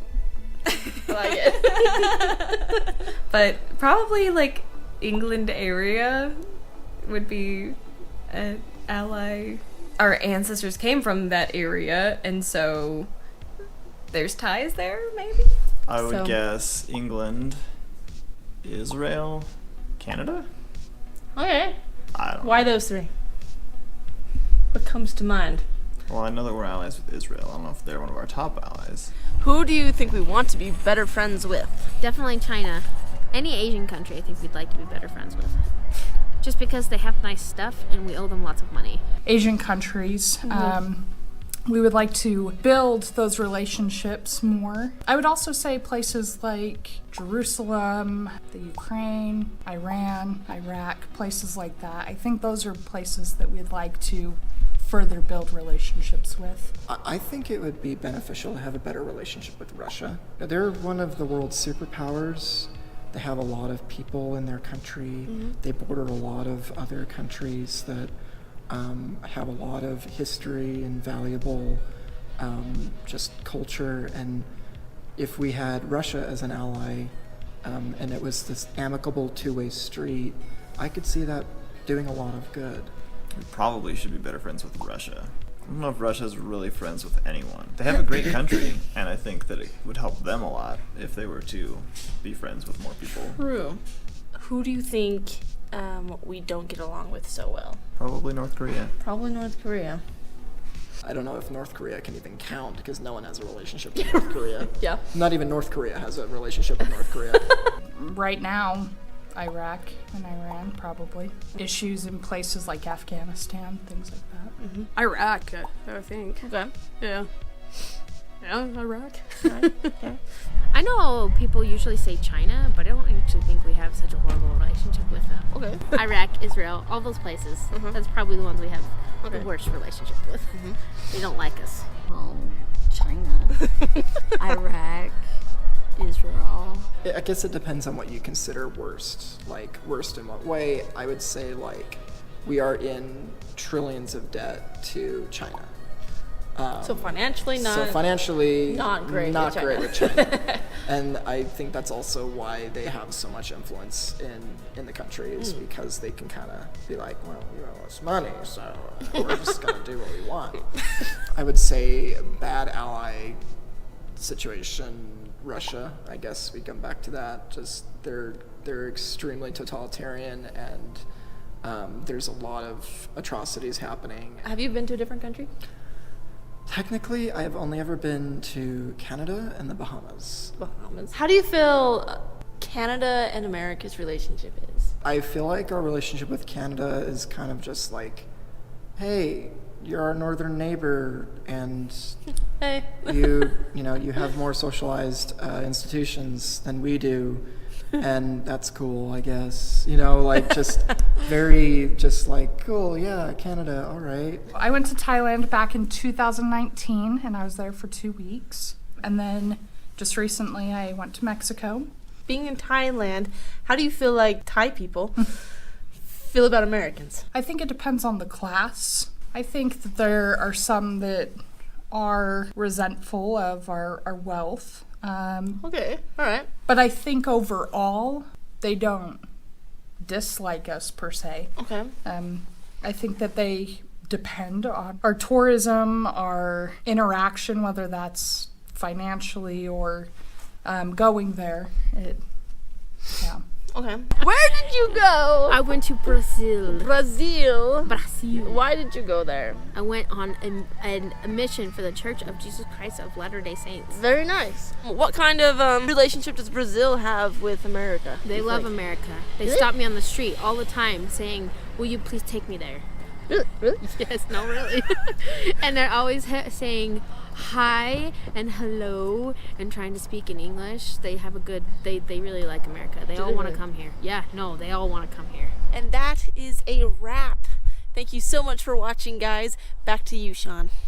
Thank you so much for watching this video. Did you enjoy it? If so, let me know down in the comments. Once again, I'm Sean, and I will see you guys in the next video. Bye. Hey guys, how's it going? It's Sean. Be careful when saying these words in English. Also, if you're currently studying English, I highly recommend you join my channel membership. Alright, here's the first one. I really love beautiful bitches. You know, bitches. Swimming in the ocean, surfing, making sandcastles, playing volleyball. Oh, you like beautiful beaches. When I was an English teacher, I heard my students say this all the time. For many Koreans, when they begin learning English, they confuse the I and E sound. Most of the time, native speakers kind of know what you're saying. May I have one of each, please? May I have one of each, please? But particularly when you're saying the word beach, you have to make sure to pronounce it correctly. I really love beautiful beaches. Of course, another classic example of embarrassing pronunciation mistakes is the word Coke. Please give me Coke. Everybody's seen this one. I just wanted to throw it in because it's still funny. It's the difference between O and Ah. Similar to this one is the word focus. I've heard many English learners say this. Come on guys, focus. Yeah, we need to focus. So again, make sure you say the vowel sounds correctly. Focus, not fuckus. Come on guys, focus. The next one is less of a pronunciation thing and more of an awkward translation. I hear this a lot among my Korean friends. 너 진짜 나쁜 남자네. 네가 왜? You're a bad boy. That's right, I'm a bad boy. Of course, if you say bad boy while smiling or laughing, it sounds really flirtatious. But even if you're not smiling, it sounds kind of awkward or silly and perhaps even flirtatious to the listener, especially if it's a girl saying it to a guy. So I would really avoid translating 나쁜 남자 to bad boy. Instead, I would say this. That's really messed up. What do you mean? The last thing is commenting on someone's appearance while speaking English. I've actually made a video about this before. You can watch it by clicking here. But anyway, I would avoid commenting on someone's facial features. 와, 너 눈 진짜 크다. 코 엄청 높아. 머리 진짜 이만해. 아, 저요? 아, 네. Wow, your eyes are big. Your nose is so high. Your head is literally this big. Are you saying I look weird? A lot of Westerners don't really see these things as a compliment. In general, if you say someone has really big eyes, it might make them think that they look like Furby. Do you guys remember Furby? Instead, if you're going to compliment someone on their appearance, I would stick to clothing. I love your shirt. I really like your shoes. Thanks, I like your shirt too. Anyway, this was just a fun, short video of things to watch out for so you can avoid some embarrassing mistakes. I hope you guys had fun watching it. Let me know what you think in the comments down below. Once again, I'm Sean, and I will see you in the next video. Bye. Hey guys, how's it going? It's Sean. As many people know, the United States has a very big income disparity.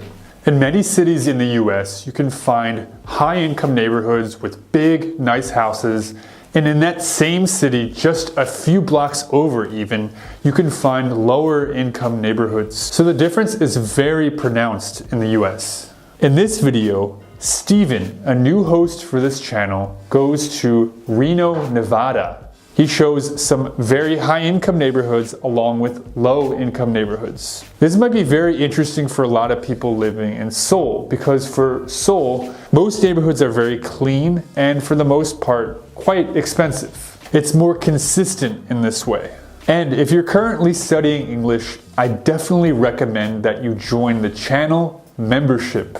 Now, without further ado, let's begin.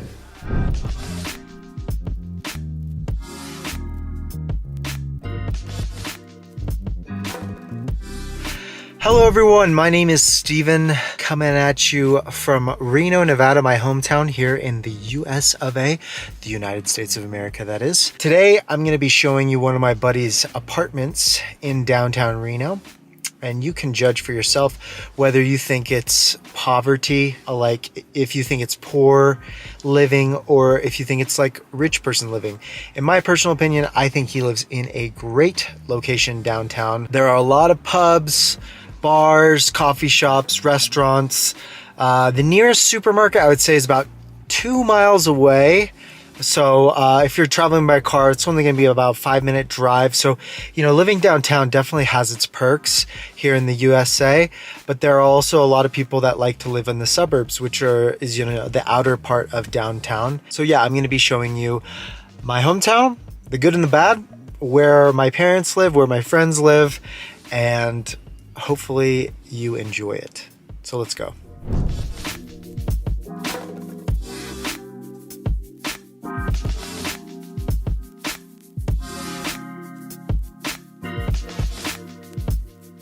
All right, guys, we are downtown right now at one of my friend's houses downtown. It's called The Montage. They're very luxurious apartments, and he's been so kind enough to invite us to his humble abode. So let's go check it out. Hey, Steven. Hey, what's up, Calzar? How you doing? Good. And yourself? Good. Wow. yourself Awesome home, place, bro. man. Thank you. Thank you for the invite. Oh, my pleasure. Happy to see you after a long time. Yeah, buddy. Cool. So give us the tour, why don't you? This is the kitchen? Oh, yes. This is the kitchen over here. Uh-huh. Excuse the pizza boxes, but yeah, nice appliances, great setup. Cool. Got this little like bar style tool over here for little snacks, eating and all that. Nice. This is a 1-bedroom apartment? This 1 bedroom. Okay. 1,500 square feet. Okay. 1,500 square feet. Nice TV. Got your lighting, all that stuff. That's cool.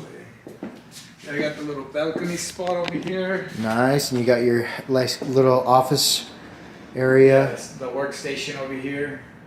So this is the balcony area. Damn, you got a nice view.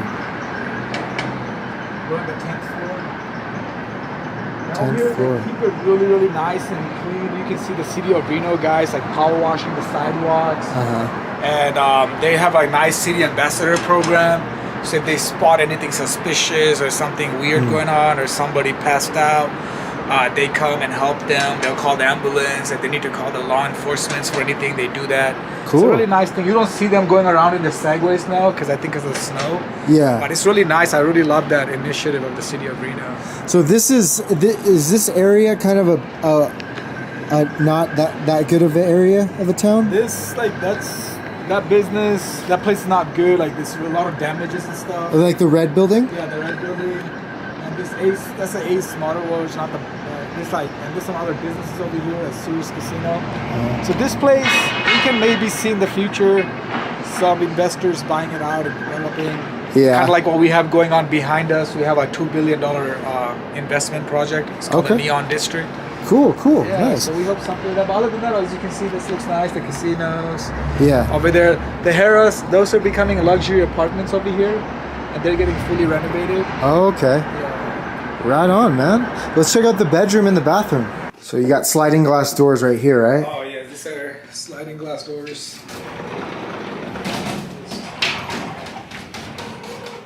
Dope. Get you some more privacy for the living room area. So if you want to avoid any of these, so these are the honeycomb blinds, and these are the aluminum blinds. So you put them all three, it gets dark in here. Yeah. You want to avoid. But this is your bedroom, just the main bedroom. Yeah. Say you want to just. Sometimes you want to wake up and not have all the light on your face. Yeah. And this is just your view right here. This is awesome. This is amazing. Really nice view. at night. And it was really nice in the daytime. You see the sunrise from here. So you see the sun going here in the morning, just up this way, and it'll be in the middle. Cool. Yeah, and then what's also really nice at night, you see the full moon over here. Dope. The moon and the sun is sunrise. Nice. See how the two walk-in closet. This is made for two people. Yeah. It's not made for one. Maybe a couple and a baby. Got your washer and dryer right here. Yeah. Most Americans have to have a dryer. Oh, we have to have that. Yeah, we don't put it in our balcony. Right. Washed clothes. Yeah. And this shower, we can notice that there's some glass separation so that the water doesn't actually get onto the main bathroom. Oh no, not at all. Not even a drop. And it's almost pretty. You won't get one single drop. Yes. That's all I got to tell you. Cool. Got your We don't have a hot sink area. Hello. We don't have a tub, but there's a jacuzzi. This jacuzzi and hot tub on the 6th floor. Oh, cool. Yeah, I think also this place is this is 60%, and I think the other 40% is all the amenities that comes with it. Right on. Cool. Well, would you classify yourself living downtown? Is this a luxurious living? This is one of the most luxurious apartment you can find. We have 2 of those in Reno, just only 2, really nice in that quality. It's this one, the Montage, and the other one is the Palladio. And there's few other high rises in town. They're decent, and they don't have the swimming pool, the gym, and the area is also, I would consider, really nice. This downtown, over on the other side, if you keep going a few blocks, it's a little different. Different demographics over there. But if you're on this side, we got this row of high rises, people living, all this clean, and the city of Reno, they really do give a lot of priority to the residents living over here, which is a big deal. This apartment, how much is it going for? It's a 1-bedroom apartment with a living room here in downtown Reno. How much is it going for? So I just saw a 2-bedroom on the listing. If you go on the Remax, there's a 3-story of them, 3-bedroom, which is $900,000, and a 2-bedroom I mean, 1,200 square feet, or like about 1,300 square feet in this building is going 650,000. Compared to that, this right now, one bedroom, I would say anywhere from $450,000 to $500,000. Okay, $500,000, Around $450,000. Can you tell us a little bit about a homeowners association fee? So the HOA, the homeowners association fee with this is like a little bit different, and it's what the added values are. So for example, we're the only high rise. When you come in the lobby, there's 24 hours people over there welcoming you, helping you. No other has this in Reno, in the entire city. And then we have all this great parking on the ground, and it's really easy to get in and out, like it's modern door system. The other amenities we have is the pool. We have the garden over here. We have the gym in the 3rd floor, and those kind of things. And then we have like window washing services. And always cleaning, like really good maintenance. Even around it. So those kind of things. Feel pretty secure in here as well. So that's why those are all the things that comes with the HOA. You know, when it snows, I don't have to worry about anything. And how much you got to pay for HOA? So the HOA actually goes by square feet. And it's like about 55 cents per square feet, or 50 cents per square feet. I'm paying, to be exact, $485 a month. Okay, cool. And then you get a free parking space as well. Yeah, I got parking, and it's really nice right in the bottom. Dope. Yeah, it has those cards, so you just drive to it. Don't have to like button in, press anything. It's pretty nice. Yeah, I guess maybe we'll see you out downtown. We're gonna probably go grab a coffee and do some stuff down there. Sounds good. Let's go. All right, man. Later. Alrighty, guys. 안녕하세요. 안녕하세요. 저희 어머니랑 같이 우리 슈퍼마켓에서. Okay, so right now we're in my mom's neighborhood. I just picked her up from Trader Joe's. Now we're at Rayleigh's, which is a supermarket here in the suburbs of Reno. I'm going to show you a little bit of my mom's neighborhood where she lives in a suburb of Reno, which is a very nice part of Reno, right, Mom? Yes. So, Mom, can you tell us a little bit about where you live? 저는요, 리노 네바다주에 살고 여기 잠깐 슈퍼마켓에 잠깐 들렸어요. 시금치가 필요해서. Mom, would you say that your neighborhood is poor or middle or high class? Little bit high middle class. High middle class? Okay, and it's a 3-bedroom house? And all right, let's check it out. Let's check out this Rayleigh's, yeah?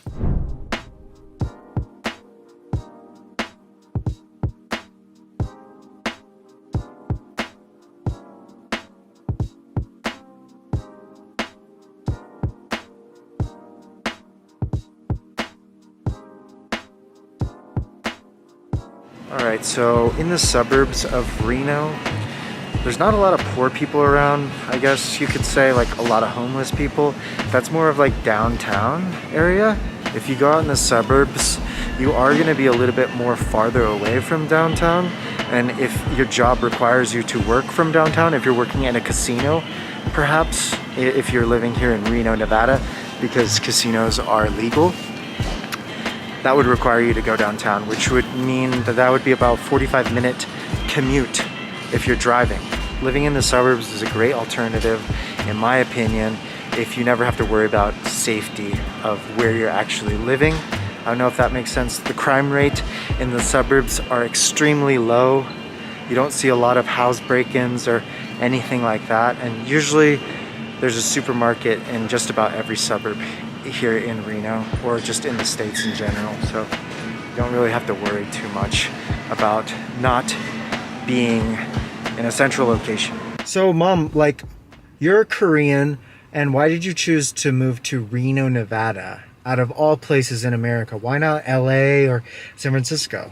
리노가 조용하고 스몰 타운이고 리노가 저한테는 살기가 너무 편하고 조그만 그렇게 큰 도시가 아니라 조그만 도시이기 때문에 너무 저한테는 좋아서 여기로 살고 엄마 아빠가 같이 왔기 때문에 여기에서 정착을 했기 때문에 여기가 좋은 것 같아요. And Mom, why did you choose to live not downtown? 우리는 조금 이렇게 다운타운보다 떨어진데 서브 에리가 더 트래픽도 덜 복잡하고 여기가 더 편하고 더 좋은 것 같아요. 경치도 있고 산책할 때도 많아서 여기가 더 좋은 것 같아요. Mom, do you recommend Koreans to live in a small town or a big town when they first moved to America? What do you think? 제 생각에는 스몰 타운을 먼저 시작해서 하는 게 좋은 것 같은데 또 어떤 분들은 또 빅타운을 가고 싶은 그런 다 각자 생각이 틀리니까 제가 저는 리노에 와서 좋고 만약에 제가 LA에서 시작했으면 LA가 좋았을 거예요 아마. 근데 다 생각이 틀리니까 우리는 여기에 리노에 첫 번째 와서 살았으니까 여기가 편하고 좋아요. Okay, thank you, Mom.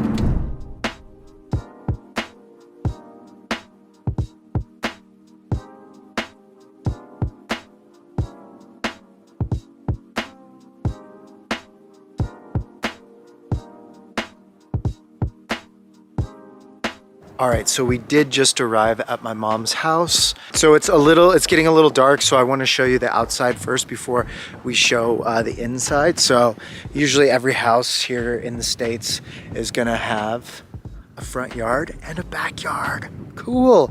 And a garage. Luckily we have a 4-car garage. So 4 cars can fit in our garage. That's why it's called a 4-car garage. Cool! So you have a little sidewalk. Front yard is covered in snow because it's December, y'all, and it's cold. But how can you just beat this view? We got like pink streaks, we got yellow streaks, we got blue streaks, we just got streaks. Here we got the backyard. All right. As you can see, it is covered by snow, but we got a lot of rock work. Look at this view though. I'm telling you. This is an unbeatable view of the mountains. Yeah, big backyard. You know, you got plants here in the winter and summer, and this is where you can just chill out and just look at the sunset, look at all of you've accomplished, and just reflect on life. So now let's go check out the inside of the house. I did just ask my parents about what do they pay in HOA. Guess what it is? $40 a month. My friend Kausar, who we just went to, his apartment downtown, pays $500 in HOA per month. So if that is something to consider, condominiums usually have higher HOA fees. And HOA fees are usually, you have to pay those fees, guys, because they cover for all of the amenities that the condo offers, like the swimming pool, the, you know, all of that fun stuff, garbage and stuff like that. So if you do own a house, I think you often pay less in fees like HOA. Just something for you to note. All right, so now I'm here in the entrance of my parents' house. Needs to get a little brighter. You can see this is their living room. Nice big ass TV with some couches, hardwood floors. My dad just put those in. This is your entrance. We got our nice little Christmas tree. A lot of windows, which is great. Here's our dining room table. Bar area to just chillax. That's Dad. Hello. Hello. Can you talk to us a little bit about why you chose to live in the suburbs and not downtown Reno? I just want to be away from people. Really? Yeah. So would you say that the crime rate is pretty high here in the suburbs? No, not at all. No? Yeah, it's quiet. Okay. So would you recommend Koreans from Korea moving to a small city like Reno, or do you think it's better to just move into a bigger city like San Francisco? Oh, I like the smaller cities. Yeah? Yeah. All right, thank you. So this is your kitchen area. I have, it's 3 bedrooms, so we got a smaller bedroom here. And then we got a Jack and Jill bathroom, which is basically 2 sinks, and then you got a bathroom, and then you got a toilet. And this door you can actually close for a little bit more privacy. this is what my sister and I would share when we were living here. So it's like a his and her bathroom. So you got another sink right here, and then a bathtub. Here is, sorry for the mess, another bedroom. And these are doors that connect to the courtyard area. All right, so I've just shown you my parents' house. I'm not gonna go into detail about the master bedroom because that's their privacy place, but I hope you enjoyed this suburban luxurious area of town in Reno. Tomorrow we're gonna go check out some less developed, in poverty income locations. So stay tuned. Hey everyone, so I just wanted to talk a little bit about my recent trip back to Reno, my hometown. I haven't been back in 2 years, and boy, I saw a lot of change. One, there's a lot of growth happening, which is really great for the economy. There's a lot of jobs that are being brought in to my little hometown. There's a lot of growth happening, a lot of people moving in. One thing that isn't so great is that there is some disparity for the younger generation, under 30. I want to even say myself. It's very hard to find like houses if you don't really have like the capital on hand. So I think that's kind of a downer. There's also the wage income inequality that's happening in my hometown. A lot of people are still getting paid the minimum wage, which is $8.75, and that's just unheard of to actually have like a full-time job making minimum wage. And I know there are people making minimum wage, and the average median price for rent is about $1,000 for a one-room apartment. So if you can do the math, people are struggling out there. And this isn't just happening in my hometown, but it's happening all over the US. Inflation is the highest it's been in, I think, like 40 years, which is crazy. Just going to my friend Kausar's house, who has that nice luxury apartment downtown and overlooking downtown, that's when it kind of hit me. And I was very surprised to hear prices in houses downtown, and then just seeing what kind of downtown really had to offer. Now that leads me to another thing, is just going over the poverty. While I was driving downtown, yeah, I saw a lot of it. A lot of people with backpacks on their back. Homelessness is also through the roof. We have a section in Reno called Tent City where people just have tents set up. People are living in their cars. Just right across the street from my sister's house, there's the park. And I could just see a line of cars that were just in a parking lot. I asked my sister, what's going on? She was like, yeah, people are sleeping in their cars. They can't afford rent. It's really sad what's happening. The last time that I went to Reno, it wasn't like this in terms of the homelessness. And I think if I were to have gone back to Reno in the summer, I would have seen more of it. Just because it's winter right now, I think a lot of them are just bundled up and in places not really out in the public. I didn't really have a chance to talk to any homeless people directly and hear their story. I wanted to mention that a lot of the homelessness that you do see is usually downtown and not really in the suburbs. There are also a lot more lower income neighborhoods kind of downtown. That's not to say that these people are bad or anything. That's just how it is. I do know people personally that do live in those suburbs, and they're awesome people. All in all, I thought this experience was really enlightening. Me, my dad, and my mom, and my friend Kausar was able to kind of highlight and talk about their feelings towards what's happening in Reno, the growth, and kind of decipher what neighborhood you should live in if you are coming from Korea. I really appreciate Sean for letting me come on his channel, contributing a video. It was really a great experience. Now that I'm back in Korea, I hope to be doing it again. And yeah, We'll see you next time, and thank you so much for watching. Hit that like button, subscribe, comment, do your thing. We'll see you later.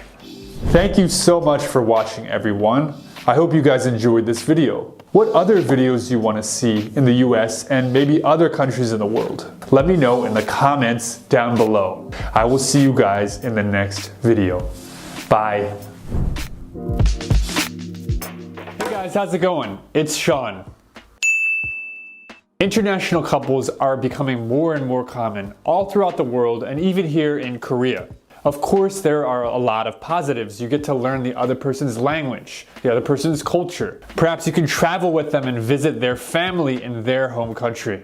But it's not all sunshine and roses. There are, of course, language and cultural difficulties that these couples need to overcome. So in this video, I interviewed 2 international couples, and they gave a lot of insights into the pros and cons of dating someone from another country. Of course, the interviews are in English, so you guys can practice your English listening while watching this video. And if you're currently studying English, I highly recommend you join my channel membership. Without further ado, let's begin. My name is Jun. I'm Teresa. My name is Steven. I'm Celine. I'm from Germany. I'm from South Korea. Question number 1. How did we meet? How did we meet? We swipe right together. You know what it means. You know what it means. So we met through a mutual friend, and that mutual friend posted something on Instagram with her. So I try to hit her up, and that went okay. So, as you can see. So we kept talking, calling, video call and stuff. So now we're together. Now I'm here. Now we're together. What was the moment during the beginning of your relationship where you both thought, I think I've met someone special? Before I met June, I wanted to travel the world and I was about to live abroad. But then I met him, everything changed. I didn't want to go abroad anymore. I just wanted to be with him, and like all the plans I had for months changed.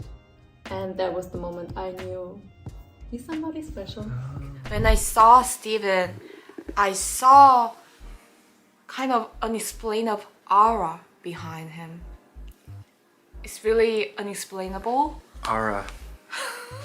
The minute I saw her in person in Atlanta, Georgia, that just caught me off guard, like took my breath right away. Really? I was just 100% in, and I didn't want to be like anyone else for the rest of my life. Aww. That time. Right now. The moment that I felt that Celine was special was probably after our 2nd or 3rd date. We got like some German hot dogs, I think it was, and some French fries, and yeah. German hot dog? We did. I just knew that that she was very special. Started dating, and things started moving very fast. And we dated for about a month, and then we broke up. And then I thought she wasn't special anymore. We had got back together after we broke up because I needed surgery, and I reached out to Celine after about 6 months of not talking to her. Yeah, she came to my rescue, and she really helped me go through my surgery. That's when I knew she's the one. All right, what about you? We broke up after as well. Yeah, but then we got back together after like a month, so. Difficult cultural differences or funny stories. So I kind of want to bring up like food culture. I was kind of shocked that she was able to eat bread all the freaking time. In the morning, lunch, at night, in the evening, I can eat bread 24/7. Koreans are able to eat soup morning, lunch, dinner, like while you're even sleeping. I'm just kidding. But yeah, it's like kind of the same thing. In the beginning, it was really difficult. Yeah. Because I woke up and I wanted to eat bread. You could eat meat at 8 a.m. Of course, I can do I that. was shocked. I was like, but it's not a Korean thing. It's just me. Okay. One time we had a lot of fun, like too much fun, and we had that like super fat hangover. And she would eat like burgers, pizza, bread, cold pizza. Oh, for hangover.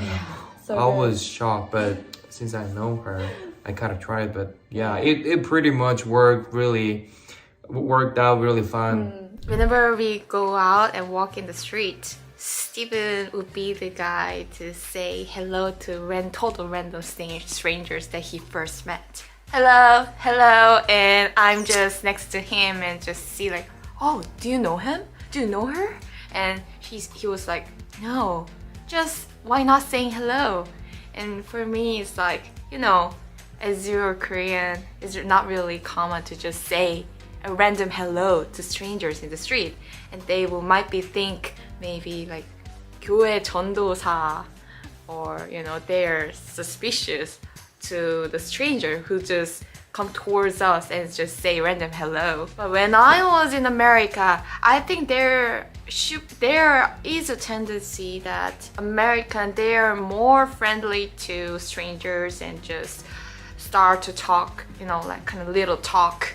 Small talk. Small talk, yeah. Well, we did have this one story in Vegas when we were there, and we met those two girls. Oh yeah, the Vegas girls. Yeah, do you want to tell the story? The tip culture? Yeah, so there is a tip culture in America, as you know, and so we were in Vegas, and I'm very aware of the tipping culture because I used to work in the service industry for over 10 years. And we were on the strip, on the Las Vegas Strip, and we saw these two girls, and they were dressed very extravagantly. They look like showgirls. If you don't know what showgirls look like, they look like they are basically like birds, you know, in swimsuits, and they're walking on the strip, and we were like, oh my gosh, like 신기하네, like they are so beautiful. And we obviously wanted to take a picture because we're tourists, and so they're like, yeah, let's take a picture. And so we take a picture, and then the lady's like, oh yeah, can you give us a tip? Because this is our job. And I was like, okay, yeah, sure. Yeah. And so I gave her $1, or actually I gave her $2, and they just looked at us like, are you kidding me?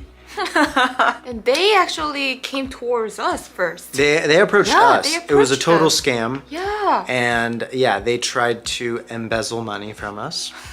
And they were like, usually we get $20 or $100, and you can just give it to us on the Cash App. And so it's an easy way of sending money. And I said, look, I have $1. You can take it or you can leave it. And they gave us this really, really bitchy look, like, what the? And then I was just like, I gotta go to the Cirque du Soleil with my lady, so peace out. Thoughts, hopes, and fears about meeting each other's parents and or living in both countries. My fears before I met his parents were that they might don't accept the German girlfriends. Of course, language barriers. For the language barrier thing, Papago did it well. But she's like willing to learn Korean. I mean, she's able to speak Korean. She's able to read. To understand. Understanding is easier than. But she's getting to the level where she could like easily hold like daily conversation with my parents. But yeah, of course, I want to talk like have deep conversation with my parents. Totally. So I have to study more. I do not have like language barrier kind of fear because they do speak English. I thought of your father as like really, you know, kind of grumpy German like and stuff.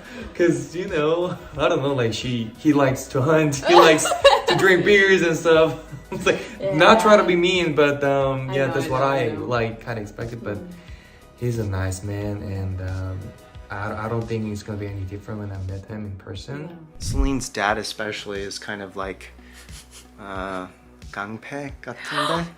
How? Just say that you're scared of your dad-in-law.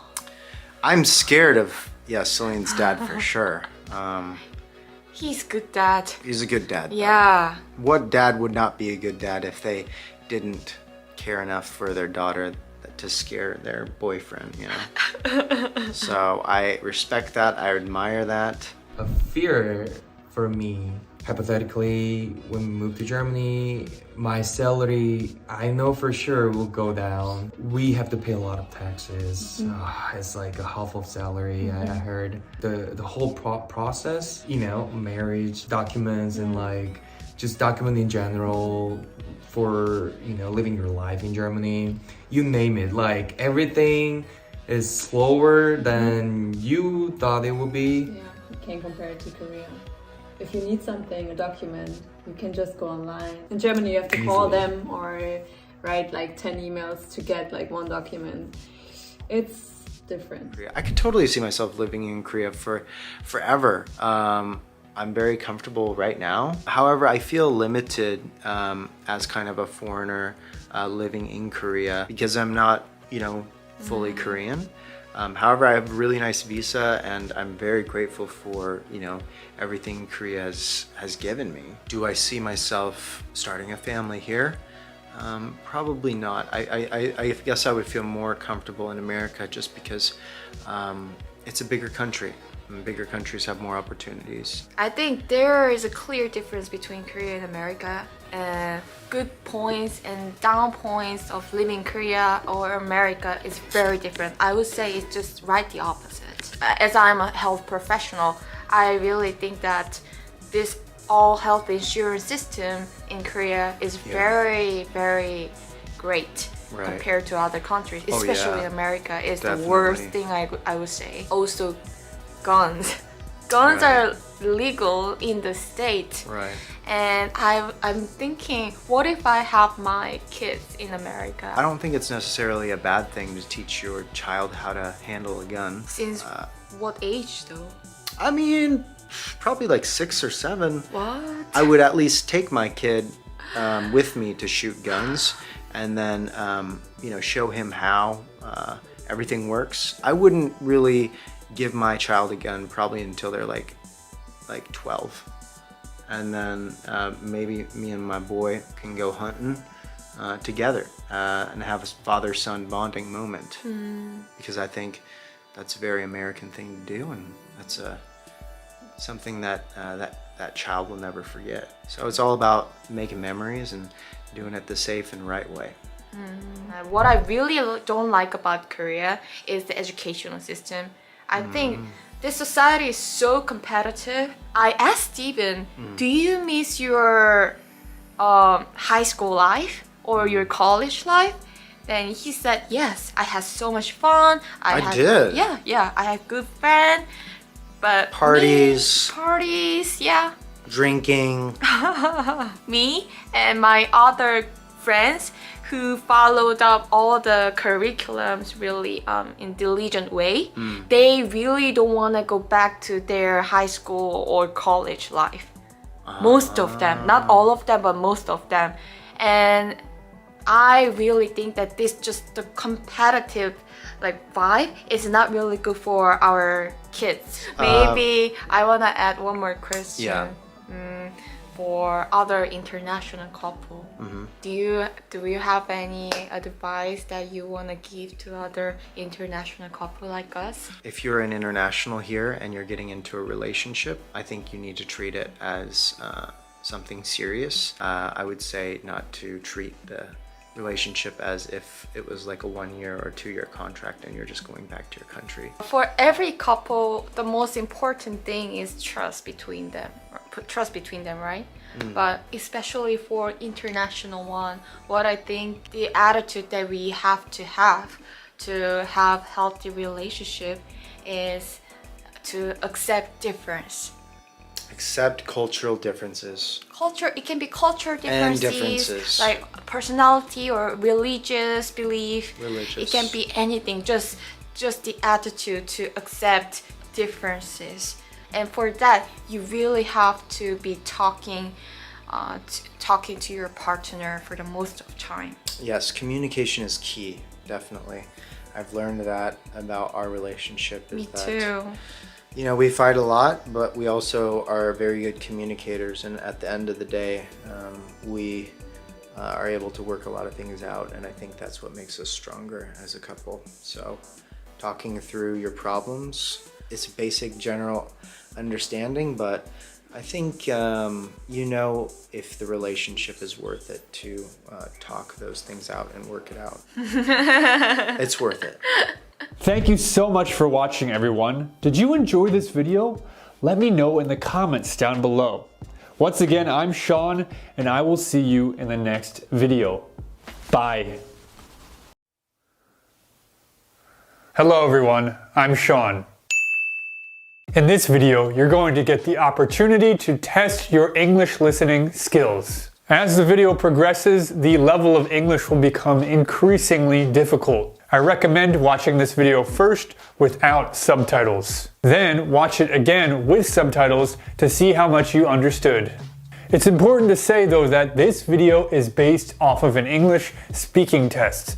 So even if you can understand everything being said in the video, it's still good to practice speaking along with the video and answering the questions out loud. Also, I want to thank the sponsor of today's video, Hi Local. More about them later. Let me know in the comments down below how far you can get without subtitles. Without further ado, let's begin.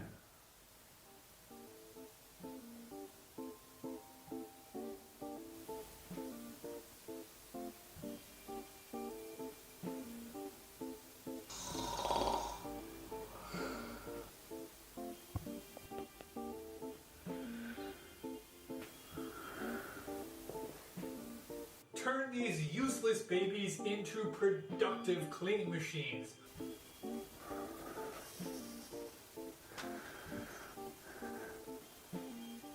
He looks nervous. I should say hello. Hello. Hi, So, what's your name? I'm Dan. I'm Peter. Great to meet you, Peter. Where are you from? Close to here? I'm from Pablo City. Oh, really? I'm from Merong City. It's about 1 hour from here.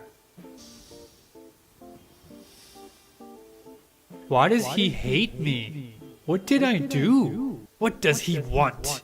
Does he want to copy my idea? So, what's your idea? Why are you asking? Do you want to copy my idea? Whoa, sorry. Hi, what's your name? I'm John. Nice to meet you. Why are you so happy? Because I'm going to win. Really? What's your idea? Oh, sorry, 1 second. Hey Mom, it's my turn next. But I'm next. I'm going to win. Next. Oh, gotta go. See ya, Mom. Good luck. Wait.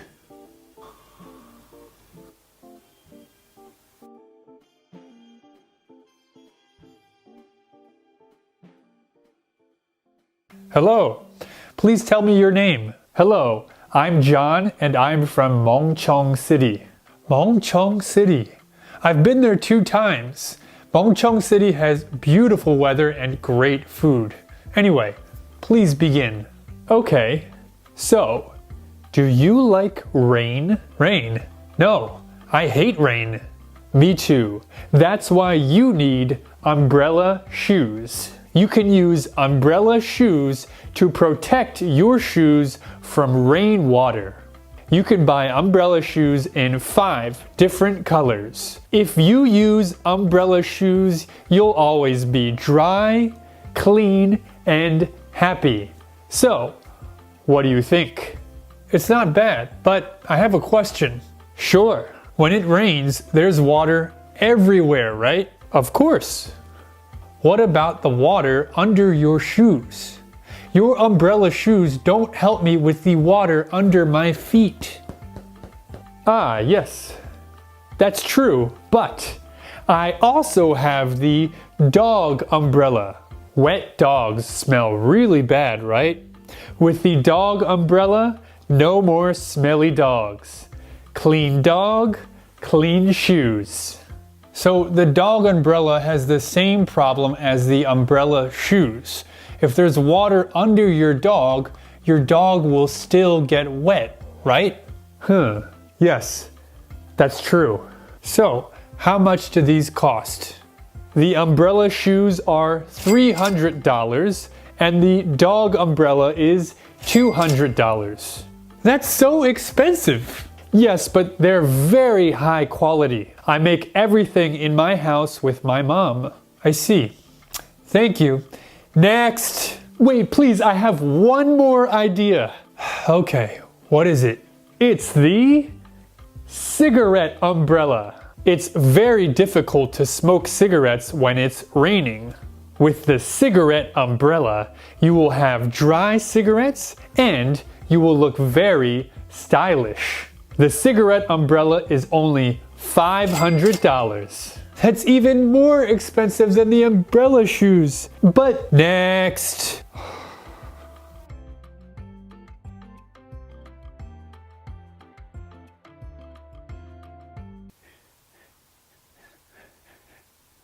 Are you okay? Ah, yes, I'm fine. Please introduce yourself. Hello, I'm Peter and I'm from Pabo City. Oh yeah? And what is Pabo City famous for? We're famous for ramen. Pabo City ramen is the most popular food in the country right now. Well, I've been to Korea and Japan. Is Pabo City ramen better than Korean and Japanese ramen? Definitely. I think we have the best ramen in the world. Wow, I'd love to try some. All right, Peter, please tell me about your idea. Well, as you know, I'm from Pabo City and I eat ramen every day.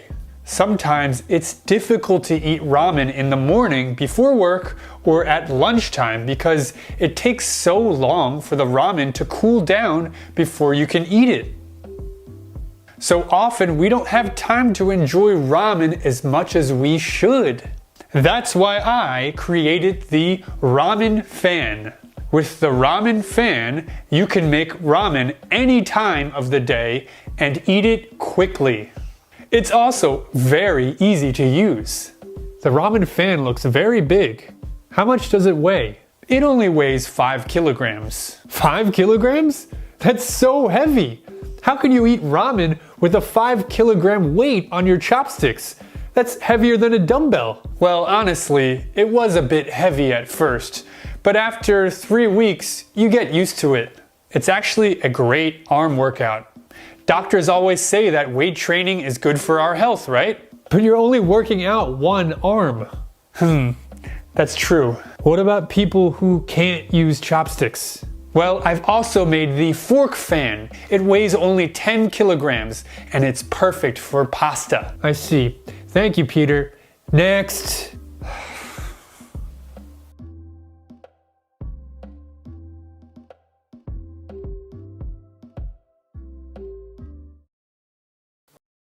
All right, I'm next.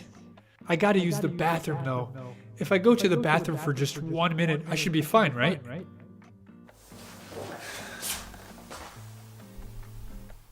Next. Next. Great, my turn.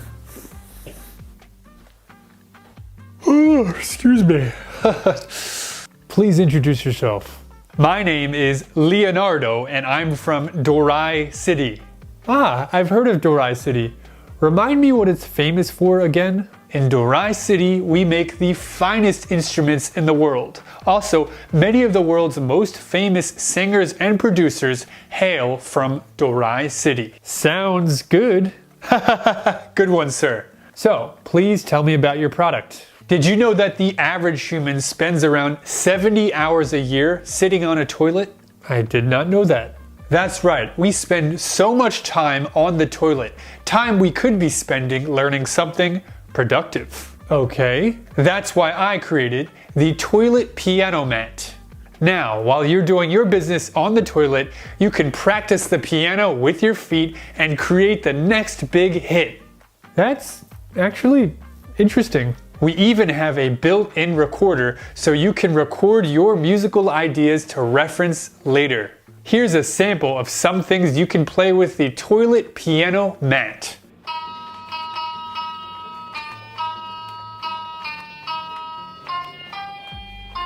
A word of advice, I recommend playing it with your shoes off. I see. That's very cool, Leonardo. I like it, but I don't feel like I need it. Oh yeah? Well, I also created the sponge mic. It's a sponge in the shape of a mic, so you can sing into it while taking a shower. Everyone likes singing in the shower, right? Great for stubborn kids who are reluctant to take showers. You're on a mission to turn people's bathrooms into music studios. Yes, and with your investment, we can turn that dream into a reality. Just make sure you don't get any water on the toilet piano mat. If it gets wet, it will explode. That sounds really dangerous for something you're supposed to use in the bathroom. Well, I only had it explode on me 2 times. If you're careful, there will be no problem. All right, Leonardo, thanks a lot for sharing your idea. I'll think about it. Next, time to take a nap.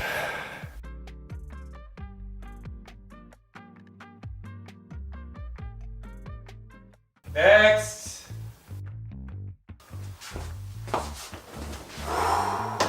Last call. I'm coming. Hello, please introduce yourself.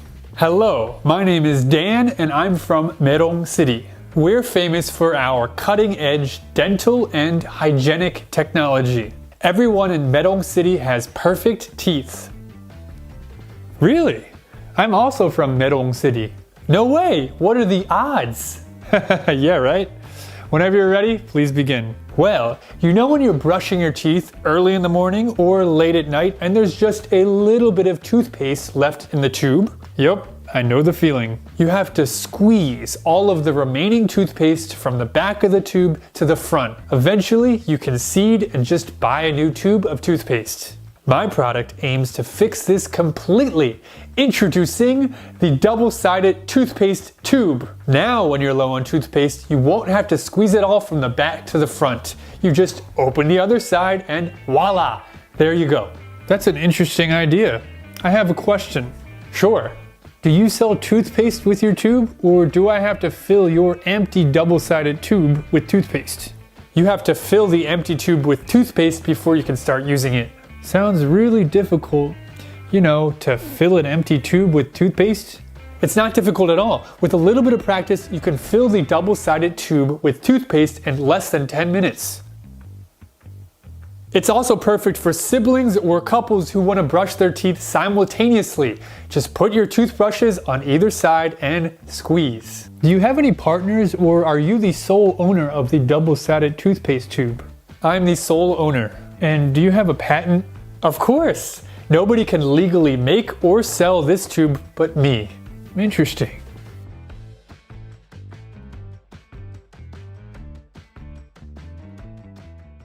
Well, Dan from Merong City. I have good news for you. As you know, I'm also from Merong City and I own a toothpaste brand called Merong Toothpaste. For a while now, we've been looking to update our brand image. You know, offer something unique to the market. That's why this is such a fortuitous meeting. You see, most other investors might have seen it as a red flag that the consumer has to fill the empty tube with toothpaste before they use it. But luckily, since I own a toothpaste company, we can fill your tubes up with toothpaste before we sell them to the consumers. I'm willing to offer you $1 million for 30% of your company. I'll also connect you with lots of professionals in the industry. This is the deal of the century. What do you say? Thank you so much for that amazing offer. If you don't mind, could I quickly call my father to just get his 2 cents on the offer? Sure thing. Excuse me.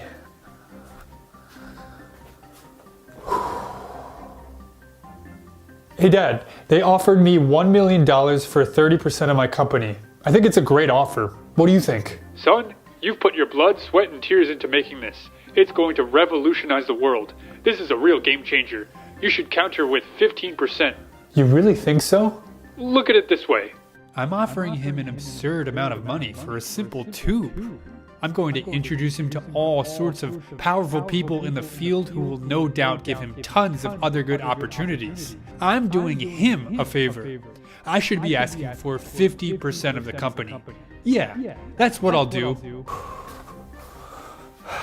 Welcome back. Thanks. I spoke with my father and I gave it some more thought. I want to discuss the evaluation with you. I too would like to talk about the evaluation. You go first. Well, I put my heart and soul into this product and I think it's going to do wonders for your company. I think it's only fair to give away 15% of the company for $1 million. I'm sorry, Dan, but I'm going to be doing a lot of the heavy lifting. I'm going to introduce you to many experts in the field, and they're always in need of clever engineers such as yourself. This is a steal for you.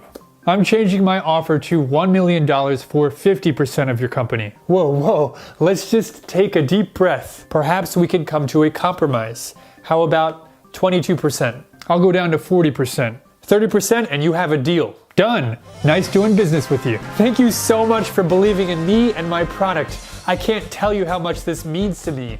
I have so many...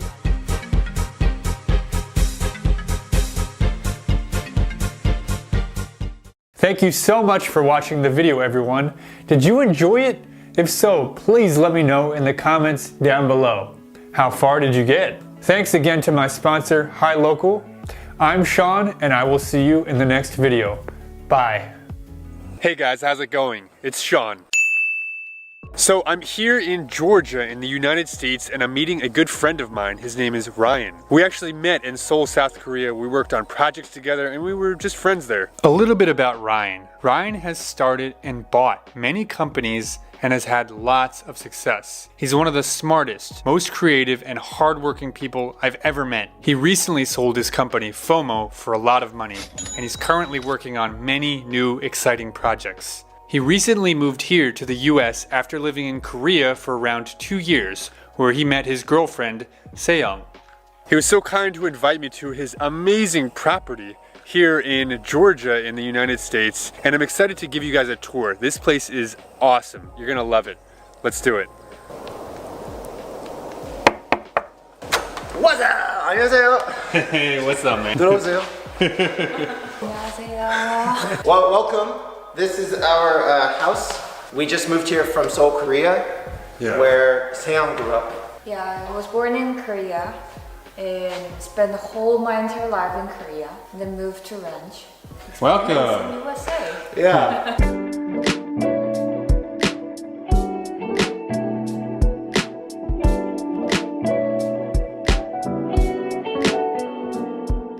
We're now in the living room. It has a very hunter deer cabin vibe. A lot of the decor and finishes and accents have horns and different animal motifs. Did you kill it and eat it? I wish. We didn't kill this much of like deers. Yeah, it just came with house. It came with the house. Just killed Yeah. It was a welcome gift. Yeah. And here's our kitchen.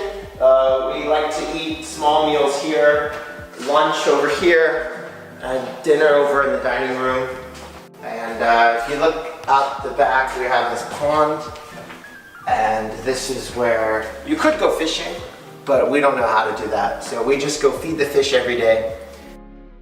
And here's just another sitting area outside. There's a TV, more chairs, our grill. This is good if you're sweaty, but you want to have lunch and you don't want to come inside and make things dirty. The summer. Out there. Yes, if you can see, there's a duck here. Whoa. Hey, buddy. It actually lived here longer than us, so. Yeah. He's like, you the new guys. Yeah, we're the intruders. The Odia is the dream. He's like, yeah, you guys look We're new the here. bad guys. This first garage is our gym.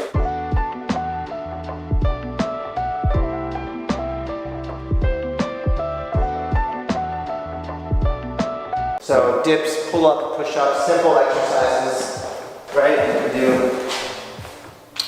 this kind of thing. So it's a great place to work out and not get injured. Where you going, man? Down the hallway on the left, we have a oversized laundry room. Maybe one day this could be a baby's room. Yeah. Kids room. Okay. It's like perfect setup, like has tap water and everything. But yeah, it is ridiculous size for a laundry room. It's like you can start a business here. Yeah, and I mean like this whole house have a lot of storage area, even like drawers and cabinets and everything. This is whole empty right now. Yeah. There's just a simple guest bathroom and our favorite TV show on the wall. We did the jigsaw puzzle. Oh, nice. The Office. Is this your favorite place to take a poop? I never go here because it's ceramic. It's cold, you know. Oh yeah. Gotta be nice to your. Also guest bathroom, so we don't ruin them. Keep it nice for guests. Yeah. Got it.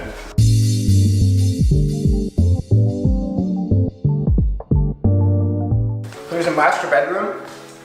Very simple. Yes. It will probably stay this way for a long time. It's not bad. We don't have anything to do in here except sleep. Yeah. So we have the bed, and of course we have a 9mm Glock in case someone tries to break in. Got a question for you. A lot of people wondering this about Americans. They think Americans are gun crazy. Why have the Glock next to your bed? The taste of full freedom and knowing enough history about how countries and nations are formed and reformed through civil wars. And once you understand that, you realize that having a weapon is the only way to protect your own freedoms and your local area. In America, we're encouraged by the Second Amendment to form local militias and to prevent the government from tyrannizing us. So that's what people are doing. People who hate guns fundamentally don't understand that. They just hear the news that some bad person killed people with a gun, which is super unfortunate, but good guys also kill bad guys with guns. And the best way to kill a bad guy with a gun is with a gun. So it's a double-edged sword. That's what freedom is. That's the cost of freedom, that's the benefit of freedom. Double-edged gun. Double-edged gun, there you go. So practicing good gun safety is obviously important. Huge. Well said. Master bedroom, everybody. Master bathroom. Master bathroom. We've got the 2 sinks set up, his and hers. Nice. People call them that. Do you often find yourself using the sink at the same time? Yes. So it is useful. Yeah. Once you wake up, you know, I do my thing. I have my gummy vitamins. Nice. And then brush my teeth, that's it. And then you know how women are, they do 80 things, and so all of this is full with junk that I don't understand. Is this true? No, not true. Not true, okay. It's like relatively full, you know? Yorkshire. And so this is the real bathroom. yeah. This is some kind of jets that make you think you're in a river stream, but we haven't tried it yet. Here we've got the shower with some more jets. Oh, so this is your shower, right? It's the one you use. This is cool, man. This is the boys' closet. So I have my simple things. Very easy life. Shirts, underwear, shorts, that's it. And lastly, we have the woman's closet over here. It's ridiculous size, I know. Well, so this is seance. Yeah. It's wow, that's amazing. It's far away from fully prepared, so I don't know. People say it will be soon, like we'll filled with clothes. It's bigger than my place in Seoul. Yeah, it's messy. Many people will probably relate to what I just said. Very All right, interesting. now we go Where to the magic happens. the basement.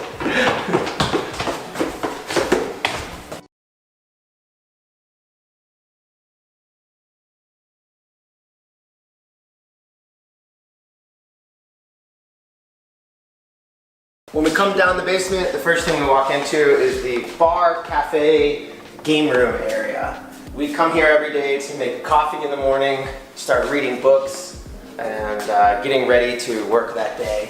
But then at night, of course, we can have different types of drinks.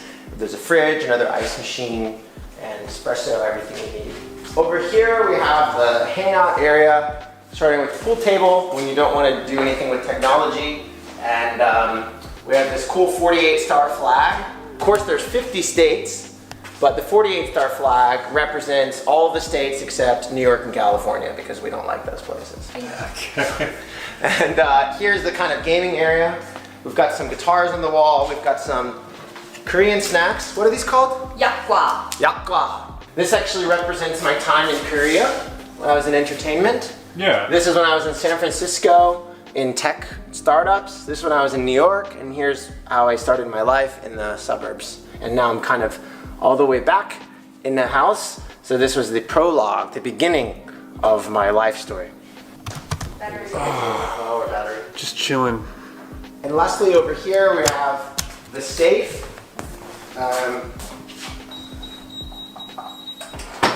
Which is some guns and more guns, ammunition, scopes, red dot, holsters, earplugs, eye protection wear, cases, passport.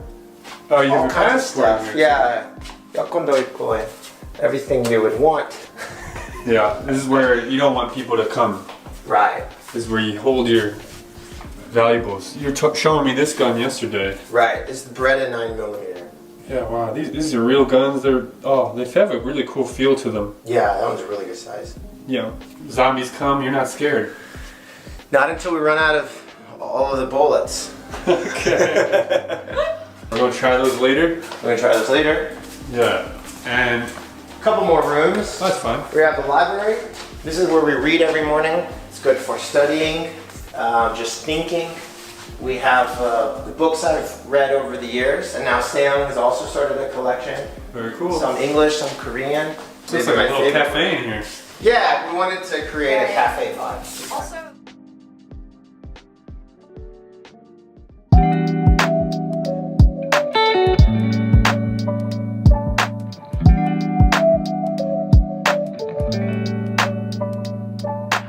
And this is my office.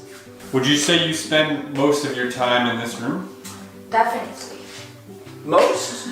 I'm trying to work Monday through Thursday and stop around 4:30 or 5 p.m. How did you get to Korea, and how did you meet Seong? I went to Korea because I wanted a change of pace. I didn't want to sit on a computer all day and work in technology anymore. So I moved to Korea to pursue my childhood dream of music. And I got to Korea, I hired some tutors, I started learning Korean language. I wrote and recorded an EP, so a 5-song album in Korean. I performed some shows. I did a bunch of TV and radio and competitions, and those all went really well. But ultimately, I decided I wanted to go back to the US and do what I'm best at, which is, I guess, technology and entrepreneurship. But along the way in Korea, I met Seong actually at a cafe. We were both just standing in line and we started talking. First, we started being friends. Then we started working together on my YouTube, vlogs, film, media career. And then we started dating. And so when I decided to come back to the US, obviously she was invited. And now we're both here enjoying this very different lifestyle from Seoul, New York City, San Francisco, or LA, Atlanta, where I used to live. Some Korean things. 아리랑 당장, 노래가 좋아, 앙코드랑 TBS radio, 백종원 class. Let's go to your office. Yeah, this is mine. Sorry for not organized as always. It's all good. No worries. So I don't try not to forget about Korea. So just prepare every time in my office. Don't forget. Anyway, so this is my office, usual workplace. Usually I sit here working, and sorry for the mess. All good. Very messy. And I got this big poster printer. You can print the widest. This length is 36 inch. You know, as a girl, mirror, very essential.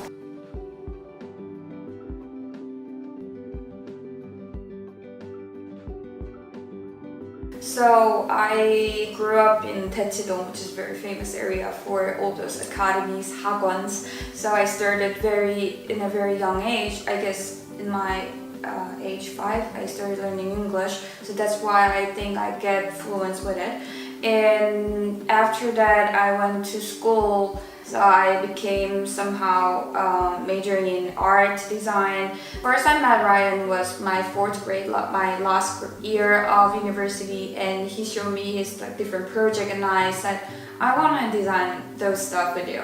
I want to be part of it. So we made different, I helped him YouTube video, and then I We made a board game, we did an NFT project, all this stuff. I just raised my hand and I said I want to do it. So when first Ryan suggested me to, you want to go US with me together, then I said why not? Like, I don't have to work in Korea because I can remote working. I can choose my time to work because I'm freelancing. So that's 우리 집. That's our crib. Work in progress. We've been here 2 months and we've had some traveling in between. So this is 60 days into the setup, but later we'll drive around the property and we'll shoot some guns. Cool, sounds good. Yeah. All right.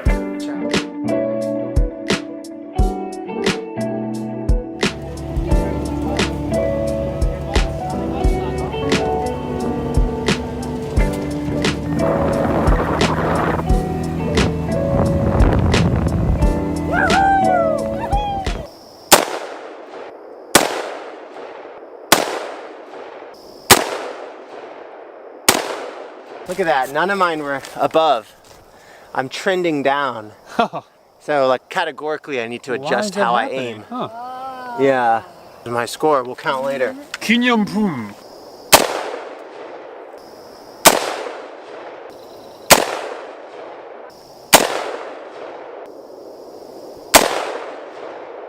It's already ready to go. Nothing to do except turn off safety. Am I just standing here? Yeah.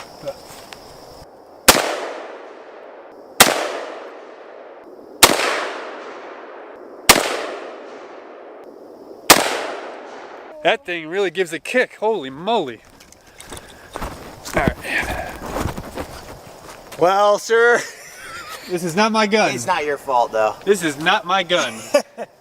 But we literally don't know how to calibrate the Yeah. sight. Seriously, This we have is not no the idea. gun for me. You mind if I shoot a few shots with the other one Yeah, so I go don't for it. look so keep the same terrible? target. Okay. Keep the same target. How about keep the same target? All right, let's try an easier gun. Same target. Do 8 shots because you got 2. That way you can have max 10 points just like us, and then we'll count. This man is a smart man. Yeah, smarter than he looks. Just kidding. This is my redemption opportunity. Here we go. It was the gun. It was the gun. It wasn't me. All right, guys. Okay. 8개만 남았습니다.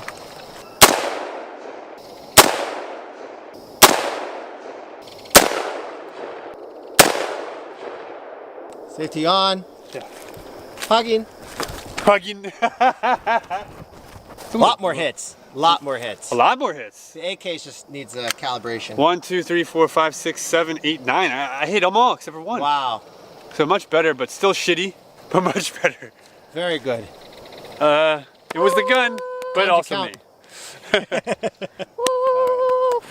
I want to say to everybody that a big reason why I'm showing this in this video, you know, guns and shooting guns, is because it's kind of a big part of American culture, and especially Georgia, where I'm in right now. To Americans, it's really important to be independent and self-sufficient. That means, you know, having your own car, having your own animals, having your own farm, and having your own guns. You're autonomous. It's easy for non-Americans to see this and be scared and confused by it, and I get that. And I don't, by any means, condone any cruel or evil use of guns to kill innocent people. I don't condone that. But I just wanted to show you this slice of life, this slice of culture that does exist in the United States. Alright everybody, thank you so much for watching this video. Did you enjoy it? If so, please let me know in the comments down below. Alright everyone, I'll see you next time. Bye. 외국인이 맞춰보는 콩글리시 사탄. Cider. Or like Sprite. Well, he knows, he's good. Yeah, in Europe it's like alcohol. I guess in the US as well. Alcoholic cider, right? Korean people like to just put together 2 words and then that's it. Cat talk. Cunning, where we use cunning, they're like cunning or sly like a fox. Oh, in Korean, he's cunning, he's tricky, which is really bad. You're close. Cheating, like on a test or something. 아파트. Apatsu. I just can't even hazard a guess at it. Apartment. Oh, apartment. Oh, right. Eye shopping. Something to do with shopping? Yeah. Eyes? So in English, we would say window shopping. Oh, got you. Hunting. Shoot something? Nope. Does it relate to hunting? It relates to dating. Trying to pick somebody up? Yeah, that's right. Yeah. Okay. Driver. Driver? No. Screwdriver? Yes. 외국인이 맞춰보는 콩글리시. A skinship. What does it sound like to you? It just sounds like something out of like a horror movie. Anything with skin. So how would we say that naturally in English? Touchy-feely. That's good. Yeah. How about muffler? Yeah, I know muffler. What is it? This like a scarf. Yeah. So we would just call it scarf, right? I'm half Korean. My mom's Korean. She would use muffler. So I thought that was an English word. One shot. This one's easy. Yes, to have one shot of drink. What would you say? In the UK, maybe we'll go like down it. We would say bottoms up. Oh, okay, yeah. 비닐. 비닐? That one's thrown me. 비닐. You want a good hint? Oh, yes, please. 비닐봉투 하나 드릴까요? What kind of bag is it? Is it a recyclable bag? Plastic. So just plastic bag. Vinyl, 비닐. Oh yes, vinyl, yeah. What do you think about English? English is a language that evolves. I'm not one of those people who get really snooty, like, oh, you can't say it like this, you have to say it like this, because every country has its own way. English does the same thing. Sometimes we just may take it. Hey guys, how's it going? It's Sean. So I'm meeting a friend here in Hongdae today. His name is Jin. Jin is really cool because he's Korean, but he learned how to speak English pretty well, mostly by studying English here in Korea. He's got a really interesting story. Anyway, let's go and meet him now. Let's do it.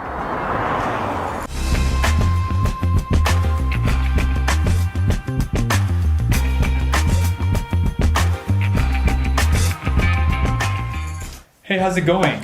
I'm really good. I'm happy to be here and thanks for having me. What do you do? I'm currently working in a sports brand, international sports brand, but I used to work as an English teacher in private school for 6 years. Wow. That's what I did. I think a lot of people really think that you have to live abroad for many years in order to, learn how to speak English well. What has your experience been? Of course, it's really good if you can send yourself out or if you can study abroad. Yeah. But for me, I couldn't really afford it. But I improved my English a lot by hanging out with a lot of people from different countries. Yeah. And just drinking and mingling, yeah. just talking my daily life, a lot of things. I think that helps me a lot. How long have you been studying English seriously as an adult? I think ever since I went to Navy life. Yeah. Yeah, I think that was the point where I started learning English really seriously. What was your life like before going to the Navy? You didn't really care about English that much, or what was that like? Correct. Just before Navy, I couldn't tell the difference between I love you or I'm love you. I was like that bad. Like grammar, vocabulary, I was so bad. Like I never went to private school or English school. I just always go to PC방, just in internet cafe. What game? At the time, Maple Story. Yeah. So what happened in the Navy? Why did going to the Navy suddenly make you interested in English? Meeting a lot of people from Navy, there were so many interpreter or translator because we were working with American soldier. There's a lot of software engineer from America, Atlanta. That's why we require a lot of translator interpreter. And just hanging out with them was so helpful. And when they were gathering together, they used to speak English. It's like their first language is English. Are they from Korea or are they Korean Americans? Why? Some of them are dual citizenship between Korea and America because growing up they read the book in English. And they had a discussion in English instead of Korean because all of them study abroad, Canada, America, England. So it's like their first language is English. So as I approached them, they were, how are you? I went to blah, blah, blah. And they, the senior is coming, me. And they, 나 먹었어, blah, blah. But at the time, I never thought it was, looking down on me. Or I think it was, consideration for me. Yeah, they wanted you to be able to understand. Right. So what I did was just asking 2 questions every single day. Like how to order coffee in America? What if I face racist? How do I react? And can you tell me the cultural differences between America or Korea? So I guess if someone's living in Korea, if they can find some foreign friends from a language exchange or a university or something, and they just hang out with them just like you did, maybe they can improve a lot, right?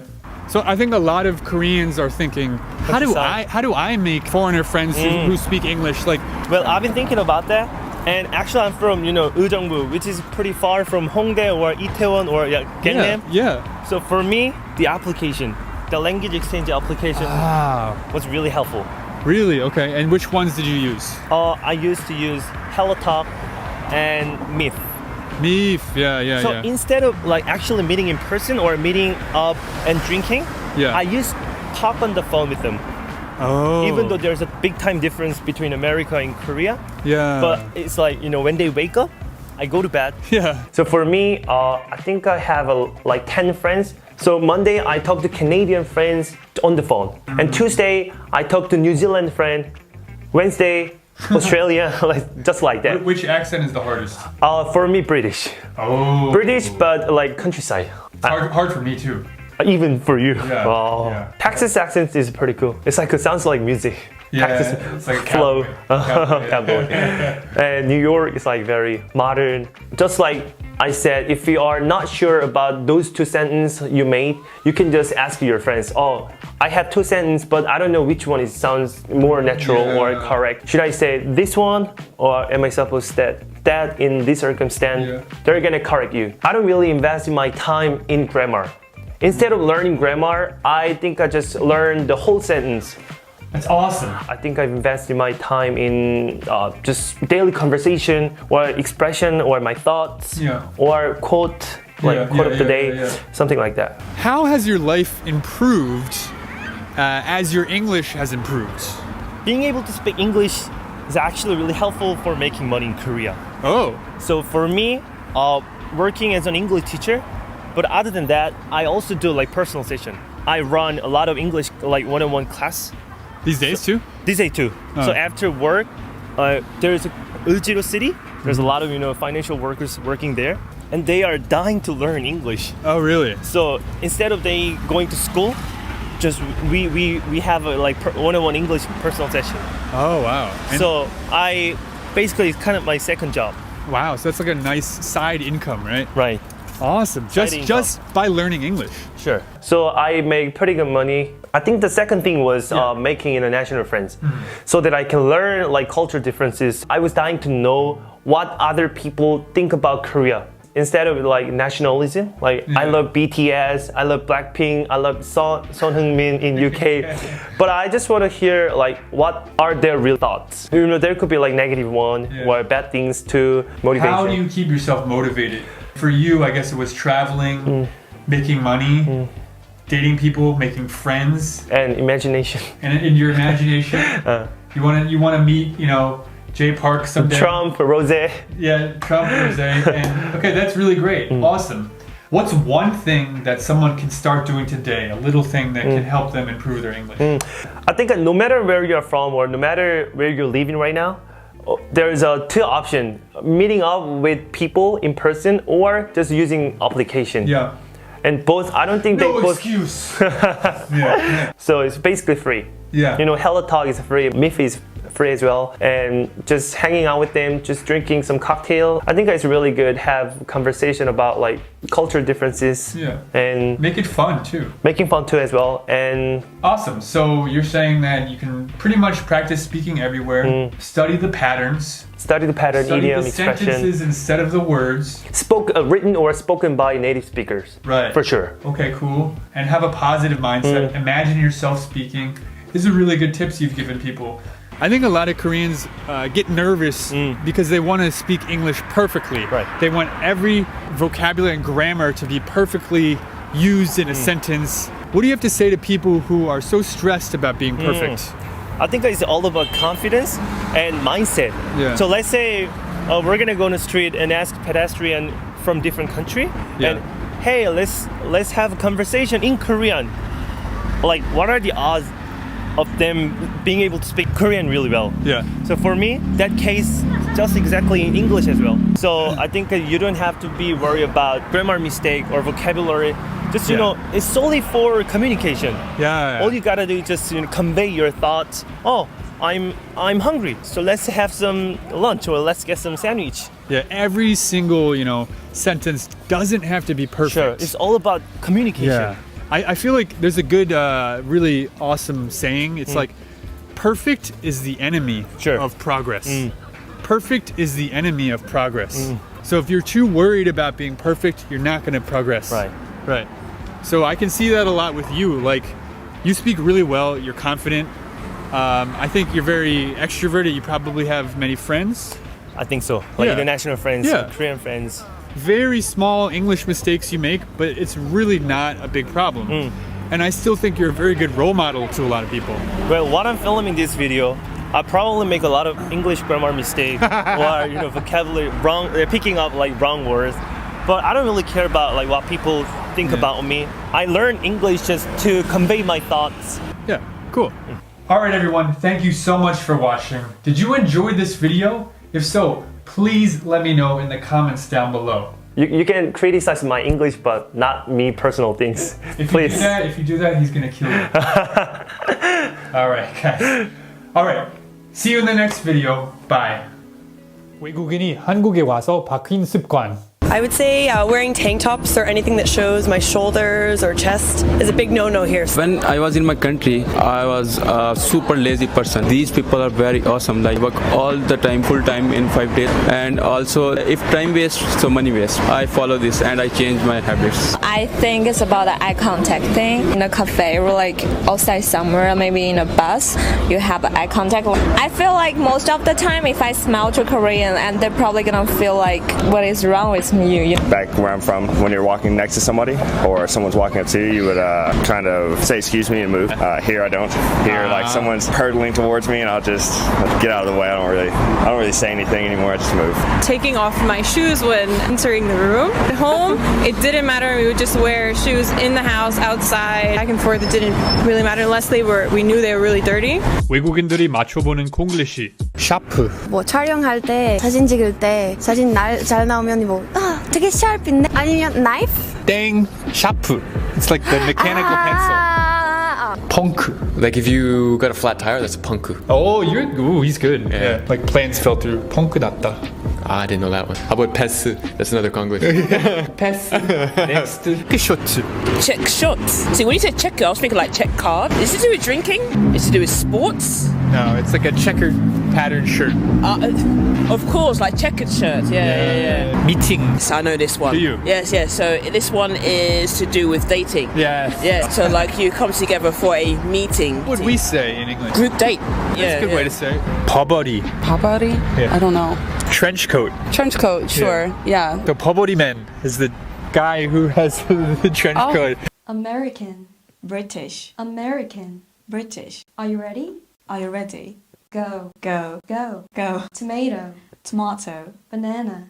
Banana. Schedule. Schedule. Vase. Vase. Department store. Department store. First floor. First floor. Beatbox. Beatbox.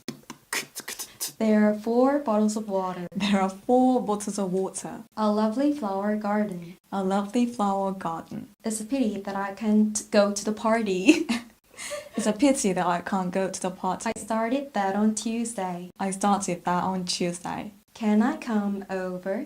Can I come over? I'm dancing with my girl. I'm dancing with my girl. Yeah! Hey guys, how's it going? I'm Sean. Today I'm here with some really interesting people. You guys are YouTubers and you speak English really well. I saw your YouTube channel. It's really interesting. You do a lot of comparisons between different types of pronunciation, UK, American, and you make it fun, you know?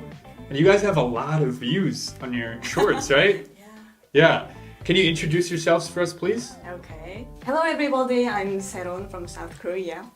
I'm now working at a post-production recording studio, and I also run a YouTube channel which specializes in a cappella. We've got a couple of videos, short videos comparing British and American accents, and I'm the British imitator. Hello, I'm Sohyun. I'm from South Korea as well, and I'm currently working in an educational technology company. Awesome. How old are you guys? I'm 25. And I'm 23. Okay, well you guys are young. How old were you when you started to learn English seriously? I was 21 or 2. I think it was just when I went to New Zealand. Yeah, that was really helpful for you. Yeah, it was. A lot of people think that, you know, if I live abroad, I'm just gonna, like a sponge, learn English. Do you think that that's true in your experience? Not really. Okay. You have to stay in an environment where everything around you is in English. Even if you're abroad, if you like hang out with Koreans, it doesn't help. I can really relate to that because I studied abroad in Italy in university, and I only hung out with Americans. So I didn't learn any Italian.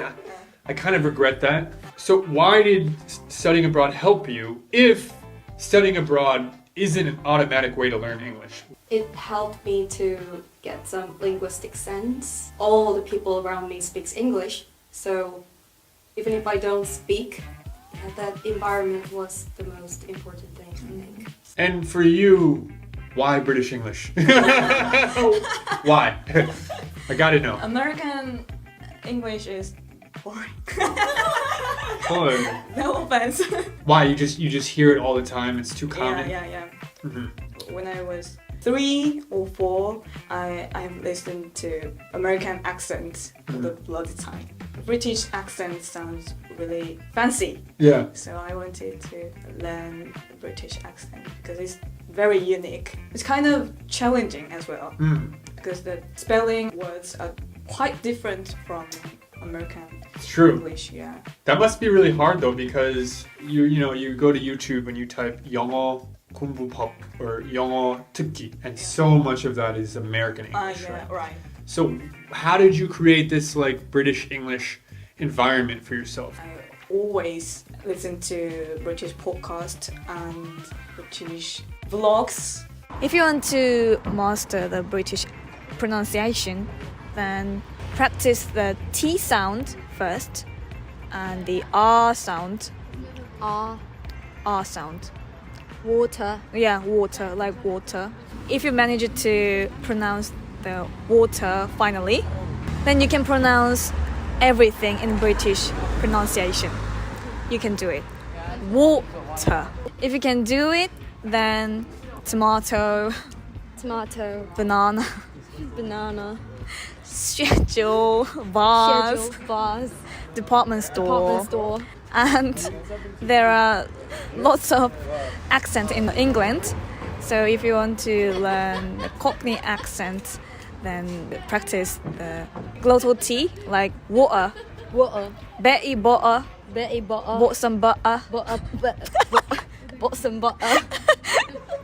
Yeah, and that's it. Did you know that Betty Butter bought some butter? But she said the butter's bitter. She was like, if I put it in my batter, it will make my batter bitter. Wow. Butter, bitter, better, butter will make my batter better. That's like if I go to Korea and I'm like, I only want to learn Busan. Yeah. Something like that. Yeah, that's very interesting. Okay. Why do you guys think Korean people struggle so much with learning English? Koreans are actually really good at English compared to other countries. But the problem is that we try to study all those parts like reading, writing, listening, and grammar separately, and that doesn't help that much. Instead, what should they do? Watch lots of like Netflix, but without subtitles. At first it can be hard because you don't understand that completely, but it will get better. Yeah, it'll get easier. Yeah. From my experience, I think a lot of Koreans learn English in Korean. 오늘은 우리가 I'm going to에 대해서 배울 거예요. It's like everything's in Korean except for that one thing. And so when I look at other countries like the Philippines or like Germany, it's like they don't do that. They actually teach English in English. So you like enter the room and like it's just an English environment, kind of like what you said, the environment. It's really important. I talked to another guy last Saturday and he talked about using the smartphone applications. There's a really good one called HiLocal. HiLocal, yeah. I know. You know HiLocal? Yeah, I know. Yeah, it's really good. Like you can enter tables, like, and they all have different topics, and a lot of these tables have teachers in them too. Someone watching us right now, they see you guys, are like, 와, 영 진짜 잘한다. 나도 저렇게 잘하고 싶다. What are 2 things they can do today to start to improve their English? Talk to yourself in English. We always think and talk to ourselves when we're alone, and you just try to do that in English. Can you give me an example? Like you're making a sandwich right now. Okay, so what do I need? Where the hell is bread, ham, like this. Even if it seems a bit simple, I think it does help in some way. Yeah. Because if you want to improve your English, you have to start speaking Yeah. and say something. If you live in Korea, it's not easy to find someone to talk in English. Yeah. So, yeah, if you want to start something today, maybe you can talk to yourself in English. I love that. That's such a good tip. For me, I'm going to add to that one. Like walking down the street, you see a sign and you can say, oh, how do I say that in English? How would I say that in Korean? I definitely did that a lot when I was learning Korean. Me too. I did it a lot too. And like constantly like playing this game with yourself, I think is really fun and it helps, you know. And then you kind of look on your 번역기 and you're like, okay, 밥하고, yeah, you're like, that's how I say it, you know. And then you ask your Korean friend or your foreign friend, and you're like, is this right? And they're like, yes or no. Yeah, cool. So watching dramas without subtitles and talking to yourself like crazy person, right? So you have to do it when you're alone. I recommend that you teach yourself when you learn all the languages rather than 학원. For example, I learned the phrase like snap out of bed. You know that, snap out of bed. But I don't have children or I'm not a teacher. There's no reason to say this for me. But I'm living very busy life, so it is very useful to learn the phrases like I'm slammed or I'm snowed under, like this. But think about what you often say in your daily life and teach yourself what is the useful phrase to say for you. In your daily routine. Yeah. So find and learn the vocabulary and grammar that can help you talk about your life and your lifestyle instead of learning really irrelevant stuff. It's not, there's no connection with your life. I'm still trying to learn English. It never ends. Do not ignore the nursery rhymes and fairy tale stories. There are lots of phrases and words that you can learn in nursery rhymes and fairy tale stories. And it is very easy to remember because the melody is very addictive. What's the best one? There is a song called Pat a Cake. It's like pat a cake, baker's man. Bake me a cake as fast as you can. Pat it and prick it and mark it with a B. Put it in the oven for maybe a minute, like this. That was awesome. Cool. So Nice. you can learn the words like pat as fast as you can. Put it in the oven, like something like this. So it's very useful to learn. That was awesome. Thank you so much for sharing your thoughts, your experiences, your tips. Once again, it's Heron and Soyeon. And I'm Sean. I hope you guys enjoyed this video, and I will see you in the next one. By the way, I will link your YouTube down below for people to check it out. Alright, bye-bye. Bye-bye. 외국인들이 충격받은 콩글리시. Do you know any Konglish words that really shocked you when you first heard them? I think the most known one is BJ, broadcast jockey in Korea. In English it's blowjob. Even if I know the meaning in Korea, it's a bit weird to read it. Notebook. I struggled with this one when I came to Korea. I'm like, what would you like for Christmas? Oh, teacher, I want a notebook. So yeah, I go to my drawer, I'd whip out like a notebook that the students can write in. There you go, this is for you. Oh, teacher, no, notebook. And then they show me the picture. I'm like, oh, that's too expensive. But yeah, a little computer laptop, right? Exactly. So we would say a laptop, right? We'd say laptop, yeah. 가글. I want to say like rinse or like spit out. Similar. Mouthwash. That's it. Got it. Hip. Like music? No, hip, not that. Like it's hip. Not an adjective, it's a noun. Yeah, thigh. Nope. Your butt. Yes. Your butt. Okay, there you go. 외국인이 한국에 살면서 생긴 습관. Clapping when I laugh is really? like my main one. 그러니까 가요계를 흔들 수는 있어도 마피아 판을 못 흔들어. And like shouting yeah instead of hey, and like oh when someone does something good. I was in Japan for 7 years, and in Japan we say a lot, but here they go or it's more loose, or they go oh.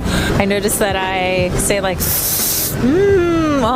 To a question that's like difficult, and you're like thinking of the right answer, like and instead of doing this like somebody from the West, we are now all doing this even between each other. And when listening to somebody, I make a lot more noises. Exactly like that. Shit, I'm doing it right now. Whenever I buy something at a store or I give something to someone, I usually extend my arm like that. I think if somebody pours me a drink like soju or beer or something, I will always grab the cup with 2 hands. It's a sign of respect, so that's the thing I adopted while being in Korea. People generally seem more relaxed when I'm more feminine, if that makes sense. Interesting. And what do you mean, like when you're in a restaurant or? In general, walking around. Yeah. Like last year when I was out here, just no one spoke to me. Whereas this year it's been completely different. I've spoken to so many people in just 3 days. Hey guys, how's it going? It's Sean. So today we're in Hongdae, Seoul, and we're asking some foreigners living here or just visiting here what their preconceptions of Korea were before coming here and how they compare to their actual experience being and living here. Also, if you guys are interested in me and what I do, definitely sign up for my email list. Next time I do a product or an event, you'll be the first to know. All right then, without further ado, let's begin.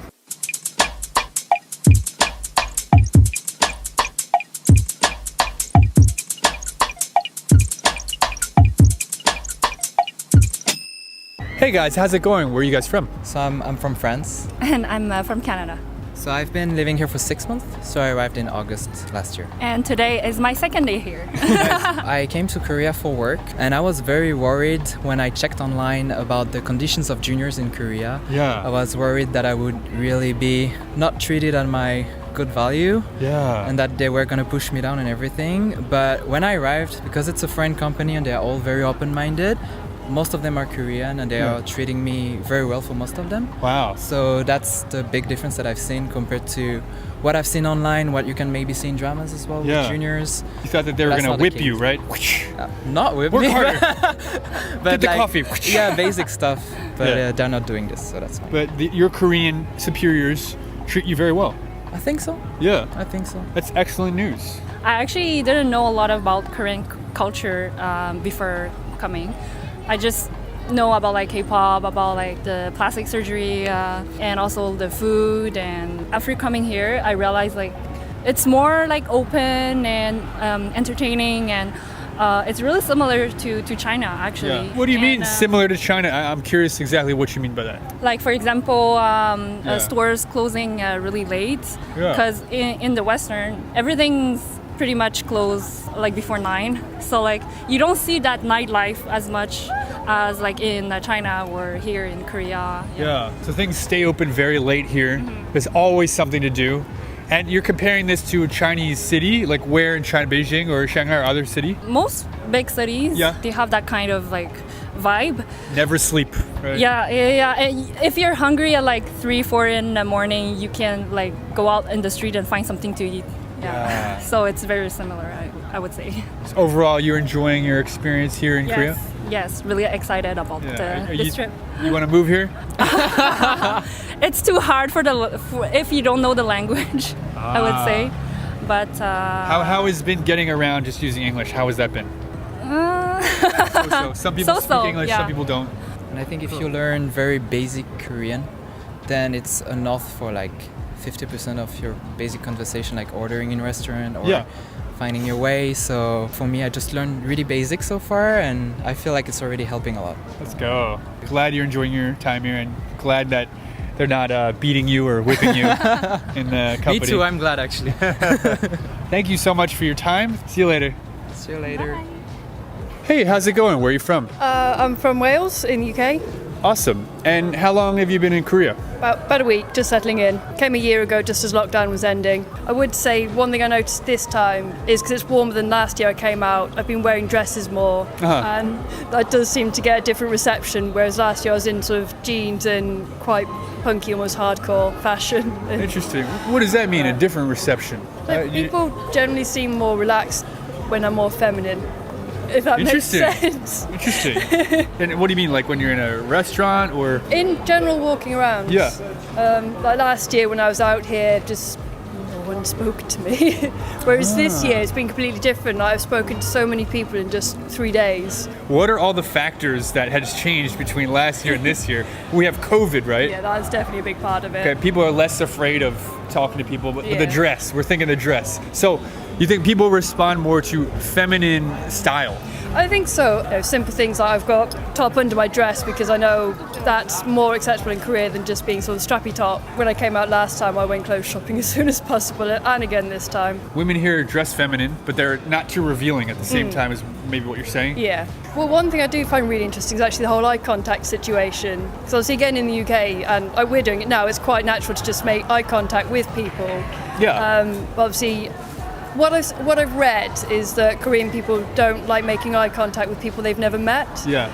And certainly last year when I came out, I was sort of looking around over like, does anyone actually make eye contact? Interesting. And playing a little game, and they really don't. So you mean between strangers? Yeah. Wow. And I just sort of think, well, how do people get to know people if they're sort of dodging eye contact everywhere? Like how does contact start? Well, could that be related to small talk, perhaps? Possibly. So in Wales, it's like, say, hey, how you doing today? Yeah. Would you talk to like the bus driver? Yeah. Hey there, bus driver. Pretty much. You just literally you make eye contact with someone, and if it's sort of returned and it feels pleasant, you just say hello, and then maybe conversation starts. And it's so. And that's not a flirting thing or anything. No, that's no. just a complete social thing. Yeah.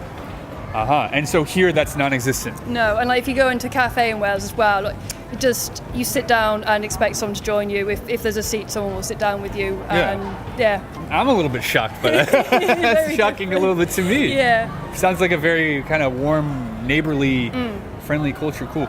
I guess you enjoy being in Korea then? Yeah, absolutely love it. Really safe here too, right? Oh, definitely. I love that. Like, again, back in the UK, if I go to England, you're sort of constantly looking over your shoulder every 5 seconds, whereas here it is, even when it's crowded, it's really chilled out. Well, I hope you have a fantastic time in Korea. I'm glad you enjoy your stay here, and see you later. Yeah. Hi, how's it going? Where are you from? I'm from Canada. How long have you been here? I've been here for 2 months. My ex-girlfriend was actually Korean. Yeah. I kind of knew a little bit what to expect, but once I came here, it was like, oh, it's really like that. I think it was like the 3rd week I was here, maybe the 2nd week. I went out to Hongdae, which is where we are now, and I was out at night, and I came home at like 3 a.m. And the bus is the only thing that's running, so we took the night bus back home, and the streets were empty. Like nobody was out. The only people on the street were just the people who got off the bus and was waiting for the light to turn green.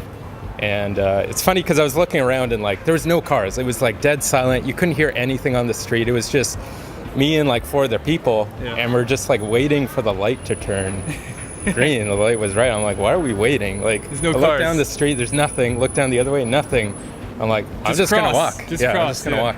So I crossed, and like I looked back, and they're all just waiting there, looking at the light.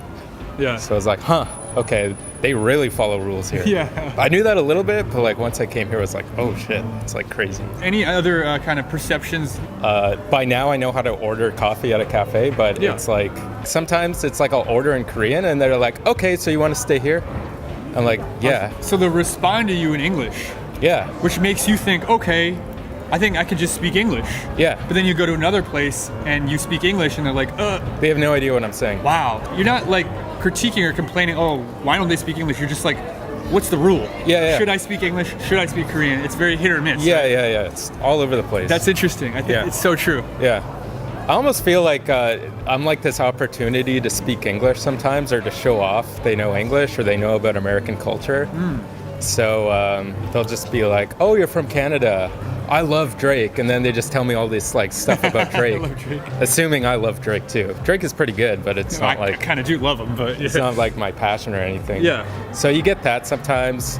And then even if you say everything correctly in Korean, they'll be like, okay, here you go. Thank you. Have a nice day. Maybe they just want to practice. I think so. Yeah. Yeah. Thank you so much. All right. Okay. See you guys. Adios. Hey, how's it going? Where are you from? From Lyon, France. How long have you been in Korea? 2 weeks, but I really like the city. This Hongdae is really, really, really pretty. I didn't think that it would be so pretty. Yeah. With the cherry blossom. Yeah. Oh my god. It's the perfect time to come. Yes, really perfect time, and it's not the same from the day and the night. It's not the same vibe. Yeah. But I like it a lot. I'm surprised, I'm shocked. Okay. By Korean people do the line for the bus and the train. Yeah. My god. Yeah. In France, no. In France we like, and we rush. Right. We everybody wants to be the first one to go first. It's not really respectful in France, and here it's really respectful. Buses and subways. Yes, everywhere. Anything else you want to say? Et on dit croissant, not croissant. People say in English croissant. Croissant. Croissant. I'll practice. Thank you so much. Thank you a lot. All right. Hey guys, how's it going? Where are you from? I am from Pennsylvania in America. I'm from South Carolina in America. For me, I definitely heard like, oh, everything's walking distance. And I guess since I wasn't from a city, it didn't really click. I did not expect just how compact everything would be. Like how there's so many things on multiple floors of just one building. Like so many different places. So where you're from, everybody drives. Yeah. That's what you're saying. Absolutely. Yeah. Most native Koreans like don't sleep as much, but they work a lot, they study a lot, and they drink iced Americanos. And I just could not do that. You're a little shocked about how much they like ice Americanos. Oh yeah. That's the only thing that keeps them going. Like I'll ask my native friends, like, have you eaten? I'll be like, I had an Americano. Like that's not eating. Yeah. What do they get in the Starbucks where you live? Frappuccino, cappuccino, yes, latte? Coffees that have so much sugar in them, can they really be considered coffee anymore? Yes. Oh Lord. Yeah. Wow, so Americans love sugar. Yeah. But things are sweet here too. In a different way. Yes. It's sweeter, but it doesn't feel as unhealthy as American foods. Like pizza's sweet. The cheese. Chips are sweet. I will never get over the fact that I got sweet potato fries, the one place here, and they put powdered sugar on it. Interesting. Was it good? It was, but I wasn't expecting it. I would have never put powdered sugar on that back home. It seems like in terms of food, Americans lean towards salty. Yes. Whereas Koreans lean towards sweet. So like sweet pizza, sweet potatoes. Sweet cheese. Sweet cheese. Whereas like America's like salty fries, salty pizza. You like that? You like the salt. I miss it. You got the salt in your blood. Thank you so much. This is very interesting. Yeah. Yeah, right on. See you later. Hey, how's it going? Where are you from? I'm Jacob. I'm from Poland. You're a digital nomad, right? Yeah, right. I'm an engineer working remotely. You said you're bouncing around between Japan, Taiwan, and Korea. These three places mostly? Yeah, that's correct. Japanese people are a little bit like another planet. And, you know, European people are just like me. And Korean people is somewhere in between. Like they understand maybe Western world a little bit more. Than Japanese people. Than Japanese, and they're more a bit more open. Japan, to me, they feel so comfortable just being in Japan, and we don't care about any other culture, language, anything. We're in Japan. Right. We're doing this thing. Right, and we love it, and we develop our country so well. Yeah. But in Korea, it's kind of like that, but also a bit more inclusive towards other cultures. Is that what you're saying? Exactly. Yeah. Also, yeah, there is a language barrier. Korean people speak English better than Japanese. Interesting. Thank you so much for your time. See you later. Thank you. All right, guys, thank you so much for watching. I really hope you enjoyed this video. If so, please let me know in the comments down below. I'll make more of them if you guys like it. Once again, I'm Sean, and I'll see you in the next video. Bye. Hey guys, how's it going? It's Sean. So in this video, I'm going to share with you some really fun, interesting questions that you can ask when speaking with native English speakers. These questions will help you to create an interesting conversation, to make new friends, to make better business contacts, or to make a better impression on someone romantically when speaking in English. Of course, when meeting someone new, it's always important to ask what their name is. Hey, how are you? I'm Sean. What's your name? Hey Sean, I'm Ben. Nice to meet you. And sometimes it's good to ask where they're from. Where are you from? But after that, many people go on with asking boring, repetitive questions that everyone hears all the time. Do you come here often? How about the weather these days? How old are you? What do you do for fun? Do you like sports? Oh, I'm sorry, did you say something?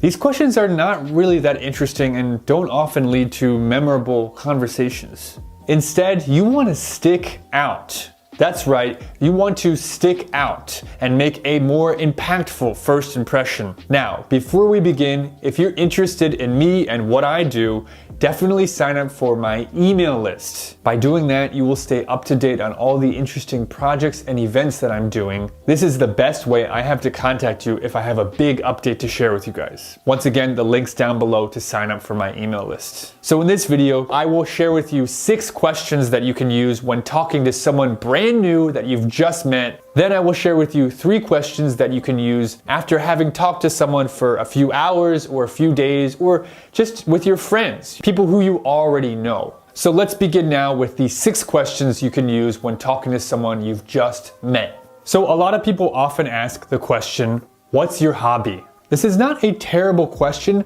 but it's a bit limited. Not everyone has a good answer to the question of what's your hobby.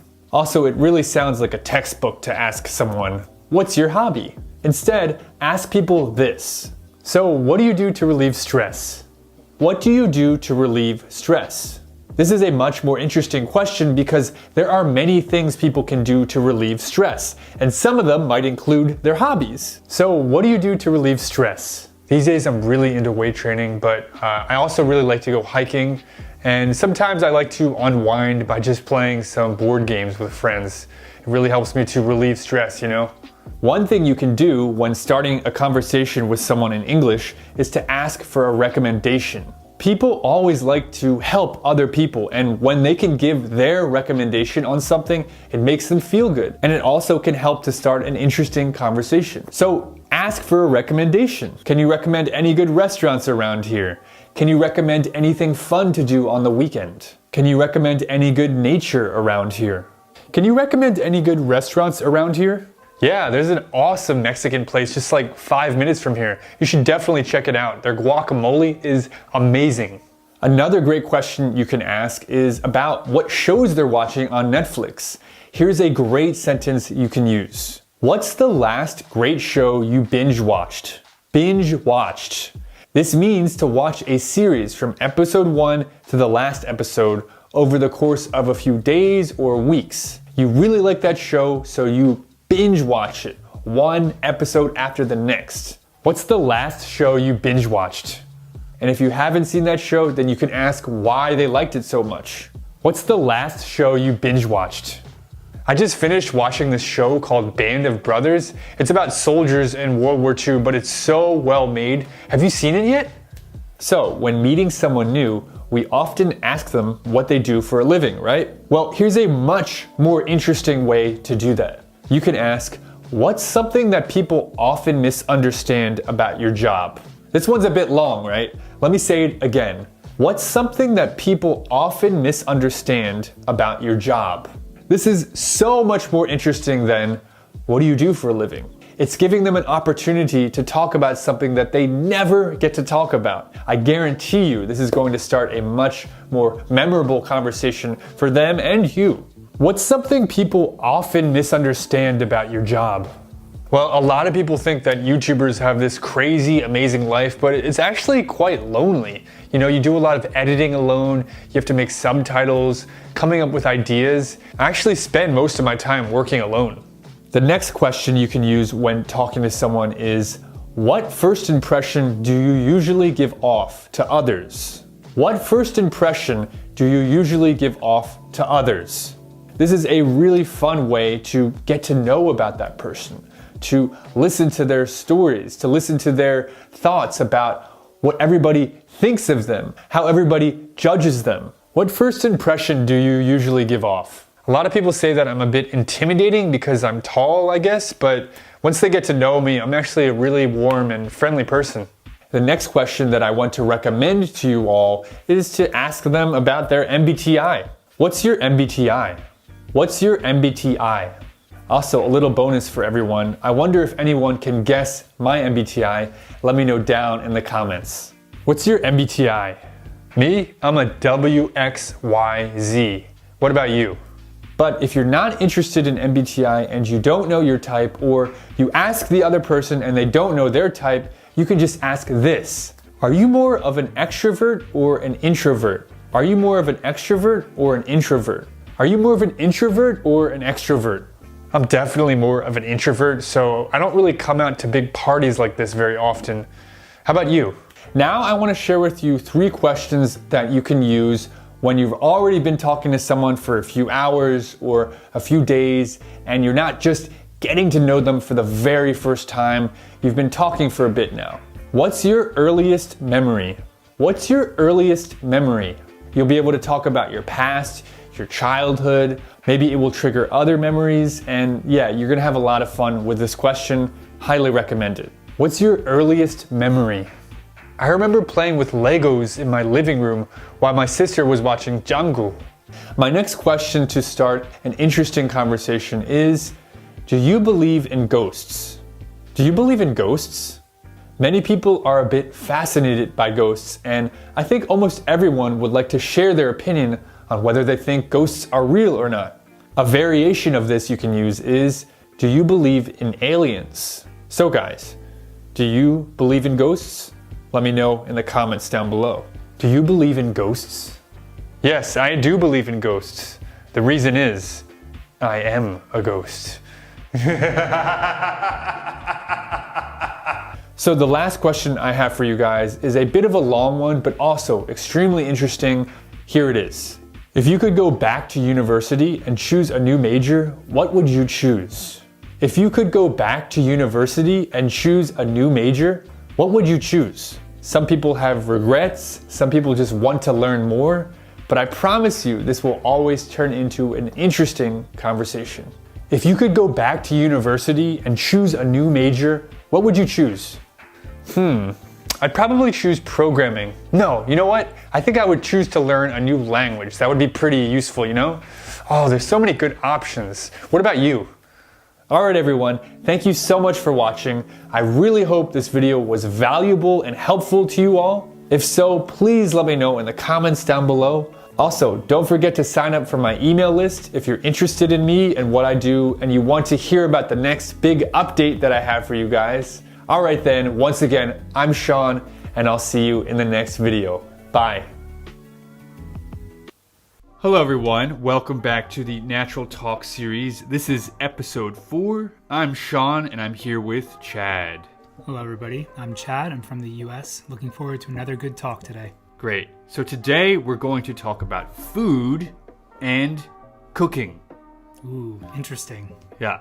First question for you, Chad.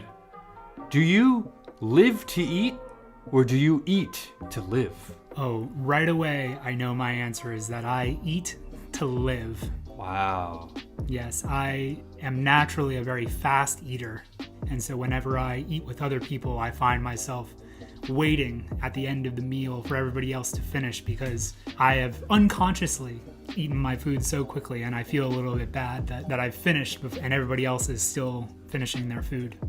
That must be really rough when you're on a date. It is something I am very conscious of when I'm on a date. I need to very meticulously think to slow down as I'm eating, try to engage in more conversation so that I can make the food on my plate last longer.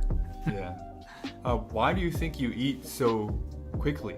I'm not sure that there's a particular reason why I eat so quickly. I know that when I was in the military, that was something that was emphasized, especially in our basic training, was when we would go to the dining hall, we would only have 5 or 10 minutes to eat our entire meal. And so that definitely instilled in me a sense that I need to eat quickly, and it became sort of second nature.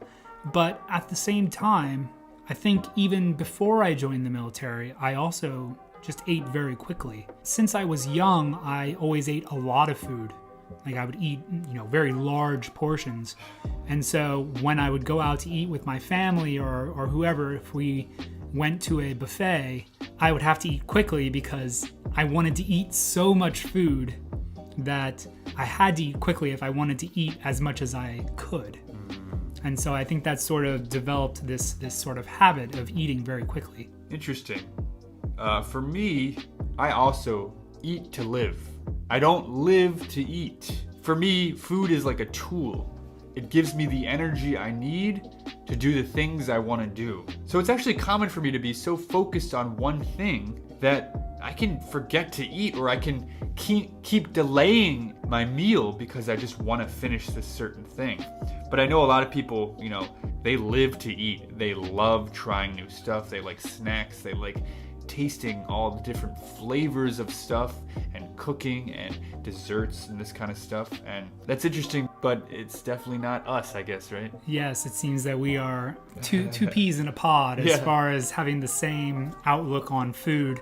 I will say, when I eat with other people or we're trying to set up where we're going to go to eat, very often, you know, the first question is, what restaurant are we going to eat at, or what are you in the mood to eat? And to me, that question is very difficult because most of the time I don't care because I don't care much about how good the taste is. I recognize that it tastes very good, but at the same time, it's not like a requirement that, oh, this is one of the best places to go. We have to eat here. Yeah. That's not personally important to me, which I find often is not a serious conflict with other people, but I find that it creates a bit of friction in making plans because they want to go somewhere in particular and I don't really mind where we go. So if they ask me to pick where we're going to go, I often have a very difficult time because for me, you know, the taste is not the first priority. It's just a matter of I just want to eat so that we can move on to the next thing.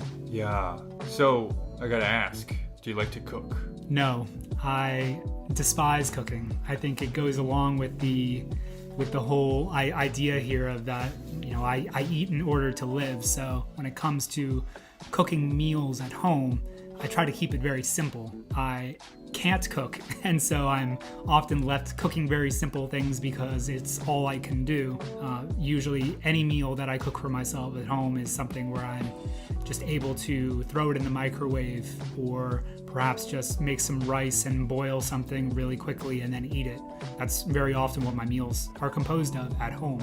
I think I'm a bit different from you. Like, I am really interested in nutrition and like eating healthy foods because it makes me feel better and it makes my body work better. So in order to, you know, get all the nutrients that I need, I actually do have quite a few things that I like to cook at home that make me feel good. For example, I really enjoy cooking potatoes with eggs on the side or bacon on top of the potatoes. I get energy when I eat a lot of potatoes. Very simple, just potatoes with some olive oil, salt and pepper, put it in the oven, and that's definitely a regular meal that I make. Also, bacon and eggs, that's always an easy one and delicious. I also have my morning smoothie, which I don't know if I can say that this is cooking, but I mean, it's putting ingredients together and going through a sort of process to turn it into a final product. So I suppose I would consider that cooking. Okay.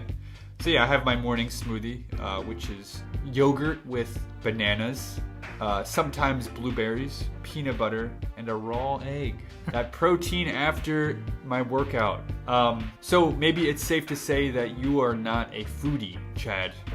I'm definitely not a foodie. I think that's an accurate description of me as a person. However, I will say that although I don't cook very complex things at home and don't care much about, you know, creating myself this fantastic cuisine at home and putting all these, you know, multiple ingredients together, I would not say that my diet at home is bad either. You know, many of the things that you mentioned, potatoes and eggs, I eat the same things. I just eat them in a very simple way, not very complex. So you mentioned, you know, putting potatoes together with, you know, bacon and all these other ingredients and putting it in the oven. For me, it's, no, I'm going to put this sweet potato in the air fryer for however long it needs, and then I'm just going to peel the sweet potato and eat it. You know, it's the same core ingredient, just eaten in a very simple way. The same thing with eggs. I find that I just hard boil my eggs and then just eat the egg. And so it's just a very simple way. Perhaps people might find it very boring. I actually had some people tell me a while ago that I might be crazy because I would cook myself some rice in the rice cooker and then have just the rice, nothing with it. No side dishes, no seasoning on the rice. It was just white rice. And people looked at me as though I had lost my mind. So I think this is just the way I am and the way I approach cooking. You truly do eat to live. I do, yes. I think much like you mentioned it earlier, I eat in order to get energy, in order to move on to the next thing. And so with that as the primary goal in mind, I'm not so concerned with, savoring the flavor of what it is that I'm eating. I'm more concerned with get the food inside my body so that it can give me energy to do other tasks. Yeah. I bet anybody listening to this who is a foodie is probably pulling their hair out right now. You guys are crazy, right? I think, yes. They must be thinking that. Yes. So in order to satisfy the people listening who do like to cook, who do like food, who do like to put spices and different flavors in their food, I gotta ask Chad, what is your absolute favorite food? Oh, that's a difficult question. I think for someone like me who doesn't think much about, the flavor of food and having preferences for particular spices or anything, it's a bit of a difficult question. I will say that overall, I am a meat eater. Yeah. So generally speaking, if I go out to eat, it'll be some form of meat, chicken or beef, pork. It doesn't often matter what type of meat. I will say that I really enjoy a good steak.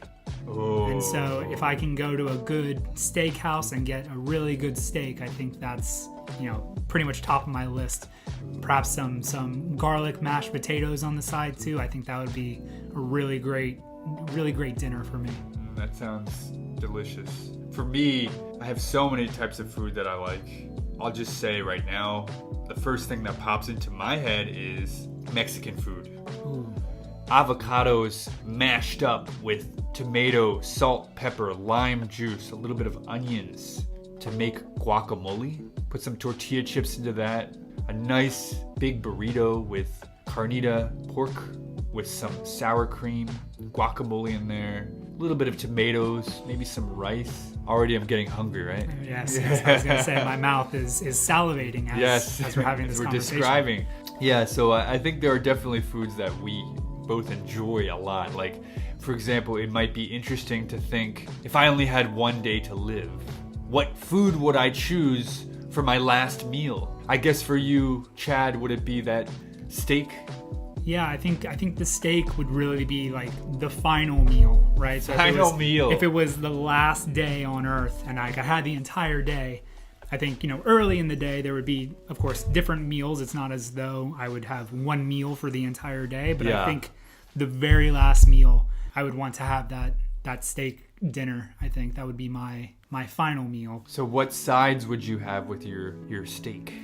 Well, I would have those garlic mashed potatoes that I mentioned. Yeah, I think those would be really great. I'd often prefer a little bit of butter in my potatoes as well, just really make them a little bit creamier than normal. As far as other sides to go with it, nothing in particular comes to mind. I do often like a good bowl of chili, which can be a little bit difficult to find here in Korea. Perhaps some carrots or some glazed sweet potatoes. Those would be really good sides to go with the steak as well. Yummy. Yeah, for Mexican food, I would just say a nice burrito that I described, a side of guacamole, and perhaps some kind of beverage. I think a nice beer would go along well with that Corona with a lime in there. That'd be a pretty good last meal. All right, before we get too hungry, I think this is a good place to end it for this episode. Sure. Thank you again, guys, for listening. I hope this was helpful. Once again, I'm Sean. And I'm Chad. See you guys in the next episode. Bye-bye. Bye. 안녕하세요, 여러분. Hey guys, how's it going? It's Sean. So if you can understand this dialogue, your English comprehension is pretty good. If you want to challenge yourself, just skip to the dialogue and turn subtitles off, then take the quiz. But if you want to use this video as an English lesson and learn the 3 key expressions and see some example sentences for these 3 key expressions before watching the dialogue, then watch this video from the start. Without further ado, let's begin. So the first key expression I want to teach you is piling up. In Korean, it's 쌓여지다. We use this when talking about stress or work or paper, anything that you can stack on top of itself. Like, the stress in my life is piling up, or the paperwork is piling up. Let's take a look at some example sentences. The dishes were piling up in the sink, and she knew she had to clean them before the kitchen became a health hazard. The paperwork on his desk was piling up, and he felt overwhelmed by the amount of work he had to do. The next key expression is in jeopardy.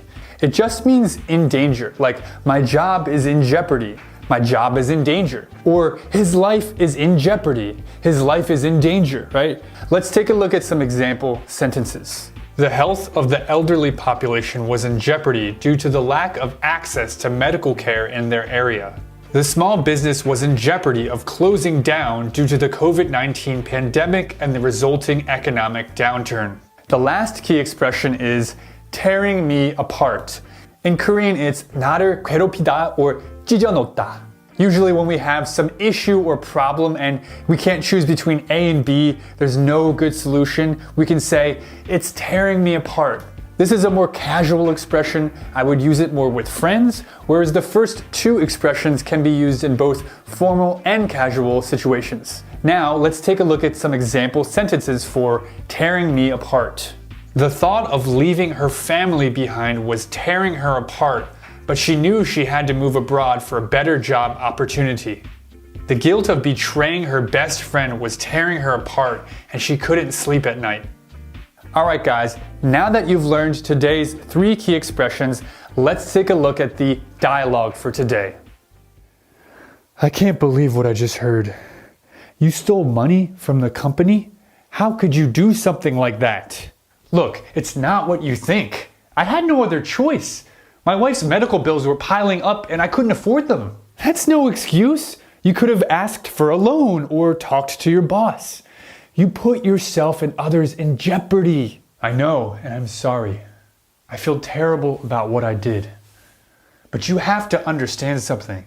If I get caught, it will ruin my life and my family's future. That's true. But what about the company? They trusted you with their money. And if I know about the crime and I don't report it, I could be an accessory. Please, I'm begging you, don't turn me in. I'll make things right. I'll pay back the money and I'll confess my mistake. I just need some time to sort things out. I want to help you, but I also feel like I have a moral obligation to report the crime. Oh, it's tearing me apart. I understand, but you're my friend. You can't turn your back on me like this. I need time to think. This is a huge decision, and I don't want to make it lightly. But I also can't keep this a secret forever.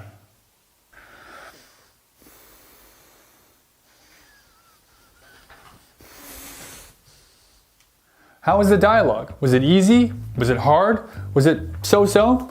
Now you can test your understanding of the dialogue with a quiz. Let's do it. Question 1. Why did person B steal money from their company? A. To pay for a luxurious vacation. B. To pay for their wife's medical bills. C. To invest in a high-risk venture. D. To get revenge on their boss. Answer. B. To pay for their wife's medical bills. Question 2. What does person B ask person A to do at the end of the conversation? A. Report the crime to the authorities. B. Keep the secret and not turn them in. C. Help them find a lawyer. D. Talk to their boss on their behalf. Answer. B. Keep the secret and not turn them in. Question 3. What is person A's main concern about not reporting the crime? A. Losing their job. B. Becoming an accessory to the crime. C. Ruining their friendship with person B. D. Damaging the company's reputation. Answer. B. Becoming an accessory to the crime. Alright everyone, that's it for this video. I really hope you enjoyed it. If so, please let me know in the comments down below. Also, if you like this kind of content, make sure to check out my live streams. This is exactly the type of content I teach on my live streams, and you can watch them every Tuesday and Thursday Korean time at 9 p.m. Once again, I'm Sean, and I will see you in the next lesson. Bye! Now, if it's just some random, what's up? It can come off as aggressive. Like, they don't know who I am. I'm like, what's up? It can come off as like, you trying to fight now. Yeah. You feel me? What's up? Like, oh, what's going on? Hey guys, what's up? It's Sean. Hi, hello, how are you? How's it going? These are very common expressions that English speakers use when greeting each other. But what about what's up? We've all heard it, it's in the rap videos, the surfers in California say it. It's a very common casual greeting, right? When exactly do we use it? Can we just use it with anyone on the street? In this video, I'm going to answer this question for you guys by speaking with some native English speakers and some other people who are very fluent in English. Without further ado, let's begin. Hey guys, where are you from? Washington, D.C. West Virginia. Atlanta, Georgia. We are from Russia. We're from Germany. From the States. States? Yeah, Cool. Alabama. Georgia. I'm from Texas. Style is awesome, I gotta say. Thank you, sir. I have a really extremely important question for you. You ready? Okay. What's up? What's up? Not much. How do you respond to what's up? Like, I'm good, bro. How are you? Something like this. I usually say nothing much and you. You know, I'm good or nothing much. What's up? Yeah, just chilling, just, you know. Just like, hey, ain't much, man. Just, I'm living life. So you would say not much, just living life. Majority of the time. So if they say, what's up, I'll be like, what's up with you? It's just less formal. Because hello is like, hello. How, like, no one really says hello, how are you? But like, hey, how are you is okay. But what's up is like, we're really friends. What about hi? I say hi to certain folks. Like if I were to meet you again, I'd say, oh, hi there. Yeah. It's just a simple greeting, like hello. Yeah. And We're not on what's up level yet? Not yet. I think it's a pretty casual greeting. You know, maybe when you have like a friend, close friend, that's kind of like the term you would use. But I don't know, it's kind of, it's not like hello, you know, it's just like, what's up, you know? And also it depends, I think, on the tone. Like, what's up, man? Like, you know, it could mean like you're ready to fight, or it could be like, hey, what's up? If it's just some random, what's up? It can come off as aggressive. Like, they don't know who I am. I'm like, what's up? It can come off as like, you trying to fight now. Yeah. You feel me? What's up? Like, oh, what's going on? Like, What's up, man? Do something. What's up? Like, you feel me? Like, it can be misunderstood. Yeah. So the tone of voice is very important. But I think it always boils down to a more informal way to say, how are you doing? What does that even mean? What's up? What is up? What does that mean? I don't know. What is happening? What's up in your life? What are you doing right now? Yeah. What's down? What's up? Yeah. How would you greet your like friends? What's your go-to greeting? What's good? Hey. Yeah, I say what's good. Hey, yo, bro, what's up? Yeah. Yeah, okay, so we say what's up, what's good. That's all I say. Yeah. I don't say, hey, man, how are you? It's like, ooh. I mean, how are you? We say it, but like, more business situations. Yeah, you know what business I mean? situation. Yeah, it's just a bit too long too. You know, it just, how are you? It's like, oh, what's up? Done. I don't know, maybe it's just me. Maybe it's just me. How's it going? You say how's it going? How's it going? Yeah. Okay. How you doing? What's up? That's also like in there. Okay, what's up is in your in bag of tools. Exactly. Okay. When I saw a friend I haven't seen in a few months, I'd be like, oh, how have you been? Like, what have you been up to? Yeah. How are you, I think, is like the most casual saying that I would like say amongst like pretty much everybody. All right, that's a safe any one. age is a very safe one, yeah. I usually start out with something like, "What's good?" It's usually What's good? Yeah, so that's my way of saying how you doing, how's life, all that. Like, what's good, partner? Okay, what does that mean? Like, what's good in your life? Is that what you're asking? Yeah, like what's good, what's new, how's the family, how you doing, how's your work, all that. Like it's pretty much how's everything wrapped up into simply what's good, man. Yeah, I usually just say, like, what's up? In the South, we always say, hey, how are you doing? All right. Even with friends. Yes, that's a very Southern thing. So, yeah, that's it. Hey, how are you? How is it going? Yeah, for me like, too. Like, how are you doing? Kind of yeah, like what that. have you been up to or something like that? Okay. More like from the books. yeah, kind of. Sounds like a textbook. Yeah. How are you? Hey, how are you? Yeah, how's it going? It still works, right? Yeah. It's simple, but it still works. Okay. Yeah. What about to your parents? To my parents, hey, mom. You I just say hey. Mom. Yeah. Hey, mom. Hey, mom. Hey, dad. Like, I just say hey. Yeah. Yeah, that's what I would say. Interesting. Yeah. What's going on? How is everyone? Yeah. How's it going? Yeah. You know? Yeah. When would you not say what's up? Definitely in a formal setting. So if it's like your boss, definitely also to your parents. I wouldn't really say to my mom and dad, what's up, how are you? Because that's, what's up is like, we're friends. Yeah. We're cool, we're on the same level. But to an elder person, you would want to keep it very formal, but in a loving, formal way. Like, hi, how are you, grandma? Like, oh, but not what's up, grandma? What's good? No. Well, depends on the situation. If it's like party, it's okay, I think. Yeah. But like casual more, atmosphere, yeah. So you can say it, but if it's like a meeting or like your boss or someone who's like older than you, they don't know people, I wouldn't say it. I mean, like for me, it's not very polite. Yeah. So. And to someone on the street, I wouldn't say. I wouldn't like myself if someone random came up to me, it's like, "What's up?" I would be like, "Bye."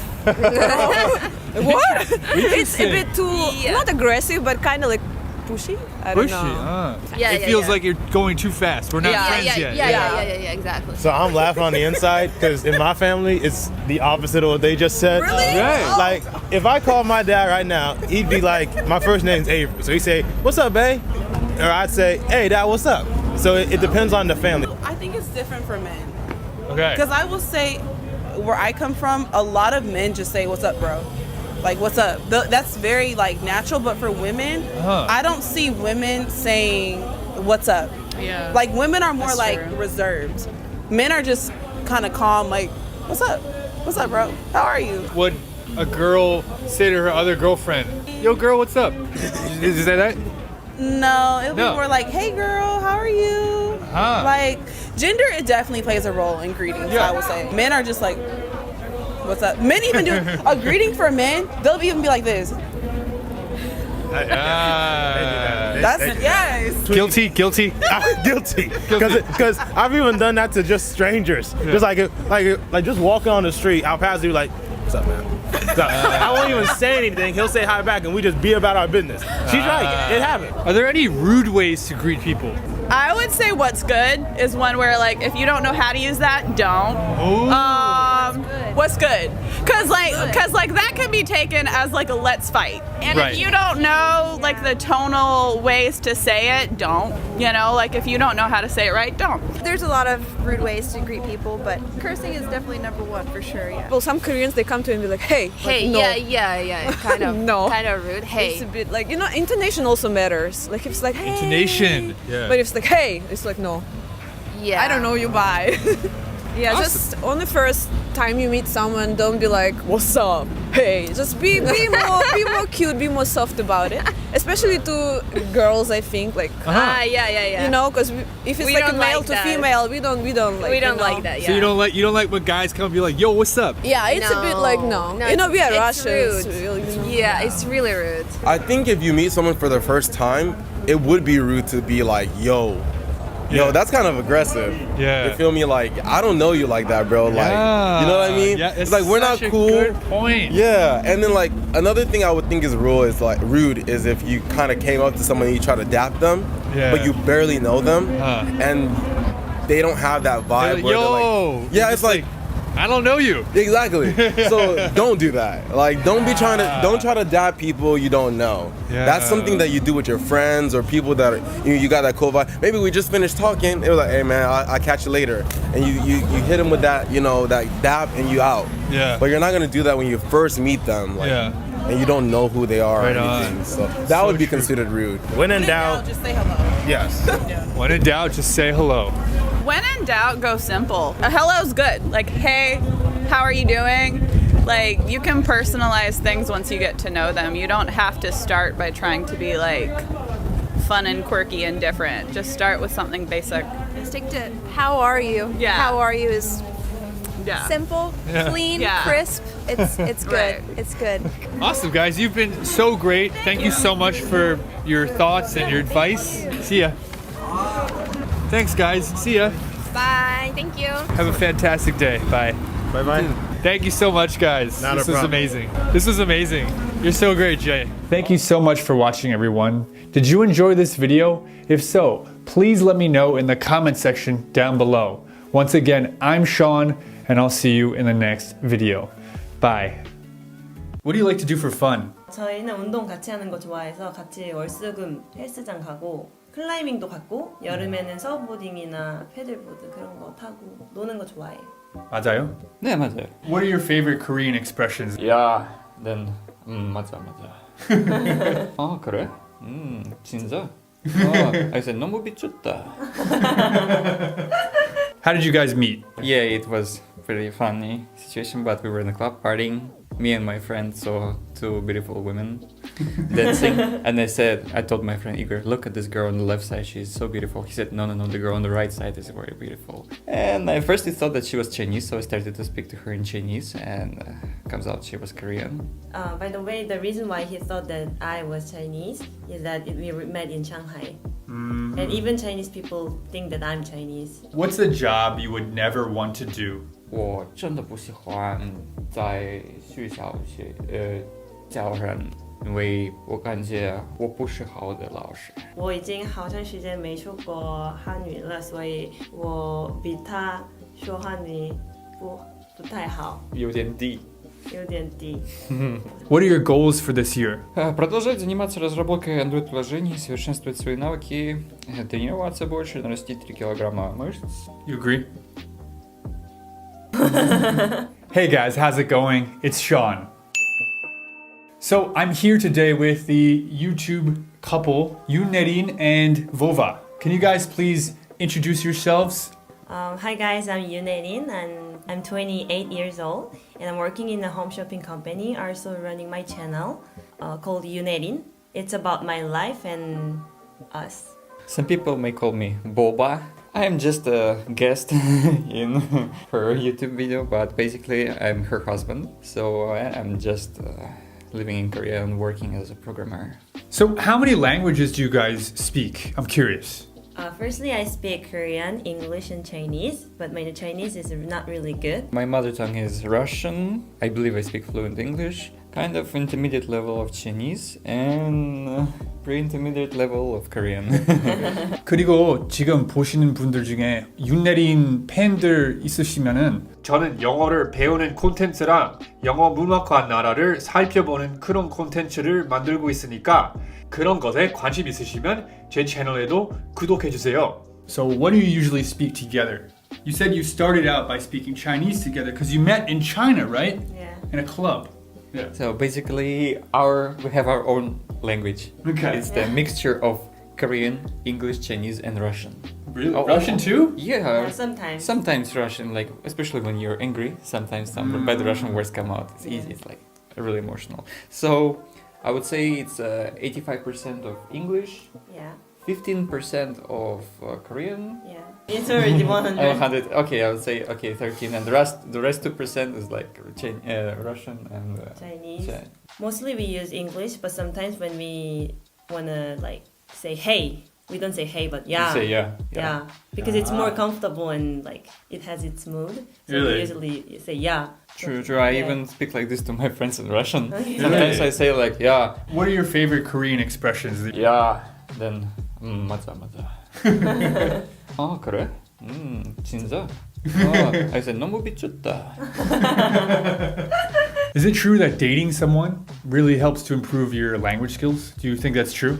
Yeah, I think so because I was not really good at English, but I was really eager to speak English a lot and practice.